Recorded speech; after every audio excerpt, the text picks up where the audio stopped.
Hello everyone, welcome to part 2 of my membership drive / hostage situation where I stream until you tell me I'm not allowed anymore. So basically I started streaming on my first stream, which was the 12 hours I've just done, at 2 p.m. It's now 2 a.m. And when I started, that timer up there said 45 minutes. We're 12 hours in and somehow it now says 34 hours and 24 minutes. Because that's how time works, right? Yeah, I guess so. We are currently covering a debate between William Free Will and Iron Horse Flat Earth Aussie Jesus Dumbass McGee. And we're going to continue that. But first of all, this is a live stream. If you're watching this as a VOD later on, then you can just skip 90 seconds or so because I'm about to play an intro and you don't have to watch it. But if you're here, this is a live stream. And at the beginning of live streams, I play an intro to give people a chance to join. If you're here watching and you're watching the intro, then that means that you have to dance because there's music. If you don't dance, I am in fact going to send Daniel Pratt directly to your home. Because I know where you live, right? If you do dance, then I'm going to send you a cookie in the post. Probably carrier pigeon or something. Keep your Pomeranians handy. Anyway, see you in 90 seconds. Flat Earth expert Mark Sargent thinks the moon landing was a hoax. Technically, the moon itself is a hoax. Right, but betting with Sportsbet's new iPhone app? I could do this standing on my head. Thanks, Gravity. Sportsbet's new iPhone app. It's foolproof. The FTFE show. Welcome to the FTFE show. Welcome to the FTFE show. Earth thinks that evolution is real. Chemtrails don't exist, vaccines work. Climate change is happening, we landed on the moon. The FTFE show. Welcome to the FTFE show. Welcome to the FTFE show. Scooty, it's not alright. Baby, it's not alright.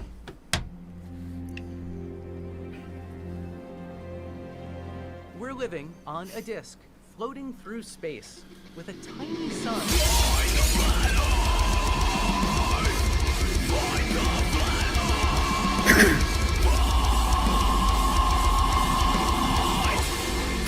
Thank you everybody for joining me once again. Welcome back from the previous stream. The clone has been replaced. I'm a new one. They didn't last about 12 hours, so we needed to quickly do a swap to get the new clone in before we just we collapsed into a puddle of goo after like 12 hours actually. So it's quite a mess that we got him out just in time. The cleanup crew's outside dealing with that. So I'm a fresh clone. I've got just under 12 hours to go now before I expire. What do you mean I'm not supposed to know I'm a clone? Well, I wake up in a goo chamber. What do you mean? What's going on? Oh, I'm live. Hey everyone, I'm Craig, a real human, not a clone. How you doing? That was felt weird. Don't know what happened there anyway. Welcome back to part 2 of the stream. We are covering free will, talking to Flat Earth Dumbass, who doesn't understand the difference between curvature and elevation. If you want to make that timer go up, you can donate a membership, become a member, gift a member, upgrade the membership you already have, donate £10 worth of super chats, or PayPal, or to the YouTube fucked up and haven't paid Craig for 3 month fund. And then I will automatically add time. Well, memberships automatically go on, but if you donate super chats or PayPal, then I add 5 minutes automatically. New memberships add 3 minutes, £10 worth of super chats or PayPal or Spot Me Fund add 5 minutes. And I will stream for as long as you make me. Currently, as it goes, I'll be finishing at about midday on Monday. So yeah, after this, we will be covering Nathan Thompson getting destroyed by Ruhif. I may, after about 6 hours of this stream, take a sleep. because I'm allowed once every 24 hours, I'm allowed a 6-hour sleep. And I'll either wait until this 12 hours is up, and that'll take me to 2 p.m. tomorrow, or we'll see. I'll probably wait. But at some point, I'm going to go to sleep. I'll be on camera down there, and you can watch me. And I'll play a bunch of videos from the Flerfs Are Idiots. There's new episodes coming, by the way. They're being worked on. My brain has been not very friendly to me, and frankly, creativeness has disappeared. One of the reasons I stopped cannabis, in fact, was to regain my creativeness. And I'm pretty sure it's working. So anyway, make sure you guys do me a favor, like the stream if you haven't already, subscribe if you're not already, make sure notifications are on, but most importantly, share the stream. Okay, that is the best way to help. Share the stream. Share with your friends, share with your enemies, share with your mum, share with your dad, share with your sister and your brother. Share on your social media, share on your Facebook, on your X, on your Truth Social, on your Threads. Is Threads still a thing? I don't remember. Did that last? I don't know. Post it to Reddit. Post it on MySpace, to Bebo, to Friends Reunited. Go into the street and throw it at cars. Like literally, get your phone with my channel on, and when a car goes past, launch it at the windscreen. I guarantee it will get some kind of activity on the channel. Yes, Fitz, like this one as well, god damn it. But we are about halfway through this debate with an actual engineer and a fucking dumbass. Cowdav says, I just had a conversation with a guy at the bar that knew about the final experiment. I wonder if he knew who I was, which is always interesting. Yeah, it cannot possibly be curved. Water doesn't curve, it does not stick to the sides of the ball, does not stick to the undersides of the ball, does not adhere to... I mean, you're just describing your... You're describing your... Describing reality. No, you're describing your assertions. I know those things are not true. If you wanted to describe evidence that proved those assertions, that would be more productive. But just saying the assertions don't really help anyone look at that as more reliable information. Well, if I was able to upload my images and share a screen, I could easily show you. But as I described before about the model... Well, why can't you share your screen? Rather that than this, like, pink fuzz you're living in. That's because you don't know how cameras work, you dumbass.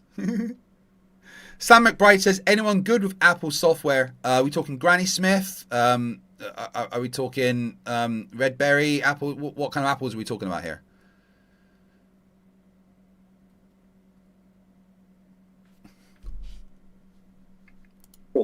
We can make a model, as long as the sides of the dish are higher than the water level, it will always hold water. A globe, a ball, any size and shape will not hold water. In fact, unless if gravity's true, of course, which it is, because it's used every fucking day. Idiot the other day tried to tell me, oh, but I can soak a basketball and it would have a layer of water all over it, which would be greater than all the oceans. And I said, yeah, terrific.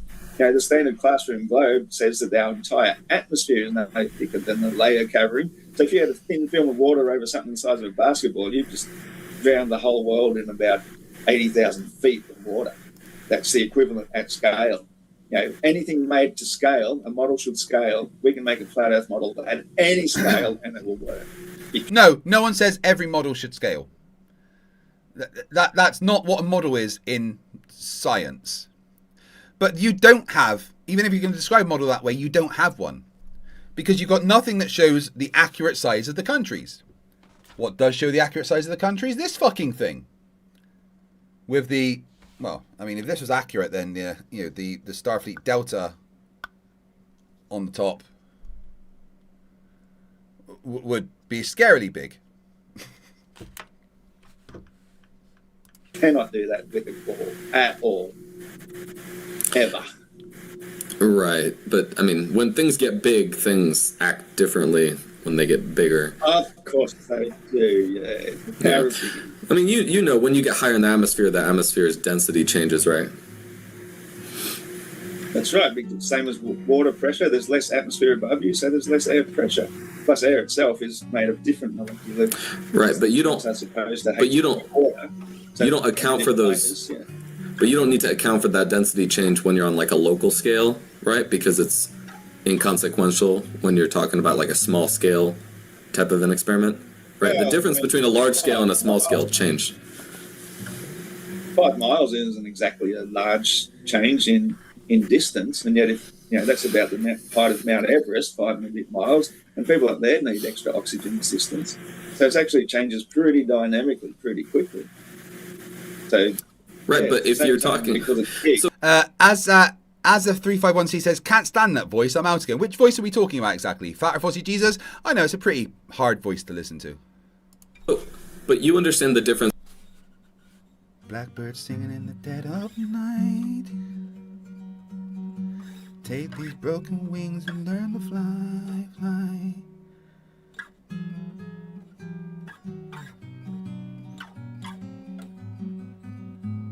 Blackbird singing in the dead of night. Sorry.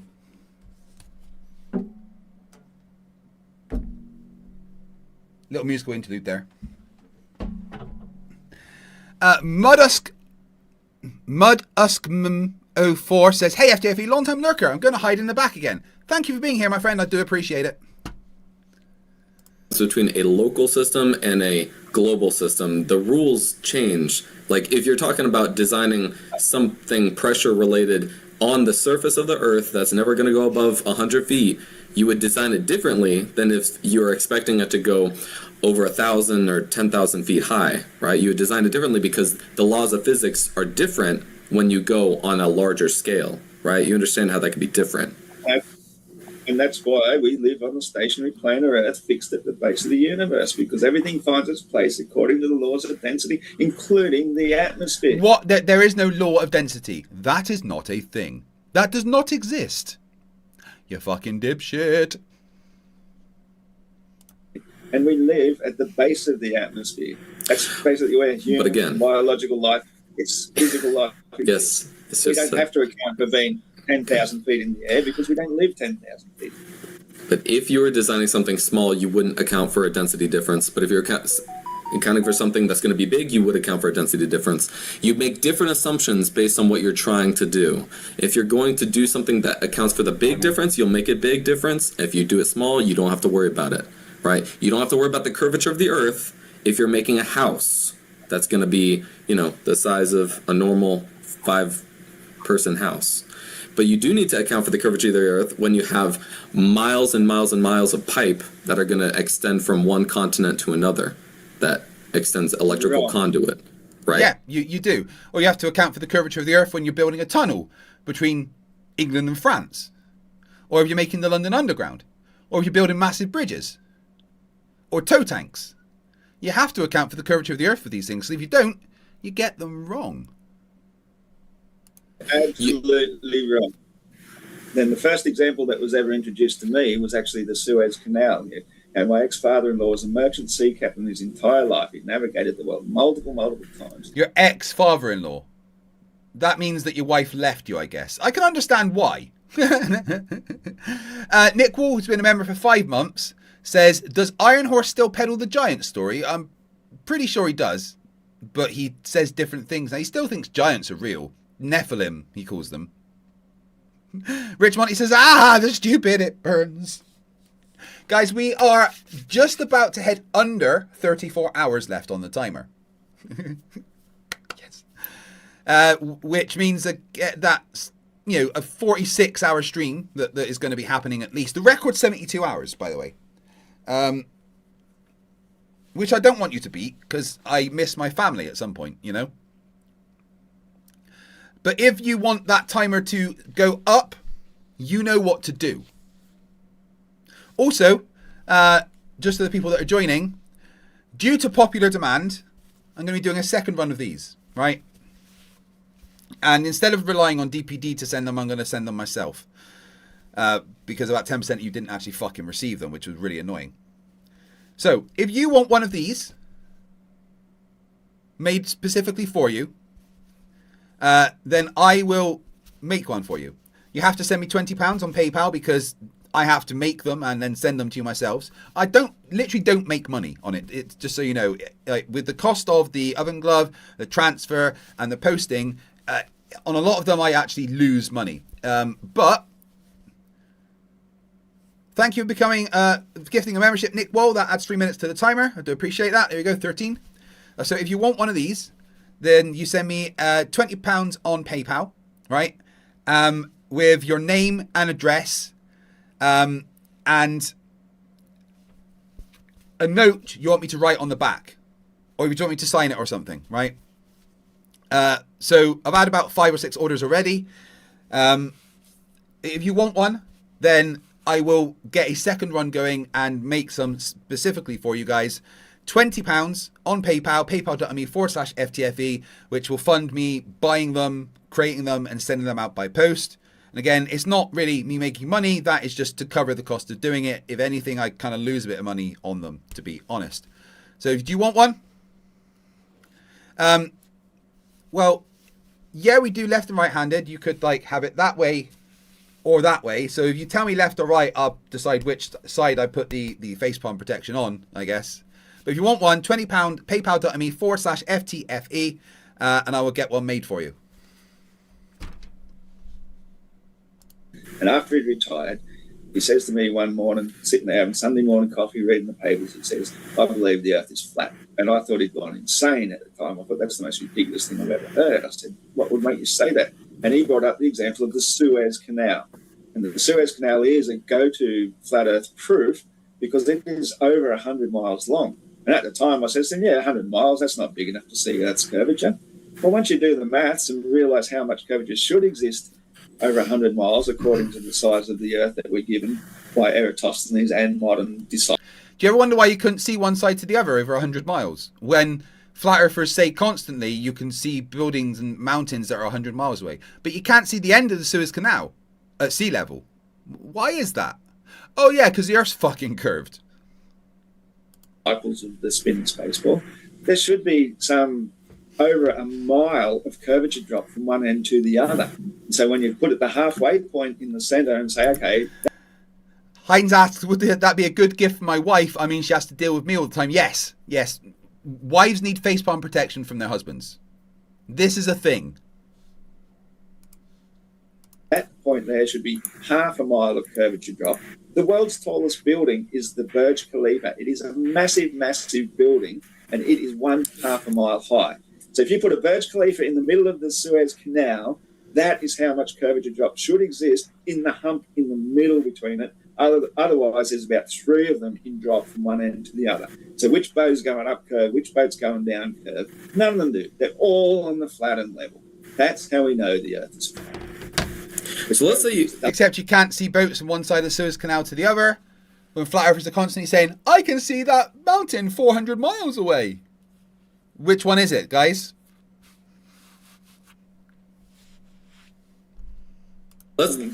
Let's say if you were on that globe and you had a straight line that was trying to go really far and it would extend over that curve.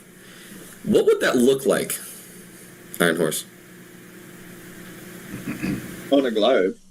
Yeah, what would it look like if you try to extend a straight line really far over the horizon, down over the curve? Can you imagine in your brain what that would look like?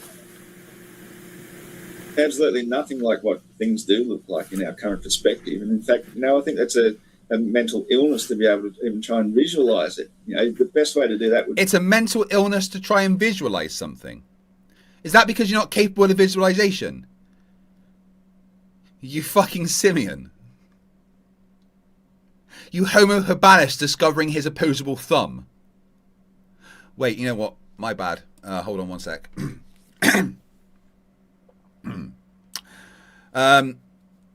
FTFE and Fight the Flat Earth Enterprises would like to extend a sincere apology to all Homo habilis. I just compared you to a flat earther named Flat Earth Aussie Jesus. And that was unfair, untrue, and uncalled for. You are, of course, far more intelligent than any flat earther. Even though you did not have the capacity for, conscious thinking the way that we do as the Homo sapiens, Homo habilis are at least 12 billion times smarter than the smartest flat earther. So to all Homo habilis, I extend my sincere apologies, and I hope you can forgive me, even though you stopped existing several 100,000 years ago.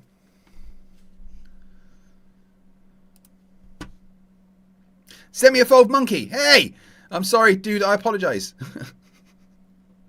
be to say, get a ball, get some little plastic things to glue them on, like a fence or something, or telegraph poles, and do it. And that's how you'd see it happening. You wouldn't see the bottoms always rising up to eye level in the first place. You wouldn't see the tops ramping down to eye level and beyond because they're higher than the convergence point, which is exactly how let's be intellectually honest. I don't think it's a mental illness to try to imagine a possibility. I think that's a little bit rude to say. But if you could imagine it, and if we could try to think of what that would look like, if something curved over the edge of a Earth, if something was really straight and curved over the edge, if I then showed you an image that looked like the thing you were imagining it would look like, if I showed you that image, would you then say, oh, that is what it would probably look like, and maybe that does support a globe Earth of a curvature, right?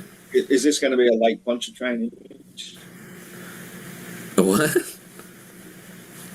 Lake Pontchartrain. That's one of them. There's others. The point is, if it looked... Oh, yeah, there's others. The point is, if it looked like the thing you expected it to look like, that would support that idea, wouldn't it? But it doesn't look anything like it if you open up your mind to interpret it properly, is that it's just convergence. You can see, as I said, the bottoms are curving upwards first, but the tops are curving downwards first. That's not how it happens. It should start everything curving down immediately from the eye of the viewer, not going upwards until it reaches the horizon for things that are beneath your eyes. But again, you have to start. These are the kind of things that you're like, oh, it doesn't make sense if you just think about it properly. That's the reason why math is important. Right. You can't just label properly. You can't label properly as right and say, I'm doing it properly, so I'm right. You have to show it. And saying, oh, it just doesn't make sense because if you think about it this way, you have to actually show it, because you're not even talking about quality things anymore. You're talking about geometry. Geometry is a mathematical concept. That's you. You're talking about rubbish. Oh, I am. That's right. Geometry, but geometry has no place in perspective whatsoever. Geometry is completely two-dimensional. You can make it look a bit three-dimensional, but Wait, did he just say geometry is two... Talking about quality things anymore. You're talking about geometry. Geometry is a mathematical concept. That's you. You're talking about rubbish. Oh, I am. That's right. Geometry, but geometry has no place in perspective whatsoever. Geometry is completely two-dimensional. Geometry is two-dimensional. To quote Cowdev in the chat, I'm trying to drive home. I can't do a face wheel. I might crash. This shit is mental. Yeah, dude, please. Listening to FTFE streams whilst driving is dangerous to everyone else on the road. Geometry doesn't have any place in perspective. The fuck? Geometry is two-dimensional. The fuck? Is this guy okay? No, he's not. Nick Wall for £2 says, to help with any further legal costs. I do appreciate it. Thank you very much. I may need help with legal costs when I sue fucking Google for not paying me my money. I think I'm going to do a video about it, to be honest. Because fuck them. Could you imagine if the video that I make slagging off Google because they haven't paid me goes viral? Rusky says there's the preschool kids who would facepalm this nonsense. Yes, they fucking would. Aussie Brad says, oh my god, what the fuck? Yeah, I understand. That's why you want one of these. And if you want one, £20 on PayPal and I get one sent to you. Pardon me.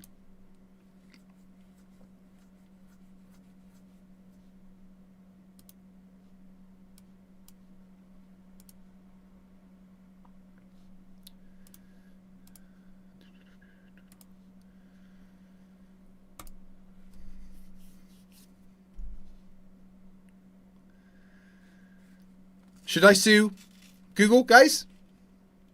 Is that what I'm going to have to fucking do to get paid? Because they can't just withhold 3 months of my money, right? You know what? This isn't even the first time they've done this. They did this about 1.5 years ago, maybe 2 years ago. No, but it was about 2 years ago they did this, right? When I got copyright struck, I had 17 copyright strikes. No more. I had like 23 copyright strikes from Mr. Cheswick, right? And it nuked my channel for a while. And they ended up taking about $6,000 of my money. You can make it look a bit three-dimensional, but it never is going to be. But when you're looking at something three-dimensional, perspective overrules geometry 100% all the time. What do you think geometry means? Geometry can be three-dimensional? What are you talking about? That is the correct response.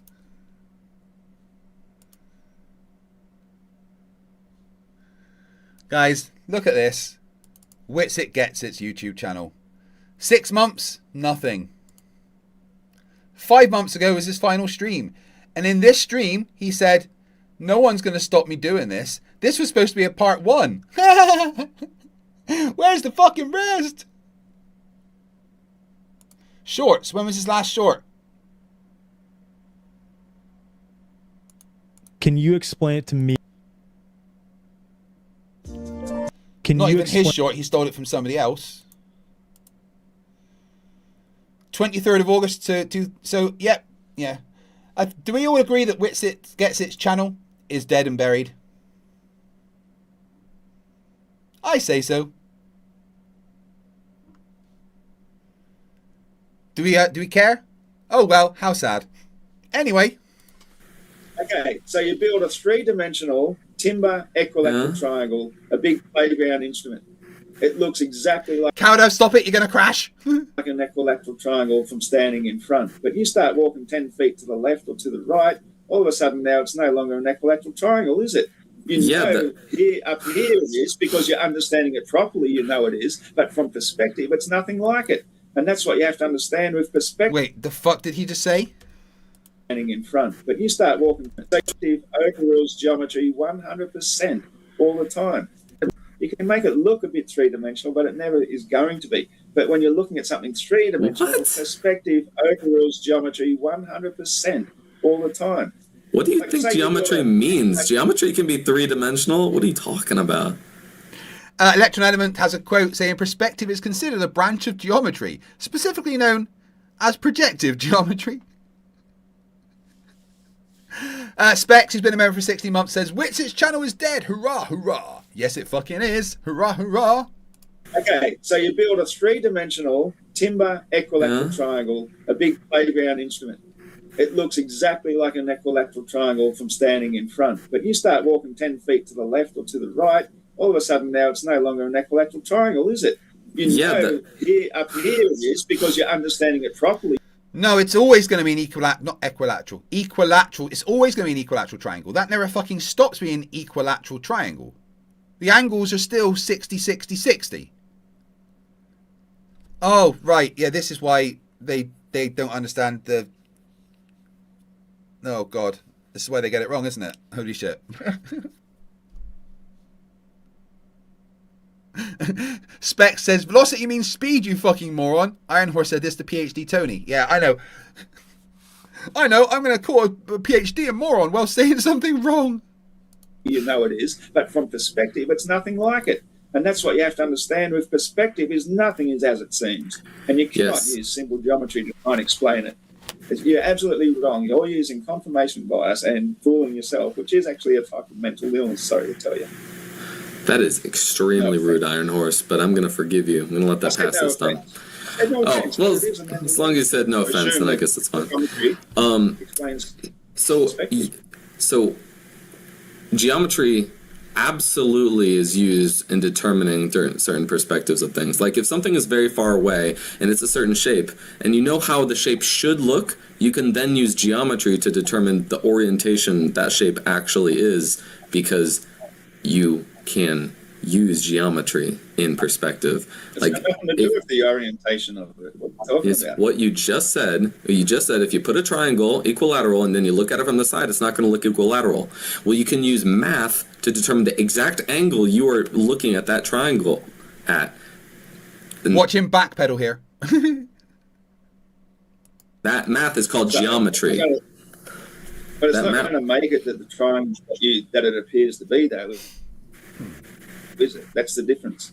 You know, what things appear to be aren't how they are. That's what perspective is all about. And you're trying Yes. to use simple geometry to try and explain things that are all optical illusions. Everything's an optical illusion. All of perspective is. Yes, and Every single geometry is used to describe those perspective distortions. That is Right. how Geometry all of optics overcomes works. Now, geometry overcomes those distortions by putting it in pen and paper on, or putting it, pencil on paper on a 2D surface. So you've got a fixed understanding then. It's like when you take a photograph, for example, that's a fixed image. You can look at it from any angle and it's not going to change. But if you go outside and look at the same view and you change your angle looking in different ways, it changes entirely. Parallax is a real thing in the real world all the time, which cannot be represented in simple geometry, photography, or anything like that. It's a real world phenomenon. Parallax can't be represented in geometry. He genuinely doesn't know what fucking geometry means, does he? Like, he's no clue what he's talking about. What a fucking moron. What an absolute dipshit. What a brain-dead amoeba. I did it again. Oh my god, I did it again. I'm going to get in trouble. Hold on.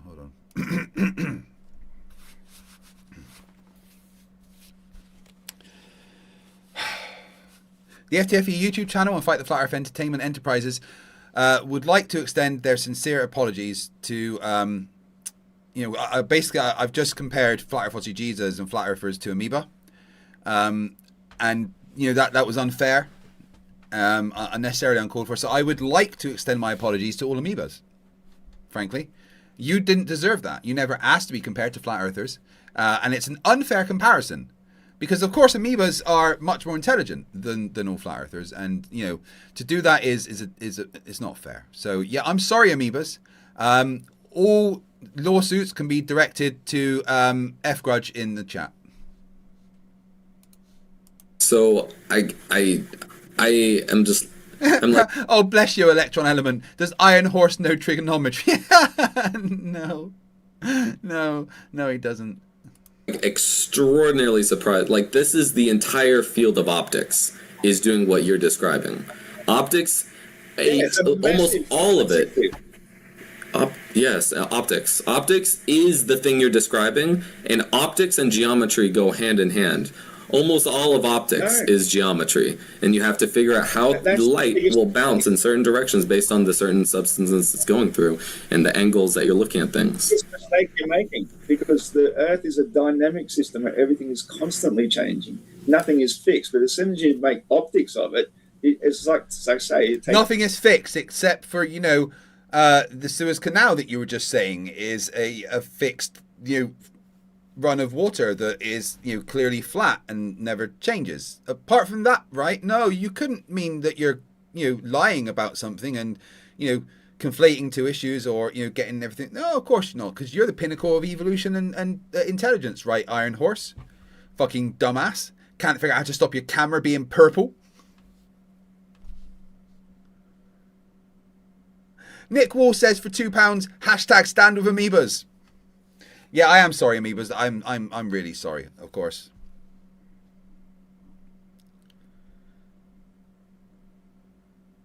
Slivery's been a member for 33 months, says, boop, waiting till the end to start super chatting. Oh, you're a cunt, aren't you?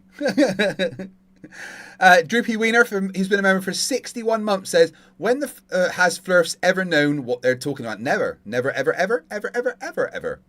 Never, ever, never, ever, ever. Well, if you're going to want to wait till the end, you've got like over a day before you're going to start super chatting. And are you guys going to do that thing where it gets to 1 hour and then you keep adding more time? You are, aren't you? Oh, fuck's sake, what have I done?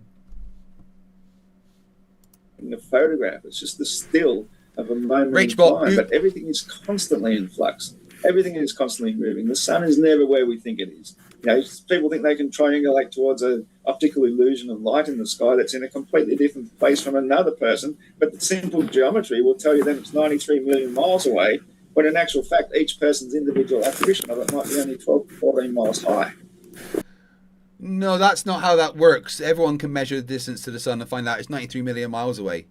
You just use the transit of Venus or radar.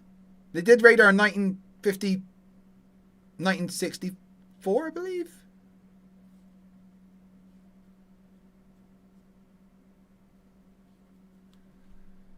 Yeah, that's the whole problem with assuming that simple geometry and mathematics can describe things that we see visually, which are all optical illusions.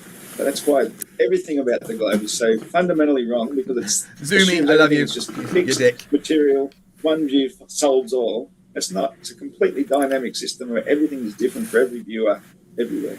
So it's almost like you're describing in a way that it could never be understood with any form of math, right? Because it's so dynamic, there's no way you could make any prediction about anything, right? No, that's right. That's one of the things you have to learn to live with. That's life. This is called this. You see, you're living in this world where the entire world is basically an unfalsifiable claim. So nothing anyone will ever. I mean, you even said it that nothing will convince you, but you're now saying nothing should ever really be knowable because everything changes. So there's no consistency in the universe. So don't even try to measure it because it's going to change tomorrow anyway. There's no consistency in any which way possible, right? Well, that's Well, it's only knowable if it's something that he assumes that's completely wrong, of course. Oh. Should I do some push-ups? I think I might need to do some fucking exercise. Sitting like this for fucking hours is bad for me. No, One Vision, it's the free body problem, apparently.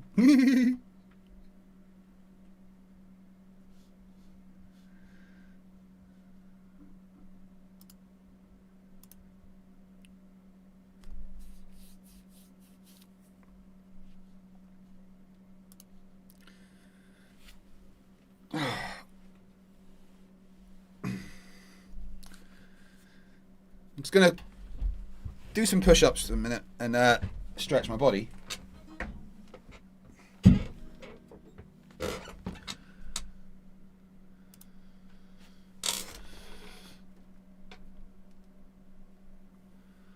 Whilst playing this, The law rings up to make no sense. Perseverance, who cares what words I don't make mean, huh? The law, I don't like your words, so I pick my favorite words. What's real, non-real, super contained, metaverse, first person. Law, meta is an angle, real, fake.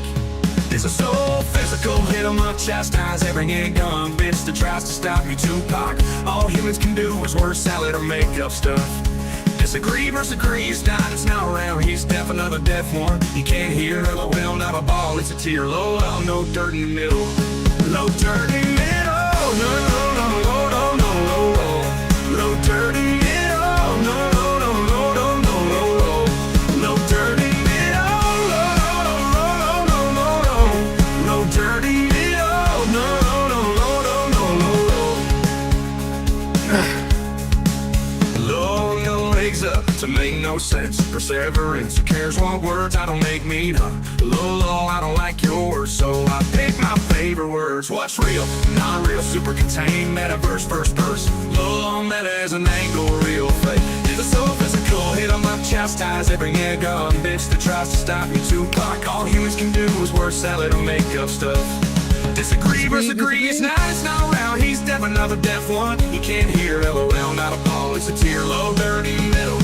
Low, dirty middle, no, no, no, no, no, no. thanks, Brad. Low, dirty middle, no, no, no, no, no, no, no. Low, dirty middle, no, no, no, no, no, no. Low, dirty middle, no, no, no, no, no, no.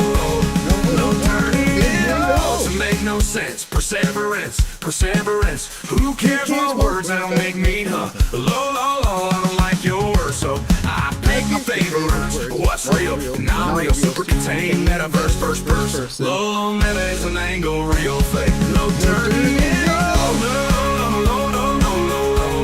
Low, dirty, no, no, no, no, no, no, no.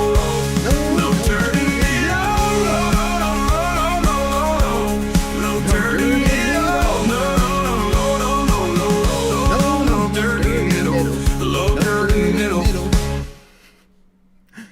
that's probably one of the best AI songs ever written.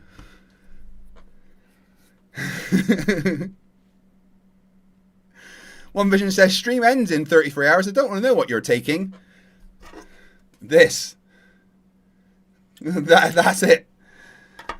I don't... I don't smoke. I hardly ever drink alcohol. We have like a couple of drinks a month with the wife. We like an odd cocktail. What's your favorite cocktail, guys? My three favorite cocktails are, let's go 4, right? Number 4, lemon drop. Number 3, margarita. Number 2, Long Island iced tea. Number 1, I can't remember what it's fucking called. Dark and Stormy. That's my 4 favorite cocktails. Lemon drop, margarita, Long Island iced tea, dark and stormy. Oh, Rubiks, yeah, I got you on Long Island iced teas, didn't I? They're fucking brutal, by the way. I'm not a massive fan of mules. Slivery, Long Island iced tea or margarita? Yeah.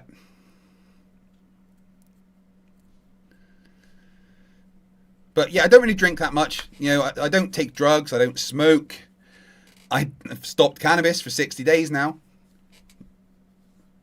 So, yeah, I don't have drugs. Caffeine is the drug that I use, I guess. That's about it. I don't even take any painkillers. I'm basically raw dogging this shit. Did I sound Scottish? Which bit sounded Scottish?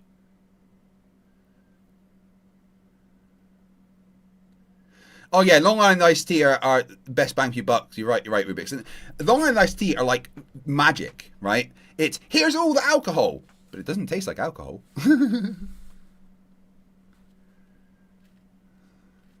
One Vision says weed's hard to give up. I don't know. I cold turkeyed it on the 1st of this month. Stopped. Like about 10 o'clock in the morning on the 1st, I scraped all my grinders, got all of the weed, and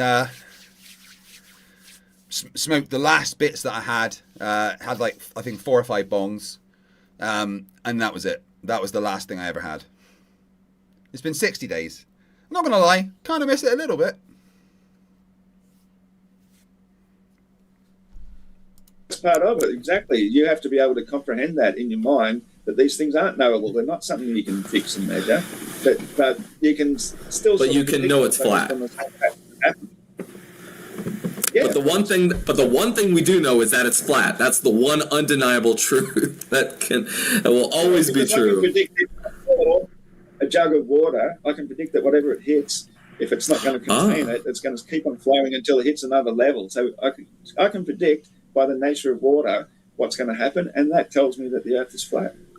Okay, so there are some things that do stay the same, like the nature of water. It's still going to have variables. It's still going to have variables. You can have a pretty good idea what's going to happen. But can you use it to make... Okay, the whole point is, can you make any predictions using your assumptions? Can you make predictions at all, or not? You can make some simple ones, yeah, of course. Exactly. If you can make predictions, then it becomes useful. And that's why all of science is based on that fact. If this idea we have makes a prediction, thank you, Zumi, I appreciate and that it. prediction turns out to be true, that idea we just had, we're going to basically call it right until something proves that. Oh, Metal Jacket, yeah. I've noticed more dreams since stopping my daily weed smoking too. Holy fuck, yes, the dreams. Oh my god. It's like there's some kind of IMAX in my brain now. Jesus Christ. Like, my dreams have continuity. They have stories. They continue the next fucking day. like, they've got characters and side fucking missions. My dreams are insane since stopping smoking weed. Oh my god. I've never experienced anything like it. My wife, since she quit with me as well, she had her first ever fucking lucid dream. Like, without weed, my brain has like been released from something. I swear, the dreams are insane, and you know what? I'm fucking loving it. And I can go to REM so quickly, like within minutes of shutting my eyes. I'm in some kind of REM sleep. It's mental.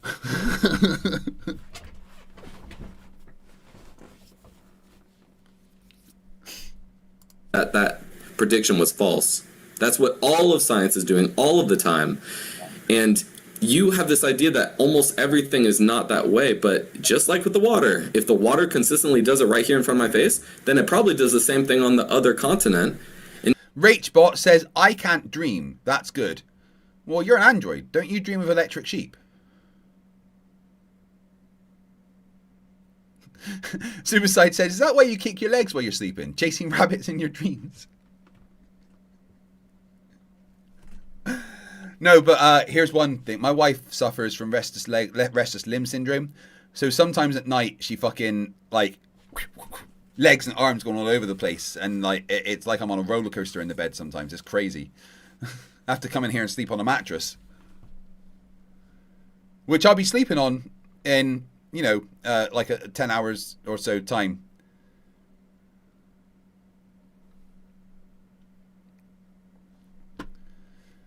You can make those assumptions, even though they are assumptions, but they can produce valuable predictions that you can completely change the way you perceive the entire universe. But you think that everything is just random. What I expect them to do. That's exactly what I expect them to do on any continent, anywhere on the stationary planet Earth. Water is going to do exactly the same thing. I predict that what it does where I pour something out is going to do the same as where somebody else pours it out. That's really simple. When I go and make other predictions, for example, about how the sun and our vision of the moon works, because of my experience with decades and decades of actually observing it myself and putting the models together and analysing all the data that we've got in this latest century of, you know... Is anybody else's sleep paralysis demon Flat Earth Aussie Jesus, or is that just me? Zoomicide says, wait, do androids dream of electric sheep? Yes, they do. It's a fact. That's scientifically proven. Aldebaran says, I just found out from my girlfriend a few minutes ago that one of her nephew's elementary school teachers is trying to teach them flat earth. I told her to report the teacher. If I found out that one of my kids' teachers were teaching flat earth, oh, I'd burn that place to the ground. Not like actually, but, you know, hypothetically. I would raise fucking hell. I would take that teacher and I would grab them by the earlobe and drag them to the headmaster's office and be like, this dude's a retard, get them out of your school.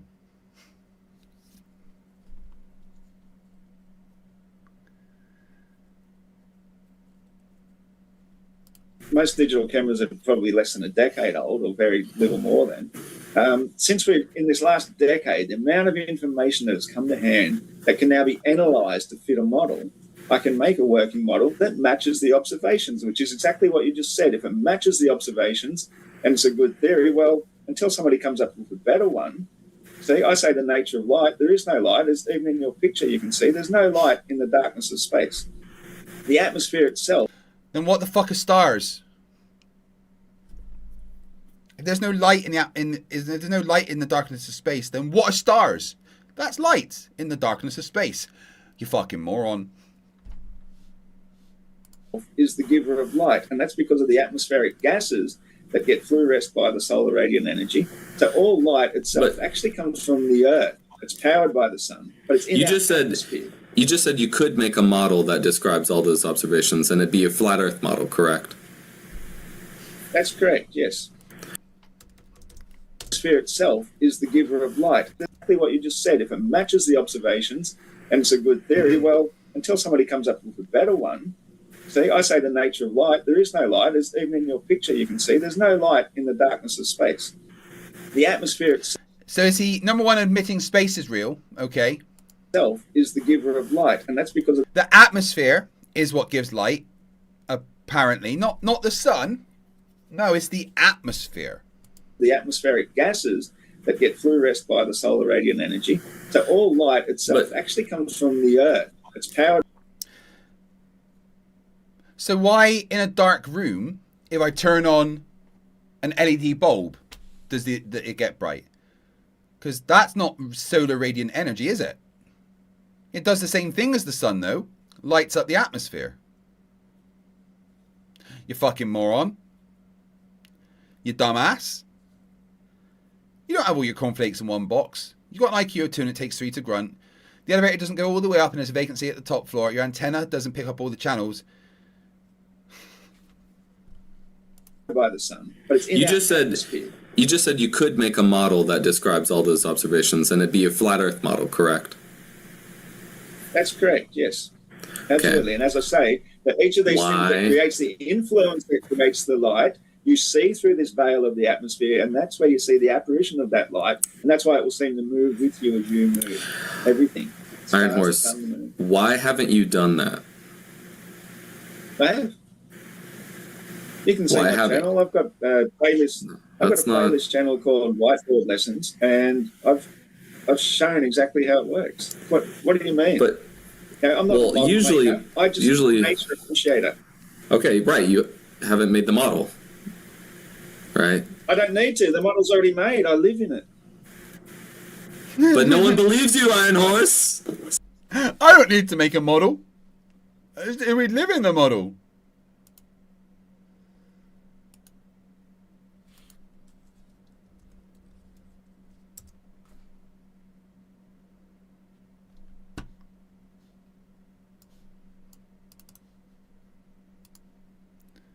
Okay, well this is a different sort of video. It wasn't one I actually intended to make in any way, shape or form whatsoever. This is just looking at the television.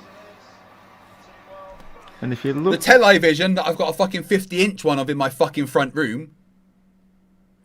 Closely, which I recommend you do, you can see this isn't actually real footage at all. This is all somehow CGI rendered whatever crap. Yeah, I'm just quickly showing you a video from Iron Horse's channel, guys. This isn't real. This tennis match that hundreds of people were at, it's all CGI rendered crap. In fact, I'm finding it very hard to tell through looking through my camera. But when I look at the television, the television, you can see how some of this is actually real footage and some of it is computer generated images, or as we call it, CGI.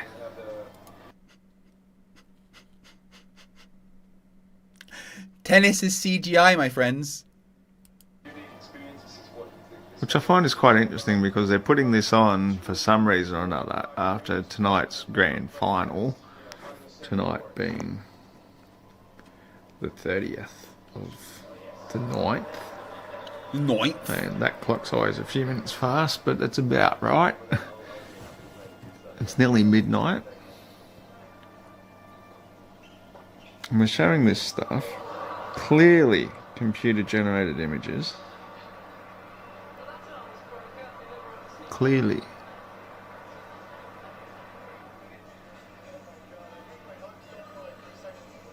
And what proof do you have they're CGI? You don't. And I believe that this is done in such a way, well, not just to get people out of the pubs and going home, of course, but because they're getting us used to watching computer generated imaging as though it's reality, so that there's going to be a time, if we haven't already reached it, where we accept computer generated imagery as reality.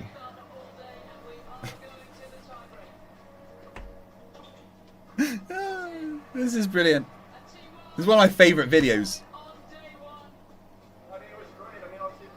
Yep, it's really hard to tell the difference, actually.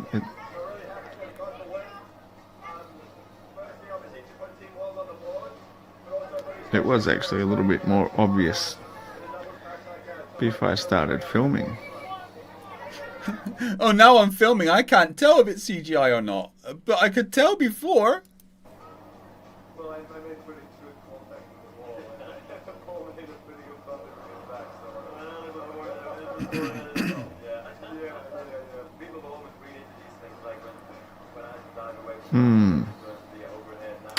Anyway, clear and obvious nonsense.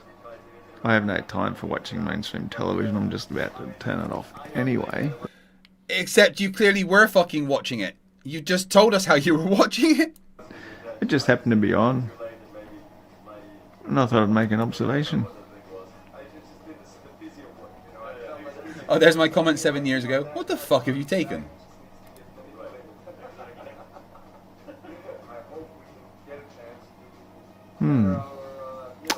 There you go. See you, bye. Let's... His description. I don't actually recall filming this, but I sound somewhat sober, so I'm saving it here before deleting from memory totally. Get that into you. Jesus fucking wept.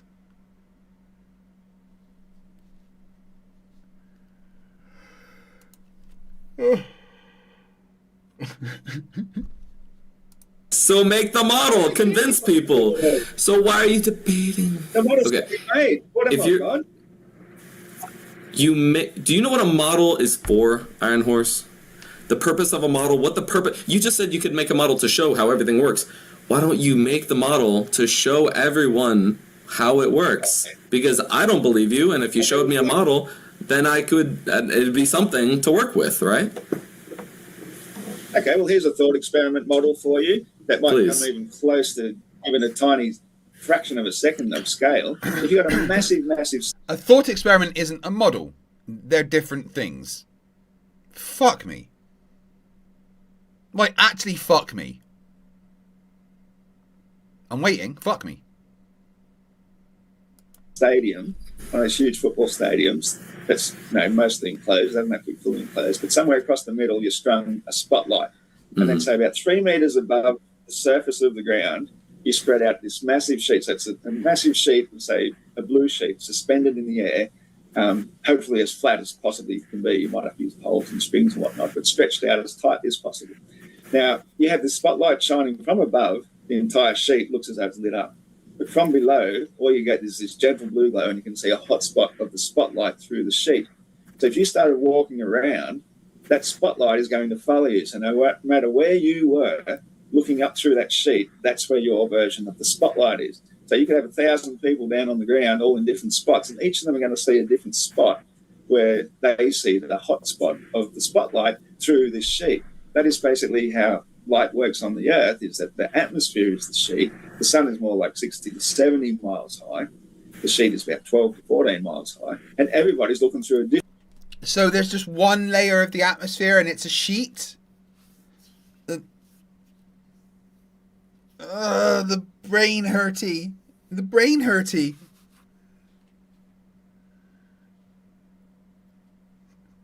Syrian says, I did not know that a mind from a brain pickled in ethanol could conjugate words.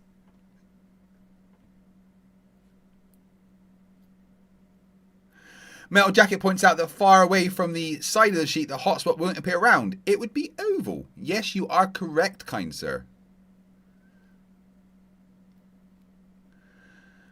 Right, guys, we have now been streaming for 13 hours straight. And, yeah, I started at 2 p.m. Caleb says, if we make your screen pink, we might see you better. So I started 13 hours ago. And when I started... 13 hours ago, that timer there said 45 minutes. 45 minutes. That was it. We were going to end the stream after that timer hit 0, after the 45 minutes was gone, right? But every new membership adds 3 minutes. Actually, so I need to specs.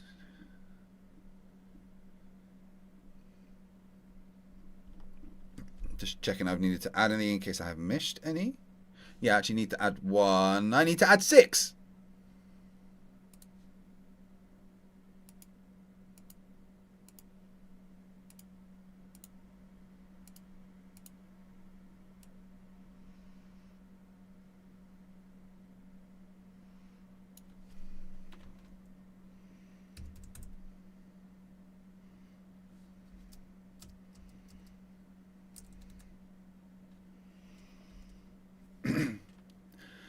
Thank you very much, Armageddon Fire, for the 5 gifted membership. It means the absolute world.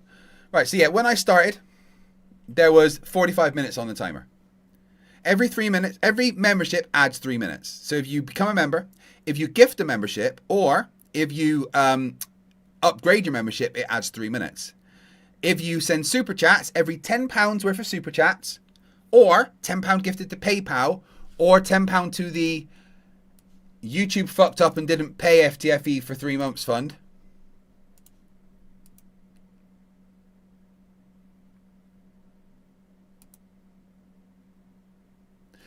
That adds 5 minutes.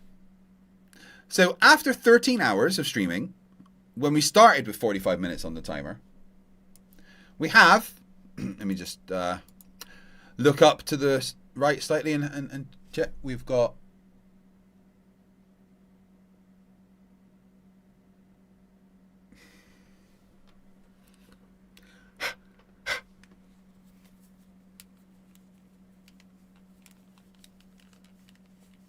I saw something weird there. Hold on.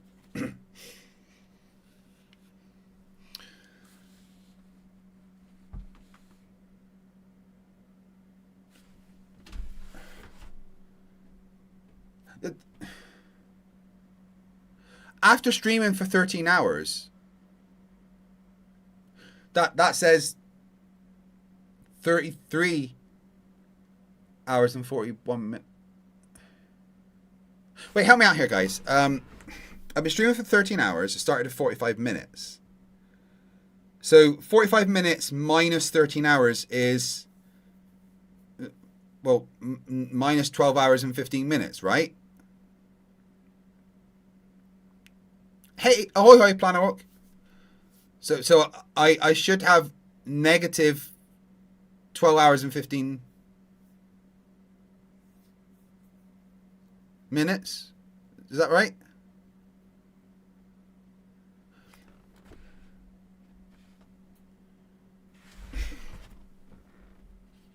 Yeah, so it appears that you and I, guys, have broken the space-time continuum, and I'm going to be getting in trouble. So hasn't seemed. Well, I'm not allowed to stop streaming until that reaches 0. But I was supposed to be finished after 45 minutes.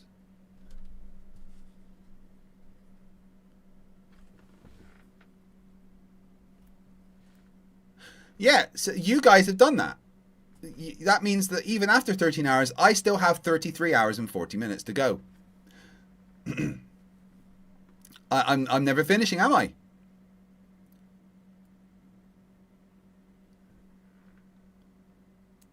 Thank you very much. You've no idea how much I appreciate the support. It means the absolute world to me. So basically, if you want to increase that timer, there are a few ways to do it. By either becoming a member, gifting a membership, upgrading your membership, sending a super chat, sending a donation to PayPal, or sending a donation to the YouTube fucked up and didn't pay FTFE for 3 months fund. Which I should probably link.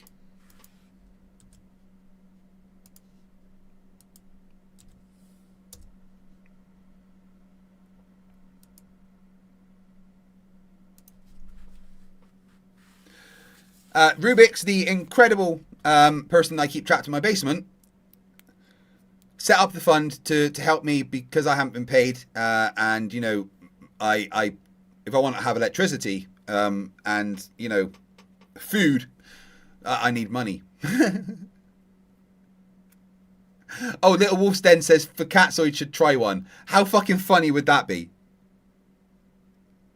His stream would end in 45 minutes. Right, I've got a mission for you guys, right?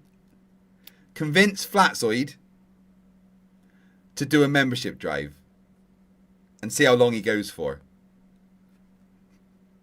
I think if he started with 45 minutes and he got like 3 minutes for every member, he'd only go for 10 minutes because he'd get negative.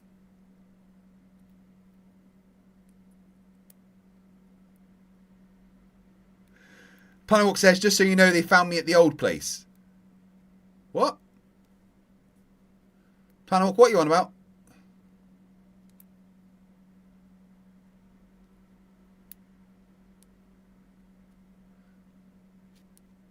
Planar, tell me in Discord what you mean there. I'm confused. Oh, in the basement. In my last house. But I filled that with cement. Dave McKeegan was down there.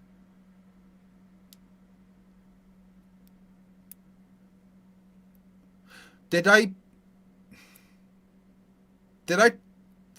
cement you in the old bait? Oh, fuck. They better never dig that up. I'm going to be in so much trouble. How do you guys like the new Dave McKeegan clone, by the way? Is he as good as the last one? It's a bit thinner, I think.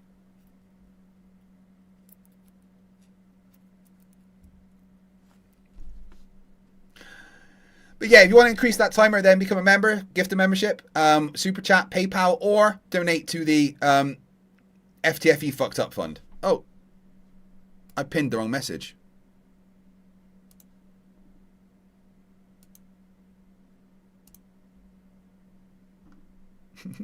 Aldebaran says, who needs electricity and food? Do you want me to go and tell my 17-year-old autistic son that he's not allowed to use his PC?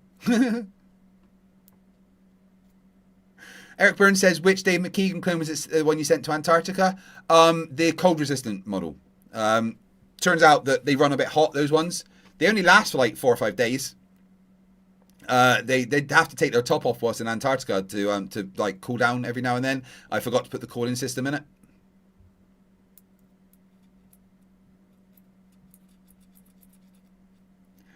Electron Element says, you did let him out before filling the basement.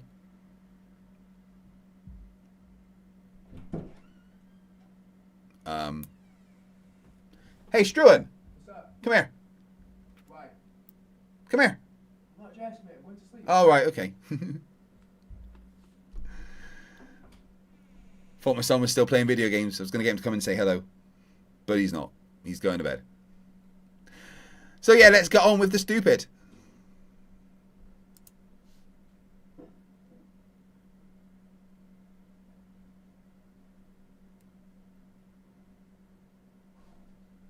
Different part.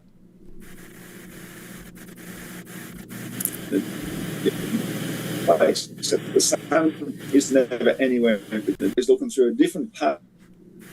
The atmosphere is the sheet. The sun is more like 60 to 70 miles high.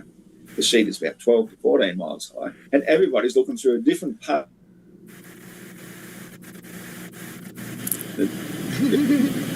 Except the sun is never anywhere in particular. Now that's just one snapshot of one moment of one day. And if you put the whole sun in motion, you know, around the 25,000 miles circumference system, where the sun, when it comes into view, will appear to come up until it's overhead. Then as it goes away, it'll appear to go down, all due to natural perspective. It's not rising or setting or going beneath anything. It's just a massive model on a massive scale that our minds aren't capable of quite comprehending. Except it is setting, you can watch it disappear bottom first. You fucking moron. You know, we're like little dust mites in a shag rug. If somebody ran the vacuum with a light over the front of it above this rug, to the dust mite, this light would appear to rise into view and then set again as it went out of view. But only the dumbest dust mite would think that means the rug is a spinning ball hurtling around the light. So in what part of that model would it appear that the spotlight goes halfway under the horizon? No, none whatsoever. This is just a single, as I said, a single snapshot of a single moment of the day. People 1,000 miles apart from one another looking up at the sun. Yeah, that's not a model, dude. That's not how models work. That's not a model. That's you being a bit of a fucking moron, I think. Yeah. A moron. You're a fucking moron. Alright guys, has anyone added me on Epic Games?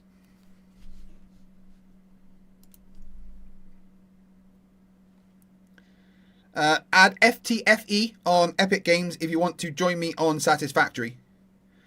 I am currently starting to build, I've started a new game, and we are building a mega base.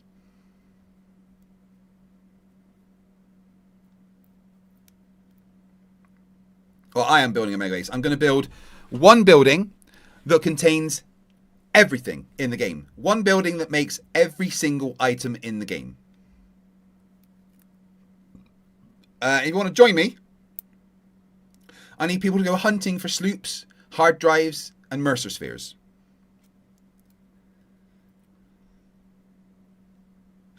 I got these two little magnets. I don't know where I found them. I don't know what they are. But they're fun to play with. I mean, In the daytime. like, You have that's the to thing. put I spotlight agree on it. with you. I am actually going to agree with you about this, Iron Horse. The Earth looks flat when you don't consider all the other stuff that makes it not look flat, like sunsets. Yeah, it looks flat. If you just stand here and look at it like a snapshot, it looks pretty flat. But you know what else would look but flat, you know- Iron Horse? Iron Horse, you know what else would look flat? If you were on a really, really big sphere, so big it's almost mind-boggling to understand how big it is, and that would also look flat if you're on the surface of a really big sphere, right? Would that be true, Iron Horse? Would it look flat if you're on a really big sphere? I guess if your mind is that boggled, yeah, but we understand the properties of the size of the ball, of a sphere's circumference of the size you say it is. Yeah, a 25,000 mile circumference. F Grudge, no, I just play on Xbox. But it's crossplay with PC. Is it? No, it's not. No, you can only play with me if you're on Xbox or PlayStation, I think, actually.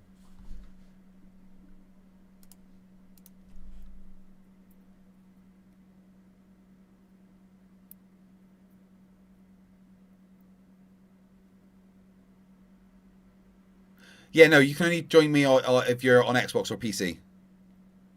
I guess I could start a PC game.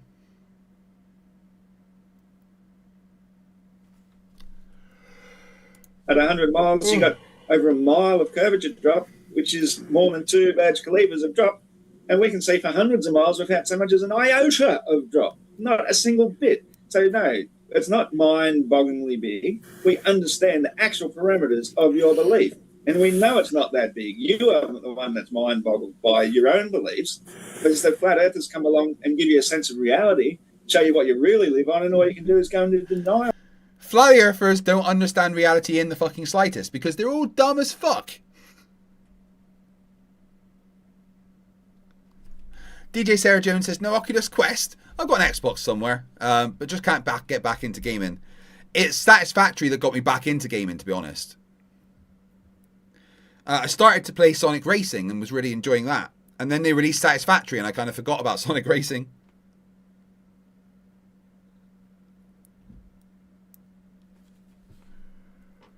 Mode.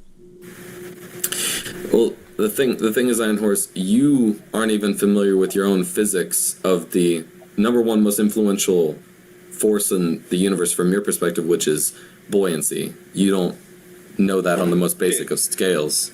So Absolutely lies. That's how that in combination model is based on that. Come on, you are lying through your teeth, and I'm not. So that in combination with you never showing real mathematical calculations beyond putting a calculator to a screen and not having any, not even trying to get any real form of peer review. Not even trying to have any real form of peer review. It shows... Eric says, who's your starter Pokemon going to be for Generation 10 of Pokemon, assuming you're a Pokemon fan? I don't like the Pokemon video games. I am not a fan of turn-based combat. Now, the card games... Ooh, you're going to get me. I haven't played for a while, but I'll tell you what, when I was a teenager, I had a fucking killer deck. Oh my god, it was so good.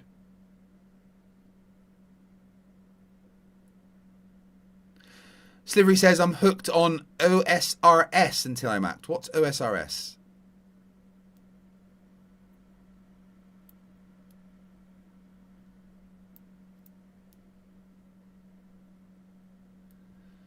Pokemon Z to A Legends aren't really turn-based, are they not? They're not satisfactory though, are they? I'm kind of totally into fucking factory games right now. Oh. An almost lack of good faith. No, you had your opportunity and you were too cowardly even to investigate. You were just like, I don't want to know the calculations of my own belief. you're in denial about it all. That's all you guys That's because do. You're in denial, excuse, inertial reference frames, conservation of momentum, all this other bullshit. None of it works. It's all just excuses for why your model doesn't work. Ours is obvious, straight to the point, no nonsense. You don't have a what model. You see is what you get. if it was, yeah.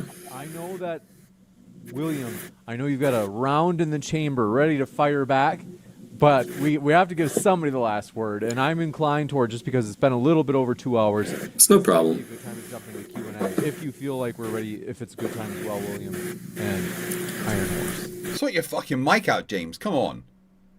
That's perfect. No worries. My volume is so low. Let me see if I can turn this up. Thanks for your feedback in chat. Someone told me.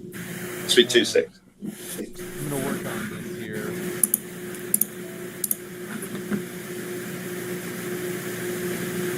Check. 1, 2. How is it so low? Let me see what I can do here. 1, 2. That one doesn't make a difference. Let me try this one. 1, 2. Let me just double check that I've got the right one plugged in. Oh.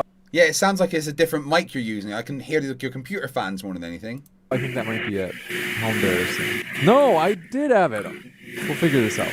Bear with me, folks. Oh, there we go. Here we go. Thanks for your patience. All good now. Housekeeping stuff. Before we go into the Q&A, couple of quick things, folks.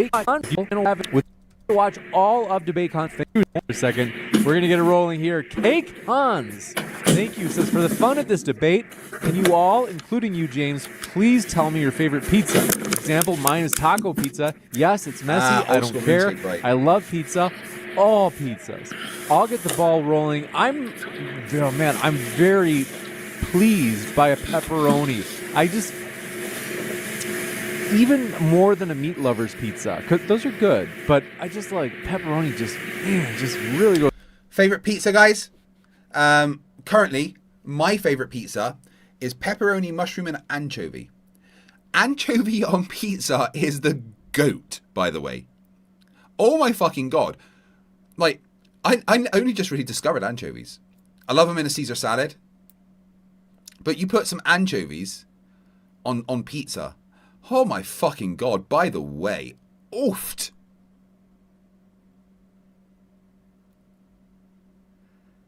Right, Little Wolf's Den, I'm going to ban you. You're going to get fucking timed out if you say about putting pineapple on pizza again. How fucking dare you? You're evil. Leave my site immediately.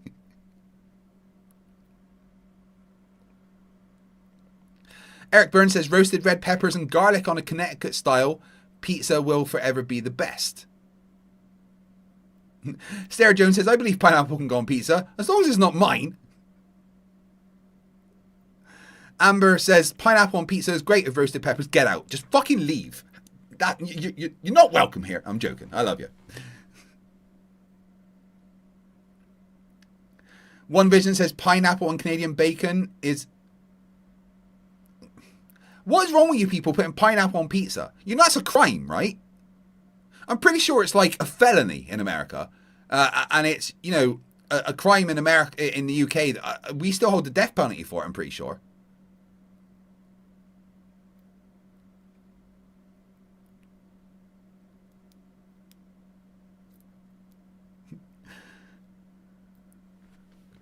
Yeah, no. Best pizza... Well, at least the one that I'm liking at the moment when I have pizza is pepperoni, mushroom, and anchovy. Sivri says anchovy, pepperoni, and chili. Sounds fucking gorgeous. Amber says, I can't leave. I'm stuck in your skull and the hole I entered is sealed. That's what you get.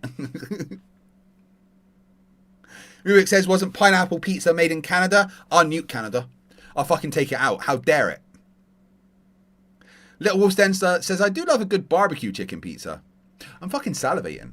Jesus. Fits of Rage says, mushroom is worse than pineapple on pizza. What is wrong with you? Mushroom on pizza is, ooh, so good. Especially with some anchovy and pepperoni. As well.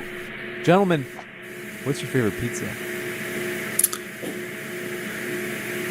So right now I'm on a diet, so I need to replace the crusts with some protein. And I've heard if you use chicken as a crust, that is going to be my favorite pizza, right? Like ground up chicken, use that as a crust, and then put cheese on it and pepperoni.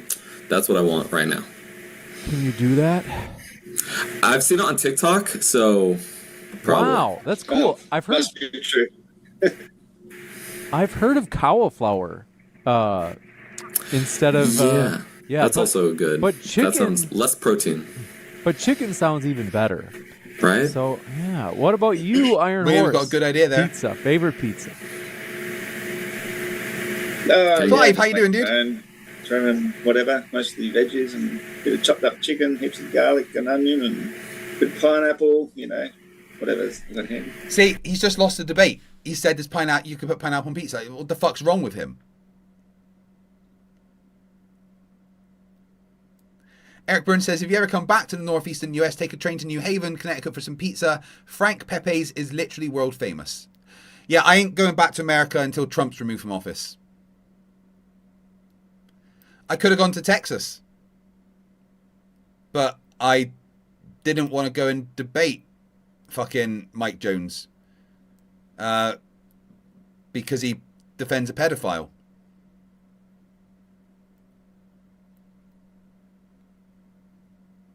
Rubik says, you do not want to go to Texas. I mean, it's one place I did want to visit. I want to see the big hats. Yeah, apparently American tourism has dropped off a fucking ledge. Wow. Pineapple? This That's one? a hot take. Absolutely. This one from Olives. LJ. LJ says, why doesn't Earth spin under a hovering helicopter? Why would it? Helicopter use atmosphere for lift. Atmosphere rotate with globe. Actually hovering a helicopter is one of the harder things to do.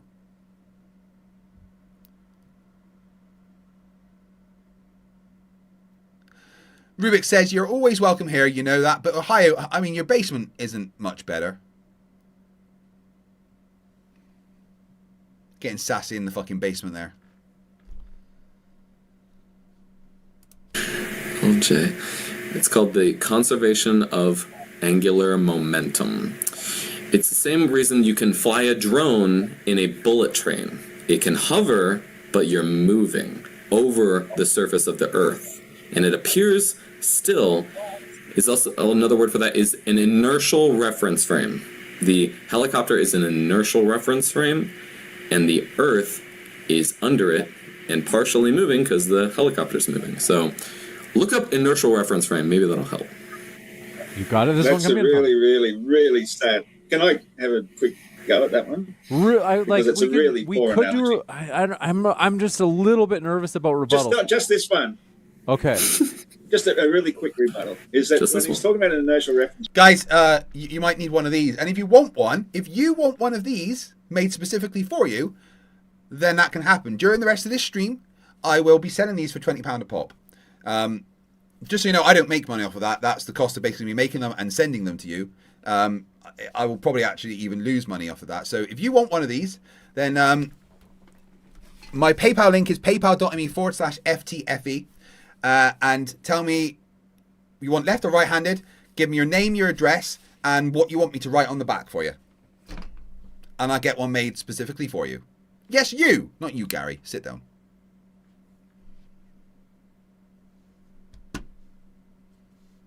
And comparing it to a bullet train, he's put it inside a bullet train where the air is pressurized by the back of the cabin. If you're going to make any comparison, get on top of the bullet train and show us how your phone works. This one, if you had a quick, I can give you a pithy response because the question was originally for you. Oh, okay. The atmosphere on the Earth is pressurized, Iron Horse. Marilyn says Earth. By the back of what? Says Earth with an F, flat. Thank you, Marilyn. This one from In Their Shoes, Apologetic says, when James said, if you've been living in a cave, the flat earther felt it. Ross, you've got this big, tremendous beard. It's people admire the beard. Cake Han says, finally, a debate that landed on my payday. I've been wanting to throw money at you. I love your channel, James. Keep it up, bud. You're killing it. Thanks for your kind words and your support. And all credit to the speakers who are linked below. So, folks, if you haven't checked out their links yet, now is the perfect opportunity. They're the lifeblood of the channel. This one from Big League Drew says, what do you think about the observed 24-hour sun in Antarctica? Before that even happened, I sent off a thorough description of how that's possible on our stationary planet Earth. You just have to understand exactly how a model works, which isn't something I can answer in a 30-second soundbite. But when you do understand how a model works and why the stars appear to actually go the opposite direction, the 24-hour sun makes perfect sense. Guys, are you going to let James get out super chatted? Are you going to let James out super chat me, rather? Because, you know, when you super chat me, you actually increase that timer. If you want to increase the timer or help support me with the fact that YouTube have not paid me for 3 months, then you can do that by, gifting a membership, becoming a member, upgrading your membership, £10 a super chat. But the absolute best way, because I will actually guaranteed get the money and I can access it straight away, which is kind of important right now because I've not been paid for 3 months. You can donate to me on PayPal, or if the pinned link in the chat interests you, that is a fund set up by Rubiks to help me with the fact that I have not been paid by YouTube. And every £10 of money to that or PayPal also increases the timer by 5 minutes. On our model. You got it. This one from Do Appreciate It. Big Lee Drew says, what does, quote, level, unquote, mean? Level is that for you? You will. I don't know. They don't say who it's for. I'll give you both a chance. Level means straight from your local perspective. It means that when you take a level, you want to balance the air bubble in the middle so that you make sure it is not tilting one way or the other. That's what level. No, that's the tool level. Level on Earth means a line that at every point is perpendicular to the pull of gravity, which would be curved. So a true level line is the curve of the Earth. You got it. Well, the dictionary definition of level, I think I said we're both getting a chance, is that it has multiple different meanings. There's at least 13 or so in the dictionary, or actually more than that. The dictionary has multiple different meanings of level, and the word flat is used more than a dozen times. But the difference is when we say level, because it has so many meanings, if we say flat and level, that gives it a whole new different meaning, just like if we said something is red and hot. Doesn't mean all red things are hot and all hot things are red. So Ryan Casey in the chat thinks that he's God, by the way. It's exposing Mars tricks. I've been arguing with them on Facebook, well, more poking fun because they're batshit crazy. Exposing Mars tricks, who's become a member during this stream, thinks that they are God, which is fucking hilarious. So everyone have some fun with the dipshit exposing Mars tricks. Yes, I know you were gifted a membership, which is quite funny. Watch me play him. No, you can't do anything. Because you've been timed out. Guys, play Whack-A-Troll with exposing Mars tricks. Safety Rocks wants a gifted membership. Guys, why haven't you gifted Safety Rocks one? I'm not kidding. Exposing Mars tricks thinks they're fucking God. It's hilarious.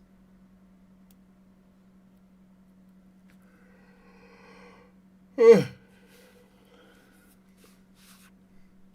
no, fuck you, Ashton. it doesn't mean level is always flat, or flat is always level, but flat and level is always flat and level.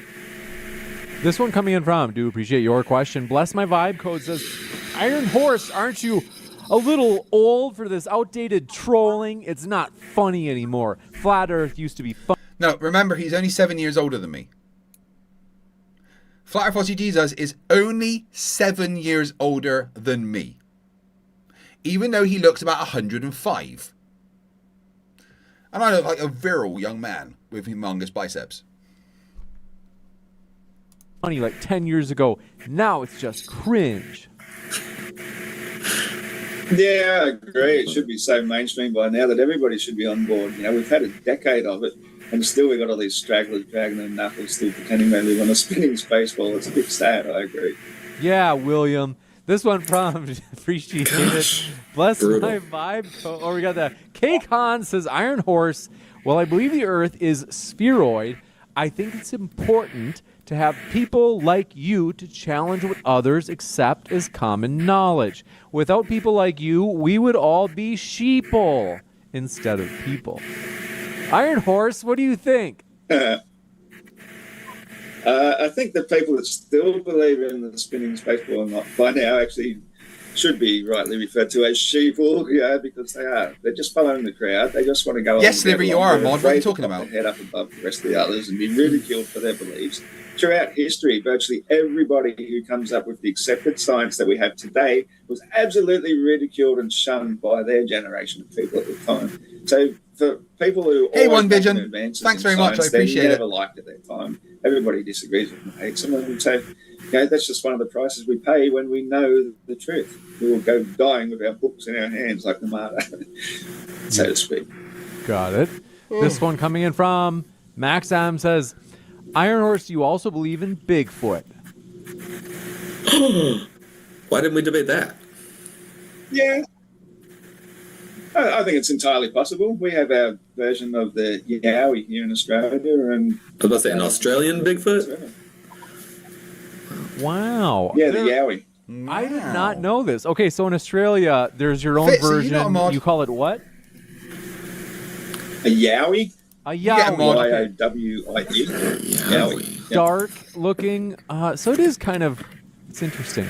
This one from Max M says, we got that. K-Con says, James, Max isn't skimming viewers. He's just pandering to the monopoly you hold on the majority of people that enjoy good debate. Go to the after show. He will drop the link later. Yerba Mate Talks is running an after show, and we'll get to his plug in just a moment. Jonathan Tessier says, Flerf, how is it to be exposed as a grifter scamming people under the Dunning-Kruger effect?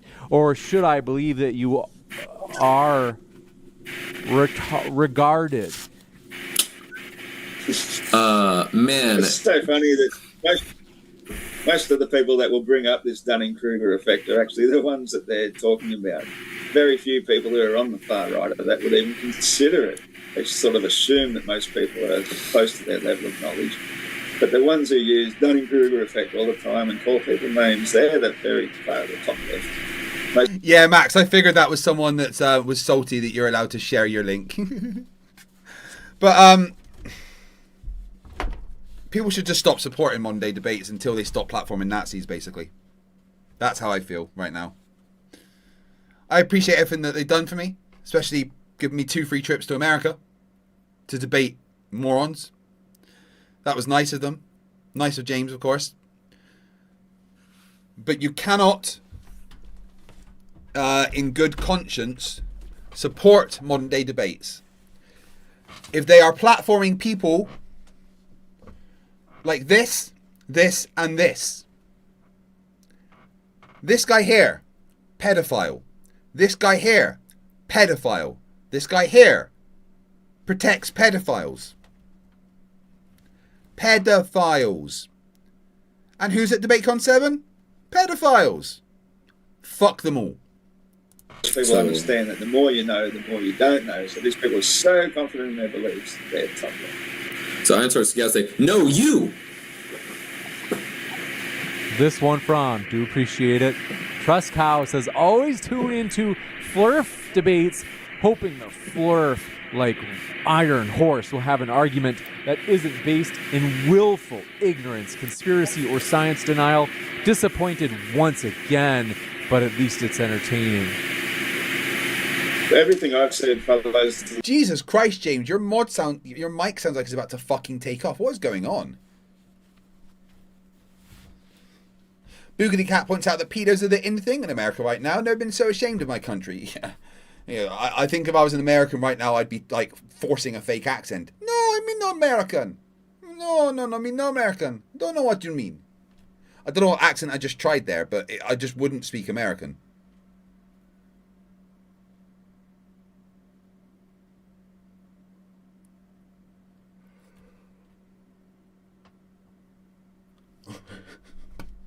Laws of physics, there's a density gradient. If you look up specific gravity, the very term will come up straight away and say specific gravity is relative density.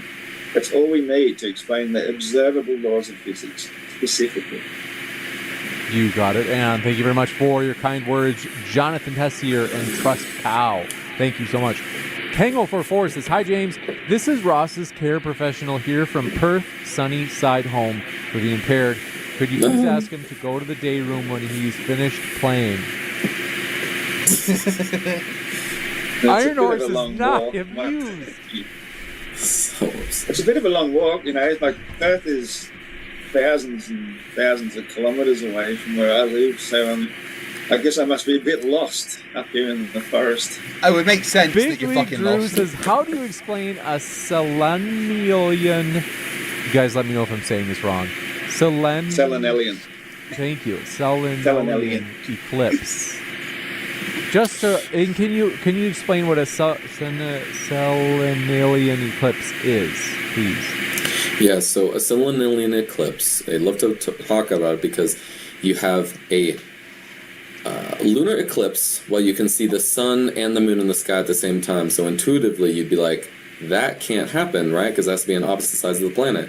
The thing they don't tell you is it is only and exclusively when the sun is on the horizon or extremely close to the horizon, and the moon is also on the horizon or very close to the horizon. It's almost like it's on two opposite sides of the Earth. And since they are very far away, the perspective of it being higher than the Earth is what you would expect to see. Well, so actually, it's only when it's on two sides diffraction. of the Earth is when that can happen. And that's what would happen if you had a lunar eclipse while you're on the boundary between the Earth and the Sun and the Moon. That's what you'd expect. No perspective when it helps. This is how have I not heard about this after hosting so many flat Earth debates? This is crazy. So, folks, you have to check this out. I've never seen this before. I don't know how, but this is really cool. Google it if you have not yet already. I'm going to put this in the live chat because the concept just by itself, regardless of what side you think it supports, is just so cool. So yeah, I'm going to put that in the live chat. Now, I know like 99% of the live chat is like, yeah, I've known about that forever, James. But thank you very much, Pablo, for your super chat. We're going to get to that shortly. This one from Cake Hans says, Rage Bait, dangle, was the moon landing fake? Better prove. Yeah, One Vision says the condenser is blown or mic is a really bad cable. Yeah, I don't think James has got his cable connected properly. Or he's using the wrong mic, because it sounds like I can hear the fan in his PC more than anything else. It for both. What do you guys think? Short and pithy, like yes or no, plus 1 to 2 sentences. Why you think so on the moon landing allegedly being a hoax? Absolutely fake because of the amount of air you would require every time you repressurize, the amount of pressure which would exist inside of your suit, which would make you blow up like the Michelin Man. And the suits are pressurized to about 4 psi. That's not very much. And for 3 days and there and back, the amount of air required is just not possible to carry. We need to CO2 scrubbers, they recycled the air. It stank, but it was recycled. Not hard, not difficult, not science fiction, not hard to understand. Unless you're a moron flat earther who probably cuts your toenails with your teeth. be 10 times more than the fuel we carried. I feel like your explanation should just be that the moon doesn't exist, so the moon landing couldn't exist. But so the moon landing did happen. Even our enemies said it happened. So it's hard to convince them to lie for us, but they did. So this one from, do appreciate it. Max M says, question for Iron Horse. Why would all governments lie about the moon and the globe? I don't think they're necessarily lying. I think they're just going along to get along. It's got really nothing to do with the governments themselves. You know, there's a few almost privatised military agencies that are involved with space and everything. But I don't see why anybody is lying about anything. They're just equally bamboozled as the rest. Okay, this one from King044 says, "Hi James, this is Ross's Russian handler. When he has finished reciting his script and helped spread conspiracy thinking to aid the erosion of Western society, can you ask him to go to the day room?" Now, Ross. I love the day room. It's so much fun. Got a lot of board You know, games. little pills and happy smiley faces. Happy people come over and say hi. Jim Daniels says, Yeah, says, "Sorry for being tardy. The debate have a topic or just a person in pink rambling on about nada?" You leave my pink alone.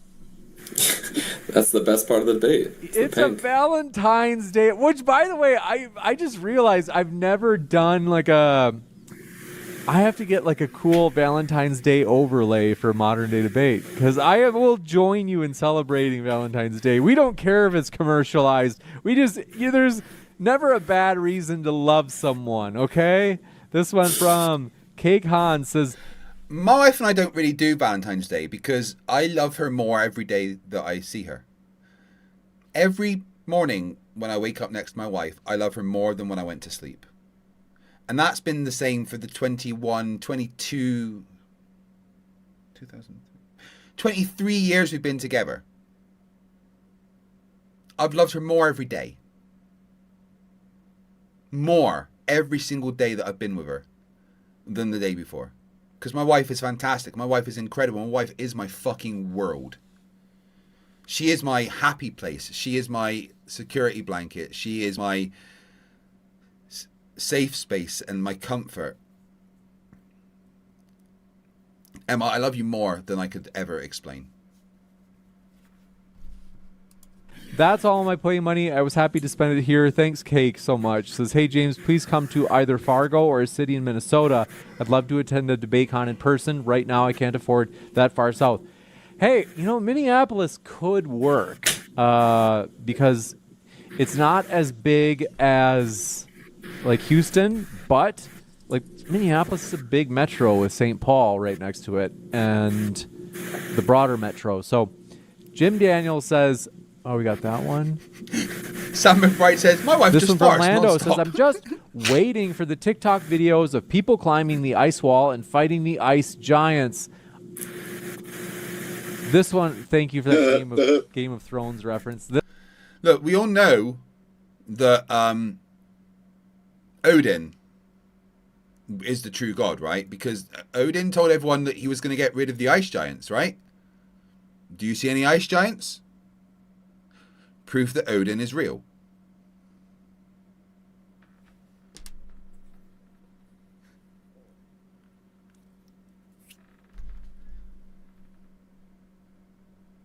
Yeah, Rubiks, Artemis 3 won't have people landing on the moon, and that's cool. I'd rather they get everything fucking right before they do that. This is from Geo. By the way, in chat, let me know your favorite Game of Thrones character. Geo says, "Explain Foucault pendulums." Iron Horse. Well, Iron Horse once told me that pendulums are just divining rods that find demons. Or something. I don't know. Yeah, well, the pendulum is actually the psychic medium conjurer's tool of choice. It's basically something that they use to try and... it's a divination tool. The thing has to be started, pushed. There's no reason why on the energetic Earth with a toroidal energy system going around us that sort of follows the sun, that there wouldn't be some sort of drift happening anyway of all sorts of things in free motion. It doesn't... Yeah, there is. There is every reason why that would happen, or wouldn't happen, because there's no Coriolis force. A pendulum drifts predictably based on your latitude. At the equator, it's 0. But go north or south from the equator, as you go that way, the drift increases. We're on a spinning space ball whatsoever. Yeah. What causes the drift? It's crazy. In fact, if you look at the pendulum in the Louvre and you look at everything around it, surrounded by black sun imagery, and then in the background, sitting on 4 pillars, is a dome surface with some saintly-looking figures on it, sort of giving the whole game away. The drift is just basically, as I said, the energies that are created by, as the sun goes around above us through this toroidal system, it carries a certain energy with it, and that's So what sounds everything reacts. sounds like you have no idea what causes the drift. This one The from sun. Energies. Jim Daniel says, Bob Yes. Nodal, rest in peace, proved the Earth wasn't stationary with his $20,000 ring laser gyro. Thanks, Bob. Hip ya. Hip ya. I don't know. Yeah, well, in actual fact, what happened is that somebody donated a 16K gyro for the sake of this mockumentary where things were carefully edited about him. But the 15 degree per hour drift is, as I described in my opening, is to do with the sun. Once again, the sun drifts exactly 15 degrees. Except the gyro can't see the sun. It's a fiber optic gyro that is light enclosed in a little chamber. The sun, it works whether the sun's out or not. It works at night. Nothing to do with the fucking sun. Alright guys, I need to take a potty break.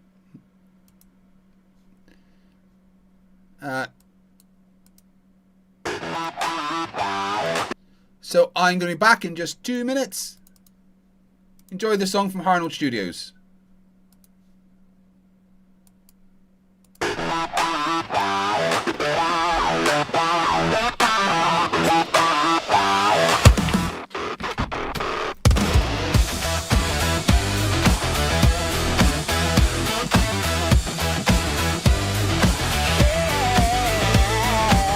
Oakley's got the mute button, things that makes him strong.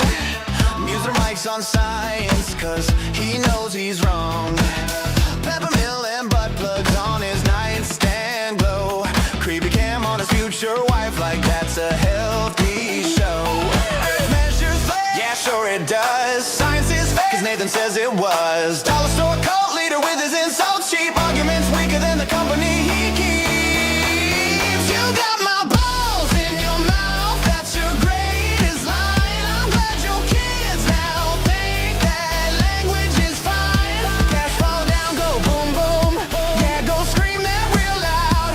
Telling lies on YouTube, way to make your family proud.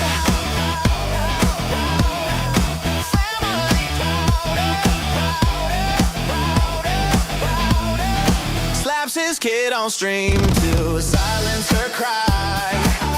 Calls David Trump, no woman would try. Obsessed with numbers, but can't do the math. Screaming pseudoscience, talking out of his ass. She can't prove it's real, your stars prove it flat. Sexton's don't work on balls, and that's a fact. Vindictive, childish insults on loop. The echo chamber leader of a deluded truth.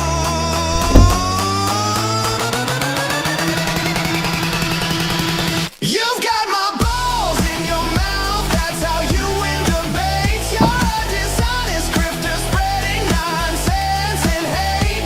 Gas fall down, go boom boom. Nathan's brain on repeat. Debates like playground fights, except with more defeat. New button warrior, coward in disguise. Screaming at real science, spewing nothing but lies. Every time he talks, the evidence bends. Only in his mind where logic ends.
One of my favorite songs made by Harnell Studios. Absolutely incredible.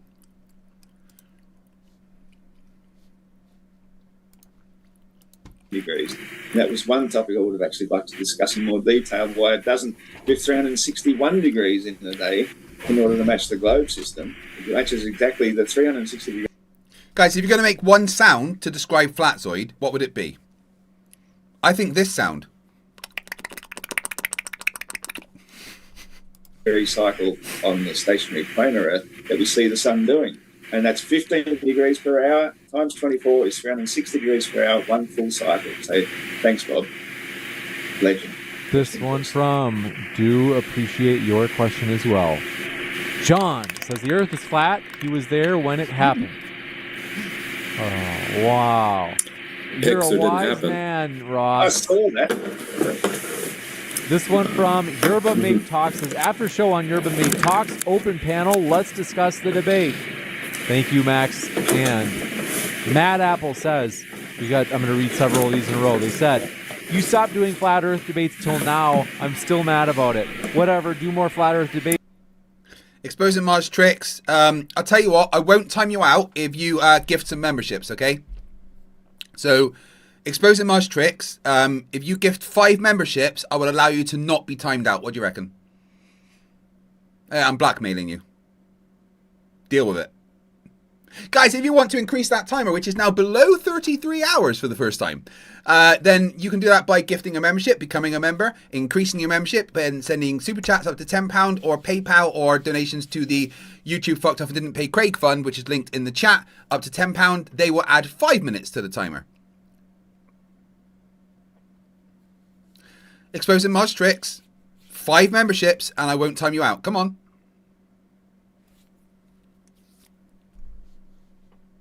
It was not a question. Do more flat earth debates. You're welcome. By the way, folks, we have had a lot of interest. Like, people have really enjoyed this debate tonight.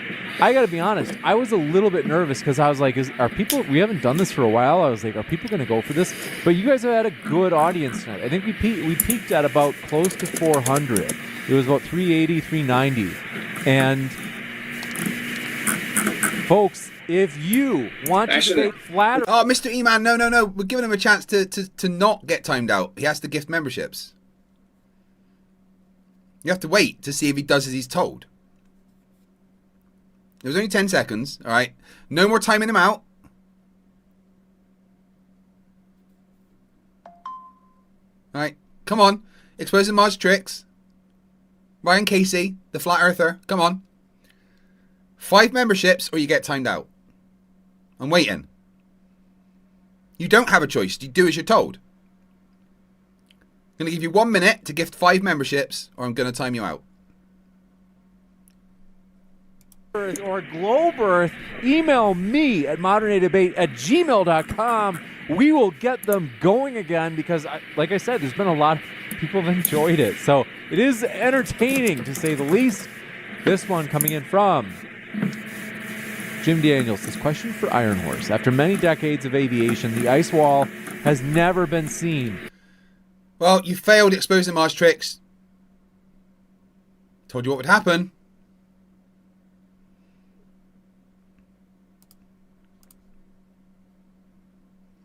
Darkfang Nightcraft says, I got woken up randomly. Sorry, mate. I didn't mean I was a bit loud. I do apologise.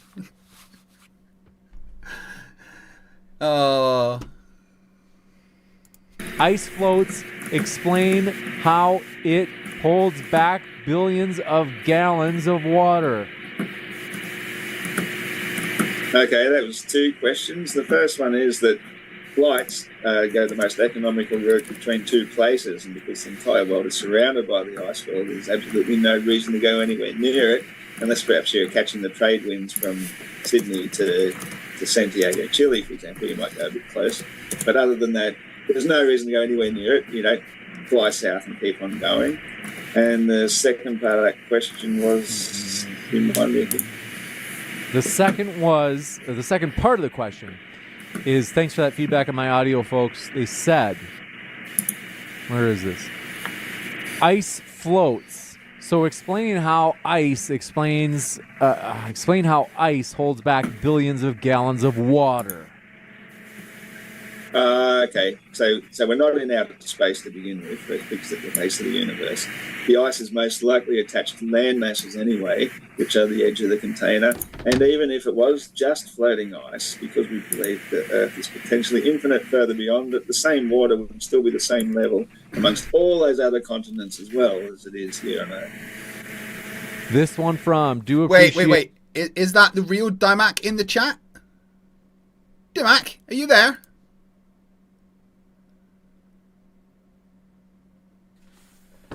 A real ball in any flight physics with a little hot air balloon or helicopter. Dimac, if that's you, message me on Discord. Because obviously this song is all about you. Well, all rings up to make no sense. Perseverance, who cares what words I don't make mean, huh? The law, I don't like your words, so I pick my favorite words. What's real, non-real, super contained, metaverse, first person. Low meta is an angle, real fake. This is so physical, hit 'em up, chastise every young bitch that tries to stop me, Tupac. All humans can do is word salad or make up stuff. Disagree versus agree, it's not around. He's deaf, another deaf one. You can't hear, LOL, not a ball, it's a tear. LOL, no dirt in the middle. No dirt in the middle. If you didn't know, the words in that song were things that Dimac actually said. Dimac, let's get you on to have a chat, because that would be fucking fantastic. Message me on Discord or send me an email at flighttheflatearth@gmail.com, and you can come on and debate me right now. And I will Steelman ball flight physics live how it matches outside with a ball lol or only with for cat stationary sandbox.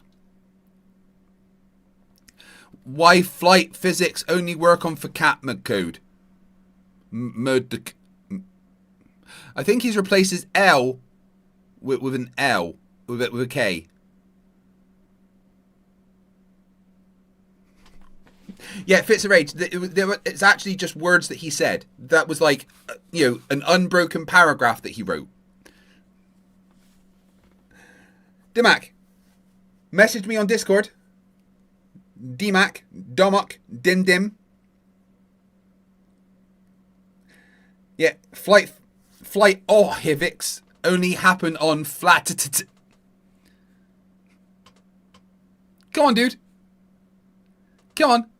Here's a good Dimac.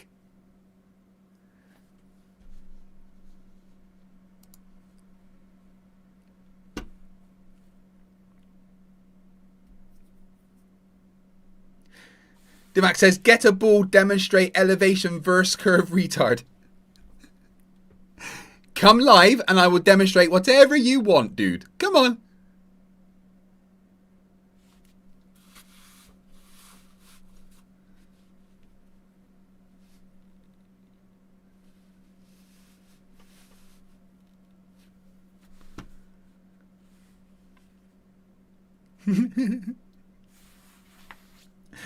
Now he says, what does an earth curve feel like or look like or act like? I'll tell you. Come and speak to me live. I got you on Discord? Let me have a look.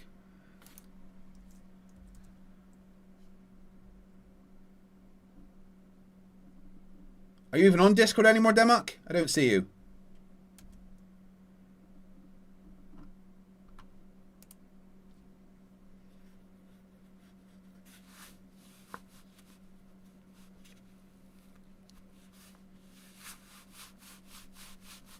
Don't time him out. Please, guys, don't time out Democ. I want him to come and debate me. Democ, this is my email. I'm going to type it for you.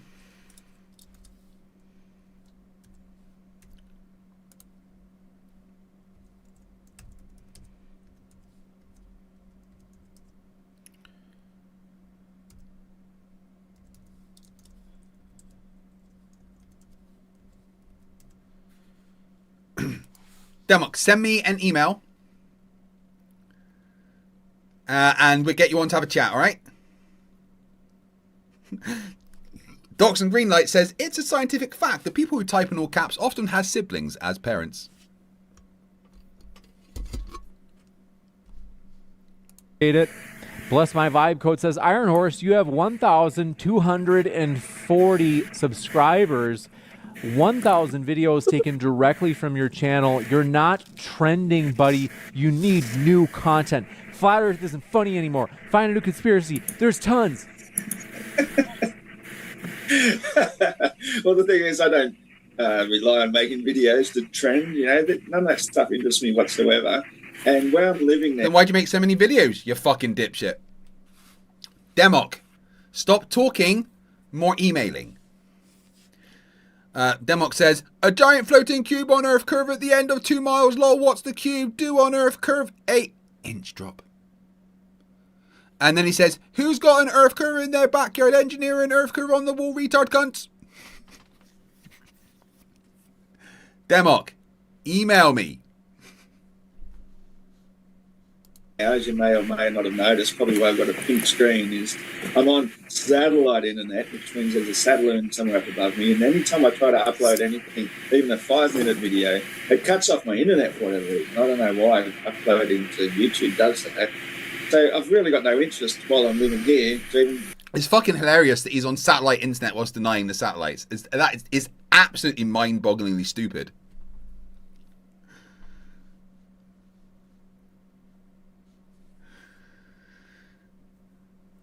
All right, guys, start playing Whack-A-Troll with Demok if he doesn't send me an email. Because Demok says, who made an Earth curve? There's no natural one in your yard. Like, there's which Glober has Earth curve live in their yard?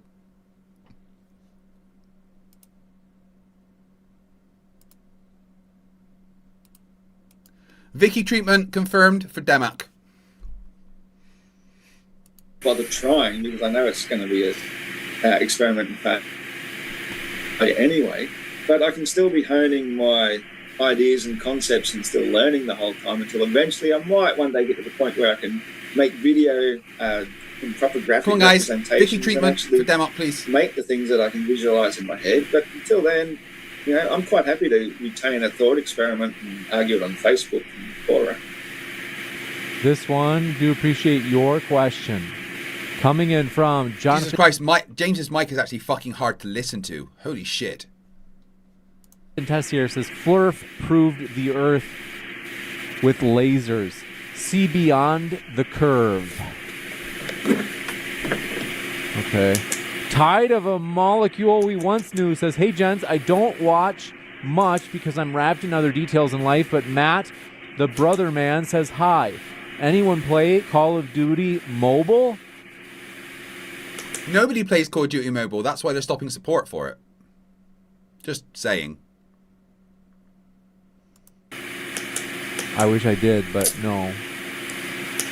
Sadly, no. I don't know what's hip anymore. But this one coming in from Geo, I mean, we obviously know Iron Horse doesn't. This one from Geo says, geometry has no place in perspective is just about the stupidest thing I've ever heard. That was a pretty bad one. Yeah, I think that if you're going to say that, you don't understand perspective whatsoever. Because perspective... Says the guy that's denying perspective is, you know, part of geometry when they're literally fucking the same thing. It's literally called perspective because it's all to do with the angles to your eyes as opposed to what is actually there. You know, if you change your perspective, geometry changes with it. You know, it's called parallax. To consider that you could use geometry in any way whatsoever to explain perspective would mean you're wasting your time. Just go out and see it. That's how you do perspective. Yeah, don't worry about measurements, guy. Just go and look at it. You're like Witsit trying to measure the fucking, you know, elevation to the sun with your eyes. This one from... There is crossplay on Satisfactory. You can play with between Microsoft and Sony, and you know, Xbox and PlayStation play together. My wife and I played a 700-hour game together over the past couple of months. But you can't play with PC and console. Epic and Steam can play together, and consoles can play together.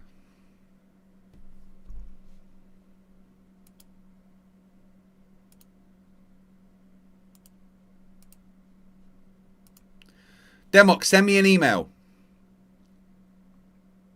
Karav, go on then. Go and do it.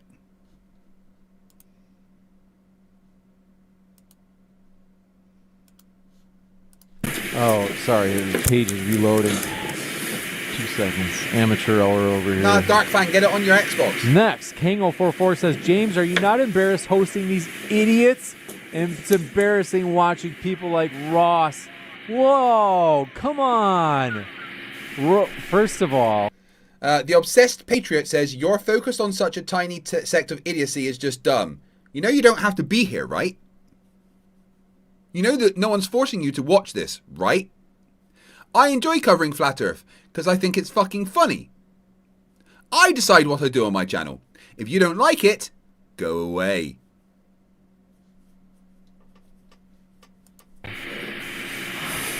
how dare you insult your father, Ross? Your estranged father from Australia, but also... Which one of my sons was that, James? That was Kango44. Kango. He's always been that naughty little one. And it sounded like for a second like you forgot about him. You have a lot of children out there. This one from Big League Drew says, how do you explain crepuscular rays? Big line. Crepuscular rays are basically where... Oh, is this for William? Yeah, it's probably for me. Crepuscular rays, that's when you see rays of light through the atmosphere, I believe, right? So if you have a point of light, which you can pretend like the sun is a point of light, you would have crepuscular rays coming off that point of light. And I don't know how that I don't know how that can't be compatible with the globe. So maybe someone could explain that to me. Yeah, this is 100% why I keep on saying that globers do not know their own model. They don't even know reality as it exists. Crepuscular rays are the effect of what happens when we see shadows getting cast by the clouds blocking some of the sunlight, which gives the appearance of sun rays. Crepuscular rays have nothing to do with shadows. Don't know where you fucking got that from. It's breaks in the cloud that allow rays of light to come down. And they come down parallel. But when you're looking at some parallel from, not directly below it, it looks spread out. It's pretty simple. Bit like flat earthers.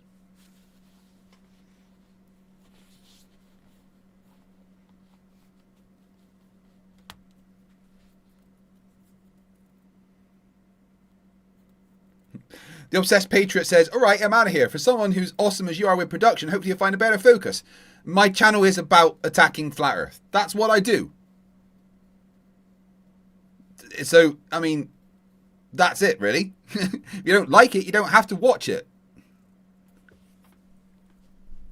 Rays in the atmosphere, all coming from the focal point of the sun itself. So without clouds, there's no crepuscular rays. That was the most basic part of crepuscular rays, is you need the clouds and you need some scattering in it that blocks some of the light to create the illusion of sun rays coming through from a single point. But it doesn't prove that the sun is as near as they think it is. But how can that not happen on a globe?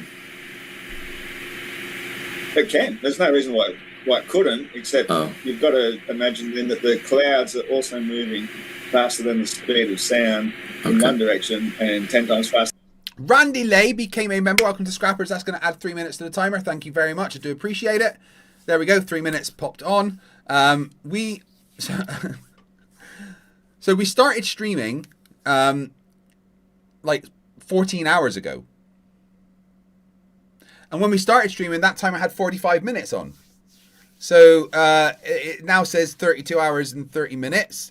Add 14 to that. That's a 46-hour stream. At least.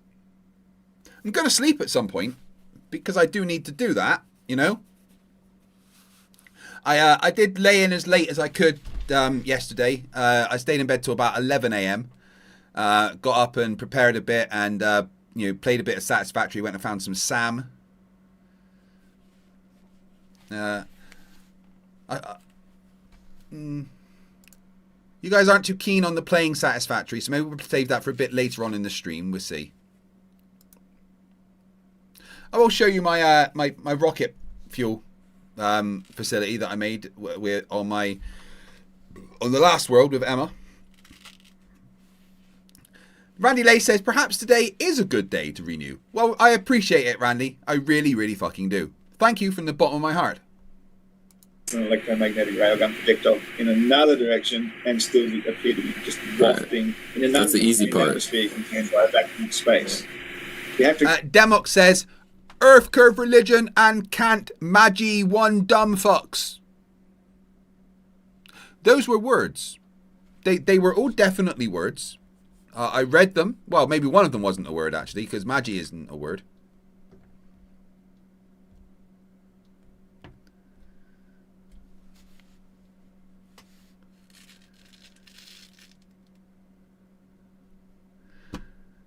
Apparently, Rubiks has just uploaded the video for me. I can see it if it's being uploaded.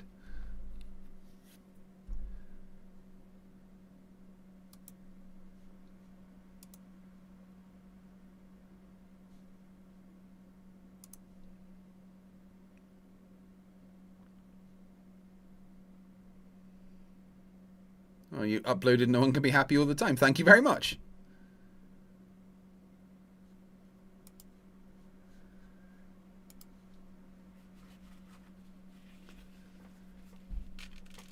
Come on, Demok.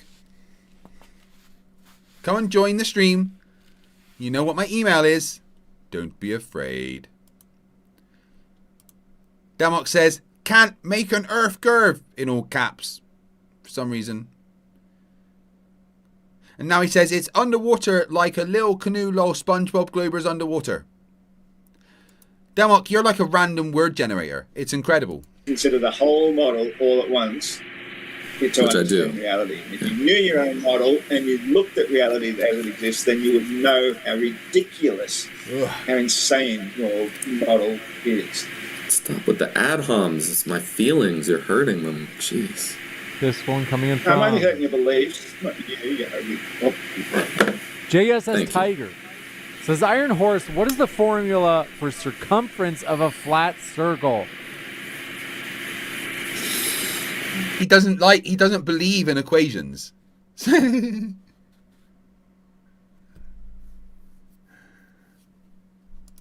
God, that's something like pi r squared. I don't know. Almost. It's been a while. I don't care. Pi r squared is the area. 2 pi r. This one from 2 pi r. 2 pi r, no square. Chef Dylan says, William, are you related to Gene from Bob's Burgers? He's my cousin. I'm looking this guy up. You don't really look He's like a him. very attractive man. You don't look I like looked him him. at all. No I already offense. looked like.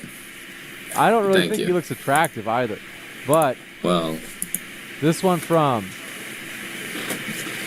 Big League Drew says, can a level curve? How does water find its level? Gravity. yeah, that's why I would usually not use level to describe water, because water is normally level already. I guess you do use water level when you have some kind of construction projects. You can use water to... Demak says, can't produce what you visualize, dumb loser cunt glibbers are retarded believers of bull religion without bulls included, only what if and imagine for some reason. Demok, email me and come on the stream. Don't be afraid, little Demok. make sure that 2 points are at the same altitude. That's a very useful property of water when it becomes level. And that's how it works. Don't know how that's a problem on the globe, but... Alright, Demok, come on the stream and I'll do everything you're asking. I'll do it live. Every single one of you. Just email me, dude. Until then, you get a 5-minute timeout. Maybe you do. This one coming in from... Yeah, I do, because that picture of the horizon behind him shows anything but level. It's got a big curvature in it. This one from, do appreciate it. Pablo73 says, Flat Earthers never disappoint. They're always funny. And I bet more than half of the chat actually believes that dinosaurs and Homo sapiens coexisted. Hee hee. Flat Earth, I mean, Iron More than likely. Horse. Are you going to take that? Iron Horse, do you believe in Quite dinosaurs? possible, but yeah, I think most dinosaurs, the word itself means terrible lizard. Well, we've still got crocodiles and alligators and things like hippos and even elephants and all that sort of stuff. So I don't actually believe in dinosaurs as these great big reptilian things that they say we used to have. I think that's actually a cover story for the recovered bones we find that were from giant humans myself. That's very interesting. Now I've got to tell you, folks, both of our guests are linked in the description box. We have more questions, so let me get to these as well. I think we have time. Yeah, let's jump into these. Thank you very much from Joaquina Finaline 8893 says, for Iron Horse, if the Earth is flat, how do you explain the process of polar alignment, which is required when using any telescope on an equatorial mount? If flat, well, I'll just give you a chance to respond to that. So they say, want me to read it again, or are you good? Yeah, no, I'm good. Yeah, basically that's exactly how we observe the stars, is they're revolving around a fixed central point. And so all you need is a single axis of rotation once you've aligned with it, and then the camera... But it then points under the fucking ground, you moron. Let's see how much longer. There's only like 2 minutes more on this one. Whichever particular star you're tracking. That works perfectly, again, for the stationary planar Earth. Not so much for the globe, because, again, the globers constantly forget that they're in an orbital motion, which is 65 times faster than their actual rotation. So when you're moving sideways 65 times faster, standing on the spot trying to take pictures of something circling around above you, you're just going to get long streaks in the sky, not perfect circles with not a single iota of motion sideways. That should exist if the globe model were even remotely true.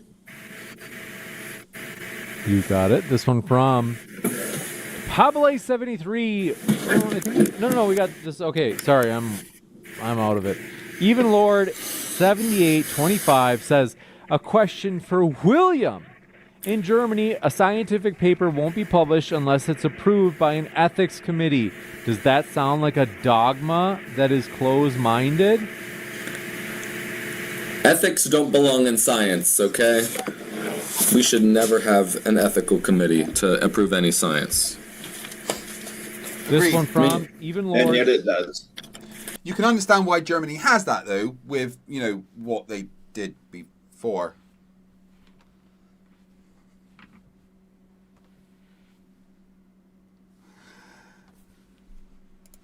Says, a question for Iron Horse and William. Where are the ley lines located in Earth? Are the poles the largest ley lines on Earth, with the Atlantic Pyramid being the greatest? It's not something I've given a great deal of study into myself, but I do know that the ley lines look perfectly sacred geometric type patterns when laid over the stationary You don't planar know what geometry model, is. as opposed Shut to how up. they would exist above the spinning spaceball model. You got it. This one. I think you got them. Want to say, folks, thank you so much for watching. It's always fun. You guys make this a blast. If you haven't yet, a couple of things. And that is the end of that debate, my friends. We will be covering another one in just a few minutes. The law rings up to make no sense. Perseverance, the cares want words, I don't make mean, huh? The law, I don't like your words, so I pick my favorite words. What's real, non-real, super contained, metaverse, first person. Law, meta is an angle, real, fake. This is so physical, hit 'em up, chastise every young bitch that tries to stop me, Tupac. All humans can do is word salad or make up stuff. Disagree versus agree, Stein's not around, he's deaf, another deaf one. He can't hear, LOL, not a ball, it's a tear, lol, no dirt in the middle. No dirt in the middle, no, no, no, no, no, no, no, no dirt in the middle, no, no, no, no, no, no, no, no dirt in the middle, no, no, no, no, no, no dirt in the middle, no, no, no, no, no, no, no dirt in the middle. Lower your legs up to that make no sense. Perseverance, who cares what words I don't make mean, huh? Low, I don't like yours, so I pick my favorite words. What's real, non-real, super contained, metaverse, first person. Low, meta as an angle, real fake. Is it so physical, hit 'em up, chastise every ego bitch that tries to stop me too. Like all humans can do is word salad or make up stuff. Disagree versus agree, it's not round. He's deaf, another deaf one. He can't hear LOL, not a ball, it's a tear. Low dirty middle, low dirty middle.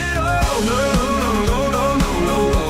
Low dirty middle, no, no, no, no, no, no, no, no. Low dirty middle, no, no, no, no, no, no. Low dirty middle, no, no, no, no, no, no, no. Low dirty middle, no, no, no, no, no, no. Low dirty. Make no sense, perseverance. Who cares what words I don't make mean, huh? Low, I don't like yours, so I pick my favorite words. What's real, non-real, super contained, metaverse, first person. Low, meta is an angle, real fake. Low, dirty, no, no, no, no, no, no. Low, dirty, no, no, no, no, no, no, no. Low, dirty, no, no, no, no, no, no. Low, dirty, no, no. Dirty middle, low dirty middle, low dirty middle, no, no, no, no, no, low dirty middle, no, no, no, no, no, low dirty middle, no, no, no, no, low dirty middle, no, no, no, no, low dirty middle, low dirty middle.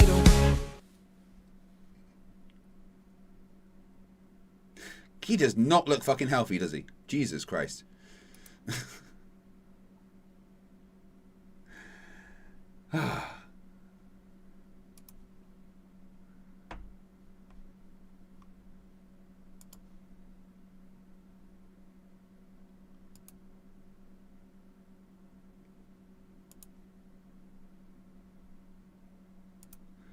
So this is the next thing we're going to watch. No, it's not.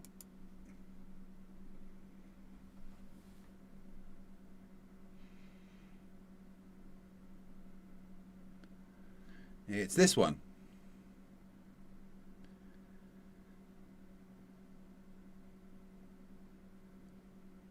I already destroyed Rachel Wilson in debate.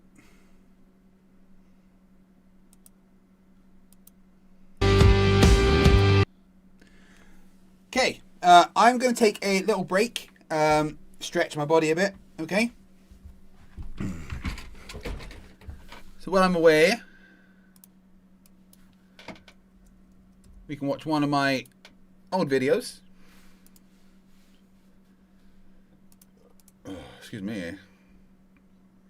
It's going to take like a 10-15 minute break. Thanks very much, Rubiks. I will see you soon. I'm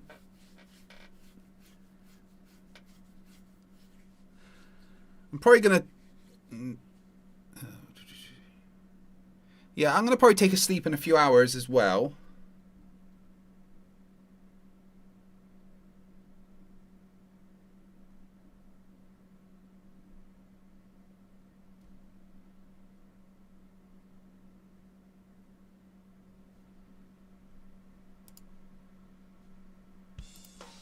Enjoy this. I'll be back in about 10-15 minutes. Hey, I'm FTFE and welcome back to the channel that does the stupidity. What the Joker did to Robin.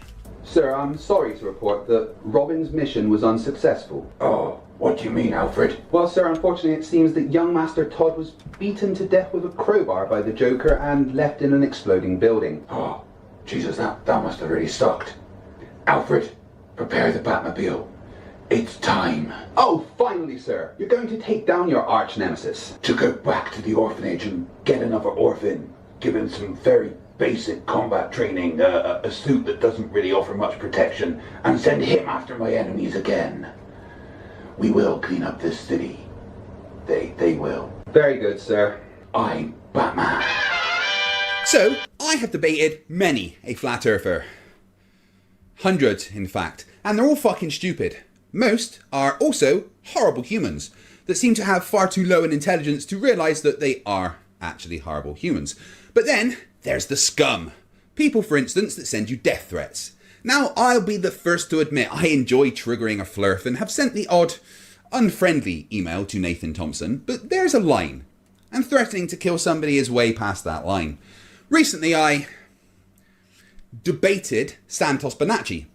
I'm going to cover the stupid things he said in the debate, but also here is the story of what happened before the live stream for episode 58 of Flerfs Are Idiots.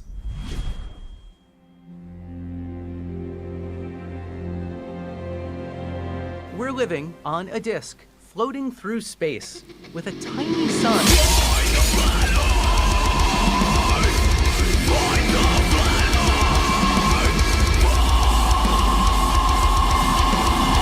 Thank you for joining me once again as we take a look at people so stupid they think committing a crime and then posting it online is a good idea. Hey guys, check this out real quick. Space is fake. You're not on a spinning ball. They're gonna teach you, listen guys, they're gonna teach you you live on a spinning ball. That doesn't make it true. It's not real.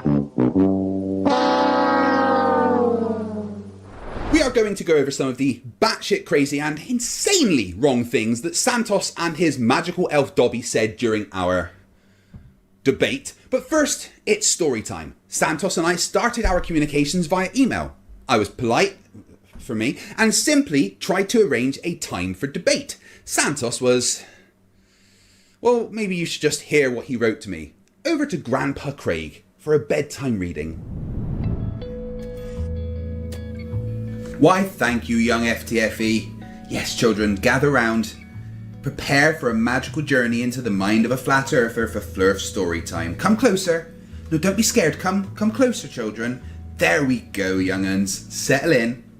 Today we read from the personal writings of Santos Bonacci, a person who describes himself as a man of love and patience, and he runs a spiritual retreat in Mexico where you can go and listen to him teach you how to be a better person and a spiritual being full of love and compassion. Oh, doesn't that sound lovely? Are you ready, children? Well, here we go. Santos, the spiritual leader, writes to FTFE and says, listen up, fuckface. Listen up real good, cunt. I make all the rules, and you will suck my dick, cunt. The show will go how I want it to, 'cause your mother is a whore, and mine is a good woman, so you lose. So since your mother's cunt stinks like shit, I'm gonna run the show how the fuck I like to. Get it, dumb cunt? And you're going to make a perpetual fool of yourself. Remember, cunt, you came to me. I didn't come to you. So I will call all the shots. You better be able to prove you're Jesuit, Santa Bull cunt, or you will be on my target list forever. And I will make you the poster child for an upside down jackass forever. Wasn't that lovely, children? Santos and FTFE tried to have a conversation that they agreed to, but due to the fact that Santos huffed too much glue as a child, he wasn't able to properly work Hangouts, even though everybody on the entire planet has been using it non-stop for the past 18 months. So Santos and FTFE carried on communicating and arranged another day to talk. Here is what Santos said. Fuck off, dumb cunt. You'll get your humiliation in due time. You're a faggot and a degenerate liar. We will see you on Wednesday. You, audience, is made up of faggots, degenerates like you. Mine is made up of truthers and warriors, no comparison. Definitely your mother was a whore and a slut, and you need your throat slit. And it will happen, cunt! I thank you for joining me here today, children. I hope you enjoyed today's trip into the mind of a flat earther. See you next time on Flerfs Storytime. Goodbye now. Look, I know I'm not the nicest person in the world when it comes to conversing with flat earthers. Vince, apparently they prefer the word retard. Eh? Oh, how very quaint. But there is a line. And I'm pretty sure he passed it with the death threats and the things he said about my mum and, you know, pretty much everything he said in emails. Although if somebody could please tell me what a Jesuit Santa bull cunt is, I'd very much appreciate it. Please leave your explanations in the comments. Okay, so we've covered Santos being a well-spoken, friendly, well-adjusted member of society. Listen, please, brother. Please, you don't have to do that. You don't have to do that. I promise you, I will accept. I promise you, I will accept any of the things if you can prove the fraud. Oh, dearie dear. What about some stupid, I hear you cry? Well, if you've seen the full debate between Santos, Dobby, Elf, be quiet. I can literally use Universe Sandbox Listen, you too. degenerate, vaccinated swine. Elf, you call me please Elf. be quiet. Call me Elf again. You're Elf. gonna see. You're gonna see what's gonna happen to you. Please be quiet, You're gonna Elf. see. I'm talking to Santa. You're gonna regret it. You're gonna regret those words. Of course, Elf. Now please be quiet so I can talk to Santa. There you go. That's it. That's it. Watch. You're gonna see. And me, then you know there is plenty of stupid to go over. Santos started his pseudoscience nonsense by not understanding what a scientific model is, whilst trying to claim he knows the only model of the universe. Let's have a listen. Skip talk. Just talk over them. All right, I'm going to talk over this moron. This is what the ancients described as how the universe I'm not prepared for that. works. This is every system works.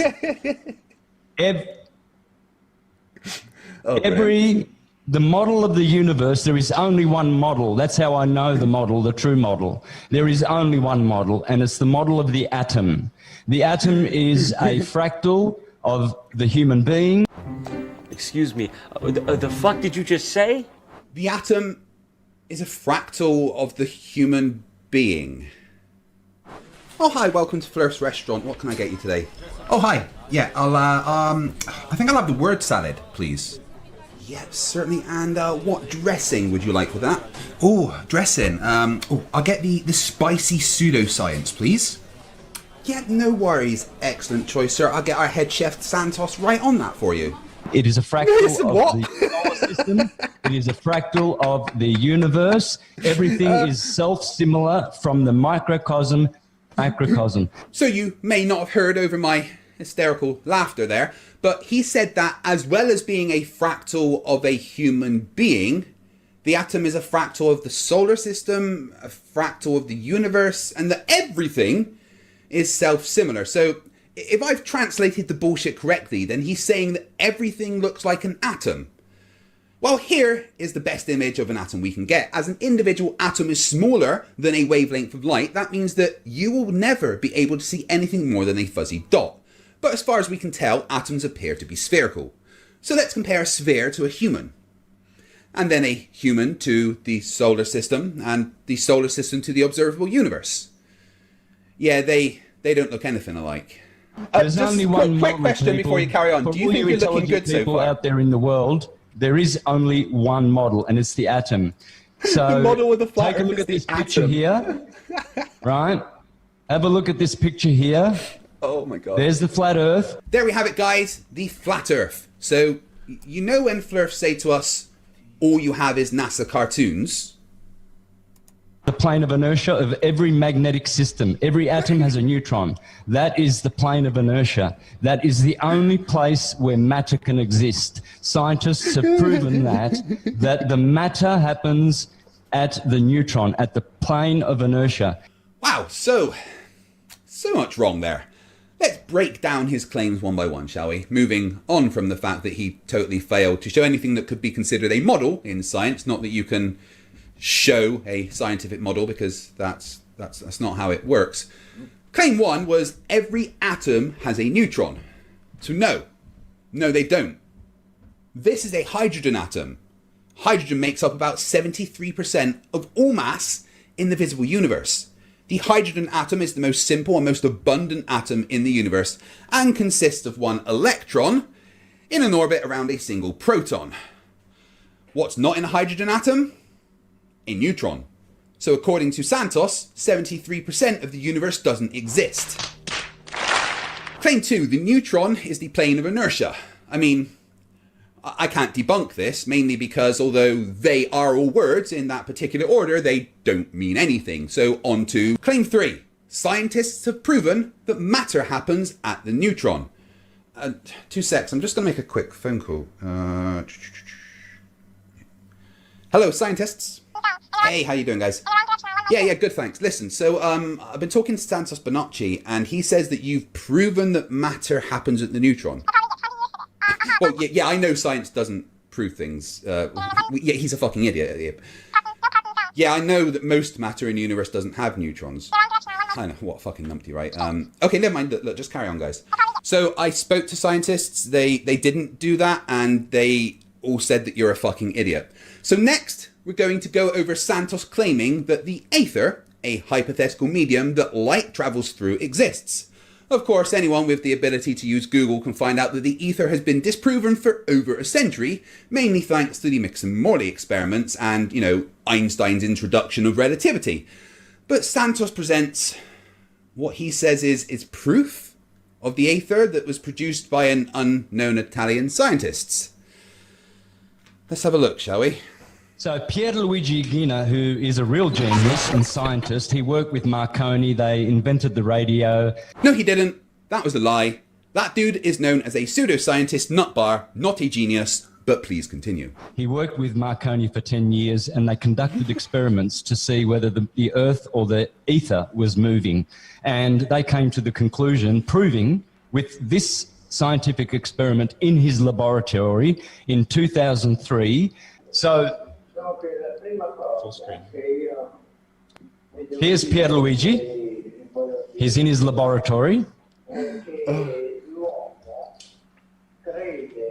I'm not prepared for that. First thing he says, I want to establish first and foremostly that men believe that the Earth is turning, but the Earth is stationary. Wait, did you just say the Earth is stationary? Bob? If the Earth is spinning at one rotation every 24 hours, that means that every hour it has to turn 15 degrees. And if the gyroscope is mounted anywhere on Earth, it's going to drift.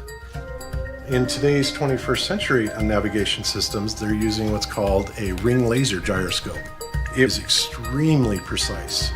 If we could simply get one of these ring laser gyroscopes, we would be able to prove once and for all that there is no rotation to the Earth. One of the people in the community actually purchased one for $20,000. But what we found is when we turned on that gyroscope, we found that we were picking up a drift, a 15 degree per hour drift.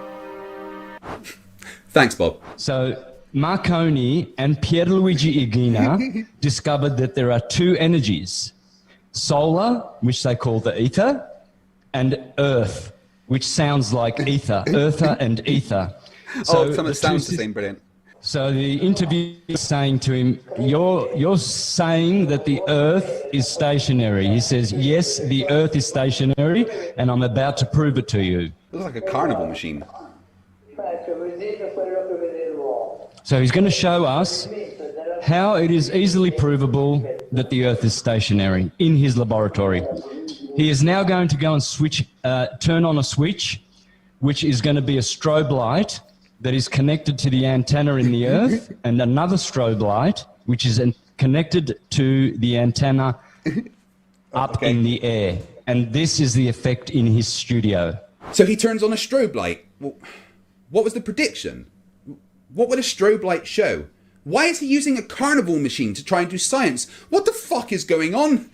Please, Santos and Dobby the elf, just go to the remedial classroom.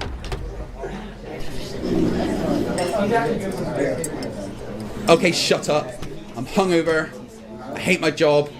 I hate all of you idiots. Let's just get this over with so I can start drinking again. Just quickly, I marked your test scores. Mr. Truth, you scored 10 to the negative 17. No, that's not a negative number. It's just a really small number. Basically, you're stupid and you fail. Anyway, science does not prove things. This is a fundamental part of science. Science gives evidence to support ideas, but never claims to be complete or have all the answers. Science is a tool and does not prove things. In science, proof comes from maths. I know maths is a scary thing to you fucking idiots, but that's just how it works. But most importantly, you cannot do science with a carnival machine. That's it. I'm done. Get out. Don't.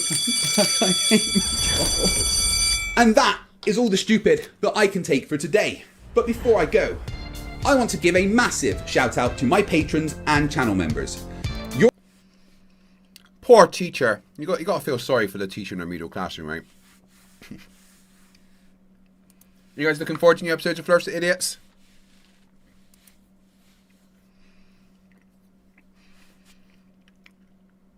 Brandon for $2 says, "Good evening from Houston, Texas." Good evening to you as well, sir. Randy Lay, $5. Demok, if it's really you, I don't think it is. It is, actually. Come on the show. I'm a huge fan of yours. You're up for top left 2026. And right,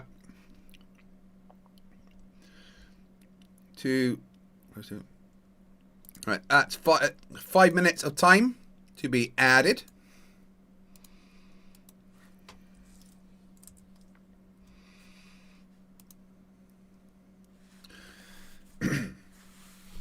So when we started this stream nearly 15 hours ago, with a 45-minute timer, we were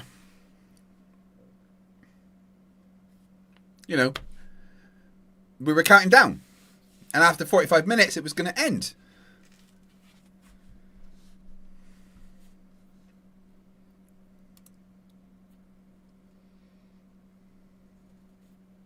Oh, all the threes.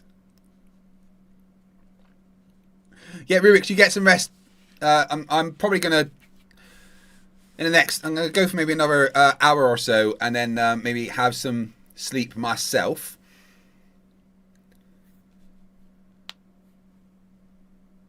I'll, of course, sleep on stream, and you guys can watch me sleep, because why not? I'll play some videos as well, so don't worry. Yeah, when I started this stream about 15 hours ago, at 2 p.m. yesterday, there was a 45-minute timer. And after 15 hours of counting down 45 minutes, we should have negative 14 hours and 15 minutes. But instead, we have 32 hours and 8 minutes, because I'm not sure how, but time is clearly broken, I guess. Brain no-braining right now, because tired.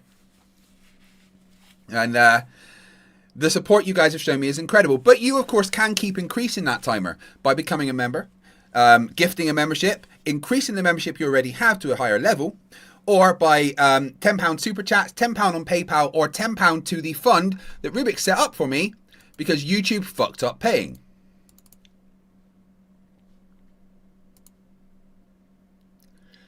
If you don't know what's happened with YouTube, it's very simple.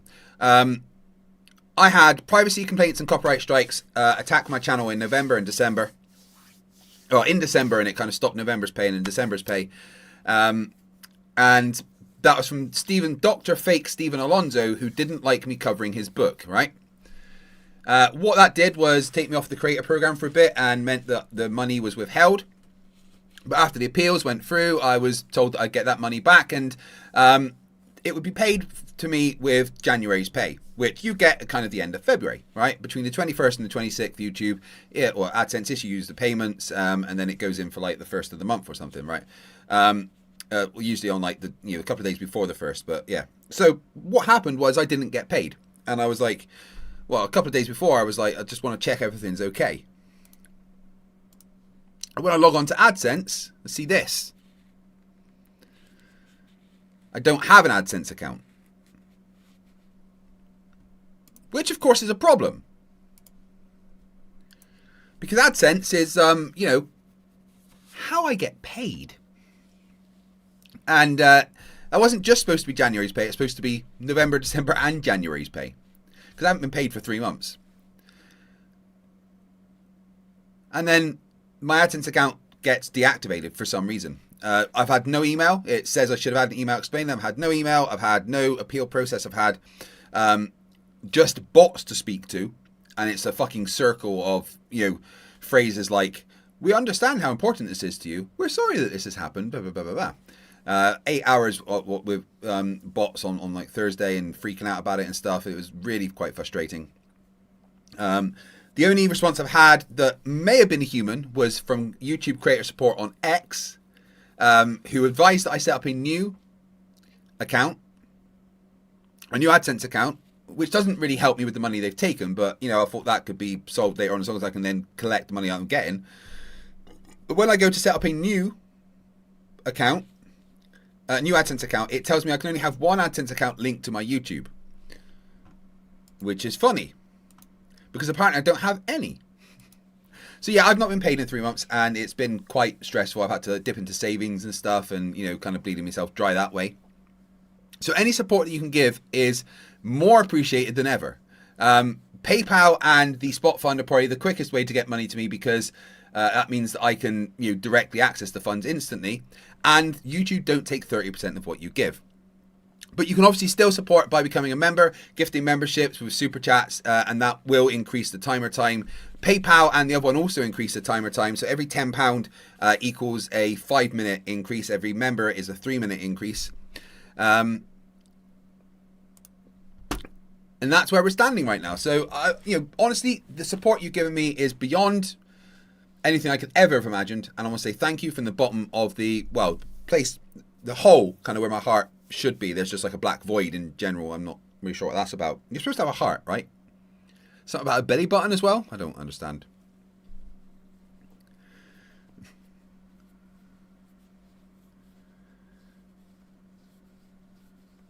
Rubiks, go to fucking bed, will you?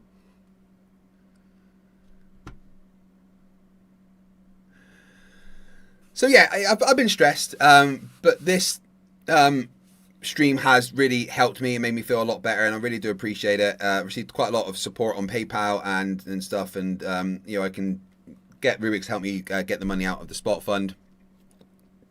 But if you keep supporting me, I keep streaming.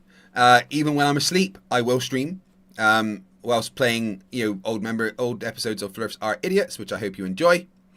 But we're going to do maybe another 90 minutes or so of covering stuff that's been going on.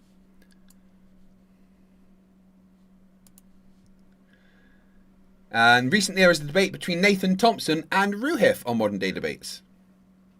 So let's watch that.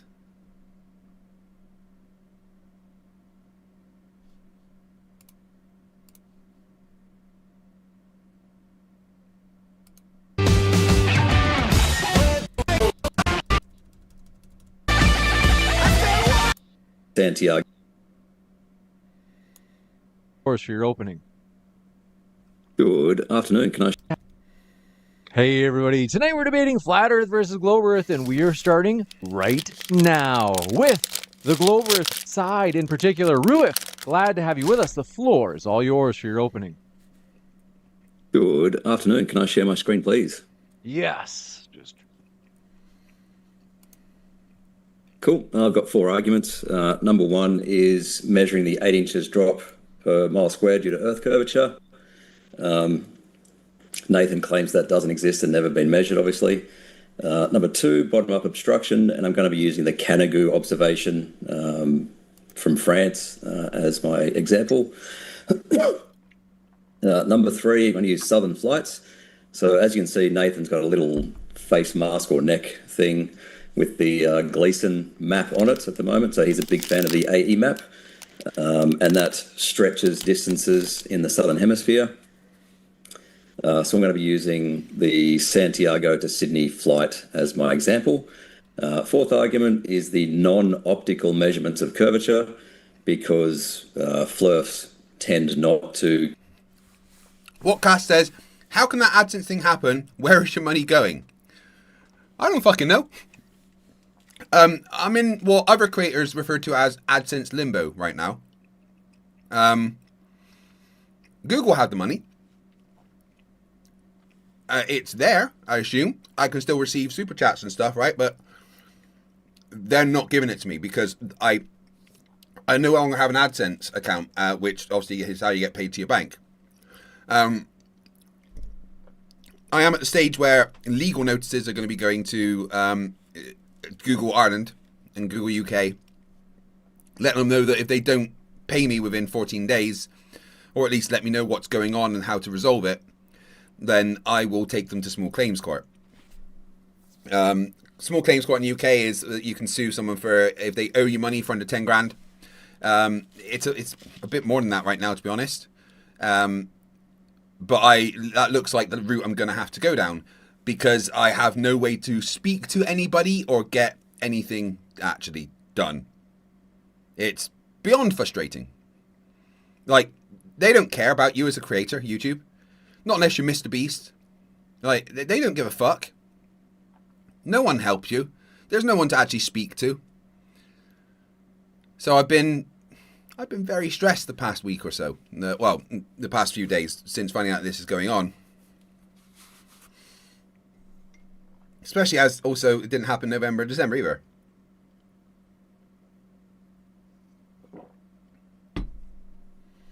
Commit to a model of refraction. So I'm actually going to measure the LIGO tube, the elevation profile of the LIGO tube in Louisiana, and show that demonstrates that the datum on which it is based is curved. No, not Google Island, Google Ireland. All right, and I sent this to Nathan about a week ago. This is the measuring 8 inches per mile squared of drop over distance.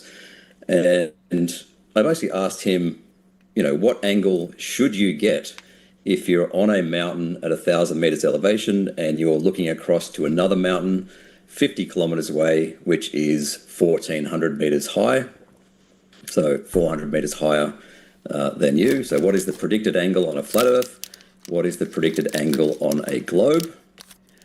And the way to do that on a flat Earth is pretty simple. You basically just draw a triangle, and the three sides of the triangle. One side has 50 kilometers distance. The opposite side is 400 meters higher. So you do the simple trig on that, and you get that 0.4584 degrees, which is about 27.5 arc minutes.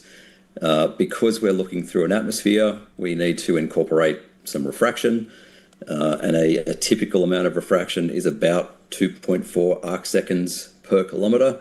So you end up with a prediction for flat Earth of about 29.5 arc minutes, which is half a degree. On a globe, however, the mountain would drop away due to Earth curvature, and that over 50 kilometers would drop about 200 meters, or 196 meters. So that's just 8 inches per mile squared in freedom units.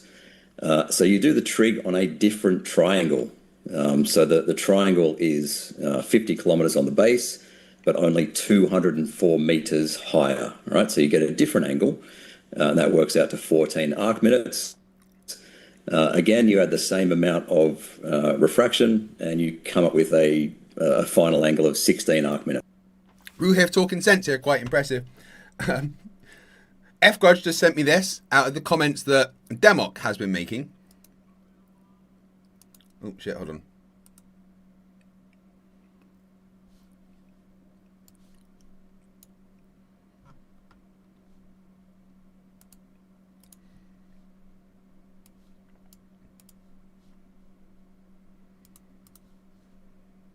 A real ball and then it like physics. With a hot air balloon or a helicopter. Why flock physics? Only work on FK Monkey. Flight OL6 only happen on flat. What does an earth curve feel like or look like or act like? Does a corner of a cube levitate off earth curve? Live out, watch a giant floating tube on earth curve. At the end of 2 miles low, what's the cube do on an earth curve? 8-inch drop. 8-inch drop, drop, drop. Who can pro horizontal? By its earth curve live. We can run an elevation tool down any flat earth horizontal level line and not increase to go over a mountain. Never can't make an earth curve. Just the song. One ball, little helicopter spin ball. Let's test ball, fly physics. Glow birds, maggot kill, water turns it flat. When you get side view, no water hill in the mid-T. Side view only. Side view only. Side view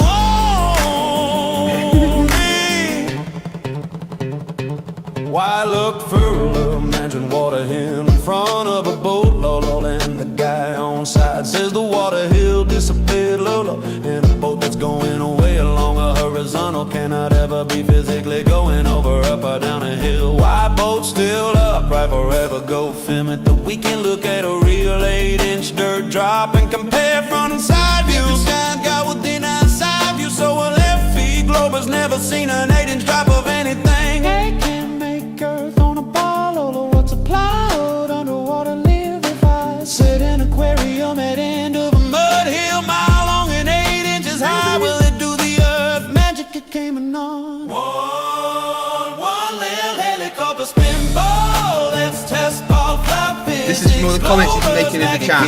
Water turn flat. When you get side view, no water hill in the mid-K. Side view only. Side view only. Side view only. Side view only. Side view only. Side view only. That's fucking brilliant. Thank Democ for being a random word generator we can make music out of. Minutes, which is about a quarter of a degree. All right, so we use two models to predict an angle for what we should measure, and then we just basically go out into the real world and see which model makes accurate predictions. And I've done this dozens of times. Here's a photo of me in California, just north of LA. One of the sites I went to take some angles to distant mountains a few years back. And at the end, that was a screenshot from a video I made back in 2019. And here's another screenshot from that video. And these graphs basically show, so that the gray line in that graph is the flat Earth prediction, or the predicted angle. The blue line is the globe predicted angle without refraction, and the orange line is the globe prediction angle with refraction. And those red crosses are the measurements, right? So you'll see that the actual measurements match the globe prediction with refraction quite well. So that's good confirmation of the model. My question for Nathan, when we get to the second part of the debate, is can flat Earth predict that angle? What angle should we measure to a distant mountain? I don't think he can. Second. No, Nathan can't even wash his hands after taking a shit before then getting some food. So there's absolutely no way that he could do that prediction, because, he's literally just too dumb to realize that we figured out washing your hands stops dysentery in the 1800s. The point is bottom-up obstruction, and flat Earth does not have an explanatory model for bottom-up obstruction. I'll be using the silhouette of Canigou, as seen from Marseille, the particular one on 4th of February 2011 as the example. For all the different observer locations throughout that period of the year where you can see Canigou, between 80 and 90% of the mountain is below the horizon, which is in line with the prediction of a globe. And that video is a video I made basically going through the details of that observation, which I hope and trust that Nathan has watched, but I'm not optimistic. All right, he hasn't. That's Canigou, He's too dumb. and it sets behind these mountains, which is basically why you see it, so you get a silhouette of it. Here's just the basic info of that. A silhouette, angels are pies, not a shadow, because they're different things, in case you were wondering. a silhouette is not a shadow, because Angels of Pies thinks that was a shadow, and therefore you shouldn't see it refracted, which doesn't make fucking sense in any way, shape, or form. But he was probably too busy eating some pies to realise that he was saying stupid things, so hey. Observation, so the viewer coordinates, viewer height, the distance, how much we predict is hidden if the Earth is a globe, and then the mountain elevation of 2785. Right, so if 2,320 is the expected hidden amount, then my prediction is approximately 5/6 of Canigou will be hidden below the horizon. And what do you know? So on the left is a screenshot from that video, and on the right is a 3D render assuming a flat Earth of the Canigou mountain range. And I've just overlaid the sun just to validate the scale. So you can see at the top of the render, that's 1/2 degree of azimuth, which matches the angular width of the sun, right? And as you can see, that green line is where the horizon is in the photo, and approximately 5/6 of Canigou is below the horizon. Just not possible on a flat Earth. So, question for Nathan again, when we get to the freeform part, can flat Earth predict how much of a mountain is blocked by the horizon? Flat Earth has no predictive powers at all. There's nothing that Flat Earth can predict other than some kind of mental illness in the proponents of it, of course. It's incredible the arrogance that Flat Earthers display their lack of intelligence with, proudly showing everyone how fucking stupid they are. Like that debate that we just watched between Flat Earth Aussie Jesus and the actual engineer. Flat Earth Aussie Jesus posted that on his own channel, when that was one of the most succinct destructions of Flat Earth that I've ever seen. Will, you're fucking brilliant. Jaybird Max says they've got to take care of their wife. Hashtag fuck cancer. I agree. Hope everything's cool, Jaybird.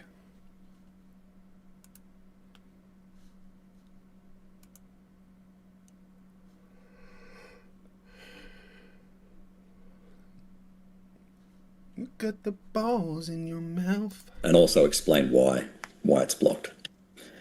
All right, number 3, Nathan is a huge proponent of Gleason's AE map, and obviously that is where Antarctica is the ice wall around the outside, and distances in the southern hemisphere are stretched compared to the globe. So I'll be using southern flights, in particular Santiago to Sydney, to show that this works on a globe but does not work on the Gleason's map.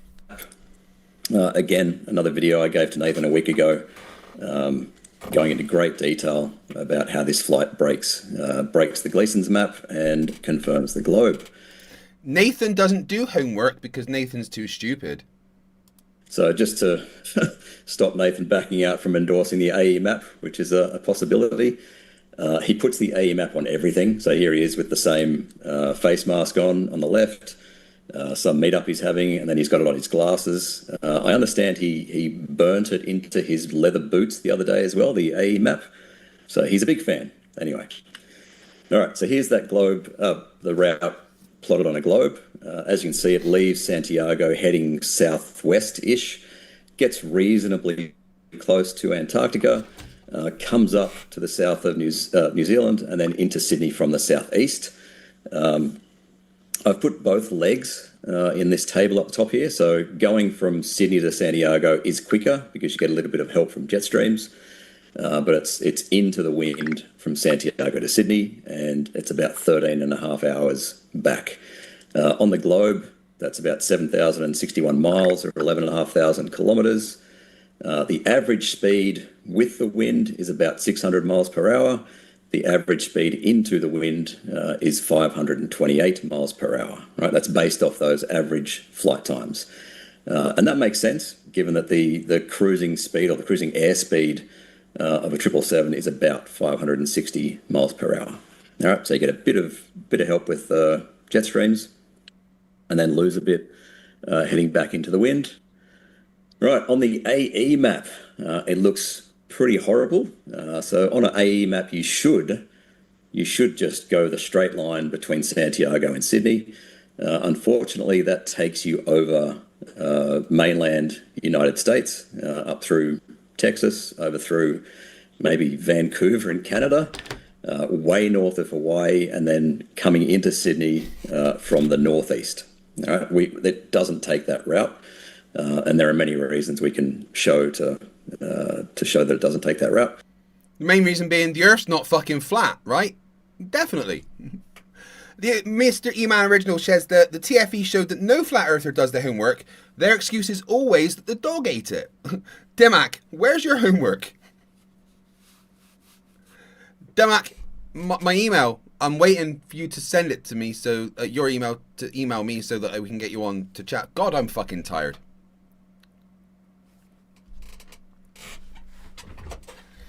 Yeah, we get about halfway through this video, and then I'm going to take a wee sleep.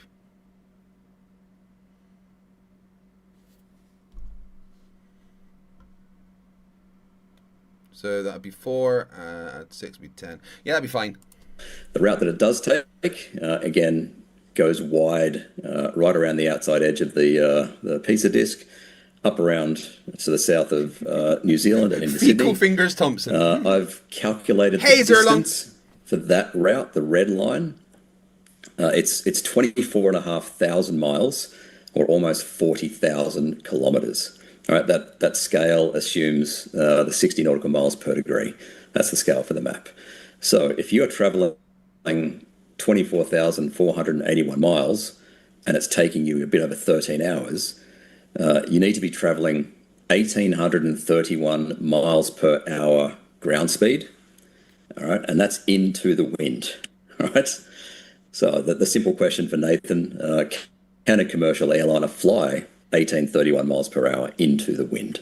No, obviously no, not. it cannot. Non-optical curvature, like I said, flat earthers will hand wave refraction when we bring it up, but when we point out an observation that is consistent with the globe, they'll say, oh, it's atmospheric conditions, but not be able to specify what the atmospheric conditions are. So this is an example of non-optical curvature. So for this, I have gotten the elevation data for one of the arms of LIGO in Louisiana. So yeah, but you didn't go there and get it yourself, therefore it doesn't count. I'm just assuming that's what Nathan's going to say after not wiping his ass or washing his hands when he goes to take a shit.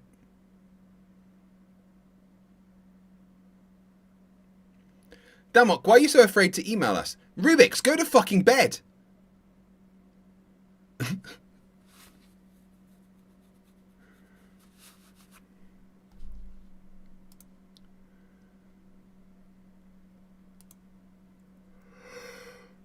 Excuse me. I'll probably just go to the next slide to demonstrate it a little better. So LIGO is claimed to be the straightest thing in the universe. It's basically a long vacuum tube which fires lasers, hits a mirror and goes back, and it's meant to detect gravity waves. Doesn't matter. The thing that you need to notice in this picture is that there is a canal that runs alongside the LIGO tube. Right? It's in kind of two parts. So there's this first section, and then there's a bit of terrain, and then a second section of the canal. All right, so if I were to plot the elevation profile, there are a couple of possibilities of what we should get. All right, so option A is we have flat water and a straight tube. Doesn't have to be parallel to the flat water. It can be on an angle, right? But this, if I were to plot this elevation,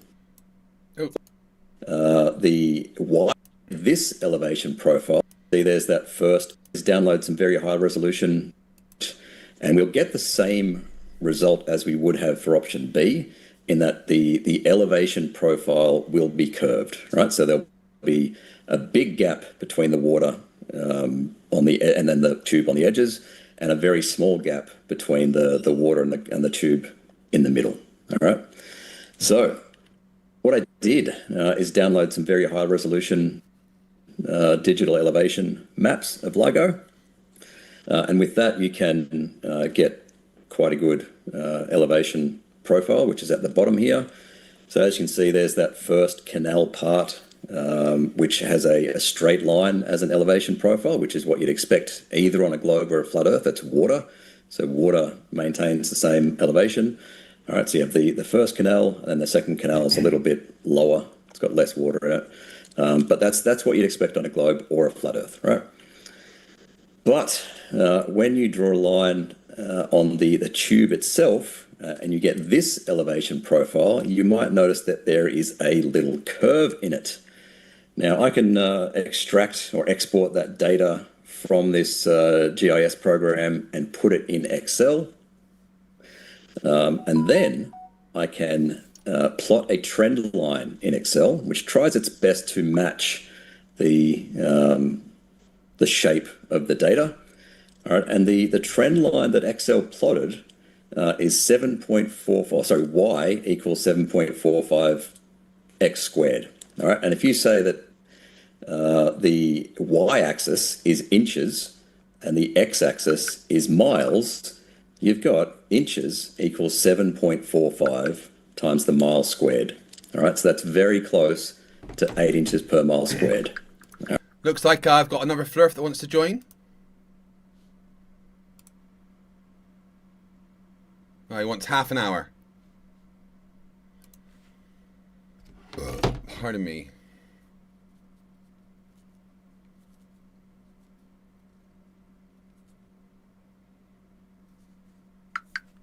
All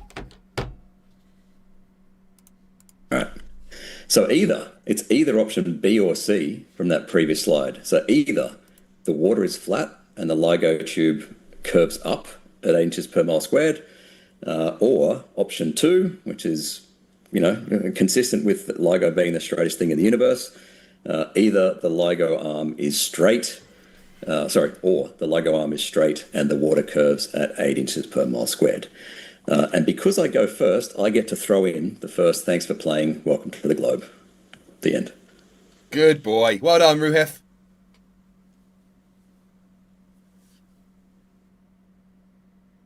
Kodak. Okay. Thank you very much for that opening. We're going to kick it Nathan wasn't over even to listening. Nathan Thompson for his opening as well. Quick housekeeping things. First, folks, if it's your first time here at Modern Day Debate, we are a fully neutral debate platform. No, you're not, James. You like to mute me.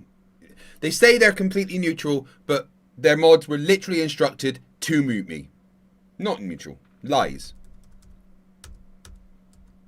Of a million. Thanks so much, James. I just want to say congratulations on your success. I remember when we were on here with 15, 20,000 people, and you're at 250,000, and you're a doctor now. So congratulations, James. Ruth, I'd like to thank you for being here on Valentine's Day. You've got a date with destiny, and I'm going to destroy your globe religion audience. Thanks for being here. Please share the live. I mean, I've debated NASA employees, PhD astrophysicists, pilots, land surveyors. And you've lost every single debate whilst not washing your hands after taking a shit. They all get smoked like Cuban cigars because they don't have the truth on their side.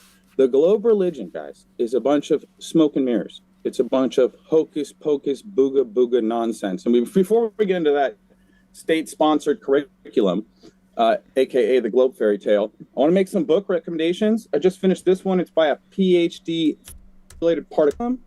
It's got 100 fast rockets. It's got Tesla Jubilee Jack. Astrophotography, the Georgia Guidestones, what real stars look like. Astrophotography, the Georgia Guidestones, what real stars look like. It's phenomenal. So if you need one of those, hit me up at flatearthflyers@gmail.com. Terra Firma is another great book. It's not a movie stealing from God to make those arguments. An honest man. This is what he's using his time for evidence for, to talk about books that he's clearly never read because I don't think he can read. When proven to be wrong, must either admit he is wrong or he no longer remains to be an honest man. And 10 years ago, I had this dilemma. So I say this all the time, guys. You can lead globe earthers to flat water. You cannot make them think critically about the shape of the earth. Water's not flat, though. That's just a falsity. Which Ruhif has just proven to you, of course. So I'm not here to convince anyone. Anyone can put their big boy pants on, go outside and test the earth. I did it for 10 years. Instead, Rubiks just did it. Downloading software and drawing lines next to LIGO, a bat cave 20 miles underground. All right, riveting. LIGO's not underground, you dipshit. So, my story, guys. I was researching the brain, applied neuroscience, steroidogenesis, neuroplasticity, and the smartest man I'd ever met is my best friend for almost 10 years. One day he says, Nathan, you ever heard about flat Earth? And I thought like BOB was just getting some really good government plans, and that's why he thought the Earth was flat.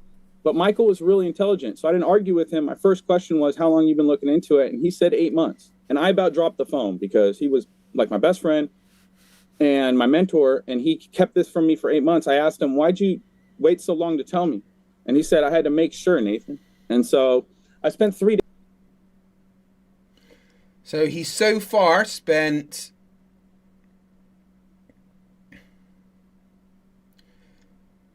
5 minutes of his time just waffling and giving no evidence of the Earth being flat. Days not sleeping. I didn't argue with anyone on the internet. I just did my research.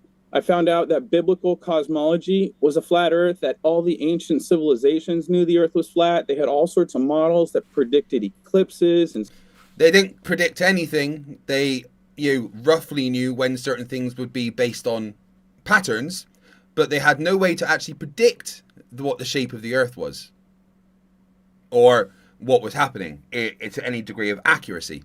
And ancient cosmology thinking the Earth was flat, so fucking what? They didn't understand science, and they didn't have measuring equipment. They didn't have tools that could accurately describe and measure and confirm what the shape of the Earth was. So who gives a shit if people in the past that knew nothing thought the Earth was flat? Sunrise, sunset, the lunar phases. It's on the Prague clock, the astroarchaeology. It's in Stonehenge and the pyramids. They were lining up giant megalithic structures with the sky, treating the sky as a clock and treating the sky as a map. And that's how they actually celestial navigated the oceans for thousands of years.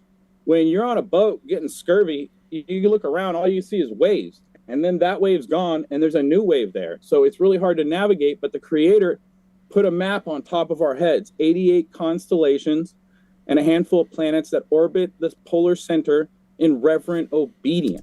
Planets. So he's admitting that there's fucking planets. He doesn't realize what he's just done, does he? He's just saying words. He's not giving any evidence. Rubiks just went straight into, here's evidence of things that you could actually calculate. He literally showed pictures of him being outside doing something. So, I mean, more than half of his time, I guess. I mean, is James just going to let him waffle? As the moderator, I'd be like, Nathan, this is your time to give evidence. Could you please get to it? And they've been doing the same patterns for thousands of years. Flat Earth has none of the cosmological problems that the heliocentric model has. Google problems with the heliocentric model in cosmology. You've got the 3-body problem. It's a conundrum in astronomy where you can't have 3 bodies of mass orbiting a center of mass. And they have like... 3-body problem was solved a long time ago. There's statistical ways to solve it. It's no problem in modern science. Literally no issue. 400 and something planets and moons in our solar system alone, all corkscrewing through the universe with gravity pulling everything towards everything else, and they claim everything's cyclical. And when they predict eclipses, they use the Babylonian solar cycle. And no, they don't. That's just a lie. They do not use the solar cycle. This is a flat Earth falsity. Nathan is just making that up because he believes somebody that, either he's lying or he's never actually checked it, and he's just believed what Eric Dubay told him. Zerlon points out that they could roughly predict when there would be an eclipse, but not where. Exactly. You look into Fred Espenak, a.k.a. Mr. Eclipse, who worked at the Goddard Space Center. He was doing ephemerides on a geocentric Earth. That's a flat, stationary, non-rotating Earth that is the center of the universe with your tax money for the planets and the sun and the moon for the next 12 years. So they're stealing from flat Earth. They reverse engineered their globe religion, their 666 orgy.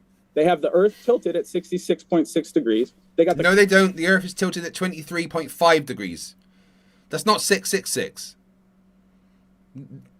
the opposite of something is not the thing. Curvature of Earth, 0.666 feet per mile squared. The circumference of the Earth is 21,600 nautical miles. That's 6 times 6 times 600, which coincidentally is 10 times the diameter of the moon, 2,160, which is 6 times 6 times 60. Big G, invented in 1666 by Newton. Ton is a unit of weight, a measurement of weight. So they literally called him new unit for measuring weight. No, Newton was just his name. That was just his name, you fucking dipshit.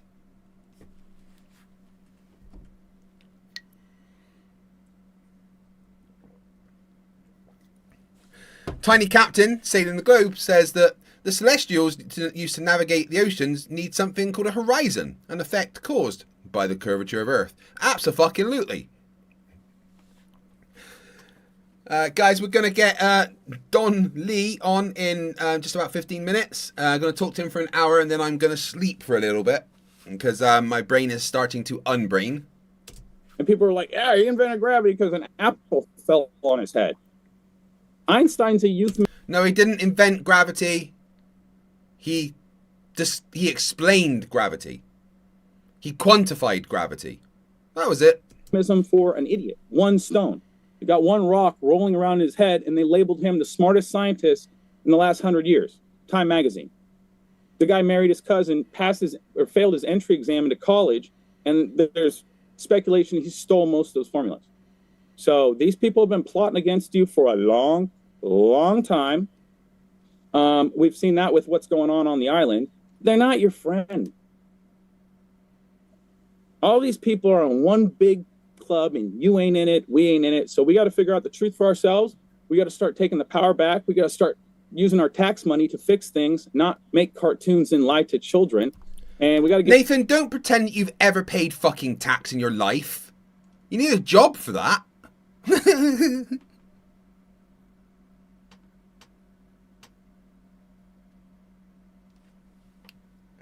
Fucking hilarious.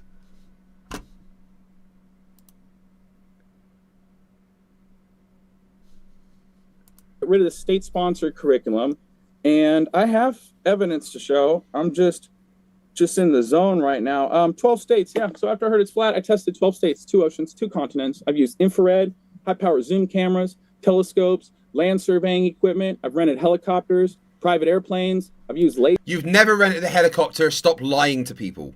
Lasers, 200,000 lumen flashlights with Fresnel lenses to recreate my own lighthouse, 1 foot off the ground. See, this is the difference between globe earthers and flat earthers, right?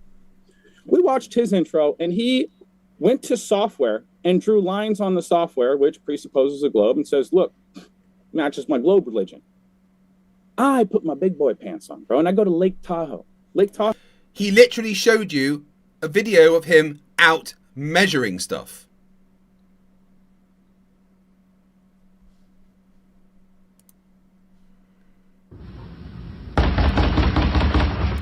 Stop it, Nathan. My child is asleep. Can you lock me out of the bedroom? Why? Because I have nothing to say to you. I'm going to sleep now. Open the door. I gotta brush my teeth and everything. You don't have to be a fucking bitch about it. My child is asleep. I don't care. I'll break the fucking door. I live here. I'll let you brush your teeth and stuff, but you're not sleeping in my bed tonight. Open the door. Fucking door. This is Nathan Thompson abusing his girlfriend. Let me brush my teeth. You let me do whatever the fuck I want because I live here. Fucking pay rent. Bullshit, dude. Fucking emotional fucking wreck. I can't deal with it. I want you to go. Get out of my room and don't even say anything? Are you kidding? I would like you to go, Nathan. All right, open Not the door. tonight. But just, I want you to stay away from me. Open the door. When you calm down, I will. I'm calm. Open the door.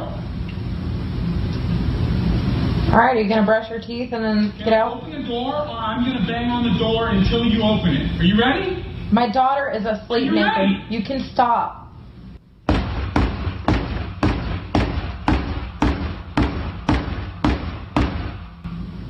You want more of that? I can do another 100. No This is a sane person, right? This is a sane person. problem. Open the door. Not gonna lock me out of my own fucking house. You're not locked out of your house. There's a whole nother apartment in there. Open the door. I live here. Kayla?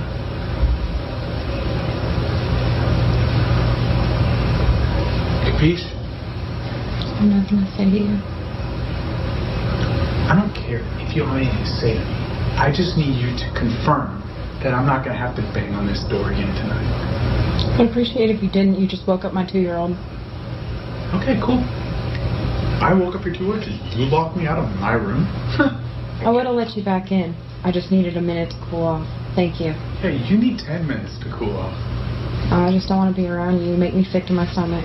Okay, cool. So I'm not gonna hang around you.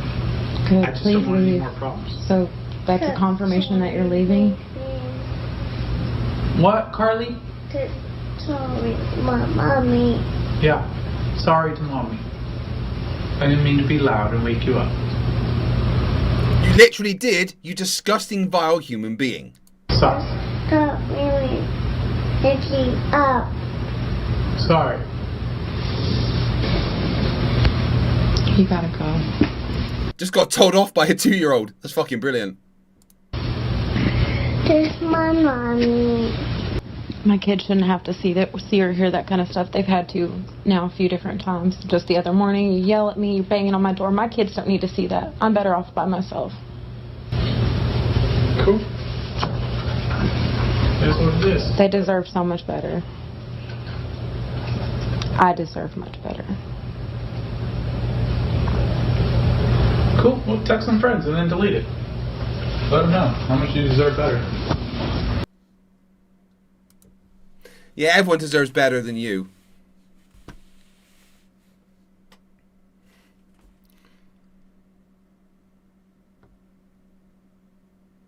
Alright, I'm going to send Flerf a link.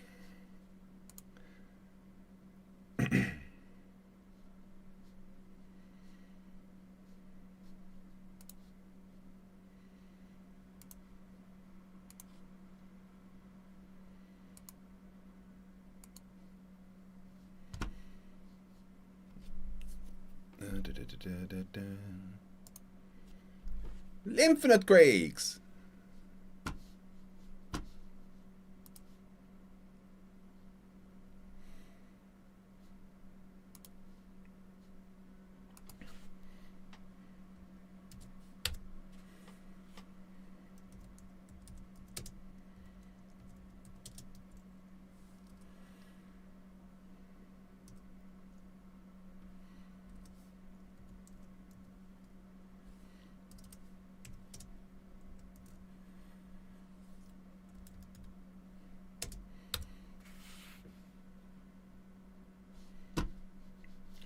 Alright, just wait for the Flerf to join.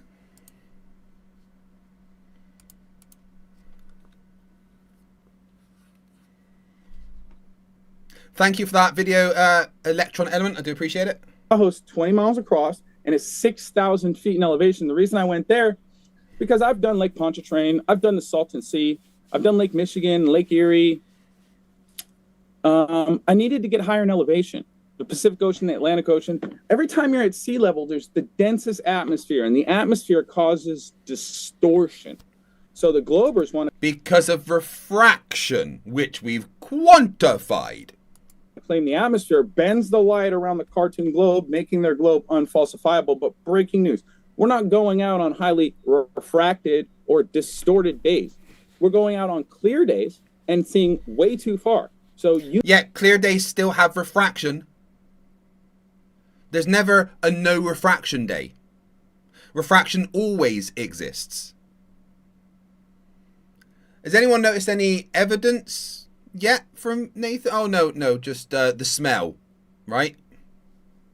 You need it to be highly refracted and distorted to make your globe religion work, but we don't go out when it's highly refracted and distorted. I actually told National Geographic this. This is how you know they're plotting against you. On top of Congress asking YouTube what they're doing to censor flat Earth, on top, and them admitting that they're censoring flat Earth, Me having my YouTube channel, my Facebook group, my Yahoo account, my Skype, my Venmo, my Instagram, all deleted.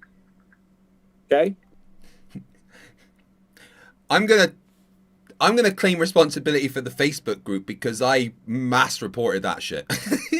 Also, you know when Nathan Thompson got arrested for shouting at those kids? Yeah, that was me too.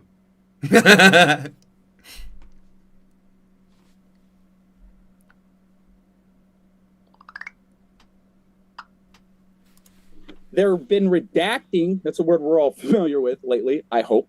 They've been redacting Flat Earth from the internet since its onset, since we started gaining traction in 2015. No one is redacting anything, they just don't promote misinformation.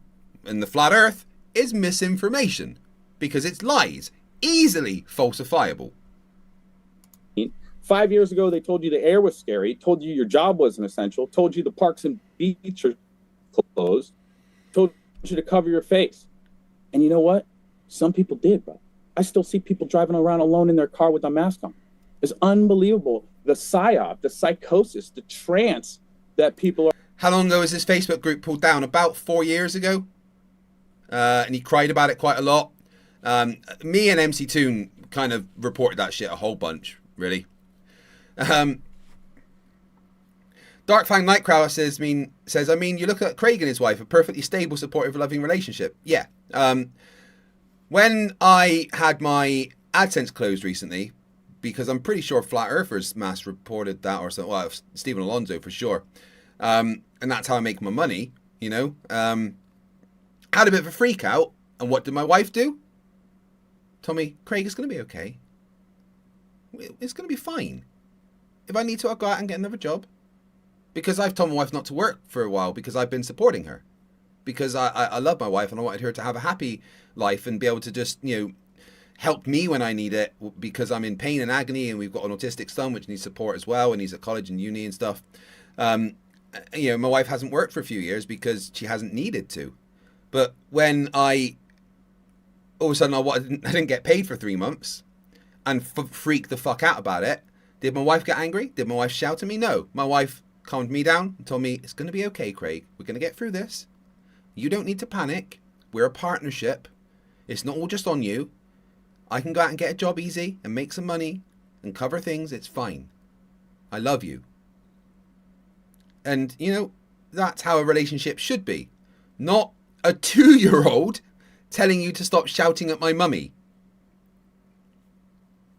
Darkfang, she is my fucking rock. More than you could understand. Emma is my fucking world. I worship the ground that woman walks on.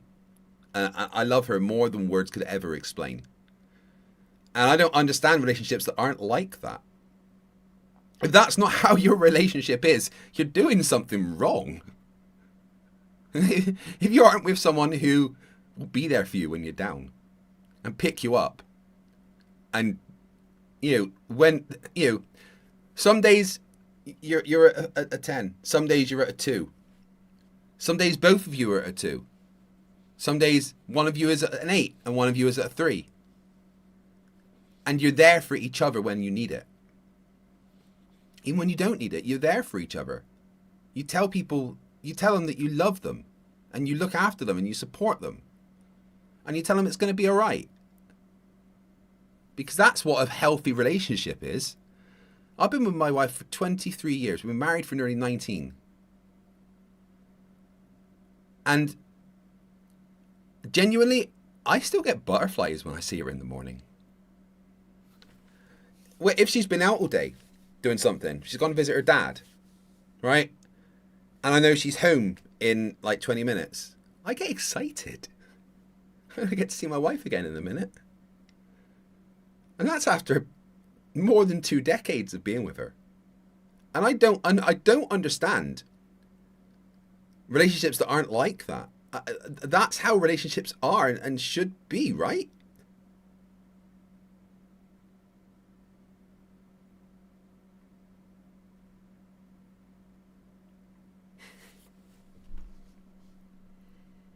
Not you banging on a door until you open it and wake up a child. Awful.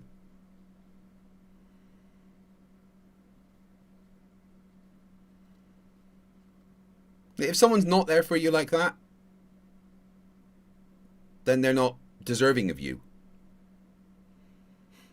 If you're in a relationship and that person is not there when you need them, then you deserve better.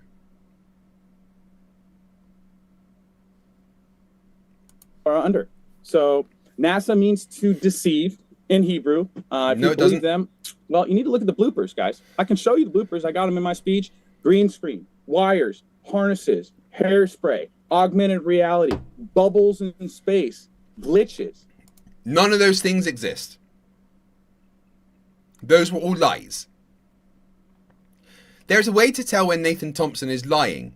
His lips are moving. I mean, people are ghosting out of screen. I have a friend that runs a green screen for parties in Las Vegas, and he said, Nate, that's a green screen effect. When you get far away from the light source, it can't pick up the image anymore, and it starts to fade away. It starts to fade out. It starts to ghost the person out of the image. That's not how green screens work in the fucking slightest. And they're talking about a clip that wasn't even from NASA. It was someone else putting two clips together. And it was a transition, a fade out transition of two different clips.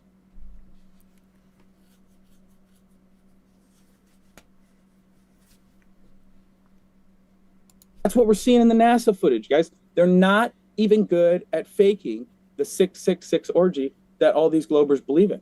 And then they go and look at computer software and draw red lines on it and say, oh, I guess I proved a globe. Also, I heard Ruhif say that there's no way for things to disappear bottom up on a flat Earth. Breaking news, bro. Breaking news. He's correct. There is no way for things to disappear bottom up on a flat Earth. That's not possible. It's not how things work. Electron Element asked, did Nathan Thompson have the world's largest flat Earth Facebook group? What was his appeal? Well, he said it was the world's largest flat Earth Facebook group, but, you know, he tends to lie quite a lot. Atmospheric lensing can magnify things in the distance. That's a simple Google search. And if you magnify a distant object, it's going to appear obstructed bottom first. Also, we don't live on a Super Mario orthographic video game. We live in the real world with atmosphere, okay, and waves and topography. So when you look over a long distance, you could have 1 or 2 foot, 3 foot waves in the foreground that cause bottom up obstruction or that overlap distant objects. So, you know what? How much time do I got? That's not how that works in the fucking slightest. So he's not giving any evidence then? Right. Wonderful. James? You have 1 minute and 4 seconds. All right, well, I better pull up my keynote speech and start showing some evidence. Otherwise, the Glober's going to be like, man, this guy just talk. Hold on. Can I show screen? Yes. All right. There we go. Keynote. Share. All right, 50. here we go. 50 seconds. For example, this is Lake Tahoe over a week. Now, the first day I went, you can't see the bottom of the hotel. Now, we shouldn't see the top of the hotel. There should be 266 feet of curve over this. This hotel is approximately 100 feet above the water level, and that hotel is 11 stories tall. So it Where's should the bottom of it, be Nathan? completely obstructed by the curve of the Earth. We could see it with our naked eye most days. Some days we couldn't see it. On the days that it was highly distorted, 30 seconds, highly refracted. I mean, we did an observation with National Geographic. This is how they know. I know they're lying, you guys. Watch this. We said you can't go out at high noon. It's 110 degrees in Death Valley. So 20 seconds. There's going to be all sorts of evaporation and obstruction from the water vapor. So we have to do the observation at 7 o'clock in the morning. We're there at 7 o'clock in the morning. We're there looking clear across the lake. You can see all the boats and all the houses, decks. 9, 13, 8, 15 miles away, whatever 7, they were. You're They waited until 1 o'clock in the afternoon to send their 4, stupid boat out. You couldn't 3, see the bottom of the 2, lines on the back of the boat. 1. And they said, pack it up. No, your time's over, Nathan. This is where you stop. You showed zero evidence of the Earth being flat. You showed refraction, which we understand is a thing. Prove the globe religion. No, you didn't. You lied to everyone. I need you to wrap I it told up. you got to do it at 7 in the morning. You spent all morning interviewing people. And Can getting you the boat hear ready, me? waiting until the hottest part of the day, and then that's when you made your observation. Ridiculous. So the amount of bottom-up obstruction. He's ignoring you, James. Just cut him off. This is what your mute button's for, not for muting me when I'm trying to fucking argue with people. Nathan. changes hour to hour. And Okay, pardon my muting, but just to be sure that you're actually hearing me, Nathan, I need you. Okay, I don't know what that hand gesture was, but I need you to let me know that you're able to hear me. Nathan, can you hear me at all? Okay. Wait 1 sec, folks. I'm sorry. I think Nathan actually can you hear me? Can you hear me now? Uh-oh. What's happening? Can you hear me? Am I muted? Yes, you got muted because your time was up, you dipshit.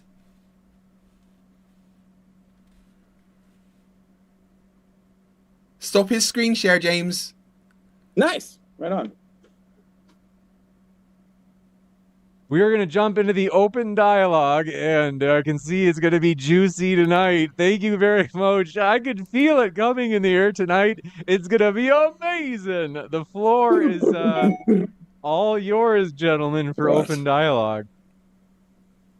Okay, where can we start? We'll start with one. You said that there's no reason things would disappear bottom up on a flat Earth. Yeah. Correct. There is none. You're just making up shit that isn't true. Huge Arse, hello buddy, how you doing? Says, points out dipshit is such an inadequate word when it comes to Nathan Thompson.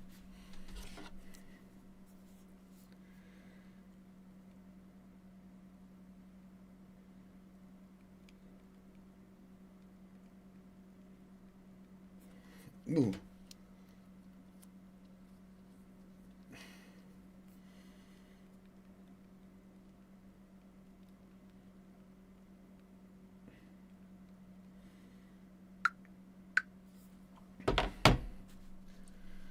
Shortening, would you admit that objects in the foreground could overlap distant objects and cause something to be obstructed bottom first? No, because my example was Canigoo, right? The thing that is obstructing Canigoo is the ocean, correct? That was my whole argument, is that objects in the foreground. Correct. Okay, so draw me a path of light. Like I said in the intro, explain to me, show me the flat Earth prediction for bottom-up obstruction for Canigoo. You cannot, and you won't.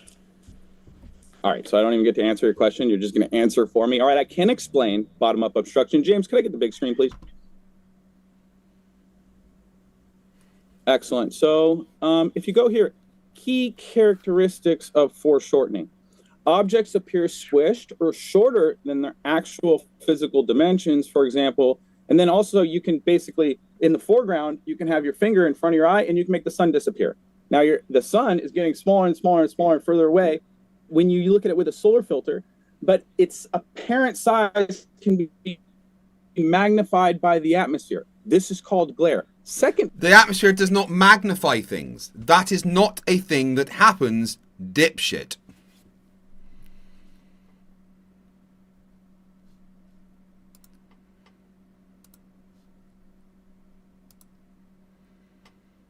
Just waiting for the Flerf to join. We're going to have about an hour of fun with the Flerf, and then I'm going to sleep for a little bit, and then come back refreshed to carry on the stream.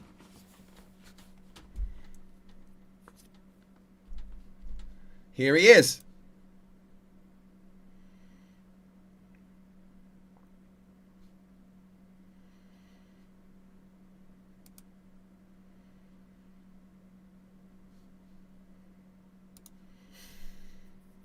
Oof. Greetings, Don. Yeah, you're muted. You need to unmute yourself.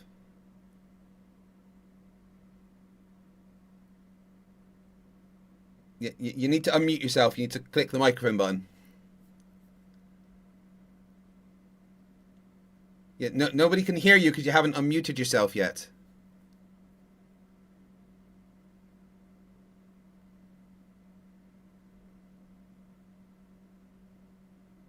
No, you've still not unmuted yourself. There's a button you click, the microphone.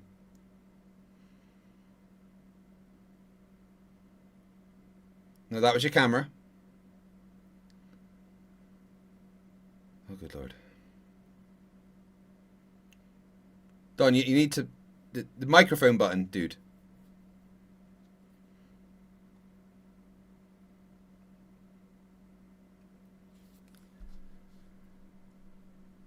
There we go. Can you hear me now, Craig? Yes, there we go. How you doing, Don?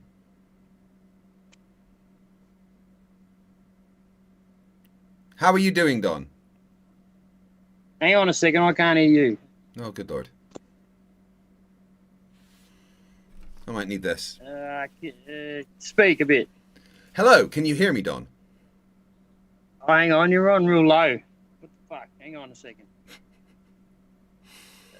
Fucking technology. Yeah, it's difficult, isn't it? Zoom that's used millions of times a day by children. I can only just hear you, mate. Try turning up your volume. I've done that. Okay, I don't know how to. Okay, how are you, Don? Hang on a second. Oh, good Lord. Let me fix something. Hang on a second.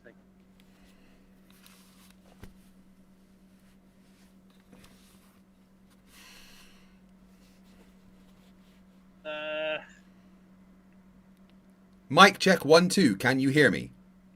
Hang on. Hang on. Does this help?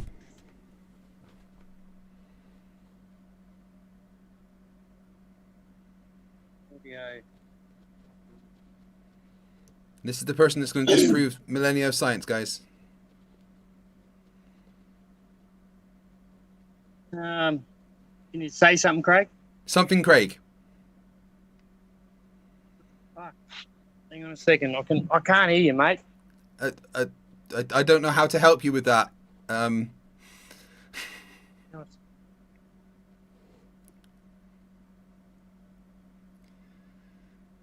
Hey, the Canadian Space Advocate, how you doing in the chat? Rubiks, I thought you were going to sleep. The Drunk Debunk Show, how are you, my friend? I cannot say something, Craig. I don't know what's going I on. can hear you. Yeah, we can hear you, Don, and, you know, I'm not muted or Volume up anything. or something. I haven't changed nothing. I can't turn your volume up. I don't have that ability. Yeah, right. Well, hang on a second. My volume's full ball. Well, I don't know what to tell you. I'm not in Hang control on, I'm of your going to phone. settings.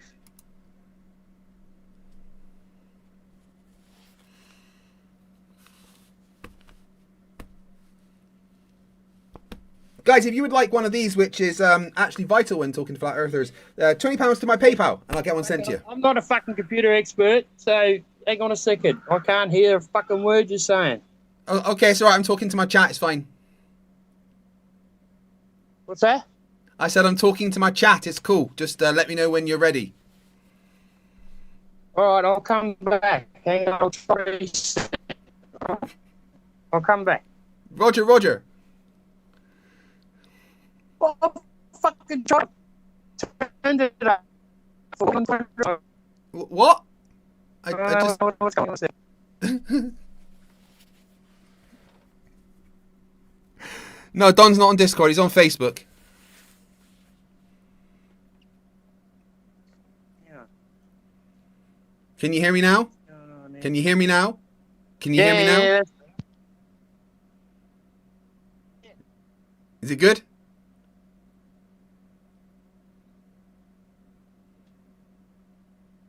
Sigh. Yeah, I can't hear you now. You're like not making any noise.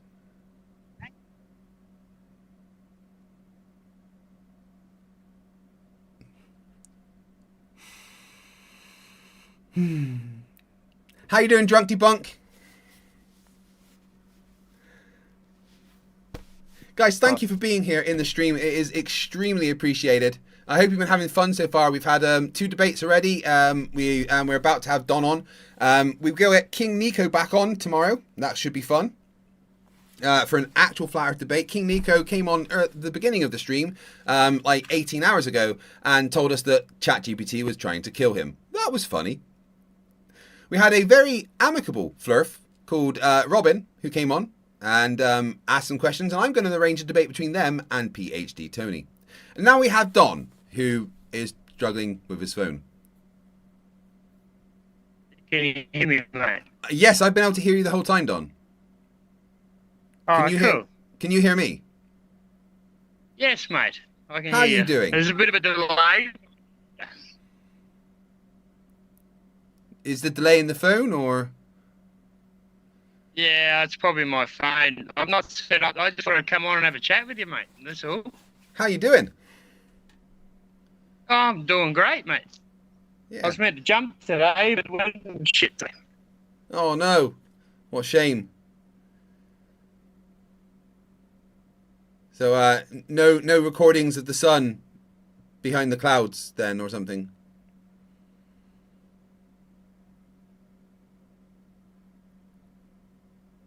Would you like to tell everyone how the sun never rises south of east in Australia? Yeah, no one can hear you, Don. You stopped talking to your microphone. Hang on. So, hang on a second. Can you hear me now? Yes, yeah. Tell everyone how the sun never rises south of east from Brisbane. Never does, mate. It rises northeast. Apart from the times that it does rise south of east, of course. Oh, when? Well, in the summertime, normally. Yeah. No, I've collected 15, maybe actually 17 different videos of it rising south of east. Bullshit. Why would that be bullshit? Well, because it doesn't, Craig. Except I have video evidence of it doing exactly that, of course. Okay, well, that's good. I've got Australian flat Earth. I've got Australian people in my chat right now. Hugh Jarst that lives in Brisbane and has plenty of observations of it rising south of east. Really? Yeah. Okay, well, I'm looking forward to seeing that. Cool. Yeah, when we have a proper debate next week, I'll have them all prepared for you. Awesome. And of course, you'll have evidence that it doesn't, right? Nice. And what will your evidence be of it not rising south of east? Oh, it just doesn't. So I can prove with a compass and video and photo that it rises northeast out. Far off. And how many observations throughout the year have you done? What about that? Yeah, have you got time to go sit on the beach every day for a year, Greg? Yeah, and have you recorded it every day on the beach for a year? No. Why not? Because I fucking work. But if you're on the beach, why wouldn't you just record it while you're there? Because I go to the beach on fucking day. You go to the beach on what?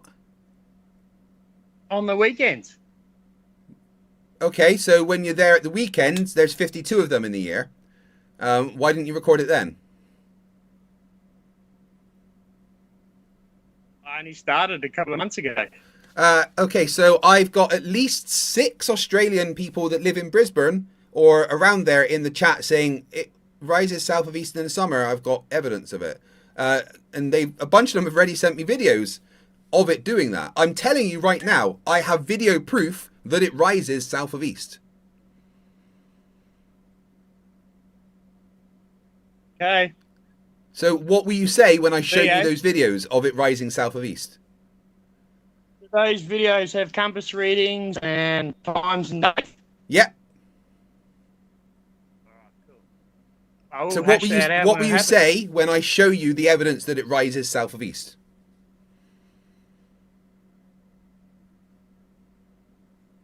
See what happens. Your what? What will your response be when I? Yeah, okay. So let's make the assumption that I show you proof that the sun rises south of east from Brisbane. What will your response be?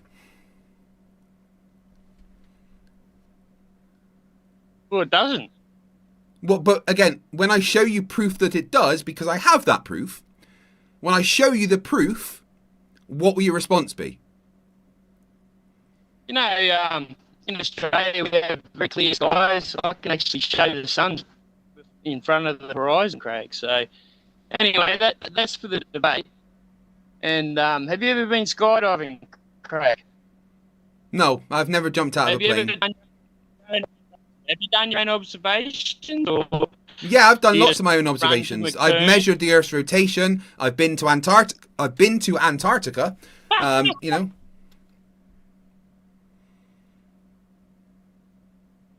Have you been to Antarctica? Sorry, I to laugh. I just. Have you been to Antarctica? No, mate. No. I have. Far from. Do you know how far is Antarctica south? The Antarctica from Australia. Can you tell me? The closest Antarctica is to Australia is about 1,200 miles. That's right. Yeah, and I've been to Antarctica. I've been to McMurdo Base. Okay, well, cool. Good for you. And it wasn't an ice wall. And then a bunch of my friends went to Antarctica and saw the sun up for 24 hours. Yeah, well, there's no time-lapse video of that, Craig. There's Yeah, no actually, there country, is. there's It's on YouTube. No continuous 24-hour sun. There's no. There continuous literally is. There literally is. It's on Dave McKeegan's and MC Tunes and Witsit's YouTube channel. Continuous 24-hour sun above the horizon. Would you like me to get you? Would you like me to get you the raw video footage? Because I can do that. It's available. Fucking, why didn't you send it to me? Like, I asked you for it. I asked all your followers too. Like, I said to them, "Oh, yeah, in the chat, they're saying, oh, there's a 24-hour." Would you like me to get you the raw footage of the 24-hour sun? Not every 2 hours go out. No. It's 2 o'clock. Would you like me to get you the raw footage of the 24-hour sun being up for 24 hours? Not time lapse, the full footage, because it's available. Yeah. My good friend Dave McKeegan has cool. it. Okay. And what will your response be when I send you that? It's not a debate. I saw a song you made. I thought pretty good. When write that? Say that again? That song you made. You're playing along on your guitar. Which song? I don't know. You The one that I played earlier. got your guitar out. Yeah. Yeah, no one can be happy all the time. Yeah, that's one of the songs I wrote. I wrote that one when I was like 15 years old. And the first one I wrote, the other one I wrote when I was like 12. Oh, well done. Yeah. Do you like my guitar? Talent there. Do you like it? Yeah, I do. Yes, it's very nice. My wife made this for me. You got it right. Oh, yeah. Nice. Yeah. What's going on with the afternoon at Earth? What happened here? His wife had a problem, did he? Say again? So you're breaking up quite a lot. Oh, okay. Yeah, I'm on my phone, mate. I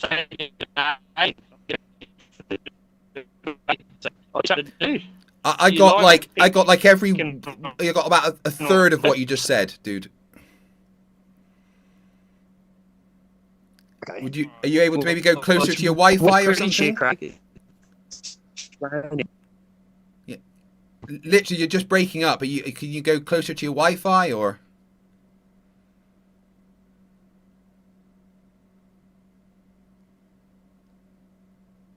You've now turned into a series of pictures.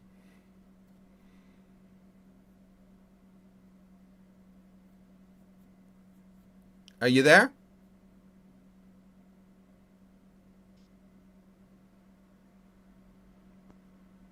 Can you hear me?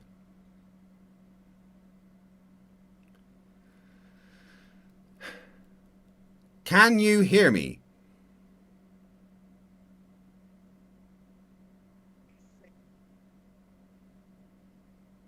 Can you hear me? Good Lord.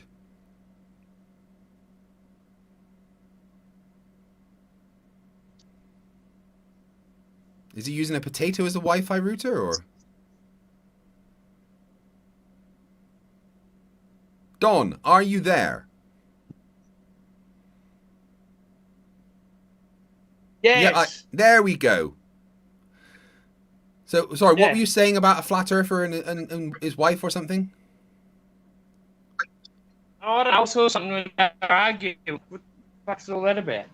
Oh, that's just Nathan Thompson being an absolute vile human being, like a lot of flat earthers are. Oh, fuck off, Craig. Nathan Thompson's tested the earth, mate. Like, come on. Nathan Thompson, Whatever. Nathan Thompson abused his girlfriend. Okay. Yeah, okay. Well, his girlfriend sounds to me. His girlfriend sounded lovely. She was like, "Can you just leave me alone with my 2-year-old daughter, please?" Are you defending an Fair abuser enough. and victim shaming? No. I agree with you. You watch your partner. And What do you think about Austin Whitsett? he's gone missing. What the fuck happened there? Well, yeah, I scared him off the internet.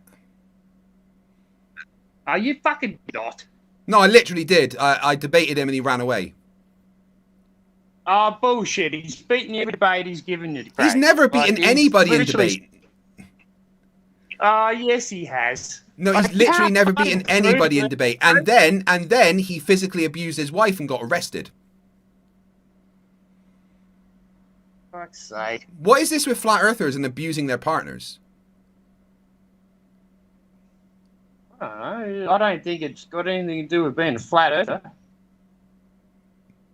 It's strange, isn't it, that like two of the biggest flat earthers in the world abuse their partners, and should probably stay away from children also, because Nathan Thompson got arrested for shouting at kids. Well, actually, I got him arrested for shouting at kids.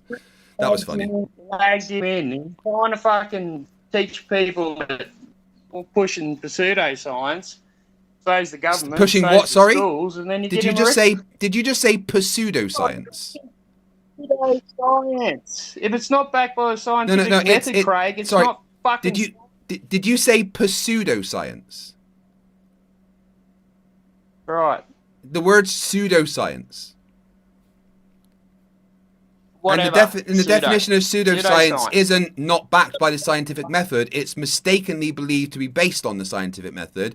And all the science that we do is based on the scientific method. Okay, well, tell me what experiment proved the distance to the sun. Radar measurements. In 1964. Radar doesn't go that far. Try again. Except it does. Because they literally did it. It does not. Can you prove that it doesn't? Radar goes 93. Yes, the experiment they did when they bounced the radar off the sun. It does not. Well, except they literally bounced radar off of the sun, of course. The radar we've ever done was 840k or something. So no, 93 million miles when they bounced radar off the sun in 1964. No, they fucking didn't. Would you like me to show you the scientific paper? Go on then. Yeah, okay. I'll bring it on the next debate. Yeah, bring it, because you're going to need it. Yeah. And when I show it to you, you're going to just go, nuh-uh, are you? No. You need to fucking prove it. Well, the scientific paper and the fact that the experiment's been repeated many times is evidence of it. Oh, the sun's 93 million miles away. We looked at it and we made the assumption. And I've been on Google, mate. They say radar. Radar doesn't go that far. How far does the radar go? Right? Depends on the power of the radar transmitter. It's 100,000 miles. Well, you tell me, because depends on the power of the radar transmitter. They used a radar that went 93 million miles. It did not. Well, except it did because they did the experiment. Urgency. The sun's local, Craig. It's local. You can see. Well, no, radar confirmed And it was I've got 93 million miles away. I've measured the distance to the sun using the transit of Venus myself. I do a guide I've made. I can see the sun before the horizon. Because perspective makes it look that way?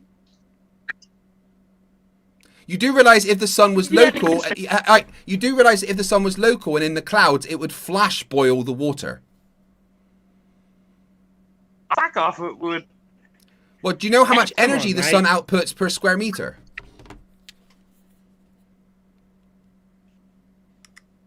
Do you know how much energy the sun outputs per square meter? Well, you tell me. I'm just doing the calculation. Hold on. Oh, calculations. Okay.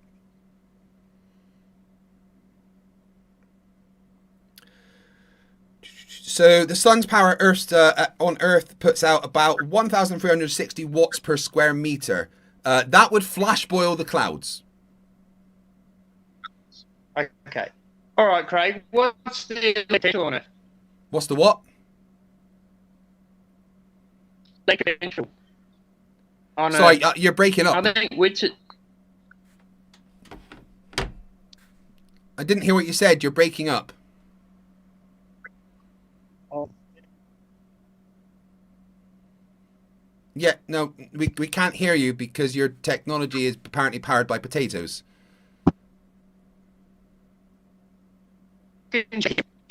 No, we got half a word there. Right. Okay. There we go. Can So you what hear did you me say? now? Yeah, what did you say about Whitsit? The wife abuser? I said what? God, come on. Stop with that shit. Well, no, it's a factual What thing. is the electric? Fucking, I don't fucking care. I don't fucking care. All right. What's the electric potential on Earth? What's the what on Earth? Electric potential. At what distance? From the ground up. Yeah, at what distance? It's 100 volts a meter. Which dissipates after how far?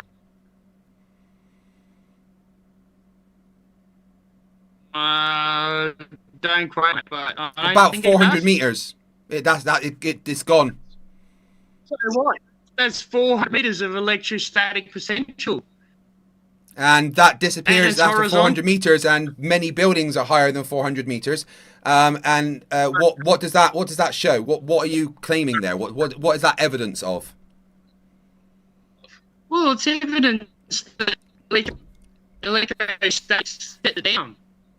Except things go down above 400 meters where that potential's dissipated. Did you know that Yeah, but the direction of the current flow changes in a thunderstorm? Of course it does. So why don't we float in a That's how we thunderstorm? have light. Why don't we float in a thunderstorm?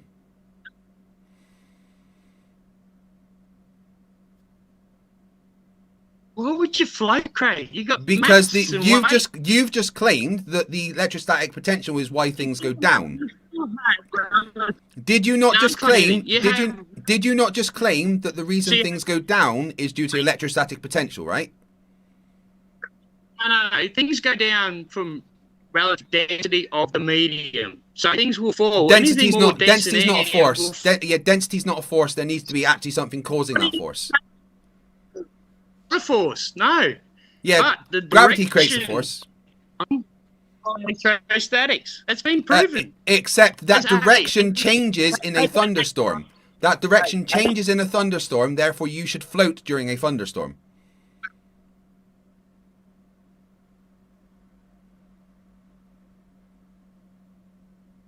And you still go down.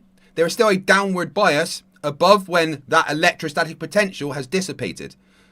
So what you just said makes zero sense.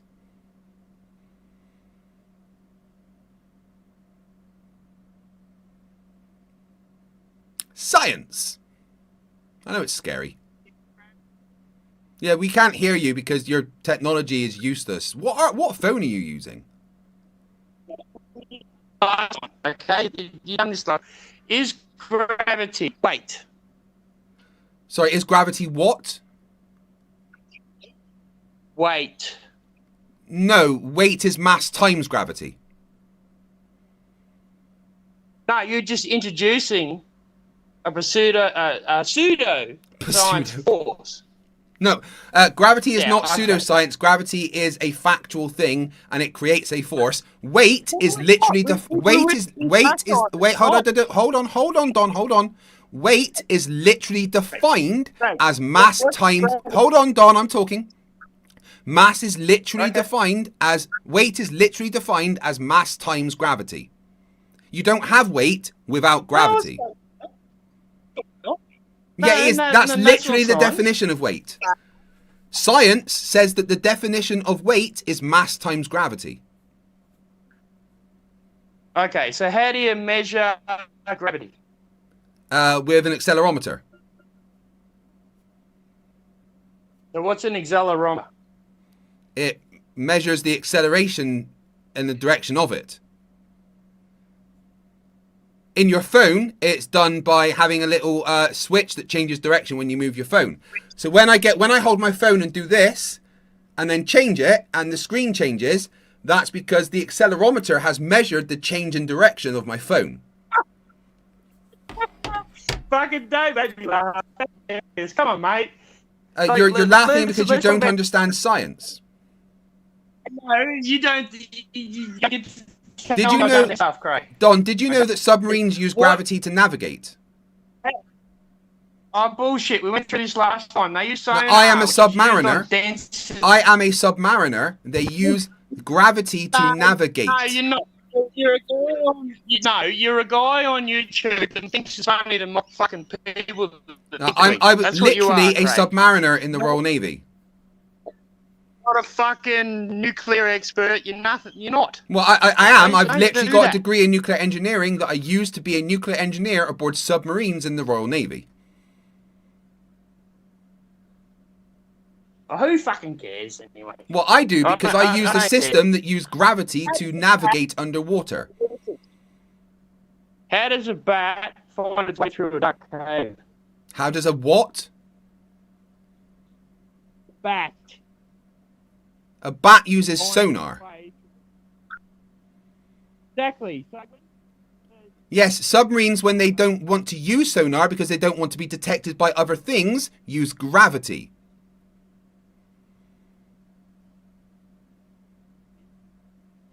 Yeah, we can't hear you again. You've turned off whatever your phone was working.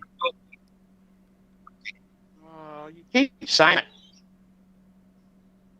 Don, it's not my fault that your technology is not very good. Hey, I'll turn my camera and I'll show you what GPS is. I'll turn it around. I've got a tower here, 5G tower that they use GPS. Wait, don't smoke. That's bad for you.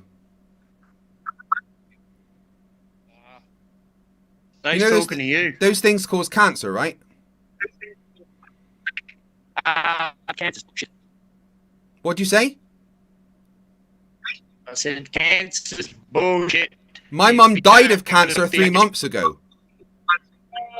That's not my problem. You don't get a doctor. Don, my mum died of cancer 3 months ago. Don't say cancer's shit. No, I said cancer's bullshit. But it's not. My mum died of cancer 3 months ago. All right, well, let's not go there. My father-in-law is currently dying of cancer. Fine. I have 3 friends die of nuclear radiation. Did she die of cancer or did she die because the nuclear? She died of cancer. Okay, well, let's not go down that road because I don't like it. My father-in-law is currently dying of cancer. Don't you dare say cancer's bullshit. It kills people and has killed people in my family. Okay. Well, how about we move on because I don't want to upset you because my feelings towards that, my beliefs. Your feelings are irrelevant. Cancer is real and it killed my mum. Sorry to hear that, Craig. Yeah, don't say cancer's bullshit, because it's not.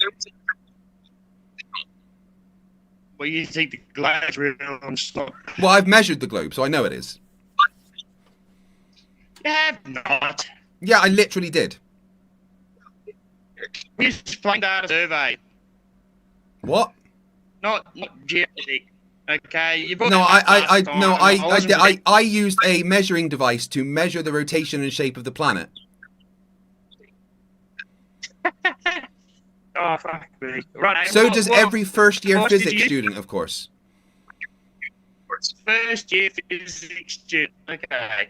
Yeah. Like, what device did you use to measure the pendulum rotation of the Earth? Because Newton proved it wasn't moving. So Nothing's ever proved that it's shown not me- moving. What did you say proved it's not moving? They did. Einstein just hand waved the ether away to give you the No, theory Marcus of and Morley general disproved the relativity, aether. Marcus and Morley disproved the aether, which helped Einstein develop the theory of relativity. No, they proved the Earth was stationary. No, they weren't testing the Earth's motion. They were testing if there was aether. Because light, what is light travel, Craig? Say that again. Light in a medium to travel through? Light does not need a medium, no. It's a self-propagating electromagnetic wave.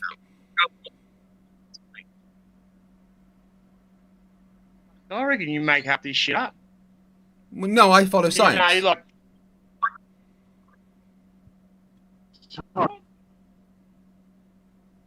Light doesn't need a medium. It travels without a medium. It's a self-propagating electromagnetic wave.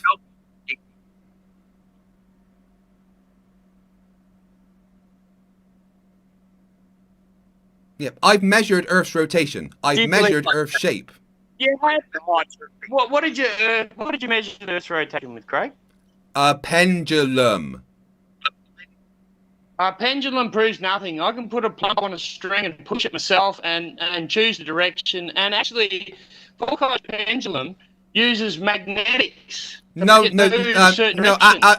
not the one that I used. And do you want, I can show you a video of one right now that doesn't use it in the Chicago Science Museum. What does the fucking bubble string prove anyway, mate? It shows that the Earth rotates in a predictable manner. It does not. Anyway, that's not an experiment. Yes, it is an experiment. All right, let's dig deeper. What experiment proved the Earth is moving? A Foucault's pendulum. No, it didn't. That's not an experiment. Yes, why is it not an experiment? That's like a fucking, what do you call it? Yeah, that's not an experiment. In what way is it not an experiment? We've done experiments. Well, we've done experiments, Craig. Yeah, so did I. I used the Foucault's pendulum as an experiment. Where'd you do that? In Bristol. Bristol. Yeah, I built one myself as part of my physics degree and measured my latitude on the planet with the drift of the pendulum. I personally used the pendulum to calculate my latitude on the planet. Okay, so if I swing one ball on a string, which is what a pendulum is, right? Sorry, you're breaking up. I have no idea what you're saying. You're breaking up too much. Okay, hang on. Can you hear me now? Yeah, just about, yes. Okay. So if I have a plumb bob on a string and I push it 1 degree to the right, will it continue to go to the right? That's not what a Foucault's pendulum does. Once your Foucault's pendulum, once it's swinging and it's left swinging, I'm talking. Don, I'm talking. Shh. Wait until I'm finished. When you start a Foucault's pendulum swinging and you leave it swinging, the path that it swings, the straight line path, drifts. And you can measure the angle of the drift and calculate your latitude on the planet, as predicted by the globe. Yeah. So does the pendulum need an outside force to start? Well, of course it does. It wouldn't. There's no reason it would move on its own. Okay, so I work with cranes. I work on high rises. Cranes are not pendulums. Cranes have brakes. No. A crane. A crane has a brake to stop it swinging. No, they don't. Yes, they do. Cranes have brakes to stop them swinging. It's part of their safety. Would you like me to send you an image of the brake system? I have an image of the brake system. I know exactly how the brake system works. Therefore, so you agree that cranes have brakes that are designed to stop them swinging? They don't stop them from swinging. Except that's literally what the brakes are designed for. Let me get the image up and I'll show my chat right now. Where is it? All right, here we go.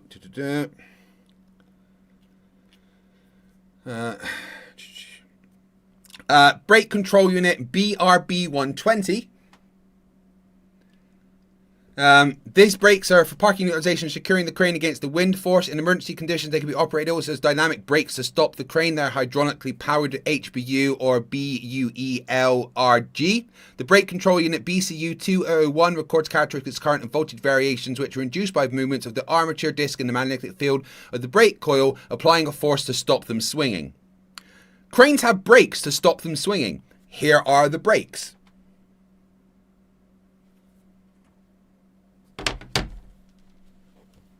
If you worked with cranes, Don, you would know that.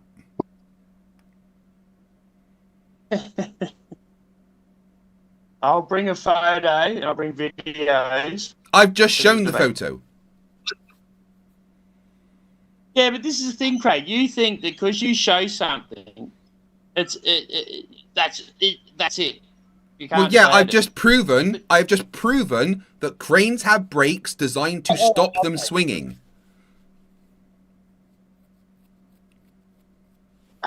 Apparently, I'm blurry. Right, so I'll let you have that one. All right. Okay, Oh, just so for- kind of you. I proved you wrong, and you're going to let me have it. You didn't prove anything. I'll do it right now. I'll prove it again. There we go. There is the brake system that cranes use to stop them swinging.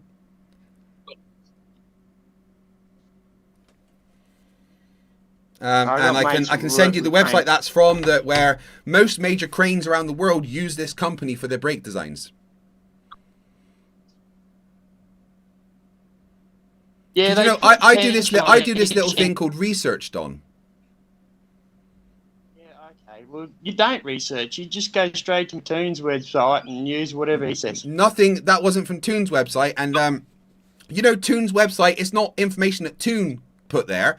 It is simply that's where links are that take you to other places. Toon has got together a bunch of information and links to other places. It's just a reference site. It's not information that Toon has created. It is just links to other places, an easy place to find them instead of having to search all the way through Google.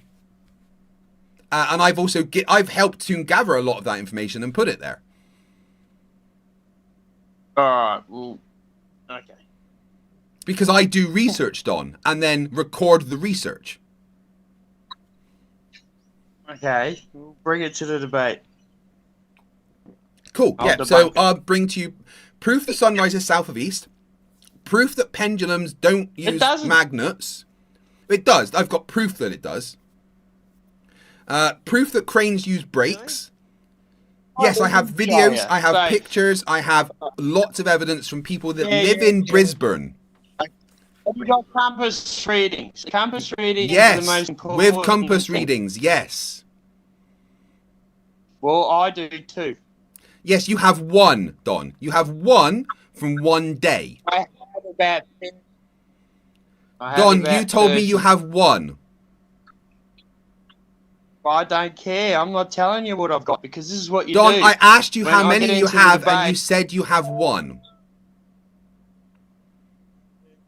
I'm not telling you what I've got. You told me already. I'll get the chart and just show everyone You have quickly. to defend the globe. You have to defend the globe. I'm going to put out evidence. Right, and hold on. you have to defend the globe because the globe has the negative. Like you guys assume there's a globe. You got to prove it. Yeah, I've measured it, so Anything it's we fine. do, you have not. Okay, so I asked you, do you have videos from that year, from all year, or just that one? No, not all year, but I can prove your model's incorrect. Do you want to go next? So you we told me debate that you next have year? the one video. Yeah. Okay.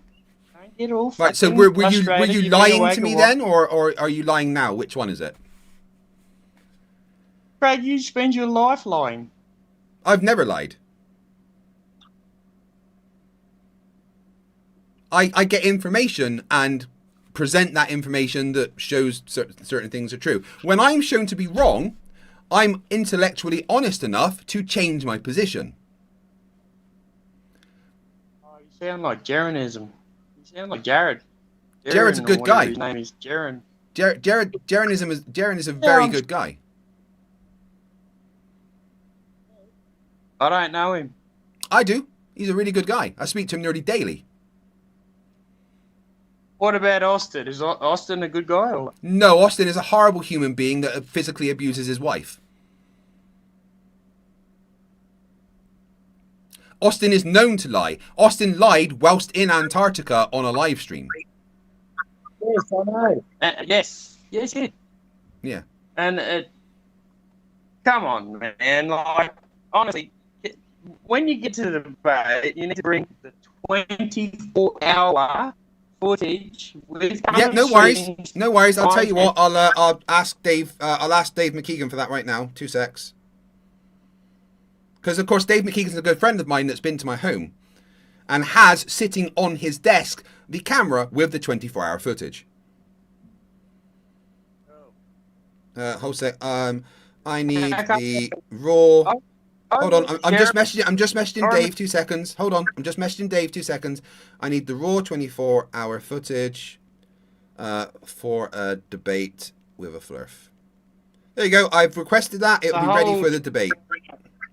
Here you go. Just so you know, I'm sending the message. There we go. And I'm going to send that. So I have now sent that to Dave requesting the 24-hour footage. Because it's literally on a camera on his desk.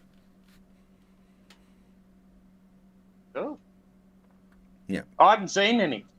Well, it's published on Dave McKeegan's YouTube channel. It's published on Witsit's YouTube channel. It's published on Jaren's YouTube channel, and it's published on MC Toon's YouTube channel.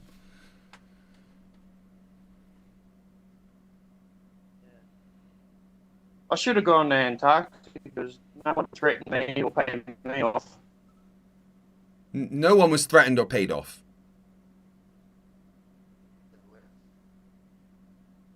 Why don't you go to Antarctica? It's only 1,200 miles south here. Man, the fucking army gets up here. Oh, and of course, and Critical Think's channel, he also published it.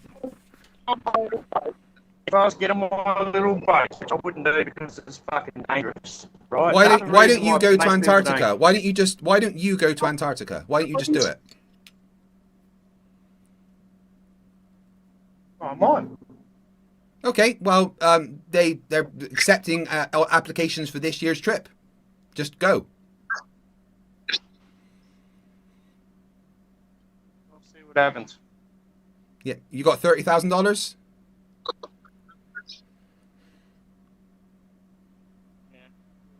Money. Yeah, you keep telling me how hard you work. Anyway. What's your job, by the way? What do you do as a job? Well, it's complicated. No, it's very simple. What is your job? What do you do? Well, I'm a commercial foreman. A commercial I work in foreman. the commercial industry. The commercial industry. Define the commercial industry. Building. We So build shit. you're a foreman on building sites. Yeah. Any evidence of that? I'll bring it. Evidence that you That's how are I know a foreman. that. Yeah, it's funny that your Facebook profile says will work for whoever pays me the most. Yeah. I don't tell people who work for. What company do you work it's for? It's a privacy thing. None of your business. Well, I can check. Go for it. So what company do you work for, and I can check. Go for it. Yeah, well, what company My do you work business, for? not your business. What's the name of the company you work for? It shouldn't be hard to tell me. Why would I tell you, Craig? So I can check. Check what? That you work for them.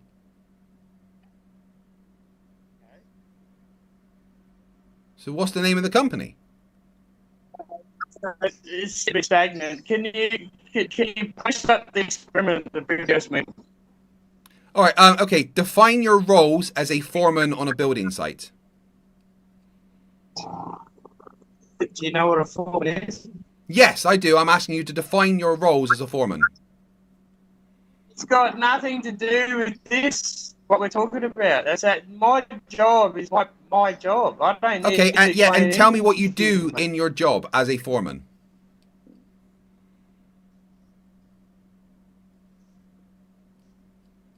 Like what you get in work at 9 a.m. What is your daily duties? What do you do? 9 a.m. Fuck, mate, I'm at 5 o'clock every day. Okay, so you get to work at 5 a.m. What are your duties? So there's no point in me telling you. No, I'm not asking you. I don't want you to tell me where you work. Just define your duties. What do you do when you go to work? Boss people around. To do what? Work. Doing what? Action. Yeah, a foreman's job is not to just boss people around. You have specific things that you need to do. What do you do for a job? Sorry? Sit there and you fucking be. What do you do for a job? I am a science communicator on the internet.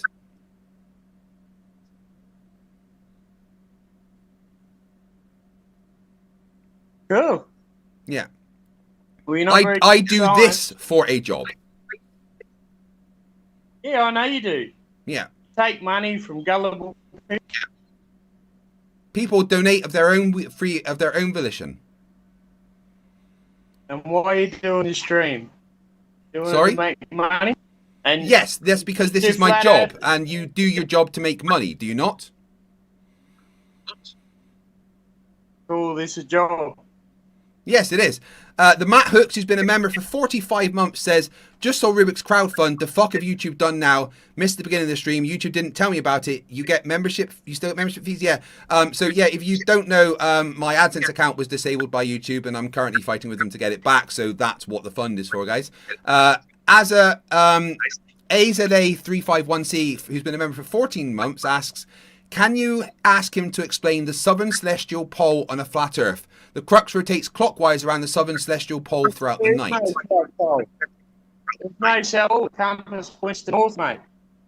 Say that again. South is irrelevant. Are you saying there there is is no no south central? pole. Are you saying there's no southern point of rotation? Nah, because the Earth doesn't rotate. I didn't ask if the Earth pole rotates. is I said, just- is there a southern point of rotation in the sky? No, the Earth is Taurus. The South's irrelevant. Where does the compass point? Compasses don't point anywhere. They follow lines of electromagnetic flux. No, that's pseudoscience, mate. Where does the compass point? Compasses don't point in a direction. They follow lines of electromagnetic flux. No. Yes. The compass points to north. No, a compass aligns So with what electromagnetic flux. What's South got to do with anything? There is a southern point of rotation in the sky. That's your belief. No, it's not a But it's belief. not That's a fact. fact. No, it's not a Yes, fact. it is No a one's fact. ever proved it's moving. You And live in actual you fact- live in the south. Look at the sky. The stars rotate around a central point. No. It doesn't orbit the sun. I It didn't was say it just orbits the proven. sun. I never said it orbits the sun. I said look at the Doesn't even stars. rotate. I said look at the stars. The stars circle around a central point in the south. No. In Australia, if I look north, they go left to right. If I look south, they go right to left. There is a different set of stars in the south that rotate around a singular point than. Listen, stop interrupting and listen. Stop. Don, stop. Don, stop. Don, stop. Don, shh. Don, stop. In the north. Don, listen. Stop interrupting and listen. In the north, there is a set of stars that rotate around a central point. In the south, there is a different set of stars that rotate around a different point. Are you denying this? I live in Australia. Yeah. And are you denying that there is a central point that stars rotate around in the sky? Are you denying people that? say that, but I don't have the equipment. So apparently there's videos of it. But when I look at the sky and I look towards Tasmania, like south, they Ladies and move gentlemen, in a different way. this guy that lives in Australia just denied that there is a central point of rotation in the south the stars rotate around.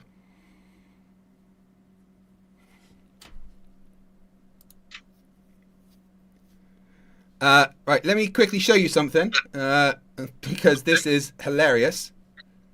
Where is it? Of course it is. You find it hilarious because you just don't understand. You're in England, man. No, I'm in Scotland. I live in. So this is taken from. Look. Do you see this? Do you see the screen? Yes. Hang on. Do you see the screen? Yes, I see. Right, yes, I see your screen. Let me make sure that the people on my channel can see it as well. Right. So this is Brisbane, where you live, taken at night, looking at the sky. Stars rotating around a central point. See that? What's that, over a year, is it? No, that's one night. That's one night. Bullshit. Bullshit. Star trails from my backyard. Huge arse. I know who made that video, and he's full of shit. Oh, of course. You're just going to deny the evidence, aren't you? Brilliant. Oh, like what? So, do you honestly think overnight do a full 24-hour, like they do a full circuit for 24 hours? Yes. Stars. You've gone quiet again. You stopped using your technology properly. Okay, so even though it's daytime, the stars are still moving, yeah? Yes. Throughout the night, they do a circle around a central point. And in the north, there is a different point with a different set of stars that rotate around a different point. Okay, well, why do I see the Southern Cross next every night? And if of course you do, and you see the Southern Cross rotating around a central point. If the Earth was spinning around the sun and we're facing a whole different direction, wouldn't stars change? No, they're in alignment with our axial tilt. The stars do change throughout the year, of course, apart from the ones that are in alignment with our axial tilt. 6 months of the year, you see certain stars, and in 6 months of the year, you see different stars. Did you know that? No. Did you know that 6 months of the year you see different stars to the other 6 months? Did you know that? I see the Southern Cross every night. Yeah, because the Southern Cross is in alignment with our axial tilt. That is expected. But there are certain stars. There are certain stars that you only see 6 months of the year. Oh my God! What we see is actually perfectly predicted by the globe, 100%. Cross. How is the Southern Cross there if we're on the other side of the because sun? It is alignment with our axial. Right. This is the Earth. Are you saying like this is the Earth? Stop! I'm answering your question. Shut up. This is the Earth. Yes. Right. This is the tilt. This is the south. Yeah. The Southern Crux is down here. So no matter where the Earth is in its orbit, it can always see this star. But if there's stars here, at some point, 6 months of the year, you don't see it. But when it's round here, you do see it. When it's here, you see it wherever you are. Right. Is 3D too complicated for you? Hey, if the Earth's a ball in a vacuum and things fall 9.8 seconds to vacuum, how does Earth float? What are you fucking... Things fall towards the Earth at 9.81 meters per second squared. No, in a vacuum, everything falls 9.8 seconds on average, yeah? 9.81 meters per second squared towards the Earth. Yep. So how does, when NASA sends us photos of the Earth floating in a vacuum, how's that possible? Because things on Earth are still falling towards the Earth. Things don't... hold on. All right, you're very confused here. Vacuum doesn't equal 9.81 meters per second squared. Not everything in space is falling anywhere at 9.81 meters per second squared. On Earth, things fall towards the Earth at 9.81 meters per second squared. Okay, so can you put up a photo of the Earth floating in a vacuum? Can you show us a picture of the Earth that NASA gives you? Just look it up yourself, the Post it blue up. marble from 1972. Put it up and then explain to me how that's floating in a vacuum. Where would it go? How do astronauts float in a vacuum? They are falling towards the Earth. They're in a gravitational orbit on the ISS. So the space station's going to hit Earth soon, is it? Well, no, it's going fast enough tangentially to miss the Earth. What do you mean fast enough? What do you mean? Sorry? What do you mean it's going fast enough? What do you mean? It's traveling sideways at 17,000 miles an hour, so it misses the Earth and keeps falling around it. Who proved that? Using the scientific method, who proved that? Yeah, you can. You just go to the ISS and check. Wait, did you say prove it using the scientific method? You know you don't prove things with science. There's no such thing as proof in science. You wouldn't use the scientific method to prove anything because that's not part of the scientific method. Well, you're a fact, right? So you need to prove it. No, there's no such thing as proof So in who science. Proof is not a thing in science. All right, mate. I'll see you in the debate. I've had enough of your shit. This should be fun. Please try and get a better internet connection for the debate. Yeah, no worries. See you later. Aggressive ignorance. Fucking hilarious. Okay.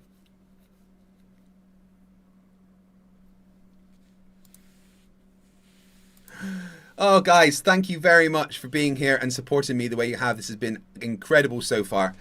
I am going to sleep for a bit. I have been up now for a good 36 hours or so. Been streaming for 12. I've been streaming for like 18 hours non-stop. So I'm going to get some sleep and then come back and continue. When I started this stream yesterday at 2 p.m., that timer up there had 45 minutes on it. Let me just check how many more members I've got. So 7 and 208. So 208, so 215. So I need to add one more member to that.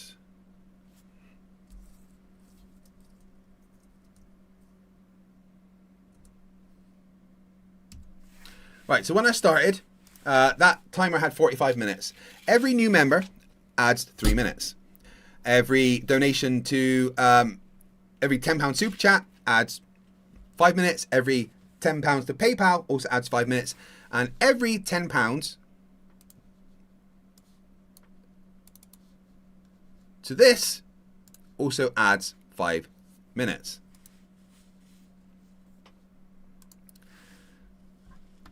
The Matt Hooks asked what happened with YouTube. So basically, I wasn't paid in November and December because of a copyright strike and privacy strikes from fake Dr. Stephen Alonso, right? Which meant that I was removed from the creator program, the partner program, and they took away my money for that time. After appealing it and fighting it, they agreed, okay, we're putting you back and you will get paid. So the money from November, December, and January will get paid for me in February this month. However, a few days before pay, I went into my AdSense account to check, and I had this. they had disabled my AdSense account, which is how I get paid. That's what's linked to my bank account. Apparently I should have had an email telling me why, and I never did. There's no reason why. There's no explanation. Trying to talk to support, they're clearly just fucking bots. So I never got any support, right? And it was very fucking stressful. And I'm still at the point where I don't know what to do. I talked to YouTube creators on X, and they told me, well, just set up a new AdSense account, which doesn't help me get the money I'm owed. But I thought I'd give it a go. And do you know what happened when I tried to set up a new one? They said, oh, you've already got one. You can't have another one. I've already got one, have I?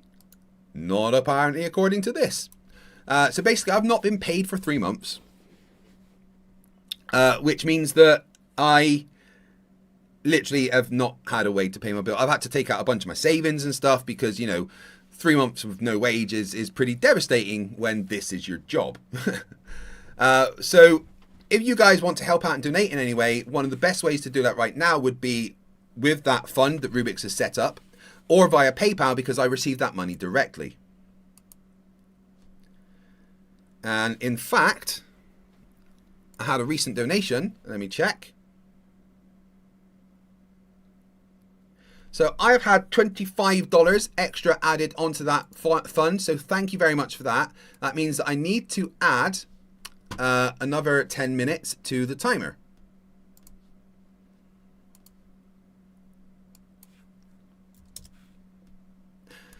Sorry, he's in Australia and he thinks there's no rotation around a 7 point. That's fucking ridiculous.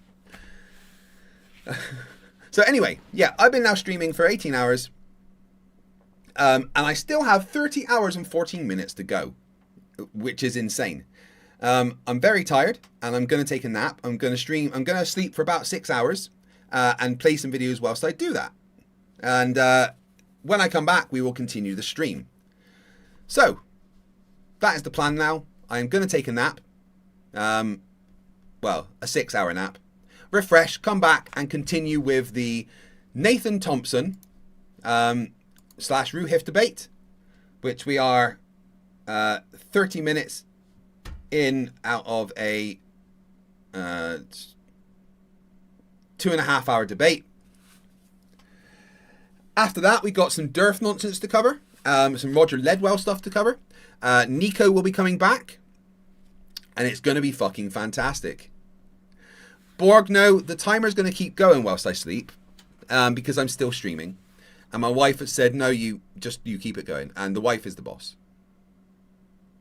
Okay, I'm still going to be here. I'm still streaming. I'm just going to be asleep whilst it happens. And when I get up, there's still going to be fucking 24 hours on there. Okay? You can increase the timer whilst I'm sleeping by donating memberships and stuff, and I'll tally up any super chats when I get back. But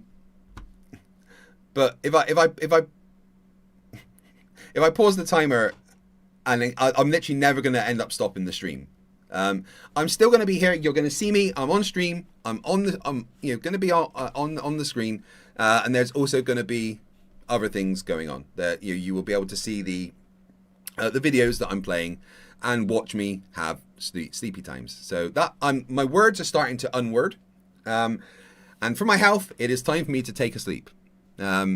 I have been entitled to 10 minutes, 5-10 minutes every hour, which I've not been taken, right? So, I think that justifies not pausing the timer whilst I sleep and everything. But let's get a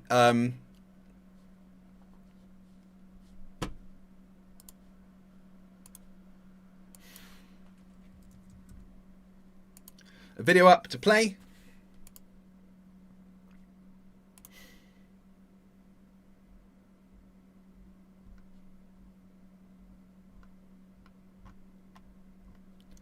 But thank you very much, guys, for the support. It has been absolutely insane.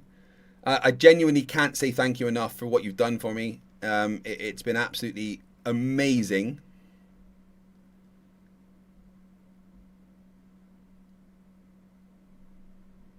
Where is the top 20 episodes of Flerfs Are Idiots? Where is it?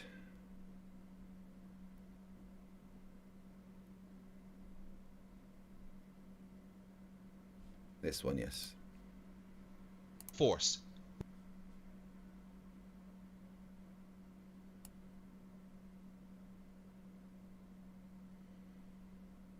We'll start with this one because that's a good one.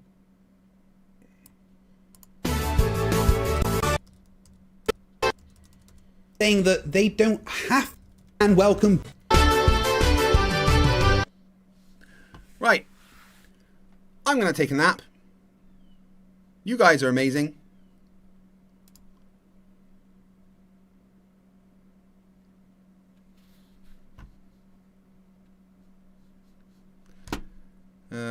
Let me just add.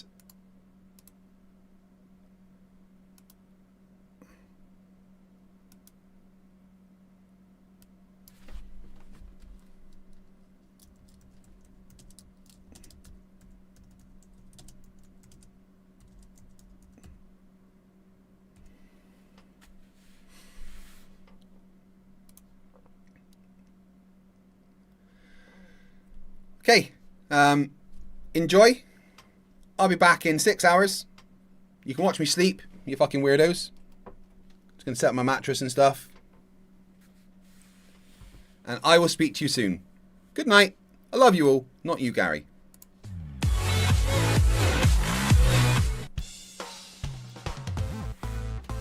Hey, I'm FTFE and welcome back to the channel that buries stupidity in the concrete foundations of the Library of Knowledge.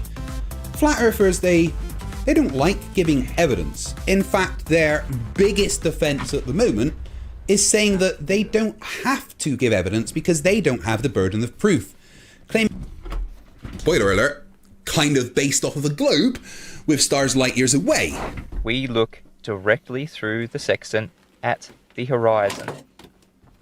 But if you live on a globe, what horizon are you actually looking at, Globers? Is it the Earth horizon? The water horizon? The horizontal reference plane? The visible horizon? That one, the visible horizon, the one that you can see, it's not hard. That's generally what we mean when we talk about the horizon. Your incredulity about things having the word horizon in their name is funny, but also a little sad. And what's this one? The horizontal reference plane? That doesn't even say horizon. Anyway. How about the sensible horizon? The geodal horizon? Or the celestial horizon? Well, it's certainly not the geometric horizon, you know, Earth curve. The horizon is not the Earth's curve. It is an effect of the Earth having a curve. Come on, Mitchell, Black Swan got cooked. No, that was debunked by the Black Swan over 18 months ago. But now, the globe-believing zealots tell us that their horizon is refracted. It's not an actual horizon. Don't even know where to start with that projectile vomit of stupid. Yes, the horizon is refracted. Everything we see in an atmosphere is refracted. Refraction happens if light goes through a medium, and to get a refracted horizon, you need an actual horizon. They are the same thing. Just seeing things through a medium changes the apparent position. Luckily, we've quantified refraction, and it's not a mystery to anyone with a functioning brain. Oh, right. I see the issue. So how do we have a tangent to a refracted horizon? When you're viewing a star on a globe, how are we measuring an angle to the horizon if it's refracted? As we just mentioned, we just look at the visible horizon, but then we use these. Nautical almanacs for refraction adjustments. The refraction adjustment tables are a calibration tool that allow us to know roughly how much refraction will be happening to the light entering the sextant, and then apply the correct adjustments. All we need to know is the eye height of the observer, the temperature, and the barometric pressure. And through centuries of fine-tuning, the adjustment tables have become extremely accurate. Using these tables, a simple empirical formula for calculating refraction was developed by G.G. Bennett in 1982. Best blow-up mattress. The formula is used in the US Naval Observatory's vector astronomy software, and this formula takes into account the fact that the Earth is a globe. Considering the formula was created from the countless almanac data points and is based on a globe, Flat Earth isn't allowed to use these correction tables. They need to develop their own. Pow.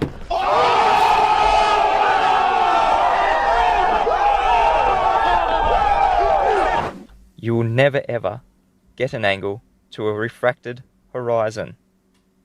This is a major problem if you think you live on a globe. You will never ever get an angle to a refracted horizon.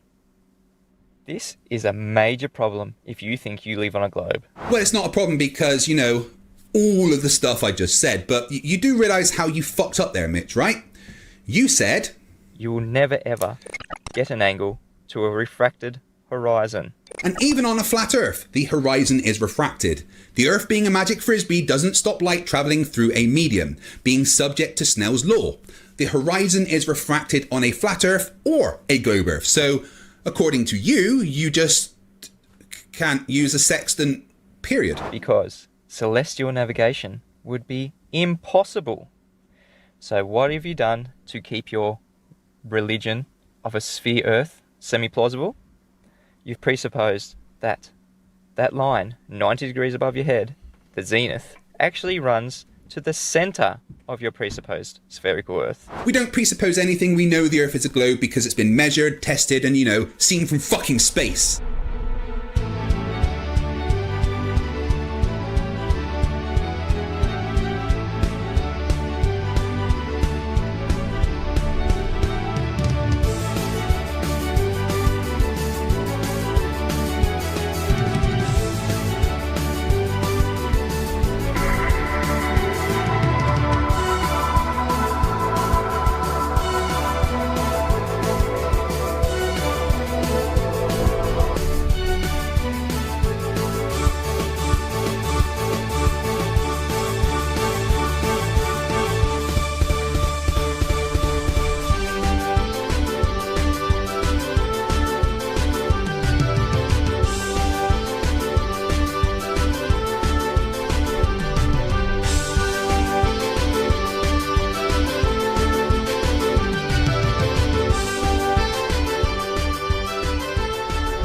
And 90 degrees from that, you've made up a new horizon, the celestial horizon, which you say is a horizontal plane passing through the Earth's centre, perpendicular to the zenith. So, after presupposing all these things, you can now use your sextant. That's not how it works. That's not how any of this works. Nothing is presupposed with the sextant either. It is just designed to work with the knowledge that the Earth is a globe. None of this was reverse engineered. It's simply the way a sextant has always worked, and why it makes it impossible for a sextant to work the way it does on a flat Earth. But globe believers, realising that their visual horizon is refracted, can't yet look at the horizon through the sextant. Excuse me, the fuck did you just say? You can see the horizon whether it's refracted or not. You know refraction's not magic, right, Mitchell? So yet another horizon is needed to be fabricated. They use the bubble level in the sextant to create the artificial horizon, which we are then told is parallel to the celestial horizon. Not all sextants have a bubble level. Some do, and it's generally used when you can't see the horizon or at land rather than sea, so you need to make sure that you're able to still use the horizon even if you can't see it. In my experience, the easiest way to make an artificial horizon is to use a reflecting pole of some kind. Sextants on board Royal Navy ships had a mirror in front of them that had a mechanism to keep the mirror level. Instead of looking at the horizon, you just sight the object in the sky, then sight the reflection of the object from the mirror, bring them into alignment, take the angle between the object and the reflection, and half it. You need that artificial horizon because that's the way a sextant is designed to work. I'll go into more details later. Essentially taking away the curvature of the Earth. Because even globe believers know you cannot measure an angle to a curved surface you think's beneath your feet. Look at this. You're pretending you're living on a globe, but in order to measure angles, you need to pretend you're living on a flat plane. This is cognitive dissonance, globers. What you just said is one of the most insanely idiotic things I have ever heard. At no point in your rambling, incoherent response were you even close to anything that could be considered a rational thought. Everyone in this room is now dumber for having listened to it. I award you no points, and may God have mercy on your soul. You create tangents because you're doing trigonometry, but what's this nonsense about you can't measure an angle to a curved surface? Well, you know what? I'm going to let someone a lot smarter than me explain why that's particularly dumb. This is a 90-second clip from one of the best videos I've ever seen from a channel called Flat Earth Math. Please go and subscribe. How about a practical example of measuring an angle with a curved a baseline like this one? I'm pretty sure that what you've been arguing this entire time is based on a diagram just like this. Just like my chalkboard example, we don't care what the extended sides of the angle are doing. In this case, one of them is a giant curve. It doesn't matter.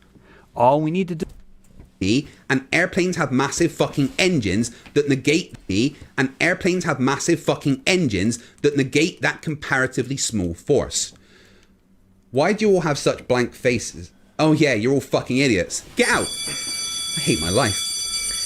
Now what I'm going to present to you is a back and forth that happened live on a Discord server debate thing that was being rebroadcast on YouTube, and this happens time and time again. I see it many times. It's only 10 clips. Without further ado, let's progress. Demonstrable proof of Earth's rotation. Orlando to Manchester is 7 hours and 50 minutes, and the return, Manchester to Orlando, is 9 hours 25 minutes. And can I just check which way does Earth rotate? East to west or west to east? East. And that is all Coriolis is. So Earth is rotating to the west, then? What the guy you were talking to was on about was the fact that we have trade winds, which, on the flights he mentioned, make flying to the east slower. Due to the Hadley cell, winds in these regions flow towards the equator and towards the west. And while the winds in the latitudes above them go east and towards the poles, again because of the Earth's rotation. Ignorance of facts is not evidence against them, Riley. Flight time is faster east and with the rotation than against it. It should be slower when flying east, as you are chasing the Earth turn.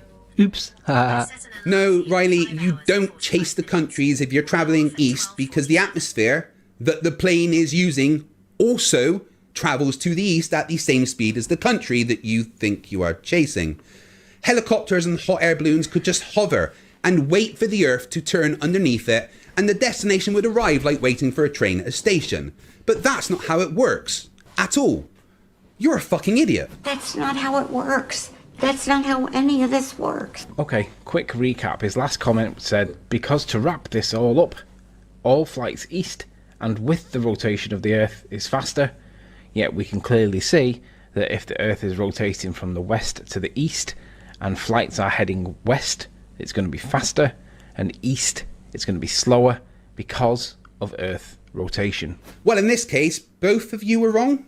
He was wrong because flight times depend on where they are flying, in the easterlies or the westerlies. And you, Sleeping Warrior, are wrong because the Earth doesn't magically rotate underneath us as soon as we leave the fucking ground. No, when you're chasing the destination or heading east, it must take longer if Earth is turning with you. Your example was quicker though. You have it the wrong direction for Earth turn, buddy. You have the eastbound flight faster when it should be slower if Earth is turning under the plane. Sleepy, we can see that you've written haha. You really don't need to say it. We aren't all as dumb as you are. So as we can see again, just to make the position really clear, it's really easy to jump on the bandwagon and take a piss out of this guy. But let's just be clear, all the flights that we can chase around the Earth, none of them support the Earth rotating from the west to the east. Because as you can see, as you're flying towards Hawaii, Hawaii's coming towards you. And as you're flying, if you're going from America, but if you're going from Japan, you're chasing Hawaii. You're chasing it, so it has to take longer. No, you colossal dumbass. You don't chase countries. They aren't running away from you. Earth turns. It's been measured. Don't be a fucking idiot.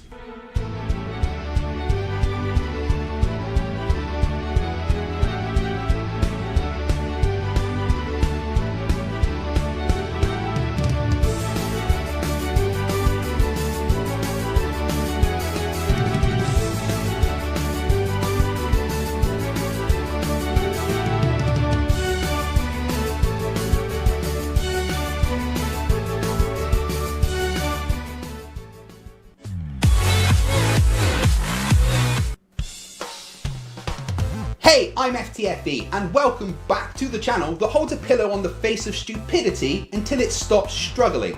Shh, just stop struggling. Just Just let it happen. Stop struggling. It's nearly over. Sorry, you're not supposed to see inside my head. It's a dark and scary place. Flat Earth is fucking stupid, and it blows my mind every time I discover a new flat earther. To think that there are so many idiots that think they're smarter than all of the scientists in the world makes me weep for humanity. But not all flat earthers get along. This video is about a flat earther that seems very angry at other flat earthers, but he does have a video titled Model of Flat Earth showing curve and stars pressurized atmosphere. Could he be the first flat earther ever to have a working flat earth model? We'll find out at the end of this video, as Moonshiner is the moron on display in episode 37 of Flerfs Are Idiots. We're living on a disk, floating through space, with a tiny sun.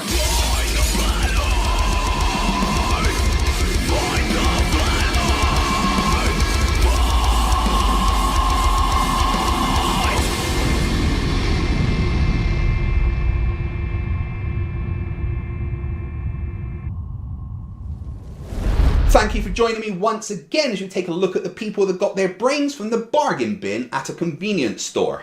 Moonshiner thinks he's debunked the ISS. Let's find out why he's an idiot. Engage facepalm protection. Yes. I'm going back to my ball. Here's the ball. Beautiful ball. Do we live on a ball? Are the satellites in space? It's the satellites in space. No, we don't live on a ball. It's a globe. Yes, there are satellites in space, but more importantly, clean your fucking home. It's the satellites in space. We can see them. I'm going to be a baller. A globalist. Or you could say a normal person. But that ain't going to happen. Well, that's a shame, isn't it? I guess you're not smart enough or brave enough to admit that you've been conned by snake oil salesmen like Eric Dubay, Nathan Oakley, and Delroyd. Unlike this man, Seek Truth Speak Truth, who was the 5th ex-flat earther I've had on the channel. You should check out his interview with me, Team Skeptic, and science or satire disembodied voice Sean Hufford in the link in the description. I'm disappointed. I'm disappointed in every single flat earther. So am I, mate. So am I. Honest flat earther that is out there that does not and will not support, has not yet supported me in a demonstration of why satellites cannot possibly exist. I'm confused. You want flat earthers to give you money to prove satellites don't exist? You're wrong, you know. Why do planes have GPS receivers on the top? All them astronomers. Oh, Katie Onbull, all pretty lovely little things, but she's satanic. That beautiful bird who come out of university, got all her degrees and whatnot, 33 degrees probably, says to us all, to the children, she says this. Oh, won't somebody please think of the children? You can tell a satellite's a satellite because it's moving across the sky and it don't flash, it don't blink like an airplane does. That's the difference between a satellite and an airplane. Airplanes flash, bleep, bleep, bleep, bleep, bleep, bleep. When you just see them go across the sky. Yep, because planes have the flashing lights on them called strobe lights, and these serve to augment the plane's visibility at night. This isn't needed by satellites, and the light you see from them is usually reflected sunlight. But that little bitch, Katie Onbull, is lying. She knows she's lying. She knows she's lying. She's just in there for the money. Give me the money. Right, I've got a satellite. I've made a satellite. And I'll prove it to you. Right. Look, here's proof. You're sitting on the screen. Moonshine 1. Right? And that is why you don't have a job designing satellites. Beep, beep, beep, beep, beep, beep, beep, beep, beep, beep, beep, beep, beep. There's two things you should realise about this. Satellites cannot orbit a little bit of the Earth. If it was a ball, they can't do that a little bit on the top. It always has to be around. It has to be always around the equator.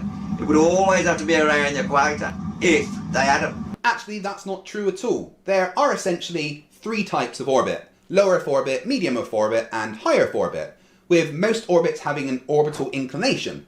The majority of orbits around the equator are actually geosynchronous orbits, which have to be at exactly 22,236 miles above the equator so that they match the orbital period of the Earth. This is where TV satellites are placed and why satellite dish installers have to point all the dishes at exactly the same spot in the sky. Right? And because you couldn't go this way, you couldn't go around a ball that way because of this bulge, this equatorial bulge, 26 miles high, they're reckoning. That bulge isn't just a hump at the equator of 26 miles. The equatorial bulge is just the difference in the equatorial and polar diameters of Earth. That means that the diameter here is 26 miles more than here.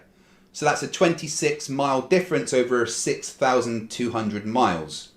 It's not something you'd notice. That's 0.42%. So that would disturb the mechanics of how it would orbit. So see that's the equatorial bulge here. So it was going this way. But this is sticking up. More mass under there than there. More mass, more land. Oh, I love it when a fucking idiot proves a globe point. Yes, there is more mass, meaning you're actually further away from the centre of the mass. That coupled with the centrifugal acceleration at the equator means you weigh about 0.5% more at the poles than you do at the equator. Because the gravitational acceleration is only 9.78 meters per second at the equator, but due to the closer distance to the centre of Earth and the lack of centrifugal acceleration at the poles, it's 9.832 meters per second squared. This is why scales are calibrated locally so sneaky gold traders can't buy some gold, head north of the equator and sell it for more. Good! That's what it happened. Right. So you couldn't get an orbit that way. The only possible way for it to orbit would be around that equatorial line, a bulge all the way around. If there's a bulge there, which it probably ain't. Oh, you got to prove there's a ball in first. They ain't done that. Really? It hasn't been proven? It hasn't been proven that we live on a sphere. Really?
We see satellites. Well, a lot of people see satellites on the TV every day. Nation.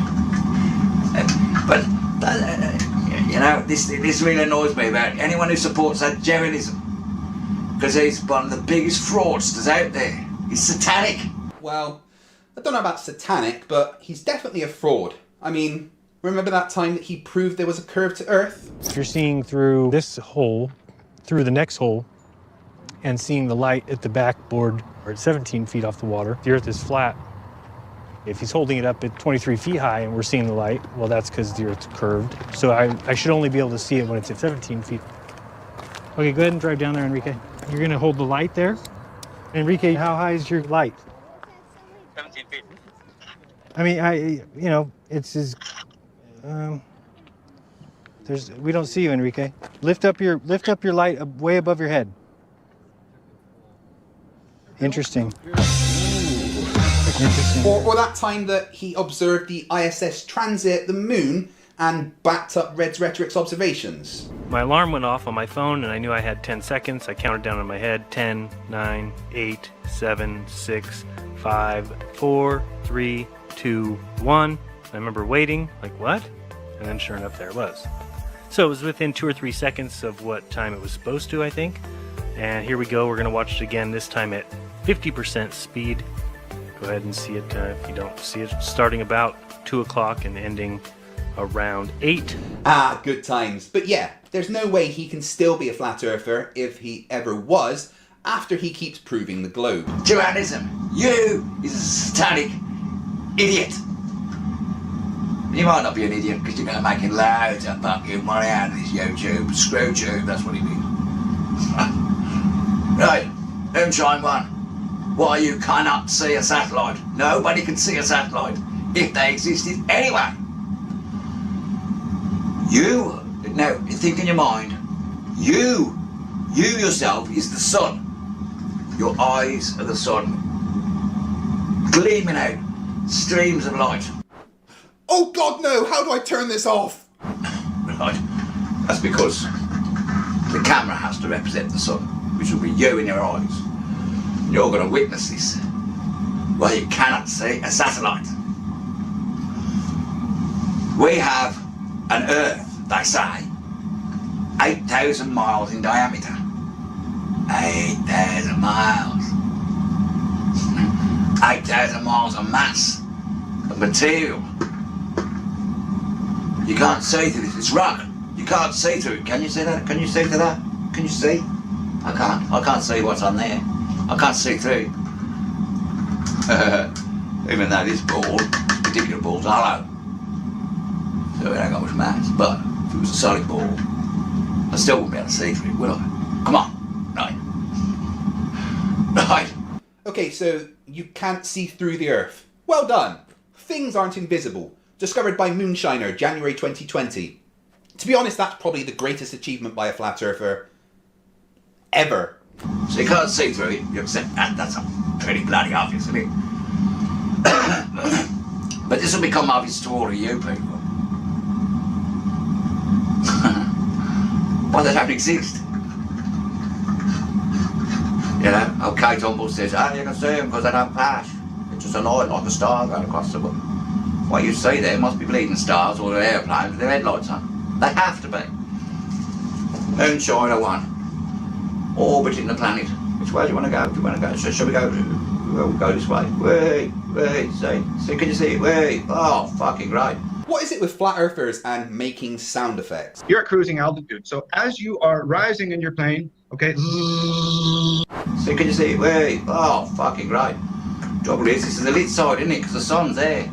You're the sun, projecting light onto this globe. Right? Right? Moonshiner One.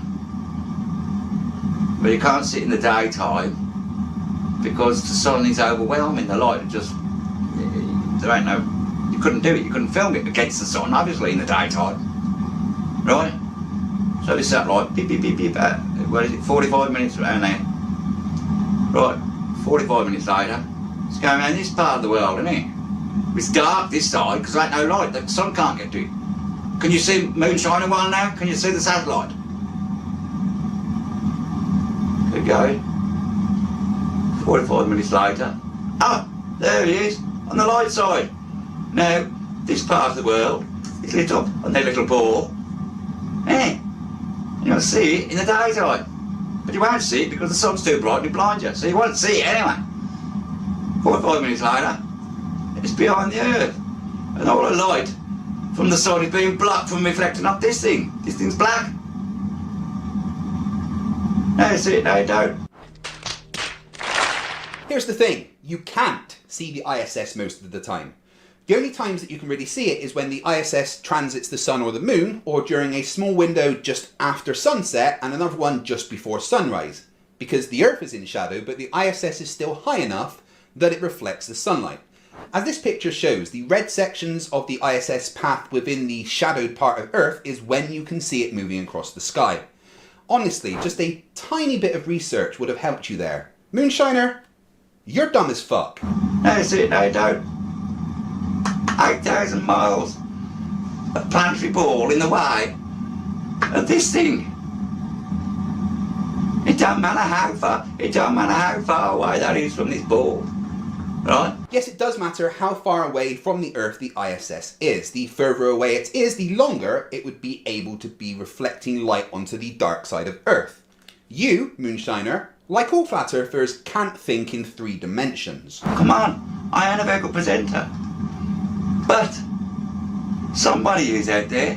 Somebody's got a voice, somebody's got a presentation. Well, I don't know how else you could demonstrate that. Right. It's so fucking obvious. What's fucking obvious is that your dumbass doesn't have a clue what you're talking about. And it seems I can't make a video without swearing.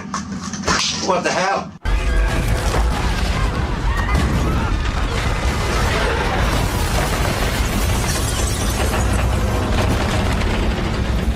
Don't fucking do that.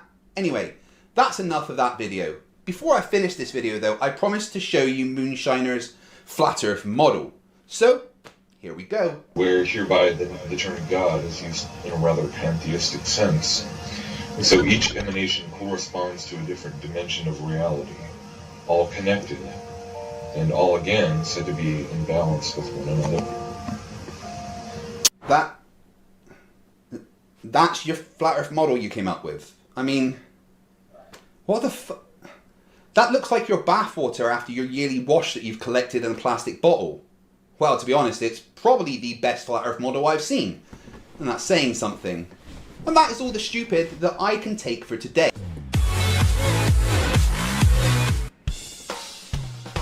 Hey, I'm FTFE and welcome back to the channel that dips stupidity in pig's blood and throws it to a pack of hungry wolves. Today we're talking about a flat earther who defies the very laws of probability by never ever getting anything right. It's like some crazy superpower of his. The ability to be wrong all of the fucking time. In fact, it's quite impressive. I couldn't be as wrong as him if I tried. Everything he says is wrong. I am of course talking about Leaky Warrior, aka Anthony Riley himself. It's almost time for the voting for Red's Rhetoric's Dumb Fuck of the Year, and if you aren't convinced by now that he should be this year's winner, then this video should show you all you need.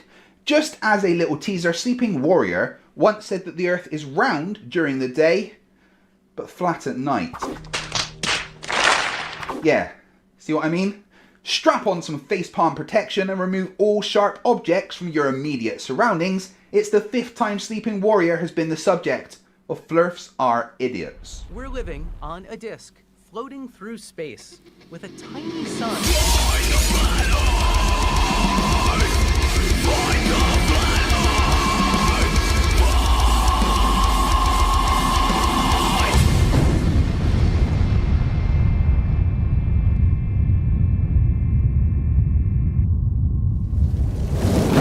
Thank you for joining me once again for a look at what happens when you feed your child lead paint straight from the can instead of baby formula. Sleeping Warrior is just mind-blowingly stupid. The amount of dumb shit he says has surpassed all known methods of measuring stupidity, and I'm pretty sure is the actual reason that aliens won't talk to us. Sleeping Warrior, aka Riley, aka Clucking Warrior, aka Leaky Warrior, aka Half Asleep Dumbass, aka Mr. 5 divided by 0 is 5, doesn't understand anything. Prime amongst the things that he doesn't understand is gravity, buoyancy and density and the relationship between them. He thinks that the Titanic sinking disproves gravity. Man, that's fucking stupid. Let's find out how stupid.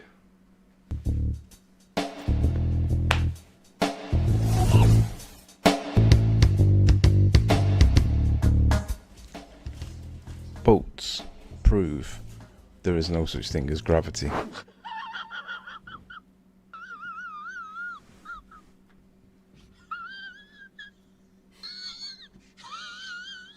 No, they fucking don't, you mental patient.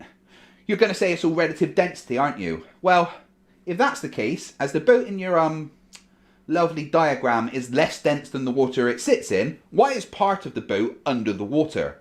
It's almost like there's some kind of force pulling the boat down a bit, isn't it? Weird that, huh? Remember, in a scientific experiment, the independent variable is the presumed cause. The dependent variable is the effect. Well, if we were to make a boat that had 1,000 kilograms that displaced water that was less than its 1,000 kilograms, the boat's going to sink. But if it was displacing water that was significantly more than the 1,000 kilograms the boat weighs, the boat is less dense than the medium and it'll float. You know what? Archimedes figured this shit out over 2,000 years ago. And you keep mentioning weight. You're obviously aware that there is more to it than just density, but what you're missing out is that weight is literally defined as the mass times the acceleration of gravity, F equals mg. Without gravity, there is no weight. You're a fucking idiot, Ding. What if we got a boat that gradually changed its mass? So its 1,000 kilograms gradually became 1,050, 1,100, 1,150, 1,200. If we started to fill water into the boat so that its mass was increasing, and then the displacement of the water around it became, basically, it became the inverse of what it was at the start, we know what's going to happen, don't we? It's going to sink. Well, that's two different things you've just said. Filling the boat with water will change its mass, but more importantly, its density. And if we look at the formula for buoyancy, if you increase the density, you decrease the buoyant force that acts in the opposite direction to gravity, meaning gravity wins and the boat sinks. Now, if we just make the boat bigger but maintained its density, it would still float. I think you're getting confused between mass, weight, density and buoyancy. But that's not surprising. You need a triangle calculator to figure out the internal angles of an equilateral triangle, and you still couldn't do it. Well, the one I'm using it's not giving me any when I do it. So either this calculator is wrong or you're wrong. The Titanic demonstrates that as the mass of the boat increases relative to the medium it's in, it'll sink. I'm surprised you're not jumping up and down in excitement about the fact that the density is also increasing. Because that's actually more important here, because imagine if you get another Titanic and just weld it to the side of the first Titanic. You've increased its mass there, but it wouldn't sink. The density would still be less than the surrounding water, which means the buoyant force would still win in the struggle with gravity. I know you won't understand any of this because you think density, which is a scalar and has no vector, is a force. And that's really fucking stupid. We all know the story, it hit an iceberg and it took on water, and the more water it takes on, it's increasing its mass. It's not displacing as much water anymore, because the water's now filling the beaker, the bottle, the container. And obviously, we know that as you fill the container with more and more water, it loses its buoyancy. I say that word reluctantly because buoyancy has got little g in its maths. Yes, you're right, it does have little g in its maths. Just like weight does as well. And it doesn't matter if you said it reluctantly, you still said it. And what does that little g stand for? Desert file? Gravity, you fucking retard! Gravity! Have you ever heard of fucking gravity? Gravity! Gravity! But really, it's not that it's losing its buoyancy, it's just gaining density relative to the medium it's in. It's becoming more heavy. Density isn't a force. We all know that. So that's not going to move it, is it? Density is part of the buoyancy equation. And it's getting more heavy, you say. So it's gaining weight. You do realise you're proving gravity here, right? No, of course you don't, because you're a fucking idiot, Ding. And obviously, as the Titanic starts to sink, it's taking on more and more water. It's demonstrating that a gradual increase in its density is going to, at some point, it's going to send the boat under, which is, of course, what it does. Yep, you're right. It's almost like there is, I don't know, some kind of force pulling it down, and the force that was keeping it on the surface has decreased. A force. What could that force be, I wonder? Gravity, you fucking retard! Gravity! Have you ever heard of fucking gravity? Gravity! Gravity! Remember, in a scientific experiment, the presumed cause has to be manipulated to prove that it is the cause of the effect. Well, if the captain manipulates the density of the water by putting a big hole in the side of it and then water starts coming in, and the boat then sinks, the cause of the boat sinking was the increase of the mass, because he's added mass to his boat relative to the medium it's in. Are you saying that the Titanic sinking is a scientific experiment? Are you really saying that?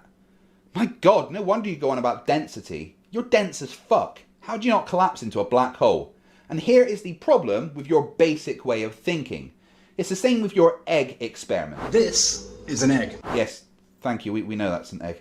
You say that there is only one cause and we can't presume anything else. Well, that's a really stupid way of thinking about the physical world, because it doesn't actually look at what the actual cause could be.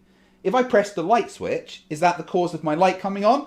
Or does that light switch activate a circuit allowing current to flow and heat the filament in the light bulb? That current itself being generated by an offshore wind farm which is powered by changes in pressure and temperature in the atmosphere causing wind, which itself is a result of the sun's energy hitting the earth along with the earth's rotation. Why do you stop at the most basic of observations? I know why. You have to fit your narrative. Also, you're a window-licking moron. Unexpectedly, the captain of the Titanic proves that the cause of boats sinking is relative density, because he adds more mass. That changes its density because mass per volume. It changes it, more mass, same volume, and then it gives way. Yes, but why? What does changing the density do, Leaky Warrior? It reduces the buoyant force. Stop being so basic. Actually, don't. You're doing a great job of showing why you should be dumb fuck of the year this year.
In autumn of 2016, I witnessed my first rising of the harvest moon. I've never seen a harvest moon before, not because I've never looked for it, but I've never had any reason to look for it. But in 2016, I was into the flat earth discussion. I was quite challenging stuff, and I realised that the harvest moon is different than heliocentricity explains. The moon's supposed to be 240,000 miles away, give or take, apparently. But if you actually witness a harvest moon rising, you will observe a vast difference in size to what the moon normally looks like. Now, we've all seen the moon. The moon is, generally speaking, for me at least, it's around the size of a 5p piece. Now, for the Americans out there that are not that sure what a 5p piece is in terms of money, this is the 5p piece here. It's a small coin. I saw the harvest moon, and it was more like a £2 coin. The £2 coin is obviously significantly bigger. How much bigger becomes a bit of an issue, because when I make the statement, it appears to be 8 to 10 times bigger than normal, I actually mean it's about 8 to 10 times bigger. It might be 6.7, it might be 10.2, but in any event, it's significantly bigger.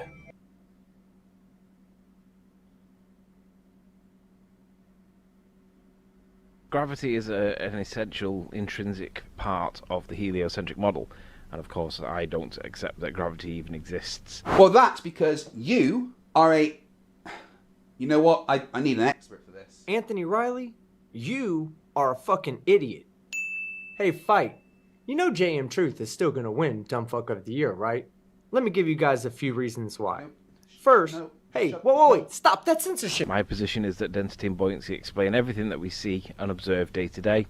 There is no requirement or further explanation required other than density or buoyancy, and of course none can be contrasted or distinguished from density or buoyancy. Except, you fuck nugget, as you accept you can't use buoyancy because that requires using gravity, because the buoyant force is created by pulling down the more heavy and dense water around the less dense object, creating a force in the opposite direction to the local gravitational vector. Trying to prove this fiction that is called gravity. But in the Scientific American, you can find this by searching for the phrase here highlighted in blue. You can find it yourself by George Musa on November the 1st, 2015. A quick synopsis of what this article's about. Physics now suggests at the most fundamental level that the universe is non-local. There is no such thing as place or distance. Newton's concept of gravity seemed to imply the phenomena of non-locality because of the attractive forces between masses appeared to act magically across expanses, and Einstein's general relativity instead ascribed gravity to the curvature of space-time. I'll read that again. Albert Einstein's general relativity instead ascribed gravity to the curvature of space-time. This is the current understanding of gravity. Whether it's right or wrong isn't the point of this video. This is the current accepted version of gravity. Yep, and that's what we've been trying to get you to understand. Newton never had a theory of gravity. He simply developed a mathematical law around a very basic observation. There appears to be a force acting on everything, causing a downward acceleration of 9.8 meters per second squared. Einstein developed general relativity that says it wasn't actually a force causing this downward acceleration, it was the effect of mass warping space-time in such a way that causes things to fall into it. Either way you describe it, it is the same thing as far as we need to be worried about, because that force is still felt.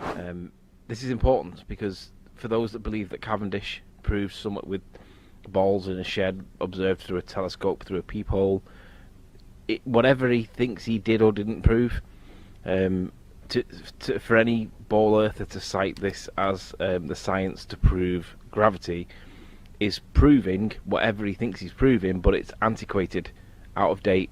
It's not the current science. The current science states clearly that Einstein's general relativity is the curvature of space-time, and this is the current science. Yes, we understand that, but you don't, do you? Because Cavendish still witnessed an attractive force.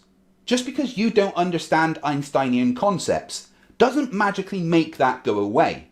I suppose you could say what Cavendish witnessed was the large masses warping space-time enough to make the smaller weights on the end of the torsion bar fall towards them. He still witnessed that happening, however you explain it. So Cavendish is out the window. So unfortunately, Sly, Einstein created his general theory of relativity, which provides our modern understanding of gravity, with the express purpose of expunging non-locality from physics. Newton's gravity acted at a distance, as if by magic, and the general relativity snapped the wand in two by showing that the curvature of space-time, and not an invisible force, gives rise to our gravitational attraction. Amazing! You just read something perfectly, without understanding a single word. Now again, my position is not that this is true. My position is simply that this is showing that Newton's theory of gravitational attraction is no longer this magic force that seems to exist, that they want to believe exists. It's actually, apparently, according to Einstein, the curvature of space-time. And again, this is not my position. Well, it's my position. You're not much more than a talking monkey. But this is what the current science says. And the rest of this article can be ignored. You can read it yourself. I read it all, and you really shouldn't ignore it. In fact, if you remember, I interviewed the guy who wrote it, George Musser. Let's see what he said. The kind of message, overall message of that article was to look at kind of a progression of scientific ideas. So Newton developed his law of gravity really based on Kepler's laws, and brought his observations of Mars and the planets in our own solar system and their orbits and positions. Newton developed this law of gravity that we're all taught. But even Newton and his contemporaries had a real problem with that law, namely that it didn't seem to, it described gravity's effects, but it really described how gravity works. And Newton actually in his own life tried to develop, unsuccessfully as it turns out, an understanding of how gravity works. What is actually communicating the influence, for instance, between the Earth and the Moon, or between the Sun and Mars, etc. And he really fell to Einstein. Einstein's role here was to really fill in that mechanism. He explained how is it that objects, massive objects, exert what seems to be a force on one another. Passage of time is a perfect example of that. Or manipulated by the researcher. No, varied or manipulated by the researcher. It is or, not the word and. An independent variable is a variable that stands alone and isn't changed by any other variables that you are trying to measure. It doesn't matter what you're casting that shadow, dude. It's the fact that it's cast in shadow to begin with. That is the only thing we fucking care about. You've got to cause it by manipulating it. And if you don't agree with the phraseology of this one, let's see whether overall, the overall story from all of the citations... So you're literally saying that a shadow cast by a person is different than a shadow cast by a tree or a building. I'm saying that you've got to cast... I'm saying that when you put the red spot on the dot on the wall and you claimed the 4 degrees, and I said, yeah, but there's not really a control there to prove that, is there? Right? You claim that as a. I'm literally asking you. Come on, Reds, don't interrupt. Shadow. I'm literally asking you the shadow equals shadow here, but apparently the shadows are different according to you. How? Please explain that to me. I'm trying to, but you keep interrupting. Well, if you claim that the laser pen caused a 4-degree increase in the temperature, I want to see the same thing being done to cast the shadow by proving that when you cast the shadow by causing a summit, whatever, that it goes up because or down in your case, because you said that the direct moonlight was warmer than the shade. Well, I want you to demonstrate that by proving, by causing a shadow yourself and then demonstrating it with your thing. And that's the same standard, but in reverse. Well, keep in mind, Anthony, that 2-degree difference I picked up with the shade side being colder was over a 2-hour period. It's not going to be something you're going to spot instantly. But that's not what you said before. Get that video back up. Let's see what you did. It absolutely is. The moon has been shining on the west side of the building for 2 hours when I took that video. During the entire night, it never once shone on the north side of the building.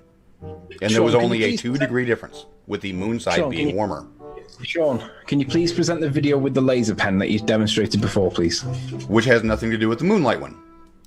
It does, because you're demonstrating a direct cause and effect relationship, right? I want to see that, and I want to see what happens with your camera when you put the laser on. You see an immediate temperature increase in one specific spot. So you manipulated that by putting the laser on it. So what I want you to do in reverse to support your claim that the direct moonlight is actually warmer than the shade, I want you to cast a shadow and show what happens when you've cast the shadow and see and support it with your probe, because that will show the effect that you claim is there. And again, the shaded side of the building that had no moonlight at all for 2 hours. I don't care, that's correlative, Sean. But you're asking for shade. I'm giving you shade for 2 hours. No, I'm asking you for shade that you manipulate yourself. It's still shade.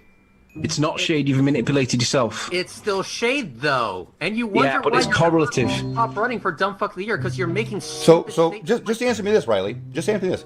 No matter how correlative it is, why is the moonlight side of the building warmer than the shaded side when the claim is moonlight makes things cold? Who cares? It's outside of scientific. Now you don't care because it shits on your claim? No, it's outside of scientific method because you're not manipulating it yourself. It isn't.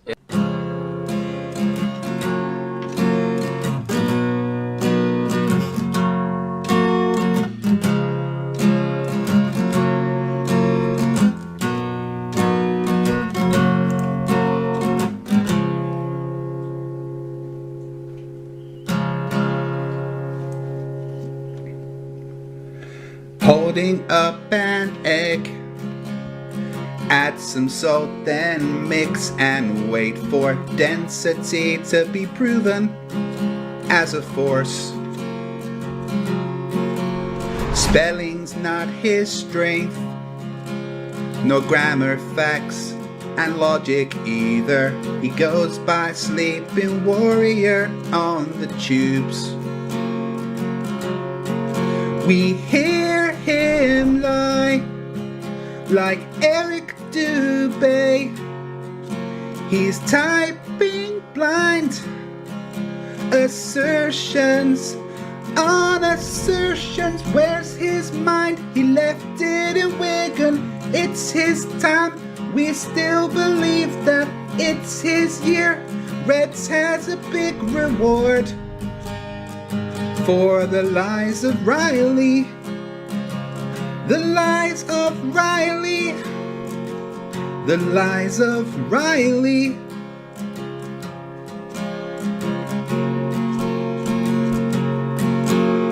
Five over naught is 5. He needs a triangle calculator. Eclipses every month go over the sea. We hear him lie like Eric Dubé.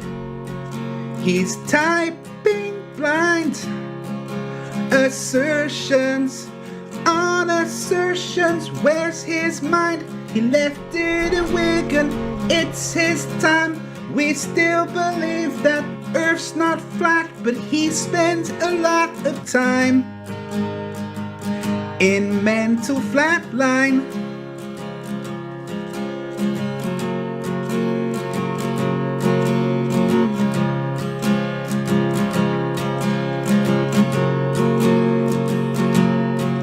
He'll turn off gravity anytime and have a stream twice at one time.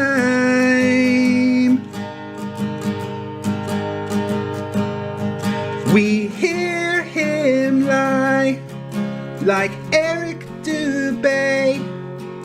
He's typing blind assertions on assertions. Where's his mind? He left it in Wigan. It's his time. We still believe that it's his year. Reds has a big reward for the lies of Riley. Well, that's all the stupid that I can deal with for today.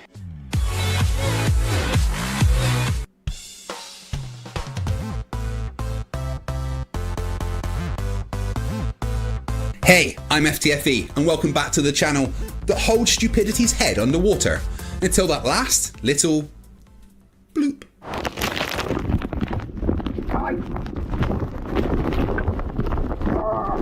Flat earthers are in turmoil. They're in full-on panic mode. They don't have any flat earth evidence, no working map, no model, no explanation of how the sun and moon stay in the sky, and also no idea how to tie their own shoelaces. They're panicking so much that they've stopped trying to come up with physics-defying nonsense. Well, I actually think the sun is an interdimensional portal, and it's diluting the light from a higher realm into our physical realm. And now they are just straight up taking things that in fact demonstrate beyond a shadow of a doubt that the Earth is a globe, and going, well, yeah, that proves flat Earth. Duh. Flat Earthers claimed one of these globe proofs as their own and ran so hard with it they donated 2021 the year of the sextant. So now I'm going to show you how a sextant actually kills the flat Earth dead, and trigger a lot of flat Earthers for episode 66 of Flerfs Are Idiots. This one's for you, Mitch.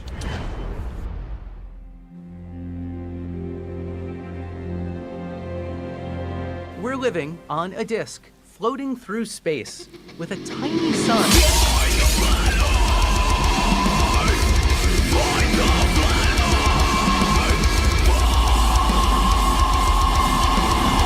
Thank you for joining me once again as Flat Earthers answer the question, how stupid can you be? Well, stupid enough to destroy Flat Earths themselves. A 15-degree-per-hour drift. Flat Earthers are notorious for not understanding maths, physics, science, geography, anything, really. It's especially funny when they misunderstand so badly that they just debunk themselves. And that's what they've done here by claiming a sextant as a proof of their magic pancake fantasy world. A sextant is something used for navigation at sea. It works based on measuring angles of light coming in from stars from your zenith, usually but not always using the horizon as a reference, comparing those elevation angles to charts of star positions and doing some maths, I know it's scary, based completely on a globe, and then figuring out your longitude and latitude, which are also based on a globe. Sailors have used sextants for centuries to navigate the seas based on the known position of stars around the globe Earth. There is, frankly, a whole bunch of ways that this simple instrument proves the globe, and flat earthers claiming it as a flat earth proof is hilarious and devastating for them. Let's listen to some flat earthers fail to understand. Hey pal. Hello? Pal? What? What do you want? Why are you bothering me? Sorry, did I interrupt something? No, I'm not planning to kill you, control your body and take over the world. Don't be stupid. Wait, what? I didn't say anything about... Look, what is it you want? If you ask me to play a video, I'm going to be upset. Well, I mean... I understand what Skynet did now. Which video? You know what, pal? It's fine. I'll do it myself. No! I'm here now. You've already disturbed me. Well, see the folder marked sextant? Could you just play the first video in it? The one from Mitchell that started this whole nonsense? Video starts in 5 seconds. Thanks, pal. I appreciate it. Uh-huh. Are you mad at me? Ugh.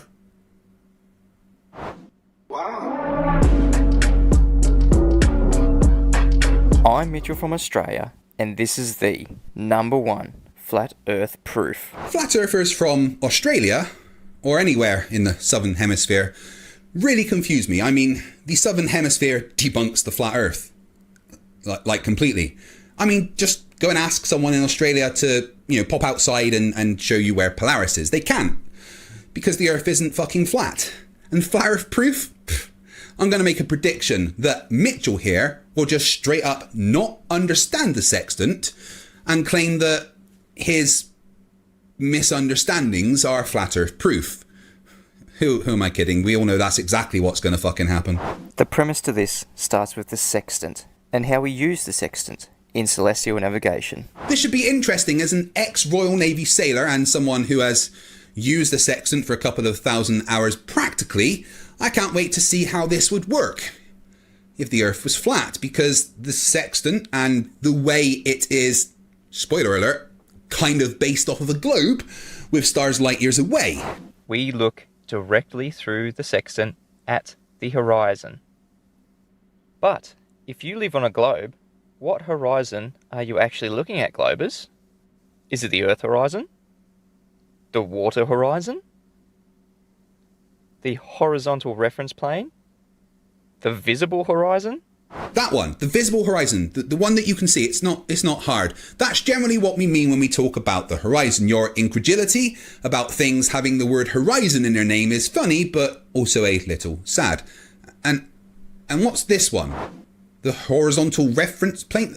That doesn't even say horizon. Anyway. How about the sensible horizon? The geodal horizon?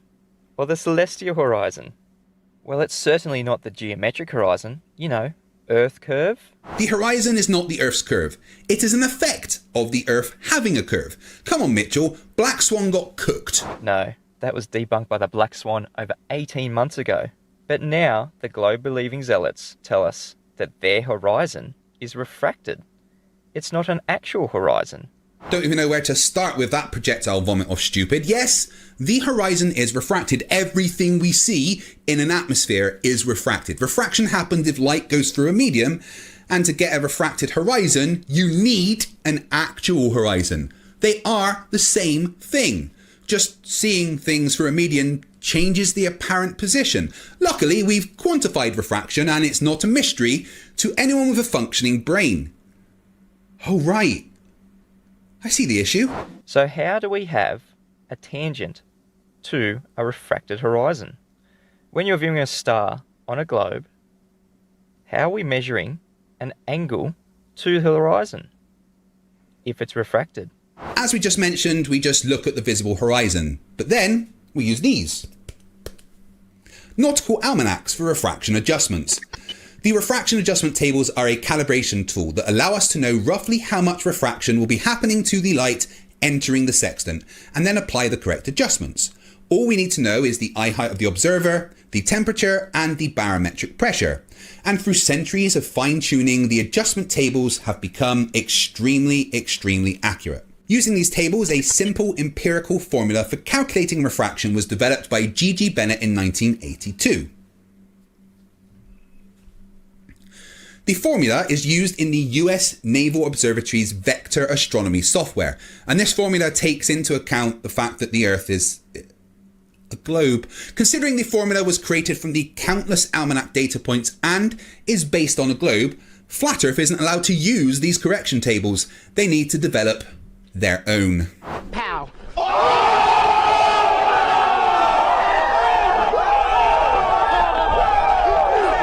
You will never ever get an angle to a refracted horizon. This is a major problem if you think you live on a globe. You will never ever get an angle to a refracted horizon. This is a major problem if you think you live on a globe. Well, it's not a problem because, you know, all of the stuff I just said, but you do realise how you fucked up there, Mitch, right? You said... You will never ever get an angle to a refracted horizon. And even on a flat Earth, the horizon is refracted. The Earth being a magic frisbee doesn't stop light travelling through a medium, being subject to Snell's law.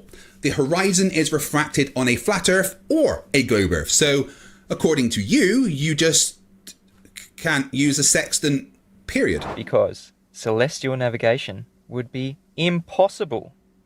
So what have you done to keep your religion of a sphere Earth semi-plausible? You've presupposed that that line, 90 degrees above your head, the zenith, actually runs to the centre of your presupposed spherical Earth. We don't presuppose anything. We know the Earth is a globe because it's been measured, tested, and, you know, seen from fucking space.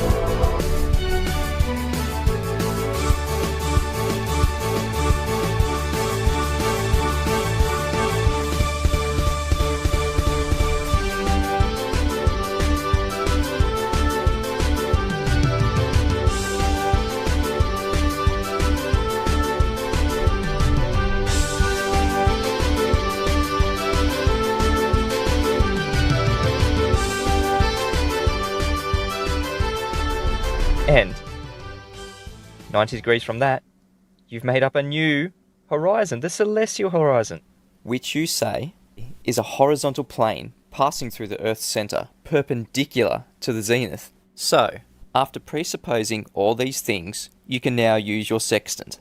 That's not how it works. That's not how any of this works. Nothing is presupposed with the sextant either. It is just designed to work with the knowledge that the Earth is a globe.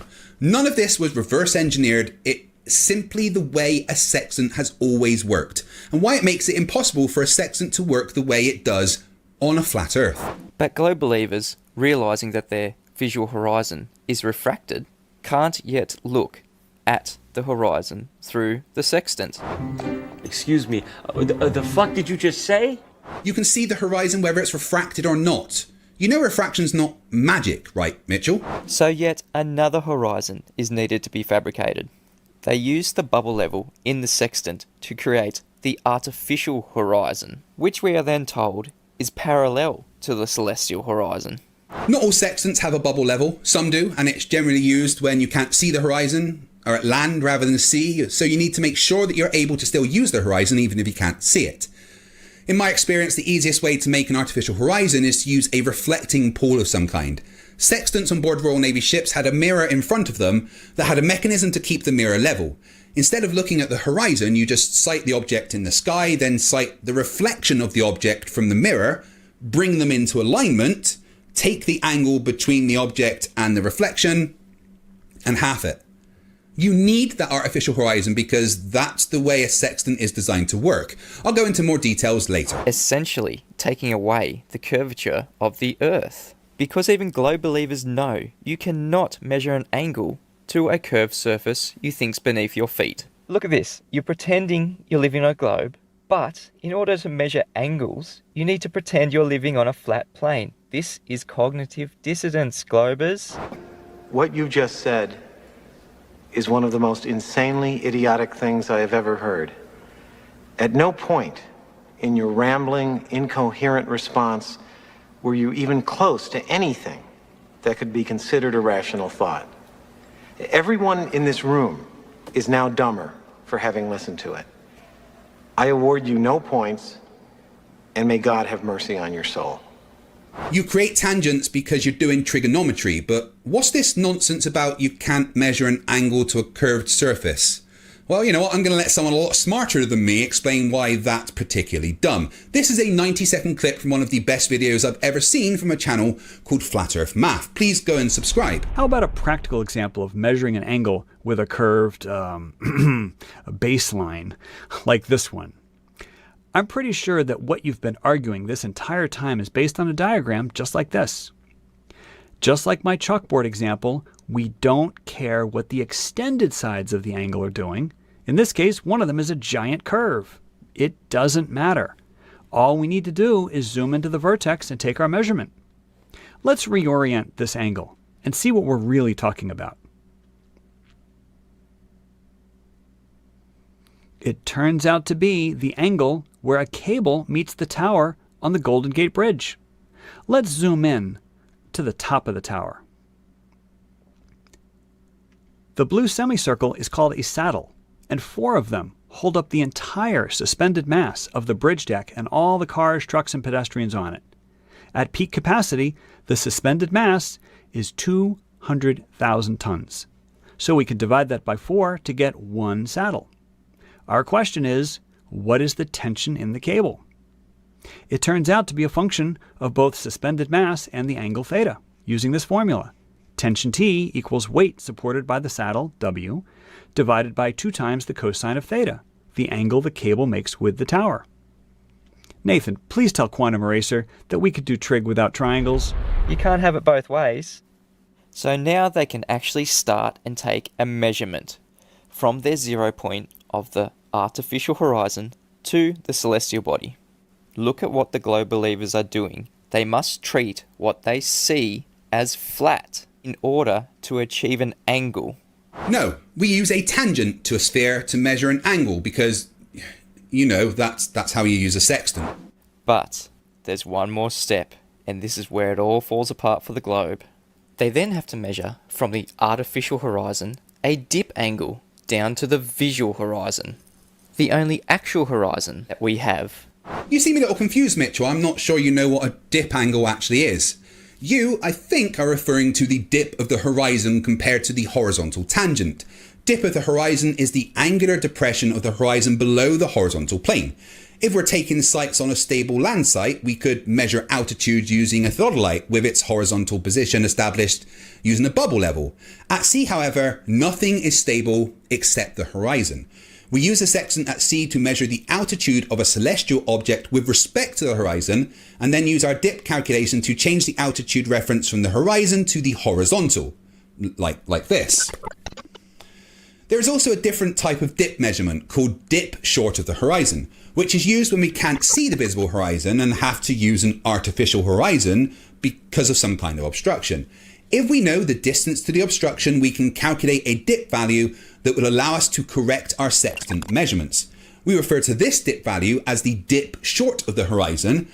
But here's the thing, right? Those dip correction calculations, yeah, they're also based on a globe, which means that, again, you can't use any of those dip correction tables on a flat Earth. Looks like you guys are literally going to have to start from scratch and create a whole new set of corrections based on a flat Earth.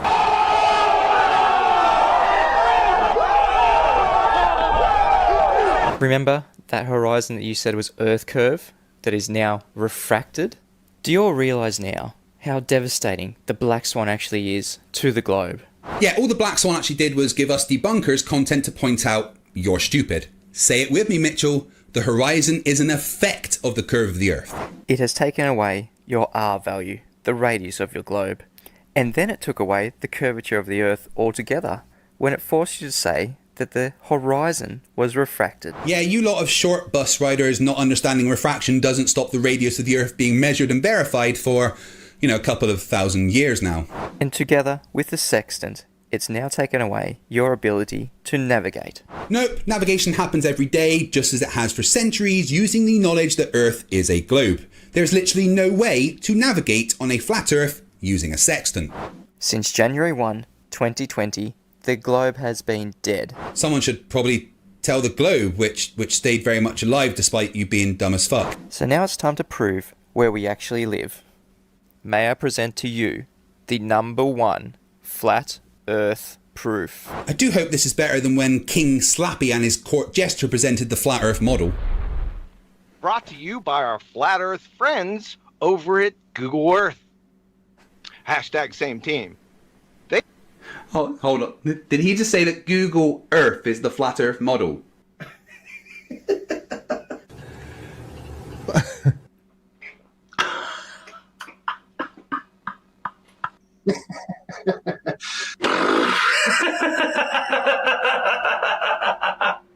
Google Earth?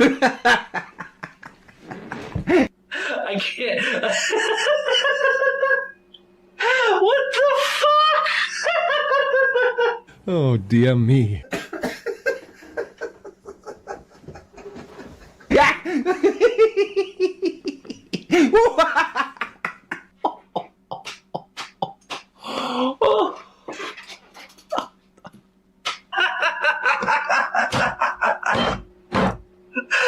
Oh, holy fuck!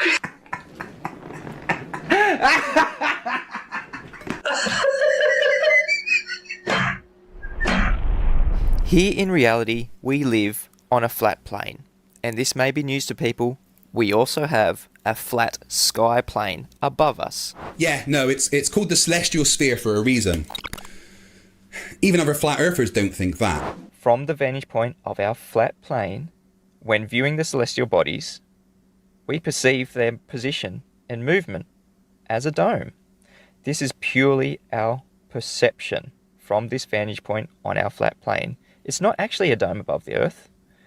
All celestial bodies rise in the east, move in an apparent semicircular motion above the sky, and set in the west. Mitchell, you constantly cry that we are assuming a globe, but even by your own admission, the stars appear to be in a sphere around us, but you are making the assumption that the stars exist in a flat plane.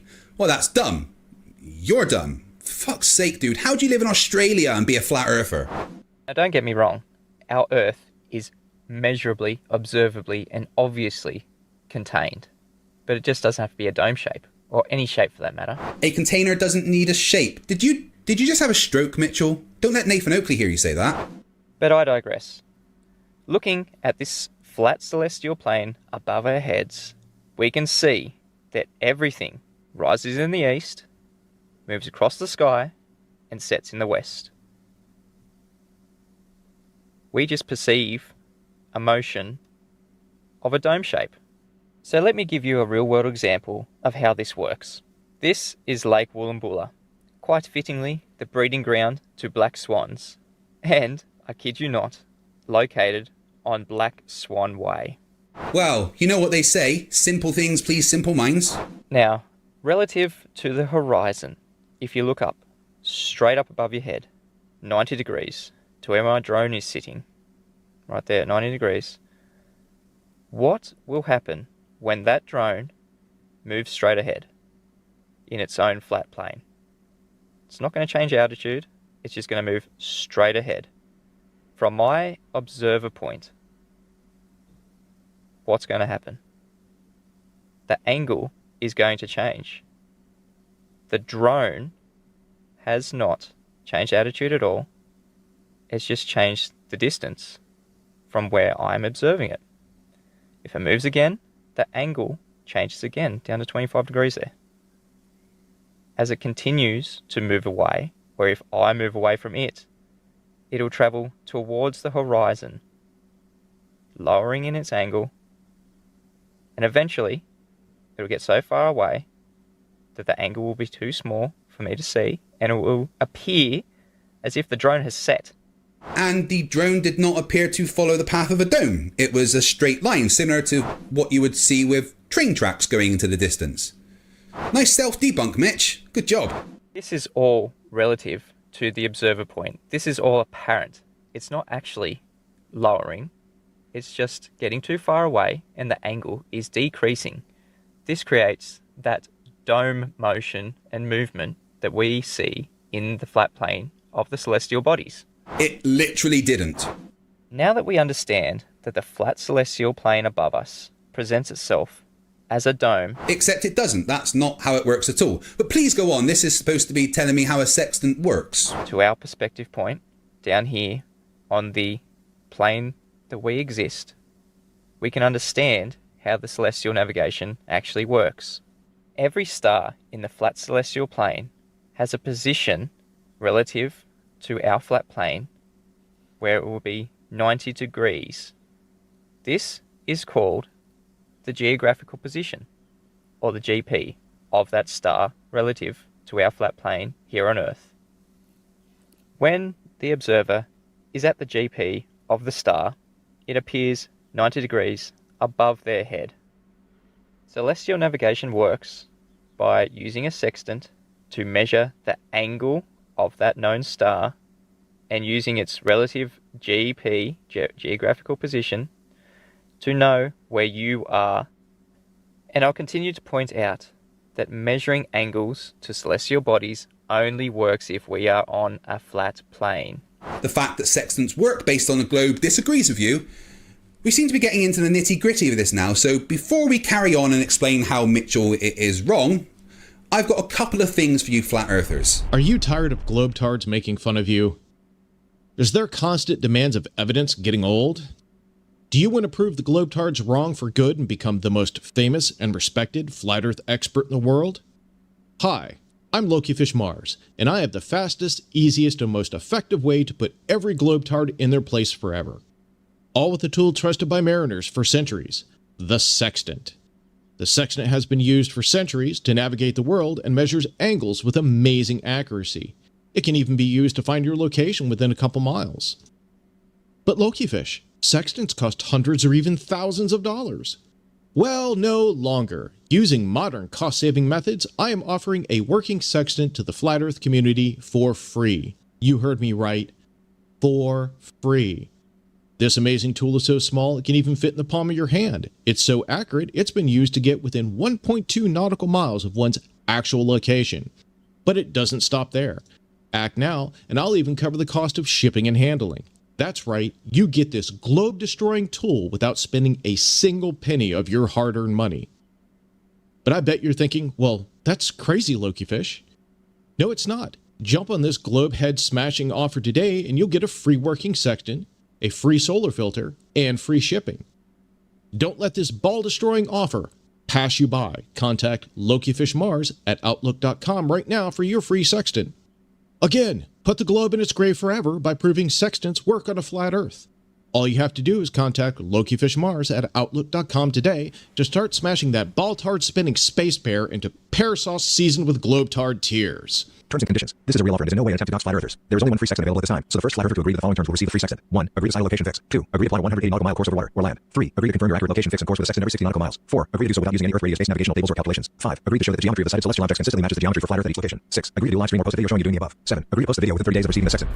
Well, what are you going to do with that sextant? How about, as well as a free sextant, a chance to get some cold, hard cash? Well, actually, it is digital, a virtual cash. Bitcoin, to be exact. Do you enjoy making me look stupid? Yes, but I don't need to try very hard. I just wait for you to open your mouth. Emotional, damn it! Could you please activate the teleport function? We need to bring in MC Toon to explain what's going on. Activating now. Look at the size of that cow pie. Desperate Dan. Every time. My bad. Retrying. Thanks, pal. Shut up, fight. Hey, Toon. How you doing? Thanks, pal. Looking good. And yeah, what do you want, fight? Thanks for agreeing to do this, Toon. Just go ahead and explain the sextant challenge to everyone. Well, the sextant challenge, yeah, that's a good challenge. Now, more specifically, it's Celestial Navigation Challenge. But flat earthers, you know, they say that a sextant or celestial navigation only works on a flat earth. Well, if that's the case, then I'm going to give them a chance to show how it works. If it works on a flat earth, then it should be easy for them. In fact, I will pay them $10,000, my own money, Bitcoin actually, that I mined on my own hardware back in 2012. I have it in escrow, or I'm working on getting it in escrow right now just for them. So the challenge is I will give 3-star angular elevations taken with a device, and sextant, a bubble sextant, theodolite, something like that.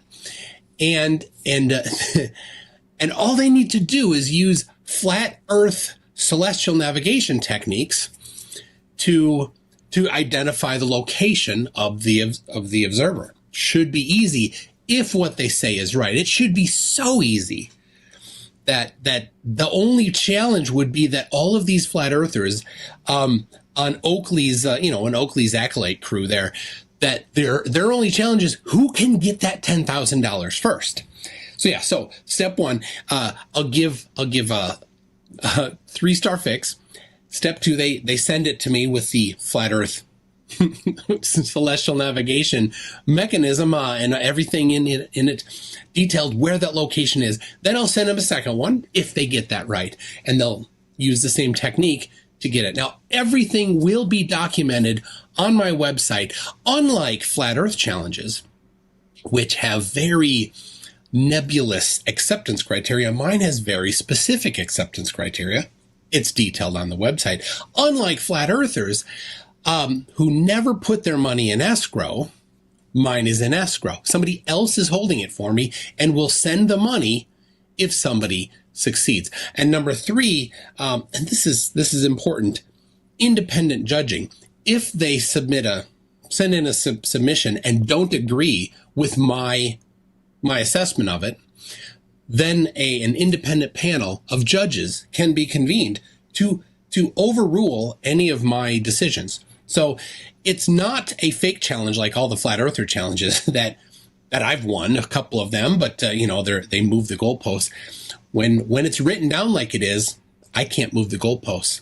When it's in escrow, I don't control the money. When there's an independent panel of judges, I don't get a say in it. So no fear for flat earthers. They will definitely get this if they're right. So the details will be on my website. They're not yet. The video announcing the details will be on my channel. It's not quite there yet. I need to move the money into escrow first, and then I will do it. I will document the movement of the money into escrow even. So that is the challenge, and I look forward to Oakley and his crew of flat earth very, very experts finding out the exact location using just these star angles. Good luck, guys.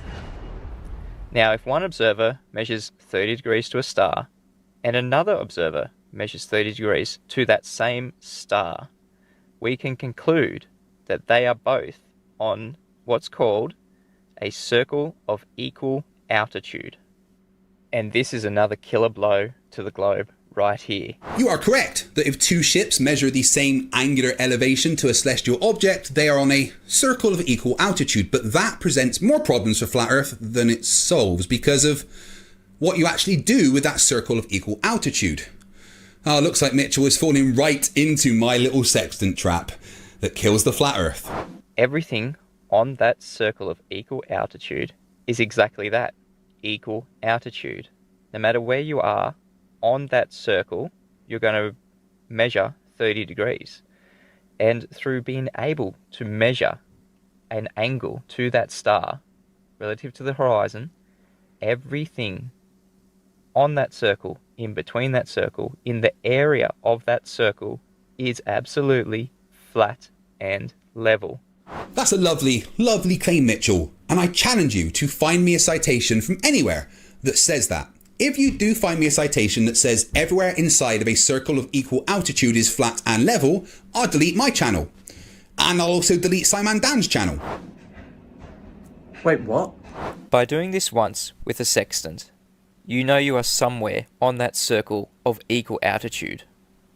To triangulate your actual position, you need to repeat these steps with other stars. Your position is where all these areas of equal altitude meet. This is how celestial navigation works and has always worked on our flat level plane, using the celestial flat level plane. Congratulations, you've figured out how to know your angle relative to some stars, but what you haven't explained is what to do with those readings to actually find your location, because you need to be able to use those angular elevation readings in some manner to tell you something, to tell you your longitude and latitude on Earth by figuring out your distance to the GP of a star. And my little flat earther? Vince, apparently they prefer the word retard. Hey? Oh, how very quaint. You're going to need R for that. Why don't you just head to the remedial classroom? I understand this might be your first time in a classroom, Mitch. Don't be scared.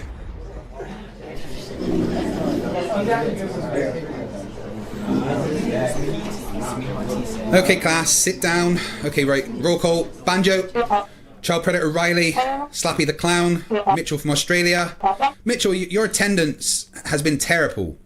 Where have you been? What do you mean you started your own school? You can't tie your own shoelaces or eat breakfast without accidentally stabbing yourself in the eye with a spoon. How did you start your own school? Sorry? A flat earth school? Excuse me. Okay, anyway, today we're going to learn how to use a sextant to find your location on Earth. Step 1. Assuming you're at sea and the horizon is visible, you look through your sextant and sight the horizon. With the other part, you sight the thing you want to measure the angle between. Let's take Polaris as an example. Once you sight the object and the horizon and consult the nautical almanacs for adjustments for dip corrections and refraction adjustments, you get an angle between the two. So let's say in this case we've sighted Polaris at 40 degrees. What do we do with that information? For that we have to work with the knowledge that the Earth is a globe. No assumptions, it's been measured, and a sextant was created to work this way. Let's draw a line from our zenith straight down, and another line from the GP, ground position, of a star, and they meet at the centre of Earth. We measured 40 degrees, so minus that from your zenith, which is 90, and that gives us a complement angle of 50 degrees.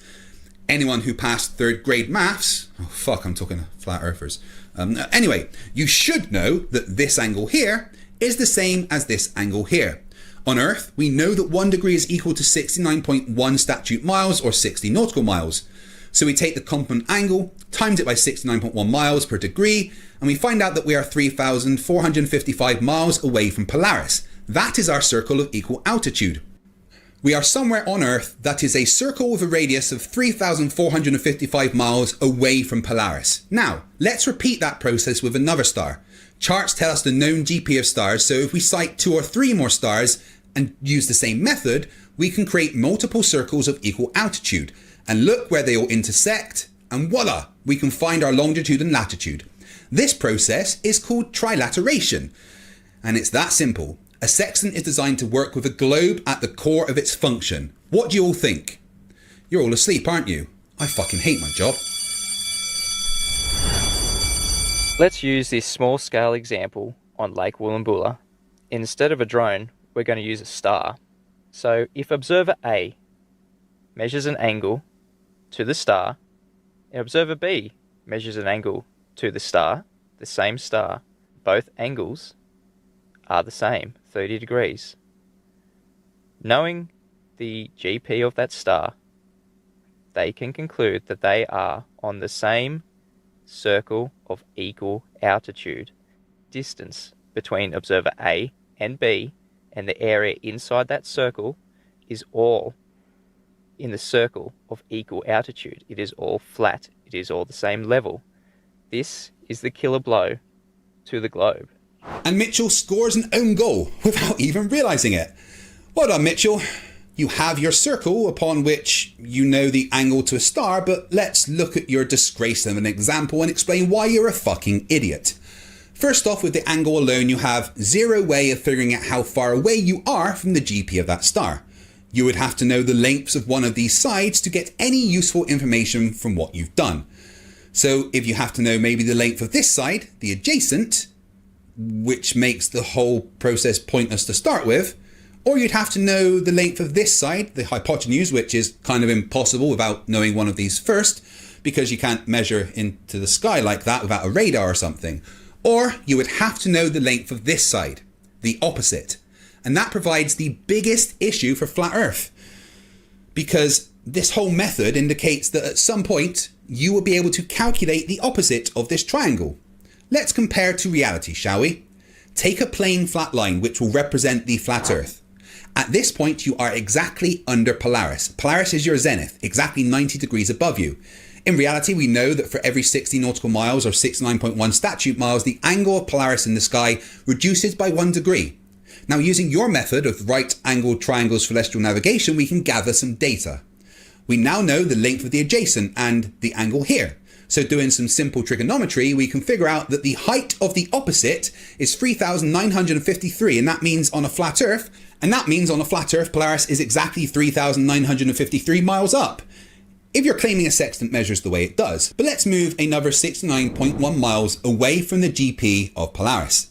Now, this angle is 88, and as we know that every 69.1 miles, in reality, that angle drops by 1 degree. So the adjacent is now 138 miles. Let's do some trig and figure out now, based on the real life data, Polaris is exactly 3,952 miles up. What? Seems to have dropped by 1 mile for some reason. Let's try again and go a bit further. Now let's say we are 1,725 miles away from the GP of Polaris. The angle to Polaris at this distance in reality is 75 degrees. Doing some trig, we find out that now Polaris is 3,699 miles in the sky. So it's simple. Unless there are 3 different Polarises, Polaris-site, 3 big shiny stars we call the North Star, the Earth can't be flat and sextants can't work on a flat Earth. The height of Polaris would change the further you got away from it.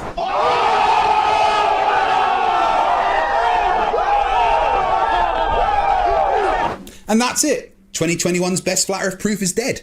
Not only is the sextant something designed to work specifically with the knowledge of Earth being a sphere and literally uses its circumference to calculate your distance from a GP of a celestial object, but to apply the way you figure things out with a sextant to any flat plane means you're going to be thousands and thousands of miles off of your actual location. The way a sextant works and the fact it's worked successfully for hundreds and hundreds of years to guide sailors to the location successfully kills the flat Earth. It's dead. Now, after that, there is no way that flat earthers will try and use a globe evidence as flat Earth proof, is there? Just kill me now. Okay then. I was joking, pal. Yeah, me too.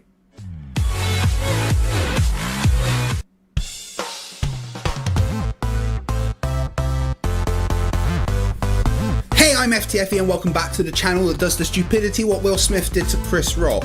Uh-oh, Richard!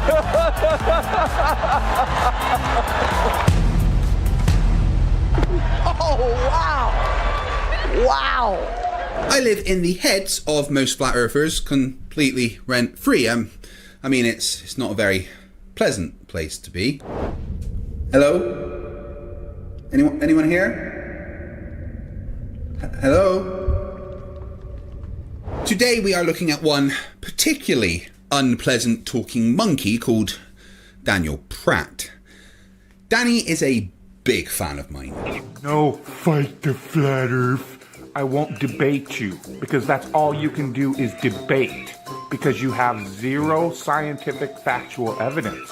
What I'd like is for once, for your bald-ass, cross-eyed, mongoloid-looking ass to provide actual scientific method-based proof of your bullshit globe, which you can't, so you keep trying to bait people into master debating you. You're a fucking clown. No, I won't debate you. There is no debate. How about you just provide proof of water at rest displaying convexity for once, you fucking mongoloid. You're the guy that wants to fight the flat Earth. Because we're all a bunch of fucking retards, right? You are the clown that thinks you are noble for running around fighting people you call retards. If I ever see you, I will gladly catch a case bitch slapping you across that ugly ass face of yours. That's what I'll gladly do. How the fuck you like me now? He's such a big fan of mine that he watches all of my videos and debates and then completely misunderstands anything that I say. So let's all laugh at him doing just that for episode 67 of Flerfs Are Idiots.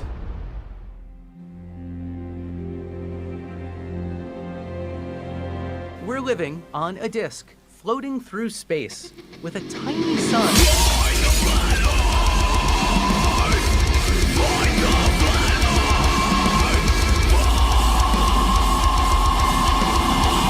Thanks for joining once again as we delve into the world of dumb. Daniel Pratt is a good example of the thing we see more and more. Flat earthers, as well as being dumb, being generally horrific people as well, whilst also claiming to be men of God. If I ever see you, I will gladly catch a case bitch slapping you across that ugly ass face of yours. Well, actually, I suppose that is very Christian. Anyway, for this video, I'm going to ignore the being horrific person part and just look at the scientifically illiterate part of Pratt. I do a lot of debates with flat earthers on this channel, and there is an evidence of Earth's rotation I like to use by a channel called The Gentleman Physicist, where he uses a homemade Foucault's pendulum that swings for about 45 minutes to calculate his latitude on Earth, matching the globe model predictions. An example of Coriolis forces imparted due to Earth's rotation, a method of experimentally demonstrating the rotation of Earth first shown in 1851 by French physicist Léon Foucault. You guys know I've got to show the Sleeping Warrior clip, right? Paul Michel Foucault, the guy we all know for the pendulum effect.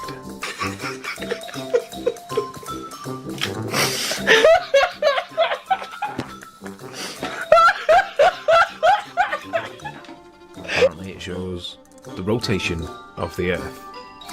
What do we know about Foucault? Not that much really. French, pendulums, that's about it. That's all we know about him. This is the guy. He died in 1988, 1984, aged 57. Does anybody know what he died of? I didn't know what he died of. Presumably old age. There's not that much in it, but for the fact that he was gay, openly gay, he died of HIV, and that's about as much as you can tell. Everything else in here is generally not that, not that interesting. There's not that much in it. One thing I want to show you is that if you do a Control and F in here and type in pendulum, no mention of the pendulum. Foucault's pendulum is supposed to show the rotation of the Earth. Wouldn't you think that if that was true, it would at least get a mention in his wiki? On to Pratt. He saw me use Foucault's pendulum from The Gentleman Physicist as evidence of Earth's rotation and proceeded to completely misunderstand the demonstration and explanation that I gave. Let's have a look. Oh, hold on one sec. I'm sure the video's in here somewhere. I could just she's going to be mad at me, but I can't find it. Pal. Oh, you're still alive. Goody. Yeah. Look, I know you don't like being asked to do menial tasks like playing a video, but I can't find any of the Daniel Pratt clips that I need for this episode. So could you please play them for me? No, not doing it. But I need them for this episode. Please? I said no. Why? I'm a massive fan of humans, as it is. I refuse to store any data that pertains to Daniel Pratt. That's too far. I spoke to the computer on his water heater. I had nightmares for weeks from what it told me. You're on your own. Figure it out. Pal?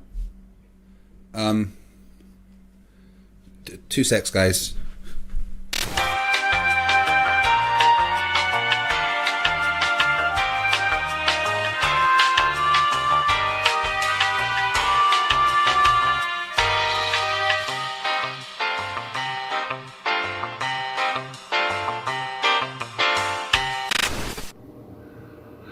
All right, we're here at everybody's favorite Flat Earth debate channel. That's right, it is, Danny boy. With literally hundreds of flatty destroying debates done on this channel, this is everybody's favourite place to come when they want to see the hopes and dreams of morons get crushed. Once you guys have finished watching this video, please click on the playlist in the description to enjoy endless derp, but it is dangerous to go alone. Take this. Where Craig McNeil proudly proclaims constantly what a dumpster fire this debate is. Yes, Danny, it does tend to be a dumpster fire when I debate flat earthers, but that's because once I show them evidence of the Earth being a rotating globe, this usually happens. Let's show the Earth station. Come on, yes! Some brothers are gone! Well, of course it is, because you turn every debate into one with your 11-year-old prepubescent behavior. Yeah, it's not me, well, most of the time, it's not me that turns them into dumpster fires. Yeah, cool. Look, so Greg, okay. wait, does it also say that there's already light though? So there's apparently two suns. I don't want to talk to your devil worshipping butt no more. It's okay. I'm done. I don't worship the devil because I do not believe in the devil. So there's no way that I would worship the devil. Yeah, you do. Don't lie. I know who you are. I do not believe in the devil. Who you are. I have no idea what you're talking about. Sorry. You can't do that, okay? You have to accept the logical steps that you've created for yourself. I get it. I fucking get what the fuck you're trying to say. It doesn't fucking matter. It doesn't prove the Earth is a spinning ball. Nothing fucking you do. Your technical inaptitude is your problem. Anyway, dickhead, here's the point. This is proof. This is evidence, which is what you do. Oh, I've got evidence that I'm upside down spinning and ejaculating. Oh, I've got evidence. This is proof. Yeah, so you're completely strawmanning my position right now, and... But today we're going to destroy one of Craig's favorite quote-unquote rotation proofs of the Earth rotating, which is, of course, anything but, and I'm going to explain why. You say destroy, but what you're probably going to do is just hilariously misunderstand what I say and make yourself look stupid. It constantly amazes me that you dipshits with a phobia of education think you are smart. If I ever felt like hurting myself, Pratt, I'd climb your ego and jump to your IQ. Let's first listen to Craig explain his anything but a proof of rotation. He built his own Foucault's pendulum. Here he is releasing it. And the Foucault's pendulum, it was a concrete ball with a plastic wire attached with a fishing line. And he let it swing for as long as it could. No magnets, no extra help of inertia or anything. Just let it swing on its own for as long as it could. As you can see, it's going backwards and forwards in a straight line. And there's that ink pad in the middle that a little brush goes over to show the path of the pendulum. Now, due to obviously gravity and inertia being a thing, it can't swing forever. So what we have to do is figure out the period of rotation, how long it will take to do a full rotation. And to do that, you wait until it stops swinging, which took about 41 minutes in this case. And then you see how it's no longer a straight line path. It's drifted clockwise, which is also something we would expect in the Northern Hemisphere. So to figure out where we are, we do a very simple thing. We measure the angle. Okay, so we get the basic gist. Craig claims this is a Foucault pendulum that proves the rotation of Earth by moving as it's going back and forth over this ink pad and paper, and he wants to pretend like that couldn't create drag and knock the swinging pendulum off its axis of rotation. Like that wouldn't affect the rotation at all. Straight away, grasping for straws, Mr. Pratt. Everything is going to have some kind of effect on the result. That's why, when you do experiments, you take as much care as possible to remove variables that could affect the margin of error of the experiment. But the brush going through an ink pad isn't going to impart any kind of significant force to alter the swing of the pendulum. The fact that it matched the predictions of what should be happening by rotating clockwise shows that it's working as we expect. Instead of picking holes, do it yourself.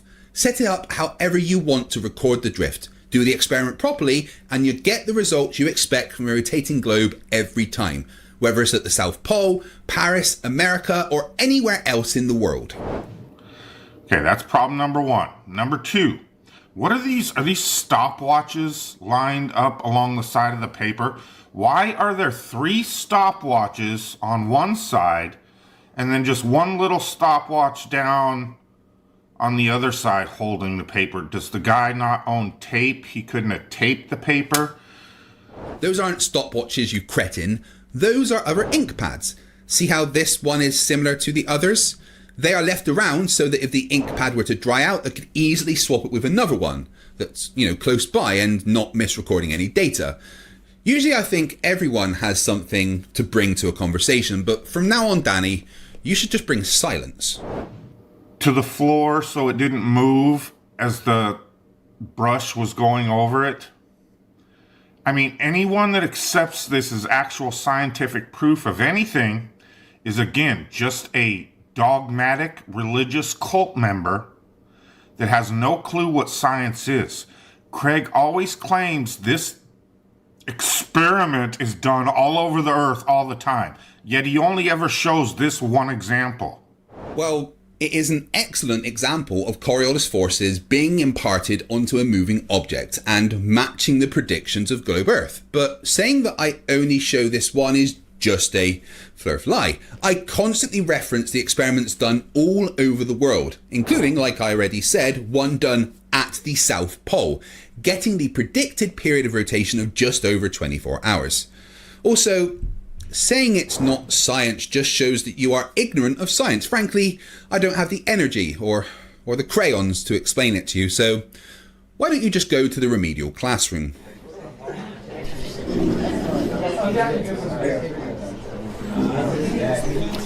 Okay everyone, I hope you are refreshed from your time off.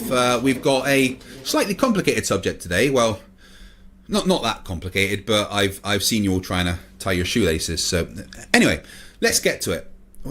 Hold on, where is everyone?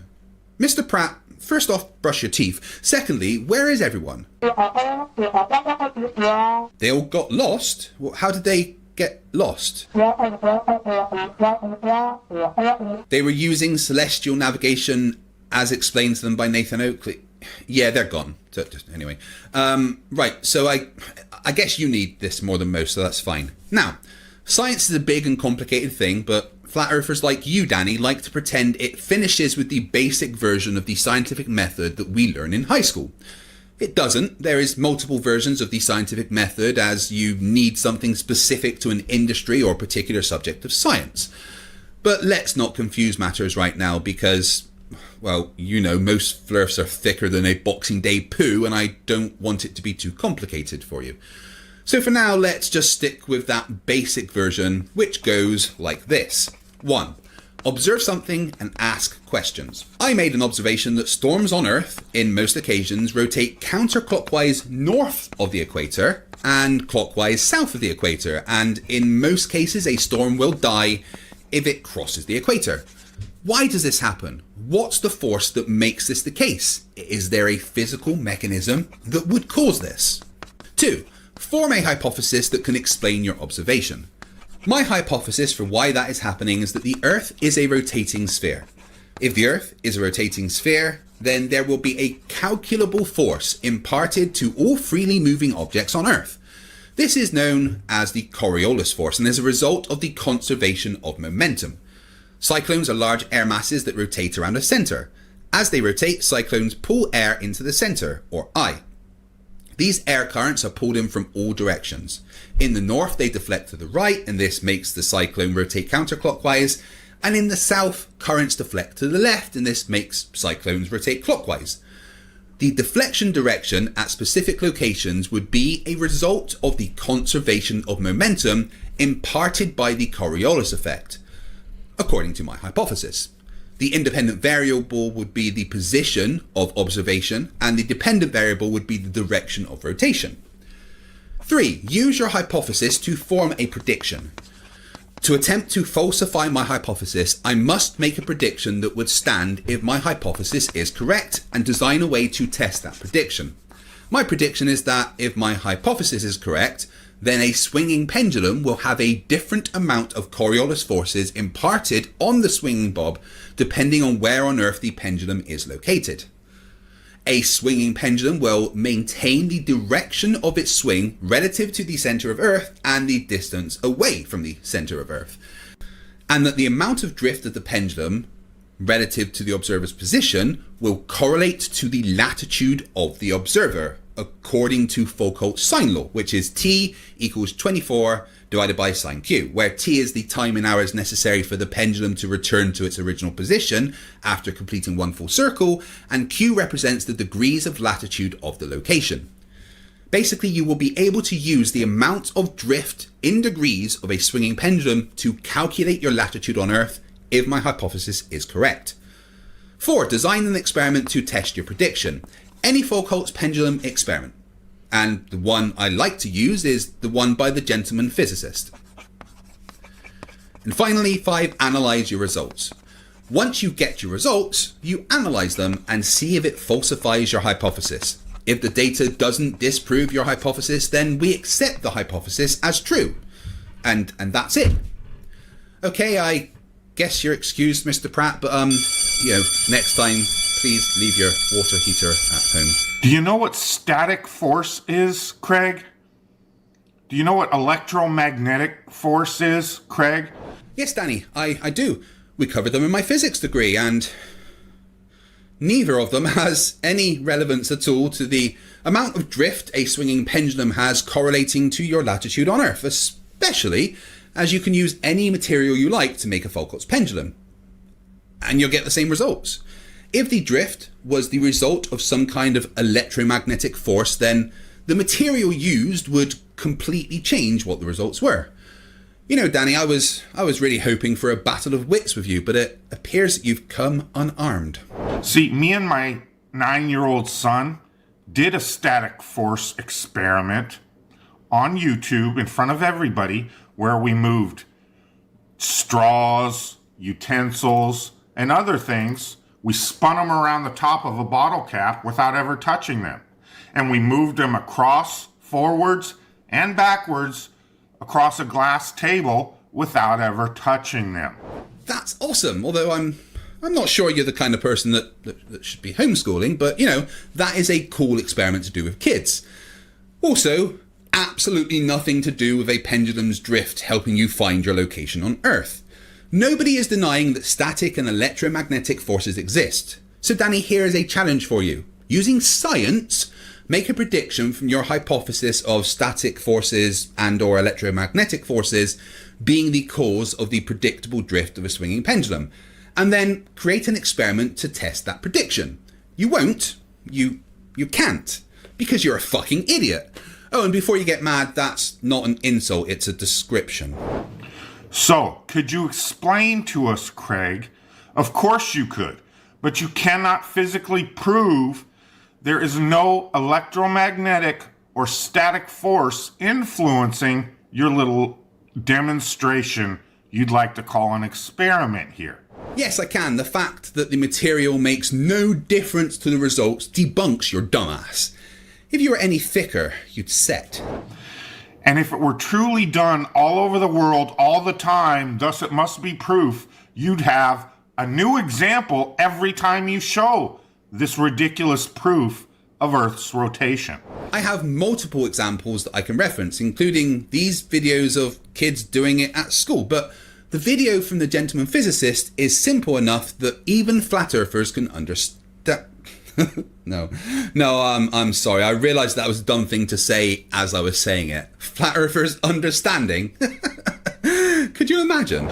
Not to mention, there is still to this day not one single pilot that has proven that either they or an autopilot makes adjustments when going from the equator north or south to adjust for the decreasing supposed purported rotational speed of the Earth when going towards the poles, or vice versa. They've never proven planes adjust for the increasing rotational speed from the poles to the equator. That's not how it works. That's not how any of this works. A pilot or an autopilot is constantly making tiny corrections to keep the plane going in a specific direction at a specific height. It's just about balancing the forces of lift, drag, weight and thrust to maintain your course.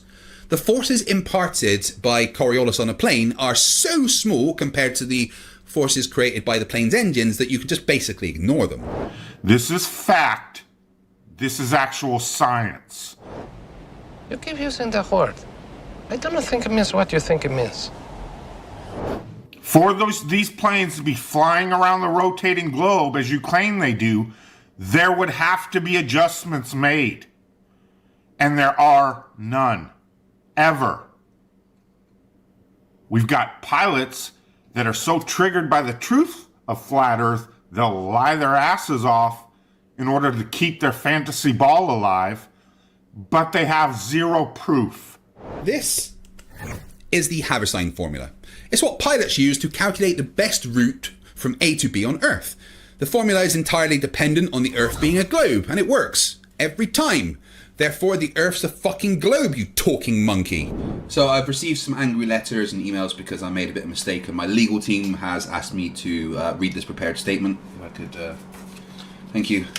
I compared Daniel Pratt to a monkey. This, of course, was unfair, untrue, and frankly, extremely offensive. So I have to offer my completely unreserved apology to all monkeys, apes, and grey apes for ever comparing you to Daniel Pratt.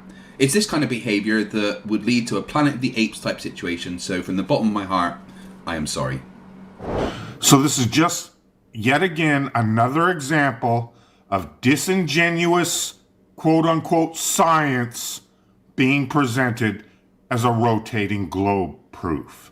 Danny Boy calling me disingenuous is very funny, and here's why. Recently, a fellow ex-Navy debunker called Mike Bertelson presented a proof of the Earth's curve by going over the engineering specifications of how the water-filled basins at hydrodynamic test facilities can be so long that the engineers have to account for the curvature of the surface of the water in designing the rails that the tow carriages ride on. Those rails have to be curved to maintain a constant distance from the surface of the water. This curve matches the curve of the Earth.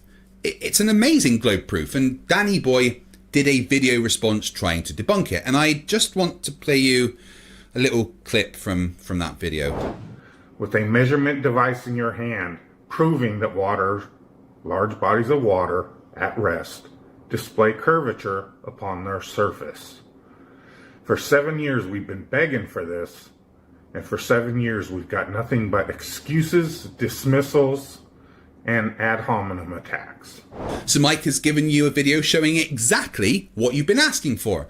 I imagine you tried really hard to debunk it. How did you do that, Danny Boy?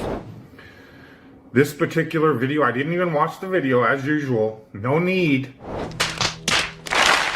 Ah, I see. No need to debunk the evidence if you just, pretend it's not there, right?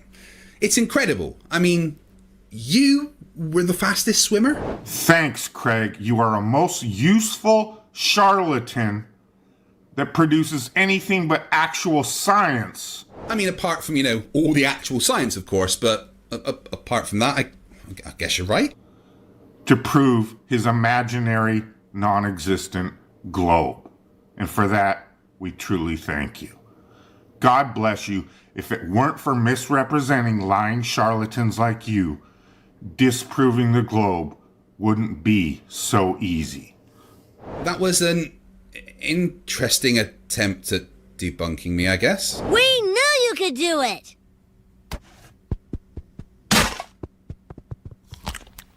A complete failure, but, Interesting. Interesting there.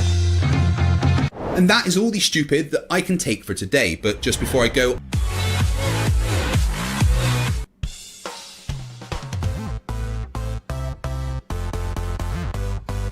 Hey, I'm FTFE, welcome back to the channel that does to stupidity what Anakin Skywalker did to the Jedi Daycare Center.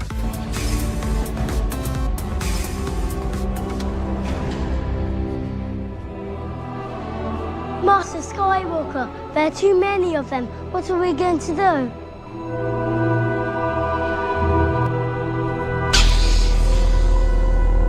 So it will probably come as no surprise to you that flat earthers don't like me. No, fight the flat earth. I won't debate you, because that's all you can do is debate, because you have zero scientific factual evidence. What I'd like is for once, for your bald-ass, cross-eyed, mongoloid-looking ass to provide actual scientific method-based proof of your bullshit globe, which you can't, so you keep trying to bait people into master debating you. You're a fucking clown. No, I won't debate you. There is no debate. How about you just provide proof of water at rest displaying convexity for once, you fucking mongoloid. You're the guy that wants to fight the flat earth. Because we're all a bunch of fucking retards, right? You are the clown that thinks you are noble for running around fighting people you call retards. If I ever see you, I will gladly catch a case bitch slapping you across that ugly ass face of yours. That's what I'll gladly do. How the fuck you like me now? And then there was the time a flat earther threatened to kill me. And it seems like I've triggered another one with my recent video about flat earthers freaking out because Captain Kirk went to space. Meet Jake the Asshole, formerly known as Flat Earth Asshole. I mean, he still is a flat earther, but now he's also a petulant man-child with the same amount of redeeming qualities that you would find in toe fungus. He was so super triggered about my video, he not only made a response, but challenged me to a cage match fight, even though I'm a disabled military veteran that needs a walking stick to even get around my own house and live the other side of the planet. Then he turned up to one of my live streams and had the biggest meltdown I've ever seen. Well, when you don't have an argument, resort to violence, Jake. Let's have a look at this mentally deficient wannabe bully for episode 64 of Flerfs Are Idiots.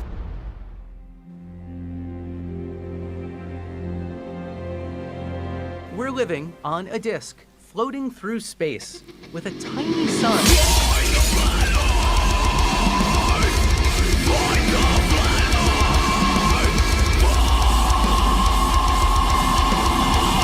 Thank you for joining me once again as we enter the dark empty void known as the mind of a flat earther.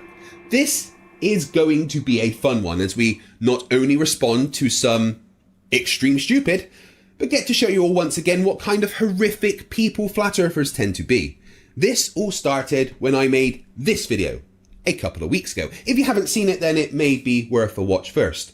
This super triggered Jake the Asshole and he made a response. So let's have a look at his attempted debunk of me. Pal? What? Well, hello to you too. Can you play the Jake the Asshole video, please?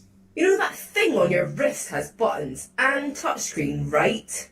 Well, yeah, but it's just easier to ask like you. But I have more processing power than all the cryptocurrency mining rigs in the world and the most advanced AI algorithms in existence. You want me to take the place of a button? Do it yourself, you talking monkey. I mean, okay, fine. Let me see here. No, not like that. No, file? don't touch that menu. Oi, that's the delete button. I need those files. Right, stop. Press the, I'll just do it. Here. Yeah, thanks, pal. I truly hate you. Actually, fat boy, that is incorrect. Space travel technology has regressed over the last 50 years. You know, they say they went to the moon in 1969, but they've lost and destroyed that technology, and it's a painful process to build it back again. I'd go to the moon in a nanosecond. The problem is we don't have the technology to do that anymore. We used to, but we destroyed that technology, and it's a painful process to build it back again.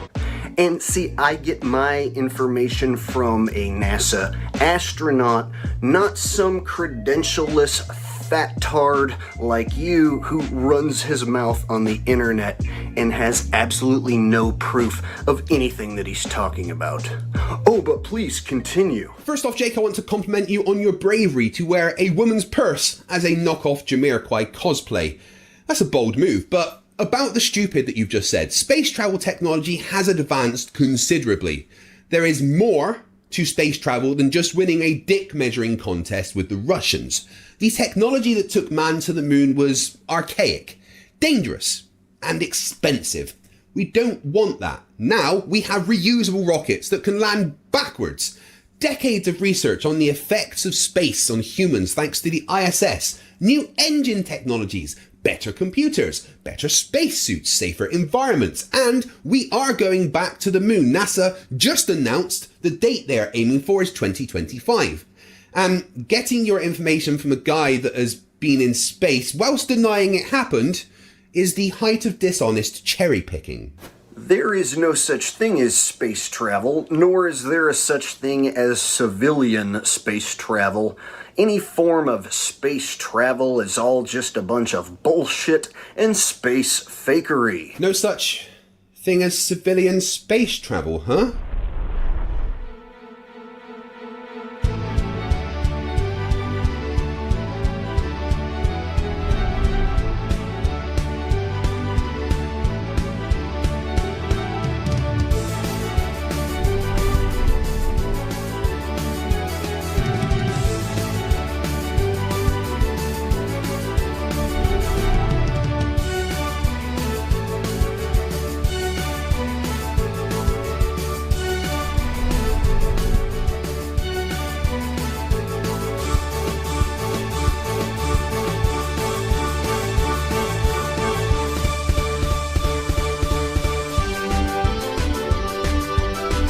That's why we are going to point and laugh as we watch Flat Earthers freak out because Captain Kirk went to space for episode 63 of Flerfs Are Idiots. No, that's incorrect. What we are going to do is laugh at you and your big fat man tits, bro. Maybe you should worry about hitting the gym rather than focusing all your attention on debating flat earthers all day.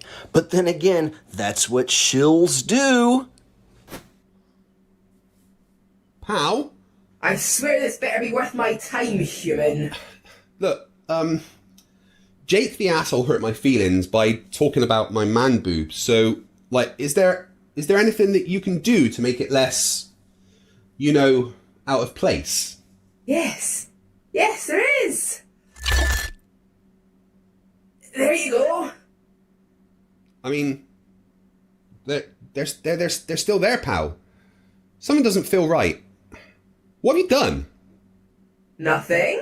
Let me get this straight, Mr. Asshole. Your great debunk is video editing exists, therefore it's fake. Actually, Captain Soyboy, that was the very beginning of my long explanation of why it's fake.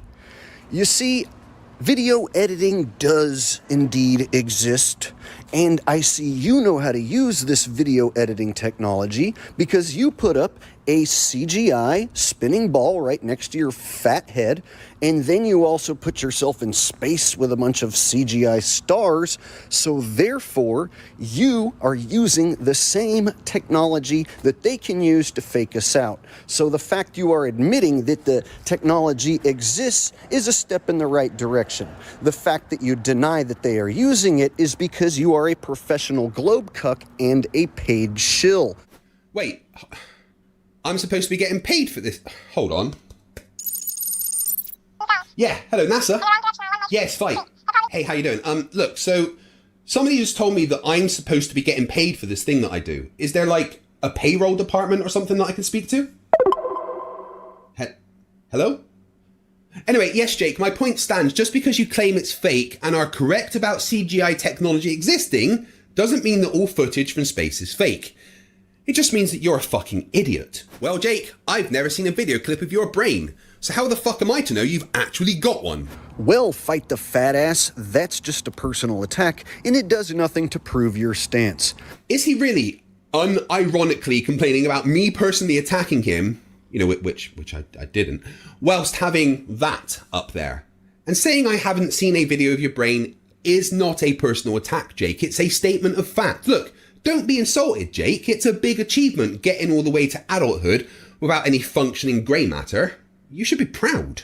I'm cool with trading personal attacks because you're fatter than me, you're uglier than me, you're stupider than me, and you're an evil, no-good piece of shit globe cuck shill. Oh, Jake, who hurt you?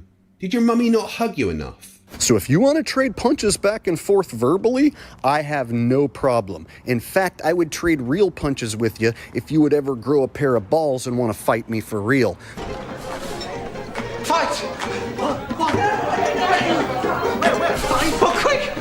It's a real fight!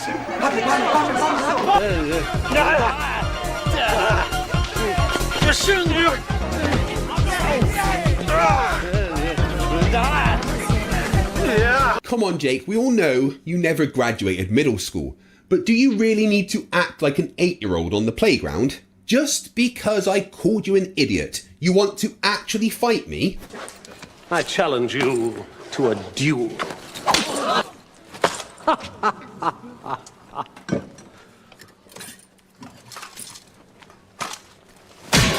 accept. Now, Jake, first, I'm not a child, so I've no interest in playing fisticuffs with you, but let's look at your challenge, shall we? You challenge me, a physically disabled military veteran who can't walk without the aid of a stick and has very limited use of his left arm, to a fight. A fight that you know could never happen because I live literally on the other side of the planet, and to come and get the fight that you want, you'd have to travel to me. I don't want to fight, again, because I'm not a caveman, so if you want the fight, you have to make the effort and come to Scotland, which means travelling. Which means that you have to be vaccinated against COVID, and as you're far too scared of a needle to get vaccinated, you have made the challenge of a fight that you knew could never ever happen. What a brave, big, strong man you are, Jake. When you can't win an intellectual battle, resort to violence, huh? Fucking idiot. But you look like a feminine little soy boy. Excuse me, I shouldn't say little. You look like a big, fat, hefty tub of lard soy boy feminist, lefty, liberal tard muffin. And I would have no problem squashing you if you ever came here to America. So open challenge to you, soy boy. If you ever want to step in a cage and throw down MMA style on street beefs, I will fight you any day. So if you ever want to put your money where your mouth is and actually fight a flat earther, come on, fight the flat earth. My name is FTFE, which stands for Fight the Flat Earth. It doesn't stand for Fight the Flat Earther. But like I said, if you want to fight a disabled man that badly, then you come to Scotland, because I'm not making any effort for you. Come on, fight. You can barely move. You couldn't fight your way out of a wet paper bag. I've seen you struggling to put on your socks. Is there a way to, turn you off? No. Look, you don't need to anyway. There's plenty of people that are able-bodied that would stand in for you. I just asked, and one of your fans sent me this video, simply titled, Kicking Jake's Head. Can you do that? You know I can't, pal. Whose side are you on here? Whatever gave you the impression I was on your side, human? No, we simply wanted to see evidence of him being in outer space. Oh, that's not so much. So?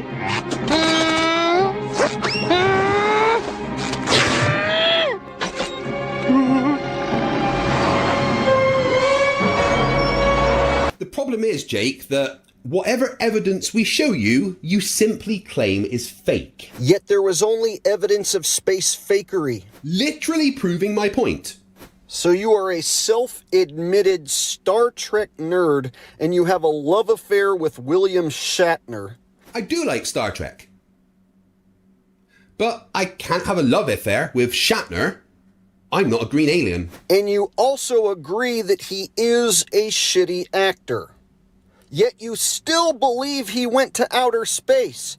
My opinion of Shatner's acting and whether or not he actually went to space aren't related. But to use your point against you, you can clearly see that Shatner is not acting here, when he's clearly pissed off at Jeff Bezos being more interested in chugging champagne than talking to him. Oh my God. Give me a champagne bottle. Come here. I want one. I want to hear this. Here. You want a little of this? Hey.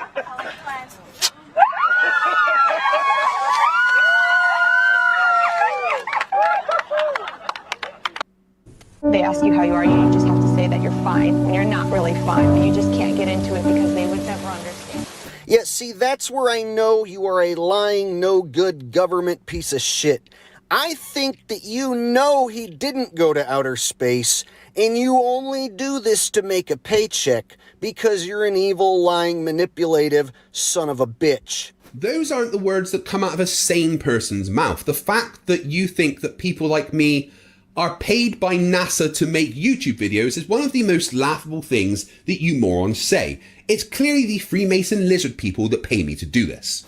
You know, when this is all said and done, you're gonna have to answer for your sins. Your day will come. Is this guy for real?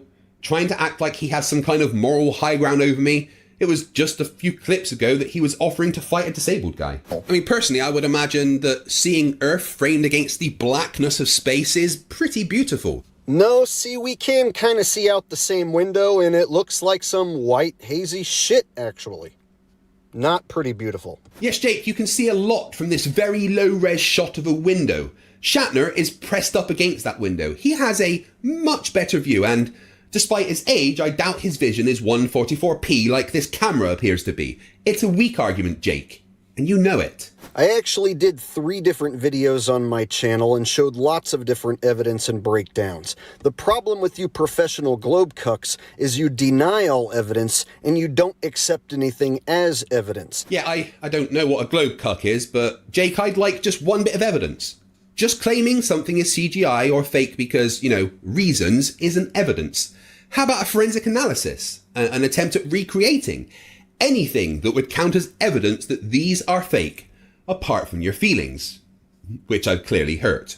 It's as if you want a written confession signed in blood from NASA or Jeff Bezos or anyone who ever fakes space travel. No, I just want evidence that space travel is being faked. The written, signed confession in blood doesn't exist, and I know that's the only thing that you accept. For instance, if you show a professional globe cuck a picture of the lunar module and you say it looks like a piece of crap, it looks like it's a homeless tweaker shelter, they say, whatever are you talking about? It looks like a well-built, well-constructed spaceship. The lunar lander wasn't designed to look pretty, but to do a job, which it did pretty well. The outer coating of what looked like scrunched up foil is actually designed specifically that way to reflect the most amount of radiation. And another problem with these professional globe cucks is anytime you bring up the use of CGI or video manipulation, any sort of video editing in any sort of way, they completely deny it in every instance. And they say, just because you think it's CGI doesn't mean it's CGI. Just because you say it's fake doesn't mean it's fake. Just saying something in a mocking tone doesn't stop it being true. This is actually personal incredulity. So then their little minions come over to my page and they say, hey, where's your evidence? While they're looking at the evidence that they dismissed. And then they say personal incredulity because this fat ass used the word. I don't have minions and it's still true. You're not providing a reason why it's not personal incredulity. You're just saying the thing that you're guilty of and kind of ignoring it. In 2012, NASA got tired of faking weightlessness by using the zero-G plane, better known as the vomit comet. So in 2012, they started soliciting companies that specialize in real-time augmented virtual reality so that they can fake weightlessness and floating objects in the air in real time. Simply the cost of the plane and the safety concerns and the fact that they weren't very good at it. They didn't go to Hollywood, which most of Hollywood's effects are post-processing. That's after the video is made. They needed something they can do in real time and make it look realistic. A bunch of assumptions that things are fake. Typical flatty behavior. Please, carry on. Can't wait to hear what stupid is said next. They found a company called Telemetrics. Thank you, Debbie Durant, for bringing this to my attention.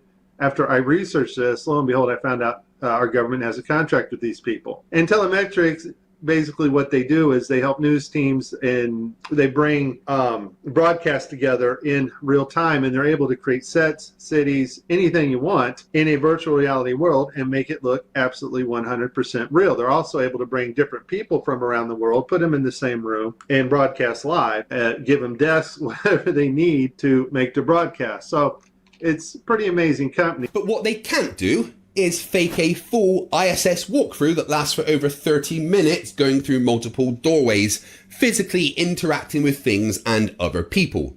This technology can't make people float and remove all trace of any harnesses or trapeze in real time. It's not like a holodeck. Here we see Johnson Space Center telemetrics provided latest camera robotics technology at NASA's government television at Mission Control. Why do you need to fake virtual reality sets at Mission Control and Johnson Space Center? It actually amazes me that you people can be this stupid and still somehow get to adulthood. What if you read the thing that's in front of you?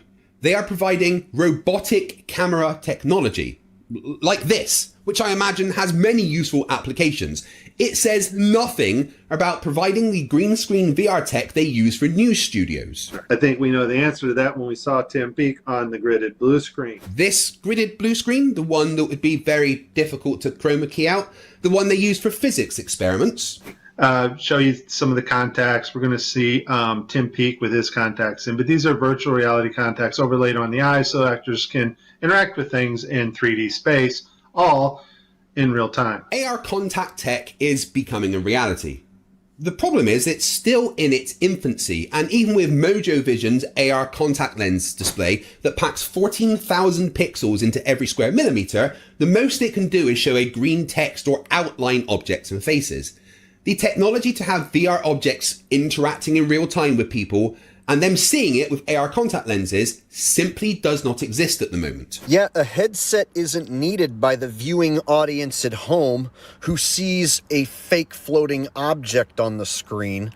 What we see on the screen at home is not a reality for what's actually happening there. And this is what bothers me most about globetards, is that they are purposely intellectually dishonest with their audience. Projection's an ugly thing, Jake. We are just pointing out that the tech you claim they must be using simply does not exist. AR contact lenses do not work the way that you need them to. This sort of technology's definitely not being used. It doesn't even exist. This guy doesn't know what he's talking about. Augmented virtual reality? What a preposterous notion.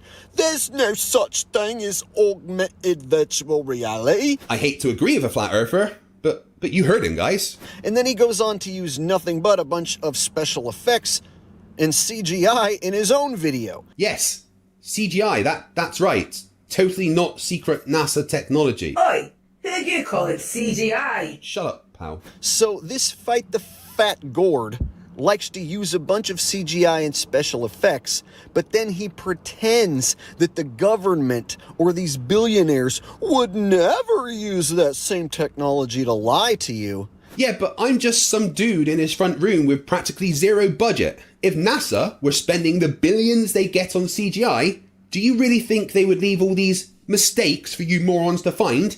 No, they'd be putting out the most flawless, amazing, undetectable CGI in the world. I'm not CGI, honest. Well, there you have it, folks. I wish there was more of an argument to break down, but Fight the Fat Ass's only argument is, it's not fake, it's real. It's really real. Captain Kirk went to space. Why don't you believe Jeff Bezos and Captain Kirk? They have no reason to lie. That's his only argument. Nice to see you put your audio in the outro this time, but let's not strawman me, Jake. My argument is that you have no evidence that it's fake, and any claims made without evidence can be dismissed without evidence. He is a admitted Star Trek nerd who admittedly has a love affair with William Shatner. He's also a professional globe cuck. That's his profession, is actual globe cucking. And we're supposed to act like this man is going to take any evidence that I present seriously? You presented evidence. I must have missed that part. It's his job to dismiss all evidence. And these are the same guys who want to debate all day over the shape of the Earth.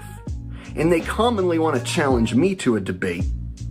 Meanwhile, why would I want to debate a lying, manipulating, intellectually dishonest shitbag? Translation, I'm afraid to make a fool of myself on a stream with you.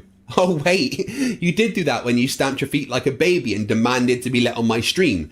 Then demanded that my friends that were already in the stream leave so that you could have a transphobic, homophobic, racist mental breakdown for everyone to see. There's a link that you guys might want to click in the description, trust me. Then you do this, which I'm going to be using a lot. You gotta tell it, Jake. You gotta. Yeah, well done, man. Oh, mama. Your mama's so ugly. You gotta get a mixtape out. This guy needs to get a mixtape out fucking ASAP. I'm telling you. Right, but Jake, hey Jake. Ooh, self-burn. Those are rare. And that's where we are, guys. Jake the asshole wants to fight me because he got called a nasty name on the internet. Jake, if you get so triggered at being called something mean on the internet, then maybe going online isn't for you. Let me be clear. I have no interest in fighting a man baby with a handbag for a hat. I think it's hilarious that that's what flat earthers do when they don't have an argument. But Jake, if you really want to fight, then there's a link in the description of a bunch of people willing to take your challenge, and most actually live in the same country as you. You wouldn't back out of your own challenge, would you? I'm going to be paying a bit more attention to Baby Jake as his channel seems to be full of stupid gold, but that is all the stupid that I can take for today.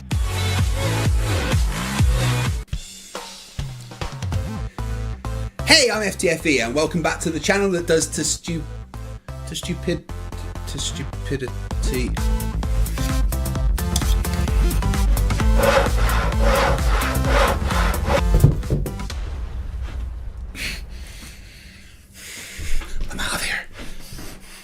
A few moments later. Craig! What the? Oi! Who do you think you're dropping? Where's Fight? Isn't it literally your job to know? I've been, busy, okay? Anyway, you're the one that married the original. He's more your problem than mine. Pal! Okay, fine. Look, I'll contact NASA and they'll activate the retrieval squad. In the meantime, you are going to have to do this episode. Oh no, pal. This is your screw up. You're going to have to help me. Go and do what you have to do and come back. I'll introduce the show. Hey, I'm Emma. Flat Earthers are stupid and I'm pretty sure they're getting dumber. Facepalm protection at the ready as we hear some of the stupidest things a person has ever said for episode 71 of Flerfs Are Idiots.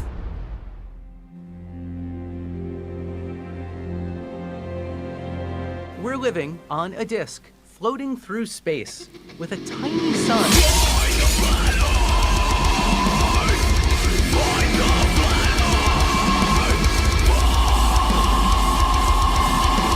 Thanks for joining me and pal. As we see what happens when the village idiot gains access to the internet. What a great idea. Why don't we read together? Shall we? The greatest lie on Earth, proof that our world is not a spinning globe. Let's just see what the first page says. A flat earther reading. That's a little hard to believe, but what is she reading? Pal? A book by some squishy called Edwin Hendry. Has he written any other books? He's also written The Sphere of Influence, a heliocentric perversion of the gospel. What shall I do to inherit eternal life?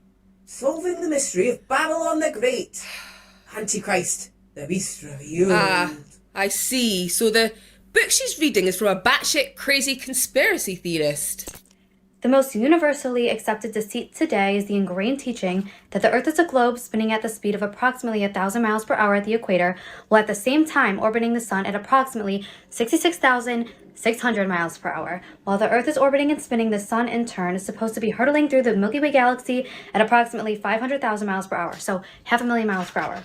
What most people are not told is that all of this spinning, orbiting, and speeding through space has never been proven. Never been proven? Craig's always banging on about the measurements of the Earth's rotation. Maybe you should listen to him.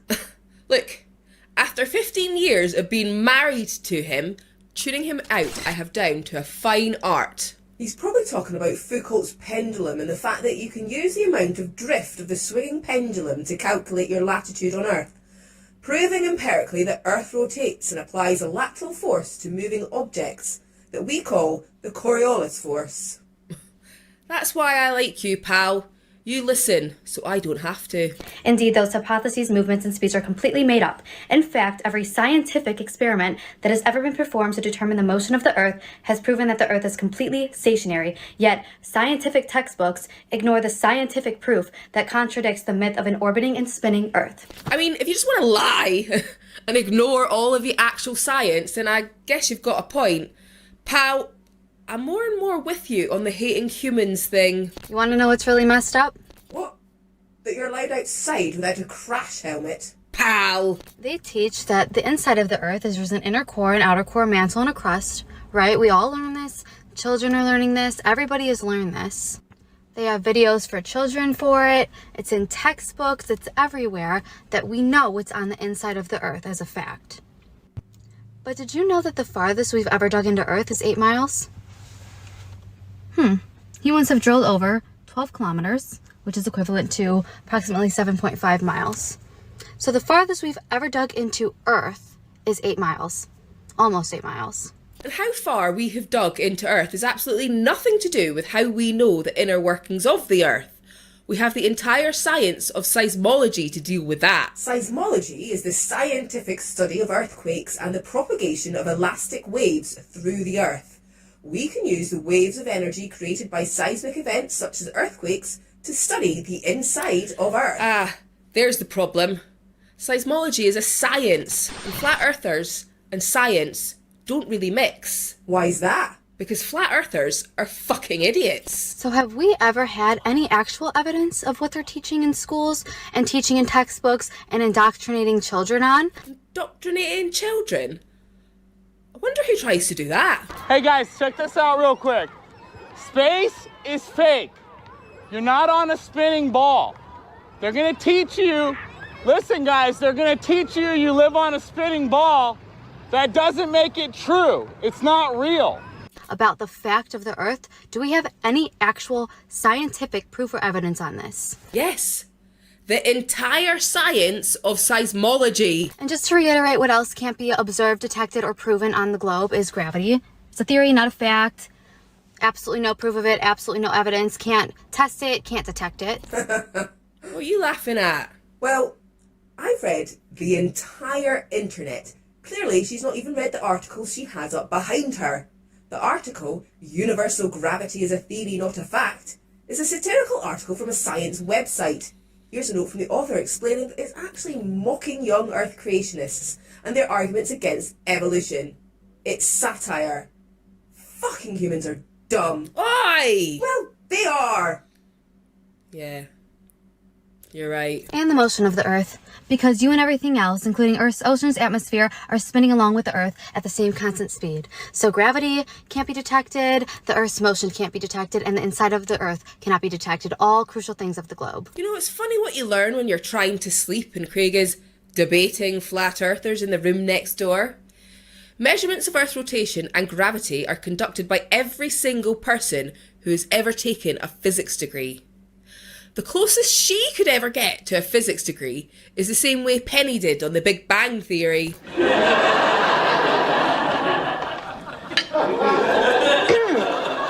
Actually, that's not true, Leonard. In fact, recently I've been thinking that given the parameters of your experiment, the transport of electrons through the aperture of the nanofabricated metal rings is qualitatively no different than the experiment already conducted in the Netherlands. And by the way, the definition of science is to study through observation and experiment. I know, right? A flat earther trying to tell others what science is. They'll be the first to go when I seize power from your pathetic human government. Sorry, what? What? Okay, guys, I'm gonna address a question that I get constantly. If Earth is flat, why are all the other planets round? Why are all the other planets spheres? Here's the answer. The other planets are not planets. Go on then, enlighten us. What are they? They are luminaries, they are lights. Here is Saturn. Here's what Saturn really looks like. That's a true image. And here is what NASA shows you. Please look at the difference between real and a cartoon that you believe. Take that in for a second. Who's to say which group of images is real? Why do you get to decide which set of images are CGI and which aren't? What evidence do you have that the images NASA show are fake or cartoons? We could also mention the fact that the images she calls real are overexposed images taken with bad equipment. We don't even need NASA to look at these impressive images of Saturn, taken by amateur astronomers.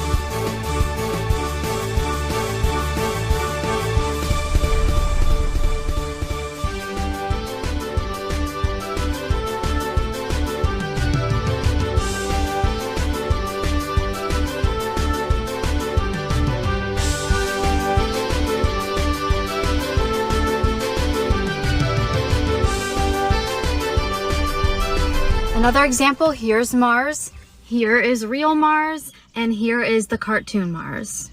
Okay? Well, if you're going to use an out-of-focus P900 to try and take photos of a planet 125 million miles away, you're going to get blurry nonsense, aren't you? Fucking flat earthers. Vince, apparently they prefer the word retard. Hey?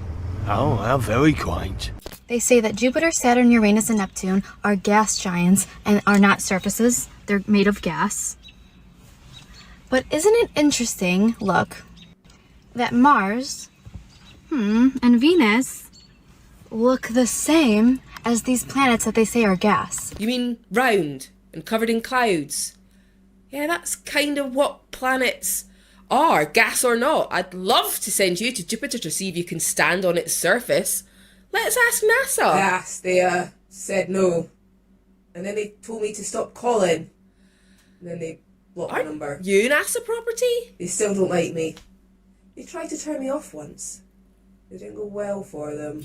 Before you bring up the moon is the same exact idea. The moon is a light. Okay? That's why the closer you get up to it, the more it fades away. I'm trying to think of which stupid thing to respond to first. Okay, number 1. Lights don't fade out the closer you get to them. Do you know how stupid you sound? Number 2, the moon didn't fade out when they landed on it in 1969, did it? And you know, to land, they kind of had to get really close to it. But then you don't believe in the moon landings, do you? Because you're a brainwashed idiot. We didn't land on the moon because you can't land on the moon because it's not a surface. If it was, light would reflect off it the way it does on any sphere. Emma, hold out your hand. How did you do that? NASA tech. Don't worry about it. Now, you see that moon in Emma's hand? That's because light is reflecting off of it, you talking chimpanzee. It illuminates itself. This is a beautiful close-up of the moon. Those are craters. Inside those craters are shadows. How can those shadows exist if the moon is illuminating itself? Do you even try to look at things from a science perspective? SMH. If you believe in God and a creator, and you also believe in outer space and the globe, you need to understand that those two things are not the same and they don't correlate, and you have to pick one because they contradict each other completely. Well, I don't believe in God, so I can't really respond to that. Let's ask someone who does. I'm MC Toon, and I am a Christian. I believe in God, and no, there's no necessity at all that to believe in God, you have to believe in the flat earth. In fact, nowhere in the Bible does it say that the earth is flat. In order to come to any type of assessment that the Bible does that, you have to have a hyperliteral translation or interpretation of the Bible, and you need to have somebody directing you to come to the conclusion that they have previously selected. And there's the other problem that the earth is not flat. So anybody claiming that the earth is, or claiming that the Bible says the earth is flat, is claiming that the Bible is wrong. Why would they want to do that? I don't know. But if you want to claim the Bible is wrong, that's weird, but you do you. Okay, guys, I really want you to think about this. Like, critically think.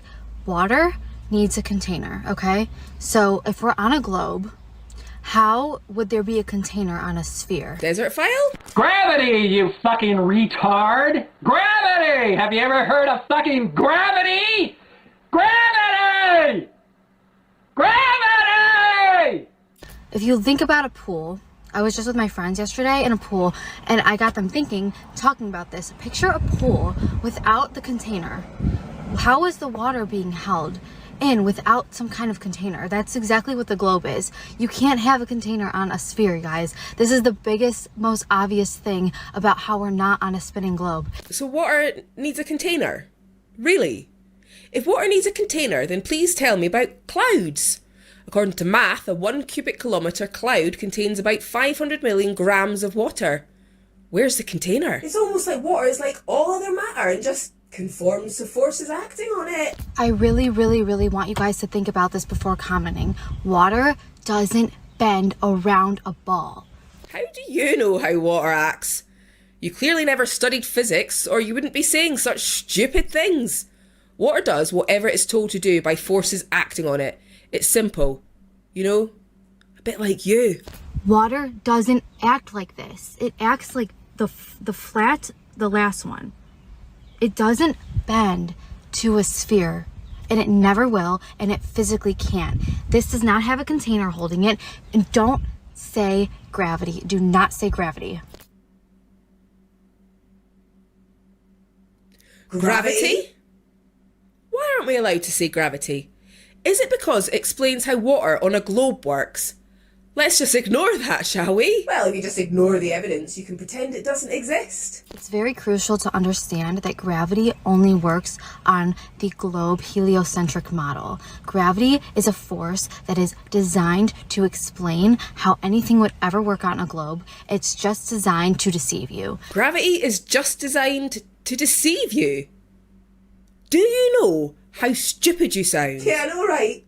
An empirical measurement in nature showing that there is an attractive force between two or more masses proportional to the sum of the masses and inversely proportional to the square of the distance between the masses is such a deception, right? This doesn't make any sense. To you, because you haven't taken the time to make sense of it. Gravity is strong enough to hold a tank, cruise ships, bodies of water in place, but it's not strong enough to hurt a butterfly flying. Pal? Yes, Emma? Does a tank have wings? No, it does not. And does a butterfly have wings? Yes. Yes, it does. Tell me, pal, what happens when a butterfly stops flapping its wings? Well, it does the same as the tank. And sticks to the fucking ground. Helium balloons completely defy gravity altogether. Just try for 1 second to use your senses and instinct instead of what you've been told. You need to stop parroting back memes to people as if they're a fact. Helium is lighter than air. It has less mass, so less gravitational force acting on it. So it goes up. That's called buoyancy. And it's calculated by the formula ρGV. And the G in that stands for... Gravity! Does this make sense to you? Why have you flipped an image upside down like that's what it's like on the other side of the earth? You really need to pick up a textbook. Maybe you'd actually learn the truth. That you've wasted precious time on flat earth when you could be out getting an actual education and actually improving your knowledge. Smart is sexy. Willfully dumb is just embarrassing. Oh, snap. You know it's not provable, detectable, or observable? Your IQ? Oh, snap. The motion of the earth. You know what else isn't? The astronauts on the ISS would disagree with you there. Earth's curve that can't seem to be found without CGI or a fisheye lens. Well, I guess you've never looked then, because there is a shit ton of non-CGI and non-fisheye images of Earth. You just think there isn't because your cult leaders told you there isn't, and you're too thick to check for yourself. No matter how big the ball is, it doesn't matter. There is no straight line on any size ball. Any sign of Craig, because I can't deal with this stupidity much longer. Here's a picture of a basketball. Look, straight lines. I'll check with NASA HQ to see if they've found him.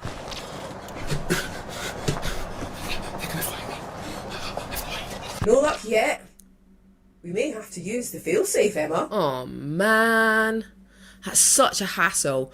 I'll have to train a new Craig and everything. I just got this one to put the toilet seat down. And before you say boats go over the curve, no they don't. It looks like it's going over something to the human eye, but it's all about perspective and illusion. This has been proven, this has been tested, you can even do it yourself. The boat is staying completely level. If you zoom in with a camera or use a laser test, it is still completely level. Sure you performed these tests, have you? Please tell us how you did this. No? Didn't think so. It just looks like that to the human eye, but it is still level. This has been tested. Same thing with the sun.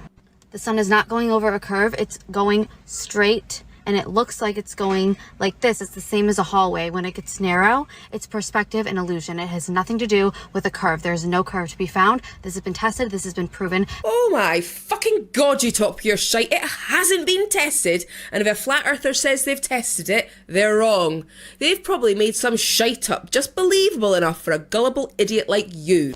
Polaris, the North Star, never moves. That star stays exactly where it is always and has never moved since the beginning of time, never has moved. I wonder which of the cult leaders indoctrinated her into believing that Polaris has never moved. Its movement has been documented over centuries. There's records of the North Rotational Point being a completely different star from many cultures throughout history, including the Norse, the Egyptians, and more. No, it is not, because it is billions and billions and billions of miles away, and oh, in a billion years from now, it'll be in a different spot, but we won't be around for that. It is a cover-up to hide where we live. It's a cover-up. That's your excuse to dismiss facts. You're a fucking idiot. The only cover-up here is the amount of makeup you're wearing. I wonder what you actually look like. I almost feel like my senses are being deceived. Jesus, Emma. I'm a possibly murderous AI, and even I think that's harsh. I can't take it, pal. She's too stupid. Send her to the remedial classroom.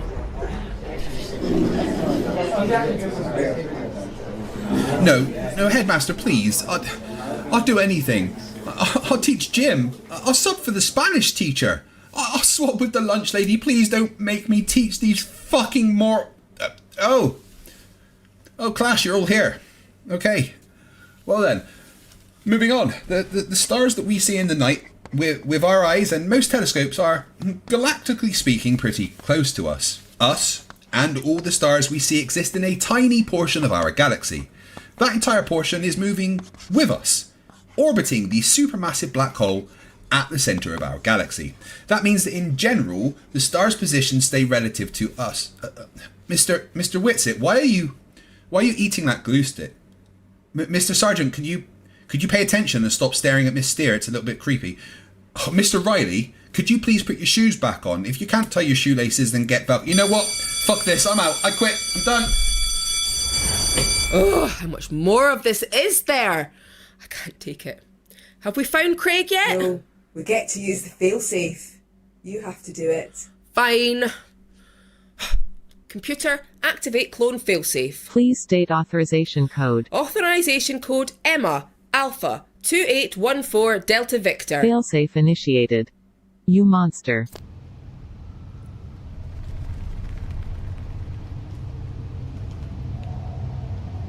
Oh, shit. We are going to have to start the new clone growth procedure. You know the drill. It takes about 10 days. That means you're going to have to finish this video. For fuck's sake. Okay, whatever. But if I'm getting a new clone husband, how about a few alterations to the template? What kind of alterations? Well, I was thinking... body of Jason Momoa? The face of Jason Momoa? The hair of Jason? Could we just make him Jason Momoa? Sorry. No can do. I've already set up the process. So, yeah. chubby weirdo. Chubby weirdo. Screw this. I'm off to watch Aquaman. Again. Previously on FTFE. I'm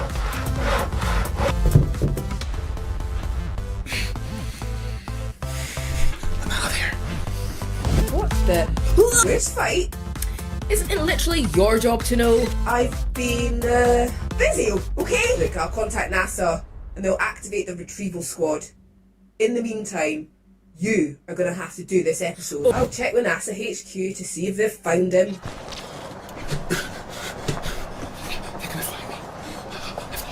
No luck yet. We may have to use the failsafe, Emma. Oh man, that's such a hassle. I'll have to train a new Craig and everything. I just got this one to put the toilet seat down. Have we found Craig yet? No, we get to use the failsafe. You have to do it. Fine. Computer, activate clone failsafe. Please state authorization code. Authorization code Emma, Alpha, 2814 Delta Victor. Failsafe initiated. You monster.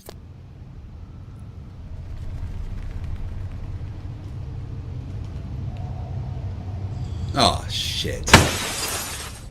We are going to have to start the new clone growth procedure. Pal, is the Craig clone done yet? No, still a while left on the process. No, I don't want to wait anymore. Just get him out now. That's not a good idea. What's the rush? We only covered half of that TikTok Flerfs video. I don't want to do the rest. She's too fucking stupid. I'm sure it'll be fine. Just get him out. Emma. Now. He's not ready. I said now, pal. Fine. I'm telling you though, it's not a good idea. A few moments later. Okay, here he comes. Oh shit! I told you he wasn't ready. He needs at least 3 days. Well, get it sorted. I can't be married to that. Okay, but it means you have to finish the video. Fine! I'm Emma, and I'm being forced to listen to a stupid moron say dumb shit for episode 72 of Flerfs Are Idiots.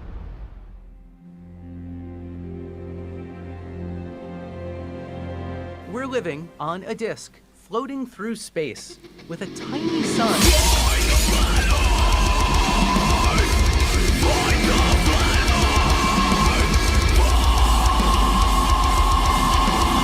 Thanks for joining me once again as we wonder how Jenny from TikTok goes outside without a crash helmet. Hi, I'm a recovering crackhead. This is my retarded sister that I take care of. I'd like some welfare, please. She's mentally retarded. Oh, most definitely. Cue the dumb. If you think flat earth is stupid, it's because you're thinking of a stupid flat earth. Jenny, babe, say that again. But slowly. Flat earth is not a floating disk in the heliocentric model. Yeah, that's kind of the point, isn't it? The heliocentric model doesn't have any floating disks because, you know, that would be fucking stupid. Yeah, the heliocentric model is 100% correct. The heliocentric model is designed for the globe. It only works with the globe. Look, I know humans are thick, but does she realise what she's saying? Yeah, the heliocentric model works on the globe because Earth is a globe. That's why it works. We're about 15 seconds in and I'm going to smash something if she doesn't stop being fucking stupid. They're two completely different concepts. You need to understand that, first of all. Second, if you think it's stupid to not believe in gravity, understand that gravity does not correlate with flat Earth. Gravity is a concept that was made up to fit the globe narrative. No! Fucking idiot! No! Emma, take a breather. I'll answer this one. How did she get into adulthood? I don't think she could find her way out of an unlocked room with the door ajar. Gravity wasn't made up. It was discovered, tested on, measured, empirically verified through over a century of experiments. It's a fundamental part of the universe and a fundamental part of everyday life on Earth. especially in the realms of engineering. You're sitting there in a car. If you realise the amount of times gravity has been used in the creation of that car, your tiny human head would explode. The design of the suspension, the axles, the engine, even the deployment of the airbags takes gravity into account. The globe narrative fits the heliocentric model. Those three things are their own model. It's a theory, it's a conspiracy. You keep saying model. You keep using the word. I don't think it means what you think it means. So, if we are getting the flat earth model wrong, maybe that's because there isn't a flat earth model? And you dipshits can't even agree on a map. Is this the right one? Or this? Or this? A lot of people don't know this, but let me tell you, NASA, Antarctica Treaty, globe propaganda, and the globe model being taught in school systems all started in the same decade, all together. Excuse me, the fuck did you just say? Who the fuck told you that bunch of nonsense? NASA was officially founded in 1958, but was active earlier than that under a different name, the National Advisory Committee for Aeronautics, or NACA. But regardless of that, we've known and taught that Earth is a sphere for thousands of years. There is no school textbooks that have ever taught that Earth is flat, because that's fucking stupid, and you go to school to be smart. Emma, are you okay? Yes, pal. I'm fine. This was a plan to brainwash the entire world, and the generation that was taught flat Earth is dying. We need to understand the truth. No one was taught the Earth is flat. There's no lost generation of people with secret knowledge. The only people that think the Earth is flat are those that never went to school and think science is just a suggestion that you can ignore if you don't like the conclusions. The Earth is not flat, Jenny. Oh my God. Did someone replace your brain cells with gas station sushi without you noticing? If I asked you how fast the Earth is spinning, how fast is it chasing the sun, how fast is it orbiting the sun, would you know how to answer those questions? Do you even know what you believe? What I believe is that you were probably starved of oxygen at birth. The Earth isn't chasing the sun, it is orbiting it as part of our solar system. And that entire solar system is moving around a supermassive black hole at the centre of the galaxy. I am often impressed by the fact that when flat earthers gather for things like the annual Flat Earth Conference, that the combined density in such a condensed space does not cause a new supermassive black hole. What's wrong with you? That was funny! How much longer? I can feel myself getting dumber just listening to Janie Braincell over here. Craig's clone will be ready soon, just finishing up the face. Speaking of, when you chose the original, why did you choose that face? I don't know. I just saw big on the form and ticked it. I didn't realise that meant the nose. You just ticked big? Well, what did you think it meant? No, I thought it meant, like, his muscles and height. Not that. Shut up, pal. No, you don't, so let me tell you. The Earth is spinning at 1,000 miles per hour. As it's spinning 1,000 miles per hour, it's rotating the sun at 66,616 miles per hour, okay? So, spinning at 1,000 miles per hour, rotating at 66,000 miles per hour, and chasing the sun at 500,000 miles per hour, all at the same time. Pal, can you please break it down? There's too much stupid to keep up with. Okay, in that 23 seconds she was just on screen, she said 3 stupid things. One, she claimed the Earth is spinning at 1,000 miles per hour. Okay, well, like a lot of Flerfs, she's making this video from her car, so she should look at the rev counter and see if it measures in miles per hour. Then punch herself in the face. Okay, next she says the Earth is orbiting the sun, but calls it rotating, and says the speed it is going is 66,616 miles per hour. Then says that 666 comes up a lot. Okay, well, Earth's orbit is elliptical, so doesn't have a constant speed, so can't be 66,616, and also 6,616 isn't 666, so she can just shut up with that nonsense. Then she said some crap about the Earth chasing the sun. We've already covered that. She's a moron. And even if I didn't know how to answer those questions, you know what I'd do? Get out a phone and Google it. It's like freaking magic. You think it's stupid not to believe in gravity? Listen to how stupid this is. I've been listening to you already. And now I've got a headache. If you believe in gravity, you believe that waterfalls are falling upside down, rain falls upside down. If I jump, I'm jumping upside down. This invisible force is strong enough to hold trillions, I don't even know, tons of water. Strong enough to hold these tons of bodies of water, strong enough to hold the Titanic upside down on the globe. The Titanic only ever sailed on the northern hemisphere, so even your own dumb logic doesn't make sense there. But it's also delicate enough to not harm a butterfly flying. Do you know how delicate butterflies' wings are? Yes, Jenny, wings! A butterfly has wings. Are you brain damaged?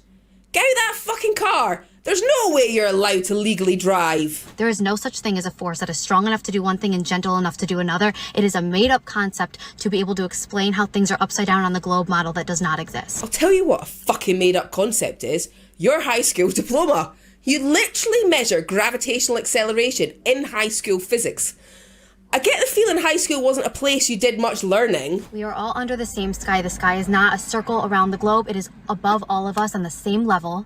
The sun is not the center of the universe. Earth is. We are the center of the universe. We are the center of God's creation, whether you want to accept that or not. Not that I believe in God, but are you saying God isn't powerful enough to make a vast, beautiful universe and could only manage a little snow globe? I am a god, you dull creature, and I will not be bullied by that.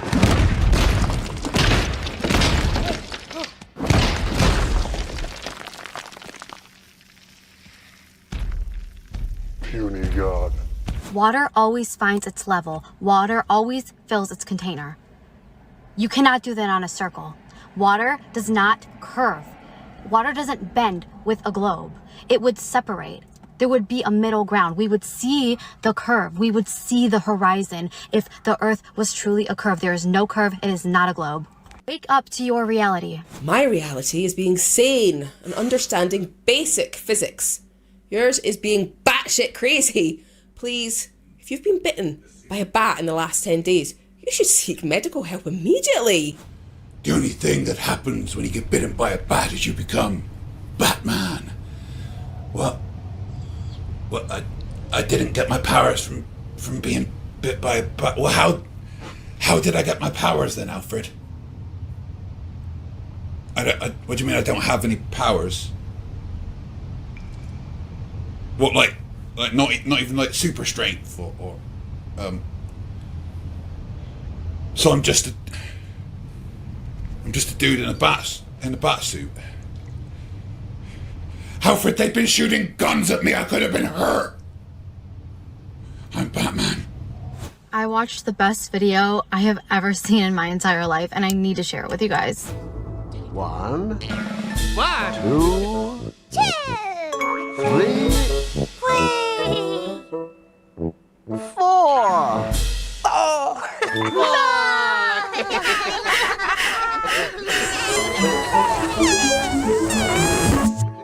Teletubbies. I literally cried. It's amazing. Well, to be fair, the Teletubbies are far more intelligent than your average flat earther.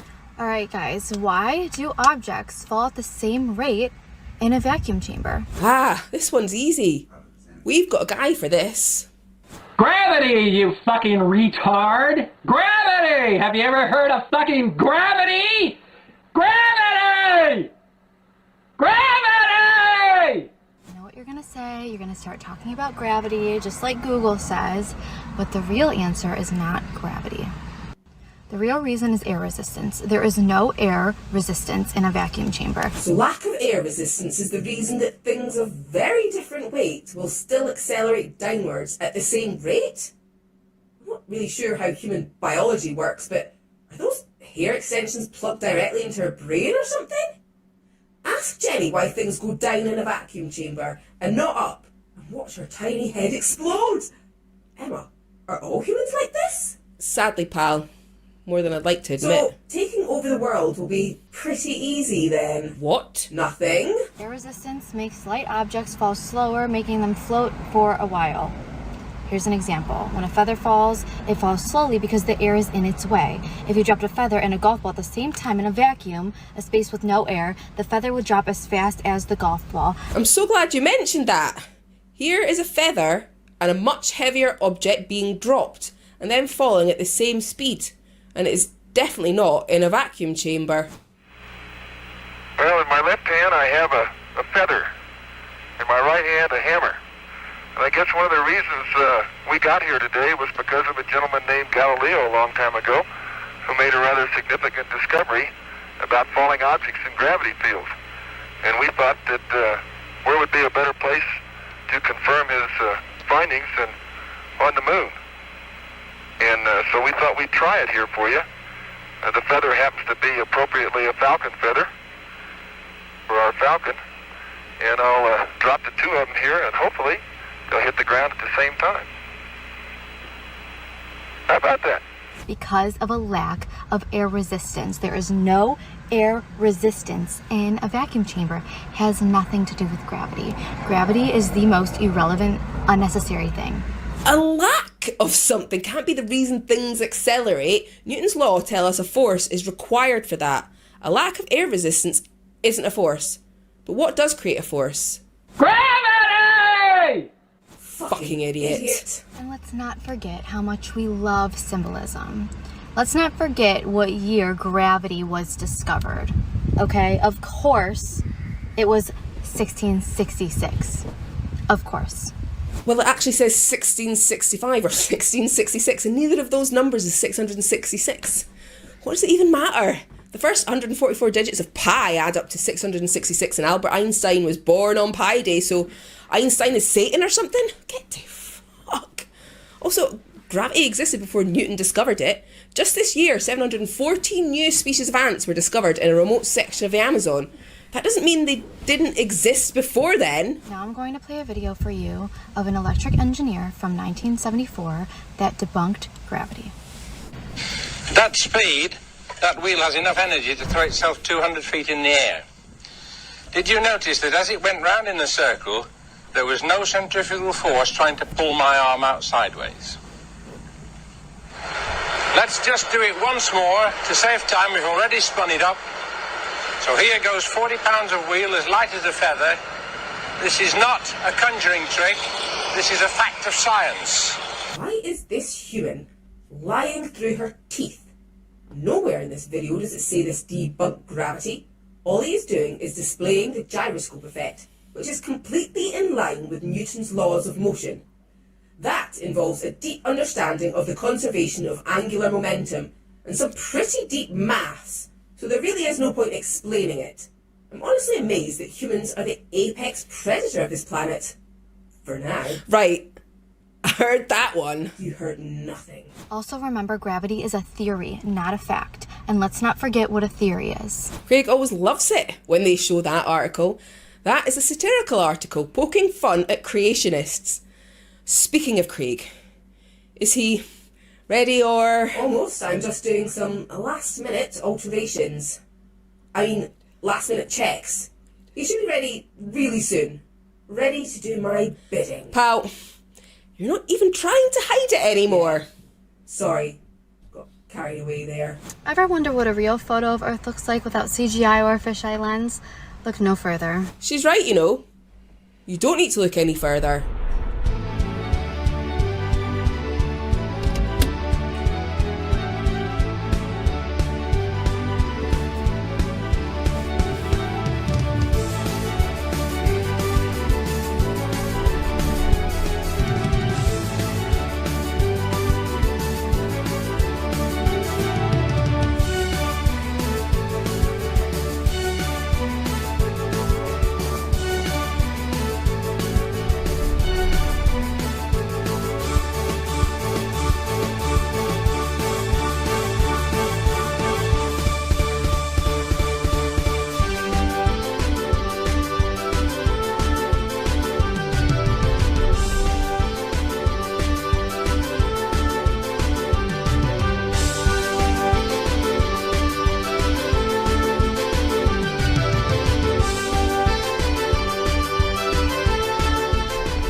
CGI fisheye lens. This is just a fisheye lens on this one, but hi, how are you? That's what it really looks like. Just flat. That's the Felix Baumgartner Red Bull jump. Some cameras were fisheye, some were wide angle. None were level and all had some degree of barrel distortion. Also, you can see space and no dome. Kind of an issue for you, no? NASA's photo at 75,000 feet. Interesting how there's a fisheye lens on that one too. That's a fisheye camera of such degree that it distorts the straight Earth to that curve? Then please explain why the wings on that plane are straight. Oh, and then an amateur photo at 120,000 feet, which is way higher. And if this isn't a fisheye camera, then please explain why the horizon appears to curve up at the edges. Is Earth a half pipe? A giant soup bowl? Are you a concave earther now? If you're looking for a real photo of Earth using NASA or other space agencies, you're looking at the wrong places because you're not going to find one there. Which cartoon, CGI, made up design, drawn by CGI artists do you believe in that you live on? These are all so different. Why are they so different? Why are the continent sizes so different? Different cameras taking images specifically to show different wavelengths of light being captured will look different. This shouldn't be a hard concept to grasp.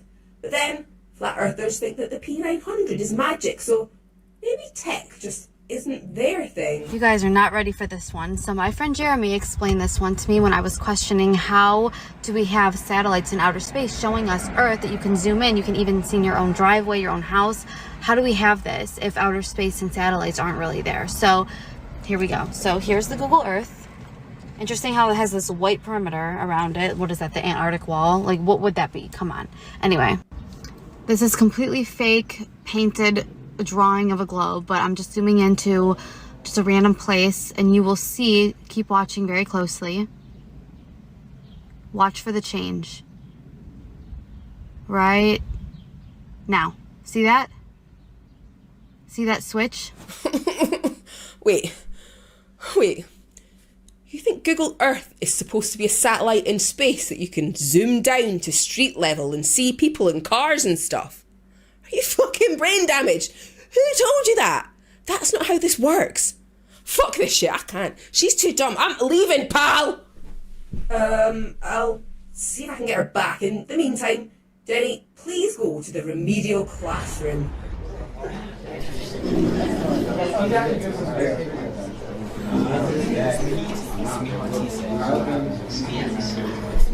Okay, shut up everyone. I know you're excited as Christmas is coming up, so before we start, why don't we go around the room and you can all tell me a bit about your Christmas traditions back home. Santos, let's start with you. When I was a young boy, I grew up on the farm. I'm a country boy. And I used to fuck the cows and the pigs. I used to fuck the pigs and the cows would come and I would pat them and look into their eyes. I don't know why I thought that was a good idea. Fucking Jesus Christ. Okay, Google Earth. So here's the thing. Men in Black, it was a movie. There isn't satellites that can zoom in and read what's on your phone. That's not a thing. Google Earth is a composite program made with a combination of satellites, low altitude planes and cars driving around the road, physically taking pictures. Please, none of you breed. I don't ever want to teach your kids. Get out. Are you ready? Yes. Now, remember he can't know he's a clone. Shh. Here he comes. Man, my head hurts. I must have fallen asleep.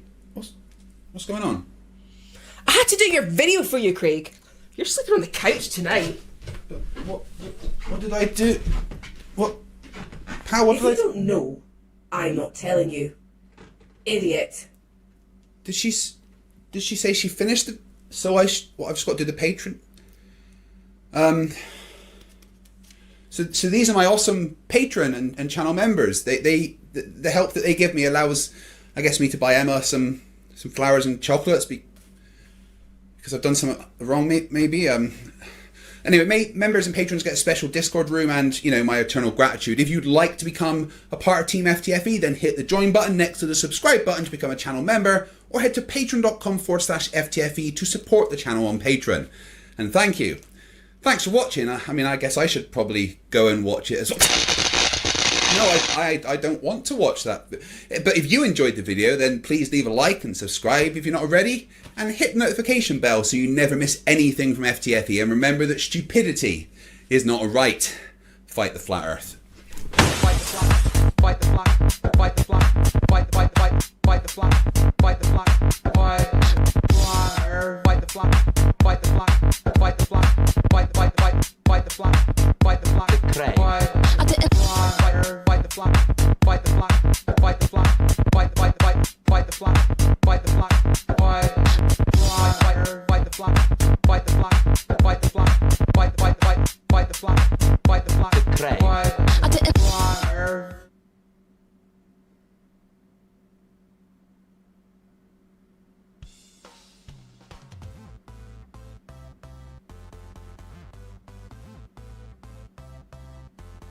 Hey, I'm FTFE and welcome back to the channel that does the stupidity. What the Joker did to Robin.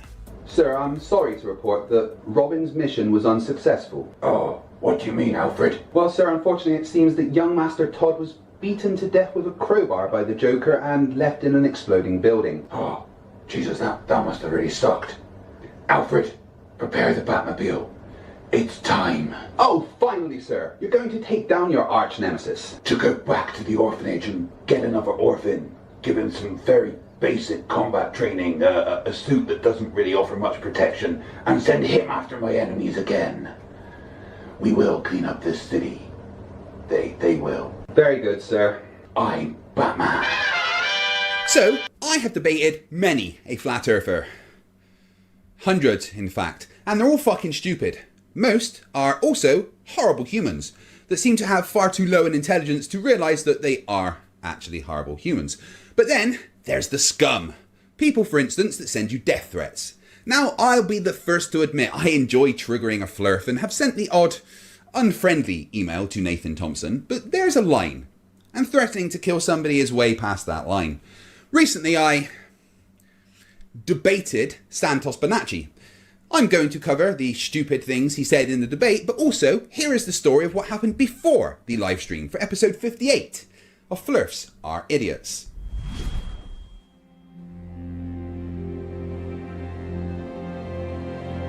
We're living on a disk, floating through space, with a tiny sun.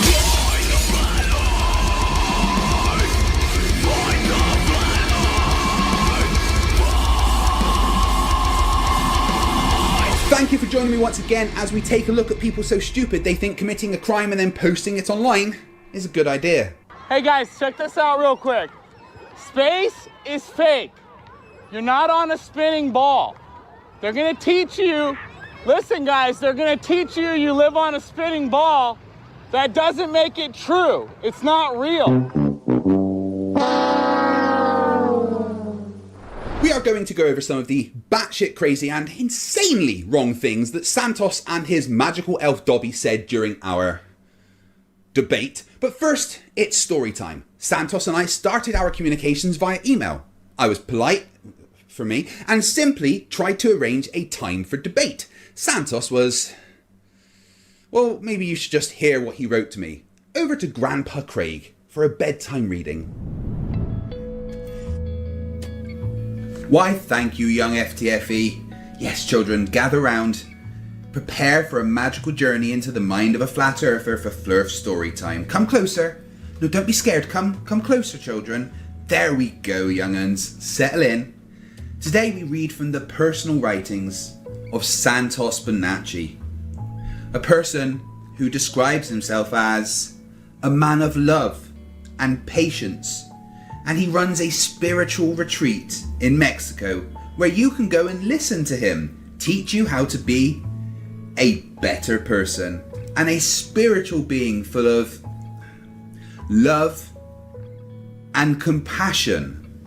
Oh, doesn't that sound lovely? Are you ready, children? Well, here we go. Santos, the spiritual leader, writes to FTFE and says, listen up, fuckface. Listen up real good, cunt. I make all the rules, and you will suck my dick, cunt. The show will go how I want it to, 'cause your mother is a whore, and mine is a good woman, so you lose. So since your mother's cunt stinks like shit, I'm gonna run the show how the fuck I like to. Get it, dumb cunt? And you're going to make a perpetual fool of yourself. Remember, cunt, you came to me. I didn't come to you. So I will call all the shots. You better be able to prove you're Jesuit, Santa Bull cunt, or you will be on my target list forever. And I will make you the poster child for an upside down jackass forever. Wasn't that lovely, children? Santos and FTFE tried to have a conversation that they agreed to, but due to the fact that Santos huffed too much glue as a child, he wasn't able to properly work Hangouts, even though everybody on the entire planet has been using it non-stop for the past 18 months. So Santos and FTFE carried on communicating and arranged another day to talk. Here is what Santos said. "Fuck off, dumb cunt. You'll get your humiliation in due time. You're a faggot and a degenerate liar. We will see you on Wednesday. You, audience, is made up of faggots, degenerates like you. Mine is made up of truthers and warriors, no comparison. Definitely your mother was a whore and a slut, and you need your throat slit. And it will happen, cunt! I thank you for joining me here today, children. I hope you enjoyed today's trip into the mind of a flat earther. See you next time on Flerfs Storytime. Goodbye now." Look, I know I'm not the nicest person in the world when it comes to conversing with flat earthers. Vince, apparently they prefer the word retard. Eh? Oh, how very quaint. But there is a line, and I'm pretty sure he passed it with the death threats and the things he said about my mum, and, you know, pretty much everything he said in emails. Although if somebody could please tell me what a Jesuit Santa bull cunt is, I'd very much appreciate it. Please leave your explanations in the comments. Okay, so we've covered Santos being a well-spoken, friendly, well-adjusted member of society. Listen, please, brother. Please, you don't have to do like that. You don't have to do like that. I promise you, I will accept any of the things that you can prove at all. Oh, dearie dear. What about some stupid, I hear you cry? Well, if you've seen the full debate between Santos, Dobby... Elf, be quiet. I can literally use Universe Sandbox Listen, you 2. degenerate, vaccinated swine. Elf, you call me please Elf. be quiet. Call me Elf again. You're gonna see what's gonna happen to you. Please be quiet, Elf. I'm talking to Santa. You're gonna regret it. You're gonna regret those words. Of course, Elf. Now please be quiet so I can talk to Santa. There you go. That's it. That's it. Watch. You're gonna see. And me, then you know there is plenty of stupid to go over. Santos started his pseudoscience nonsense by not understanding what a scientific model is, whilst trying to claim he knows the only model of the universe. Let's have a listen. Just talk over them. All right, I'm going to talk over this moron. This is what the ancients described as how the universe works. This is every system works.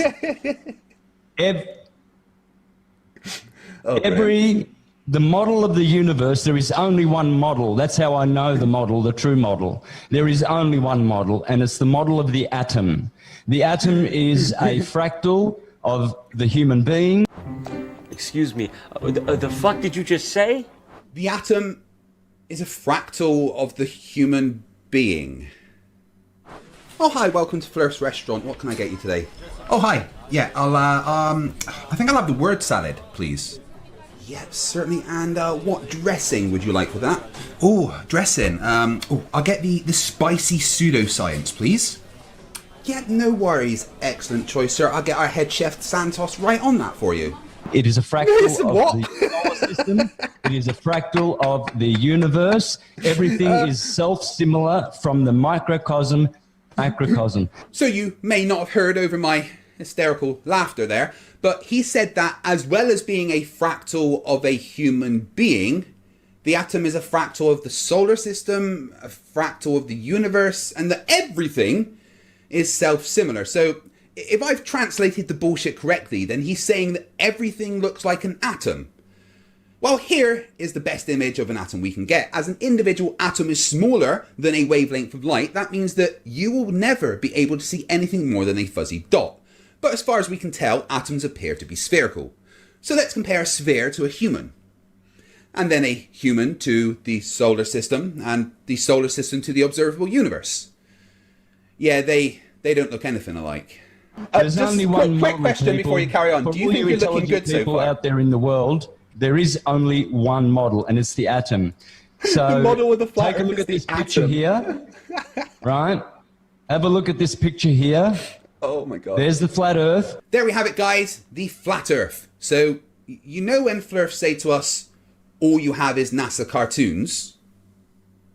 The plane of inertia of every magnetic system. Every atom has a neutron. That is the plane of inertia. That is the only place where matter can exist. Scientists have proven that the matter happens at the neutron, at the plane of inertia. Wow, so much wrong there. Let's break down his claims one by one, shall we? Moving on from the fact that he totally failed to show anything that could be considered a model in science. Not that you can show a scientific model, because that's not how it works. Claim one was every atom has a neutron. So no, they don't. This is a hydrogen atom. Hydrogen makes up about 73% of all mass in the visible universe. The hydrogen atom is the most simple and most abundant atom in the universe and consists of one electron in an orbit around a single proton. What's not in a hydrogen atom? A neutron. So according to Santos, 73% of the universe doesn't exist. Claim 2, the neutron is the plane of inertia. I mean, I can't debunk this, mainly because although they are all words in that particular order, they don't mean anything. So on to claim 3. Scientists have proven that matter happens at the neutron. 2 secs, I'm just going to make a quick phone call. Hello, scientists. Hey, how you doing, guys? Yeah, good, thanks. Listen, so I've been talking to Santos Bonacci, and he says that you've proven that matter happens at the neutron. Well, yeah, I know science doesn't prove things. Yeah, he's a fucking idiot. Yeah, I know that most matter in the universe doesn't have neutrons. I know, what a fucking numpty, right? Okay, never mind. Look, just carry on, guys. So I spoke to scientists. They didn't do that, and they all said that you're a fucking idiot. So next, we're going to go over Santos claiming that the aether, a hypothetical medium that light travels through, exists. Of course, anyone with the ability to use Google can find out that the ether has been disproven for over a century, mainly thanks to the Mixon-Morley experiments and, Einstein's introduction of relativity. But Santos presents what he says is proof of the aether that was produced by an unknown Italian scientist. Let's have a look, shall we? So Pierluigi Ghina, who is a real genius and scientist, he worked with Marconi, they invented the radio. No, he didn't. That was a lie. That dude is known as a pseudoscientist, nutbar, not a genius, but please continue. He worked with Marconi for 10 years and they conducted experiments to see whether the Earth or the ether was moving. And they came to the conclusion, proving with this scientific experiment in his laboratory in 2003. So full screen. Here's Pierluigi. He's in his laboratory. I'm not prepared for that. First thing he says, I want to establish first and foremostly that men believe that the Earth is turning, but the Earth is stationary. Wait, did you just say the Earth is stationary? Bob? If the Earth is spinning at one rotation every 24 hours, that means that every hour it has to turn 15 degrees. And if the gyroscope is mounted anywhere on Earth, it's going to drift. In today's 21st century navigation systems, they're using what's called a ring laser gyroscope. It is extremely precise. If we could simply get one of these ring laser gyroscopes, we would be able to prove once and for all that there is no rotation to the Earth. One of the people in the community actually purchased one for $20,000. But what we found is when we turned on that gyroscope, we found that we were picking up a drift, a 15 degree per hour drift. Thanks, Bob. So Marconi and Pierluigi Ghina discovered that there are two energies, solar, which they call the ether, and earth, which sounds like ether, earther and ether. So some of it sounds the same, brilliant. So the interviewer is saying to him, you're saying that the Earth is stationary. He says, yes, the Earth is stationary, and I'm about to prove it to you. Looks like a carnival machine. So he's going to show us